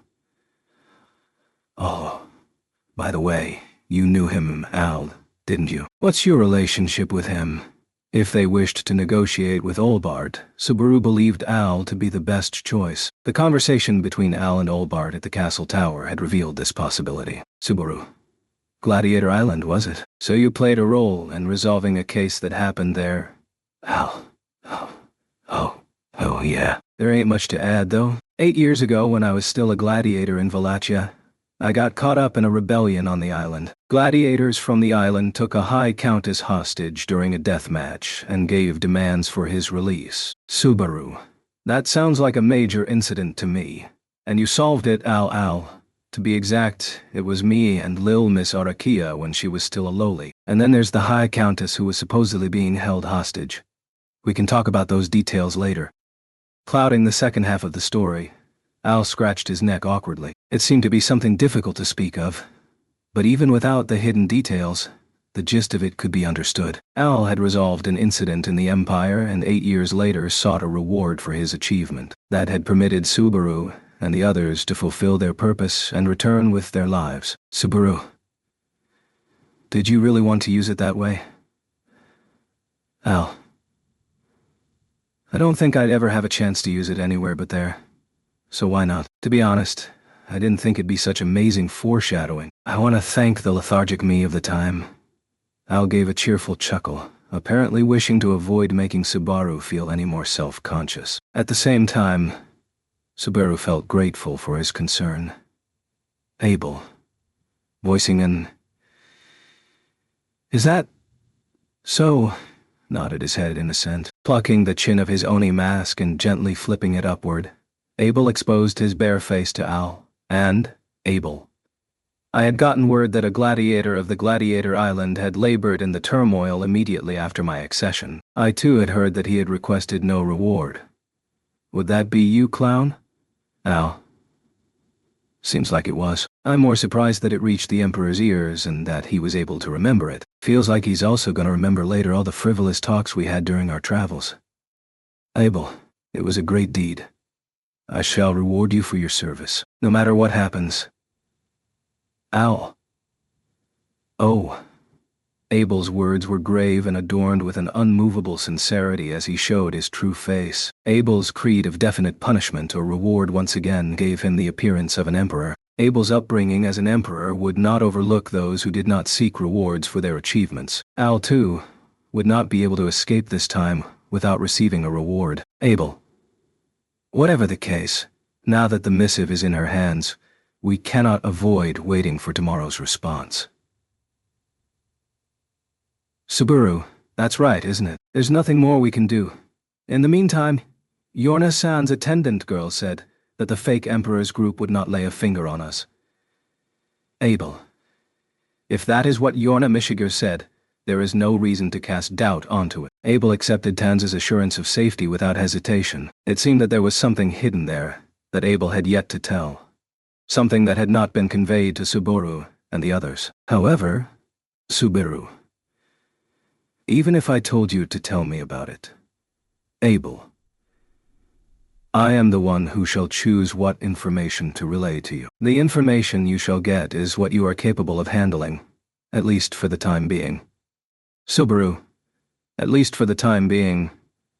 For a moment, Subaru's manner of speaking returned to its original form, and he admonished himself for the discord that had formed in his heart. It would be easy to dismiss this as uncooperative from Abel, but he himself wished not to be defeated. Just like Subaru was doing his utmost, Abel too was doing his utmost. That approach might be something desired by Subaru, but he was still not in step with Abel. Al, so, that's it for today, huh? Fortunately, we were able to save our lives and be able to connect them to tomorrow. In addition, we've thwarted our opponent's goal, so I'd say we've done well. Al spoke in a loud voice, breaking the delicate atmosphere between Subaru and Abel. Taking this into consideration, Subaru nodded and said, I guess so. Despite the unusual circumstances, the first step toward winning over Yorna Mishiger had been taken, thanks to Al and Medium. There was no option but to wait for Yorna's response the following day. Subaru. As expected, I'm very tired. As soon as he concluded that there was nothing else to do today, his body became heavy. The tension must have dissipated, and so his body had become aware of his fatigue. From having to go up the castle right after their arduous journey, to meeting with Yorna and encountering the false emperor, It was the conclusion of an important bout. His right arm was sore from the strain he had put on it, and he had to take care of his whip, which had been utilized quite recklessly. After the completion of a large task, it was important to maintain your body and tools. Subaru. Nevertheless, I'm sleepy. Holding his wobbly head, Subaru muttered to himself in a daze. Seeing Subaru's condition, Tarita supported him while saying, Natsumi, Tarita, you finished an important mission. I'll take care of your equipment, so please rest early tonight. I'll also take care of the night watch. Subaru. Being wary of night attacks in the cities so post-apocalyptic, with a small smile at Tarita's concern, Subaru decided to take her word for it. Exhaling deeply, he went to his assigned room. However, as he did so, "Ooh. Subaru, it's you again." Louis, who was supposed to have been separated from him in the adjacent room, jumped on Subaru as if she had been waiting for him. At Louis's behavior of grabbing onto Subaru's arm, Subaru put his hands on her head, utterly fed up. Were it not Louis, he would not have minded the childish pleas for attention. However, it was hard to let his guard down considering it was Louis, particularly so when he was tired. Wordlessly putting his finger on Louis's forehead, Subaru flicked her white forehead, prompting an ooh-ay from her. Subaru, I don't have time for you. Now please step aside. Louis, ay, ooh-ay. Oh, she's out of bed again. I'm sorry, Natsumi-chan. Hey, Louis-chan, come here. You're with me. Louis's body, as she clutched her forehead, was carried by Medium's arms stretching out from behind her. After that, Louis continued to flap her legs, struggling to jump towards Subaru. Her figure disappeared behind the door again, and this time Louis's misdeeds came to a definite end. Subaru. Sheesh, what was that? Ow, she's gotten even more attached to you, bro. Ain't that it? Even if she hasn't followed the story, she feels that you almost died. Subaru. If Al's point was right, then Louis's attitude was out of concern for Subaru. It was hard for Subaru to accept that. Emotionally, Louis was acting like an innocent child, but deep down, an evil and unforgivable malice was present, stubbornly believing this was the basic premise of the relationship between Subaru and Louis. Subaru. Abel, I'm going to go to my room to rest. You can. Abel. Do not bother. You being present would not be of much use to us in a crisis. Subaru, don't just leave it to Tarita-san. Be on the lookout for night raids all night. Upon obtaining a response devoid of any concern, Subaru replied with a scathing remark. He was sorry that Tarita, who had to mediate all this, was in a panic, but for the time being he was relieved that everything that had to be done before he went to rest was now over. Subaru, I'm going to take off my makeup, undress, and sleep like a log. Returning to the room he had been assigned to, Subaru bobbed his head as he undressed. Now that he had left the Shadrakian village, it was not possible to repair his wig easily. It needed to be treated with great care and attention, so the process was very delicate. He washed the wig by pressing it into a fine mesh net, then carefully washed his clothes and shoes after taking them off. After the minimal treatment, Subaru sunk into bed. Closing his eyes, he slowly drifted away from consciousness. Subaru. Tomorrow then. The circumstances had evolved again. If the situation changed, what he saw would change. If what he saw changed, a path would open. If a path would open, he could get closer to his goal. That was where everyone he had been separated from was. Subaru. Rambio, Emilia. Tan with an ache in his heart. Subaru called out the name of his loved ones in another country. As he dreamed of his loved ones' names and his reunion with them, his consciousness faded. At a slow pace, the awakening of his consciousness came, and Subaru opened his eyelids atop the bunk. He was not one to fall asleep easily, usually. But last night he had been so tired that he slept very well, so deeply that he did not even remember having dreamt. He'd thought that would have been enough to rid him of much of his fatigue, but Subaru? What? However, it was not sufficient rest that prompted Subaru's awakening, but a noisy presence. In the bedroom where Subaru slept, some kind of lively voice and presence came from the other side of the door. This had served as an alarm, having pulled Subaru out of sleep. A noisy atmosphere upon waking was never a good sign. Outside the window, The morning sun was leaking through the closed curtains, indicating that it was a little too early in the morning. Feeling the already noisy atmosphere of the demon city, Subaru looked at the wig drying in the shade, at a loss what to do with it. Considering what he had done so far, he should dress like a woman with his Natsumi Schwartz persona. But if the situation on the other side of the door was dire, there was no time for cross-dressing. Mulling it over for a moment, he decided that first priority went to finding out what was occurring. There was a high likelihood that he was jumping into the wrong conclusion. If it was indeed important, Al, Medium, Tarita, or someone other than Abel would have woken Subaru up. Therefore, Subaru. With this thought in mind, Subaru attempted to get out of bed and fell from his shoulders to the floor. The impact sent sparks flying in front of his eyes, causing Subaru astonishment at what had happened to him. It was not that he was sick, or that he had stepped on the clothes he had taken off. It was, however, that his foot had missed the floor entirely, as if he had misjudged the height. Subaru's legs had been unable to cover the distance from the bed to the floor. Subaru. That's ridiculous. Subaru, too, was troubled by the fact that his legs were short, but not to the extent that it interfered with his daily life in any way. Even with his short legs, he had been with his body for 18 years. He sat up, only to realize that he could not have messed up that badly. Strangely, compared to last night, everything in the room looked bigger. Subaru. Hey, what kind of joke's this? His cheeks tensed and his voice quivered as Subaru touched his face. Gasping at the loud sound of his heartbeat, he crawled, his arms and legs clutched by his bulky clothes. Just like that, Subaru headed for the mirror in his bag. A mirror was essential for fixing his makeup and getting dressed, so he reflected himself in it to see what had happened and... Subaru, what the hell is this? Looking at what was reflected by the mirror, Subaru muttered in dismay, the mirror trembling in his hand. Its reflection was none other than Natsuki Subaru. However, there he was, young Natsuki Subaru, as a boy around 10 years old. End.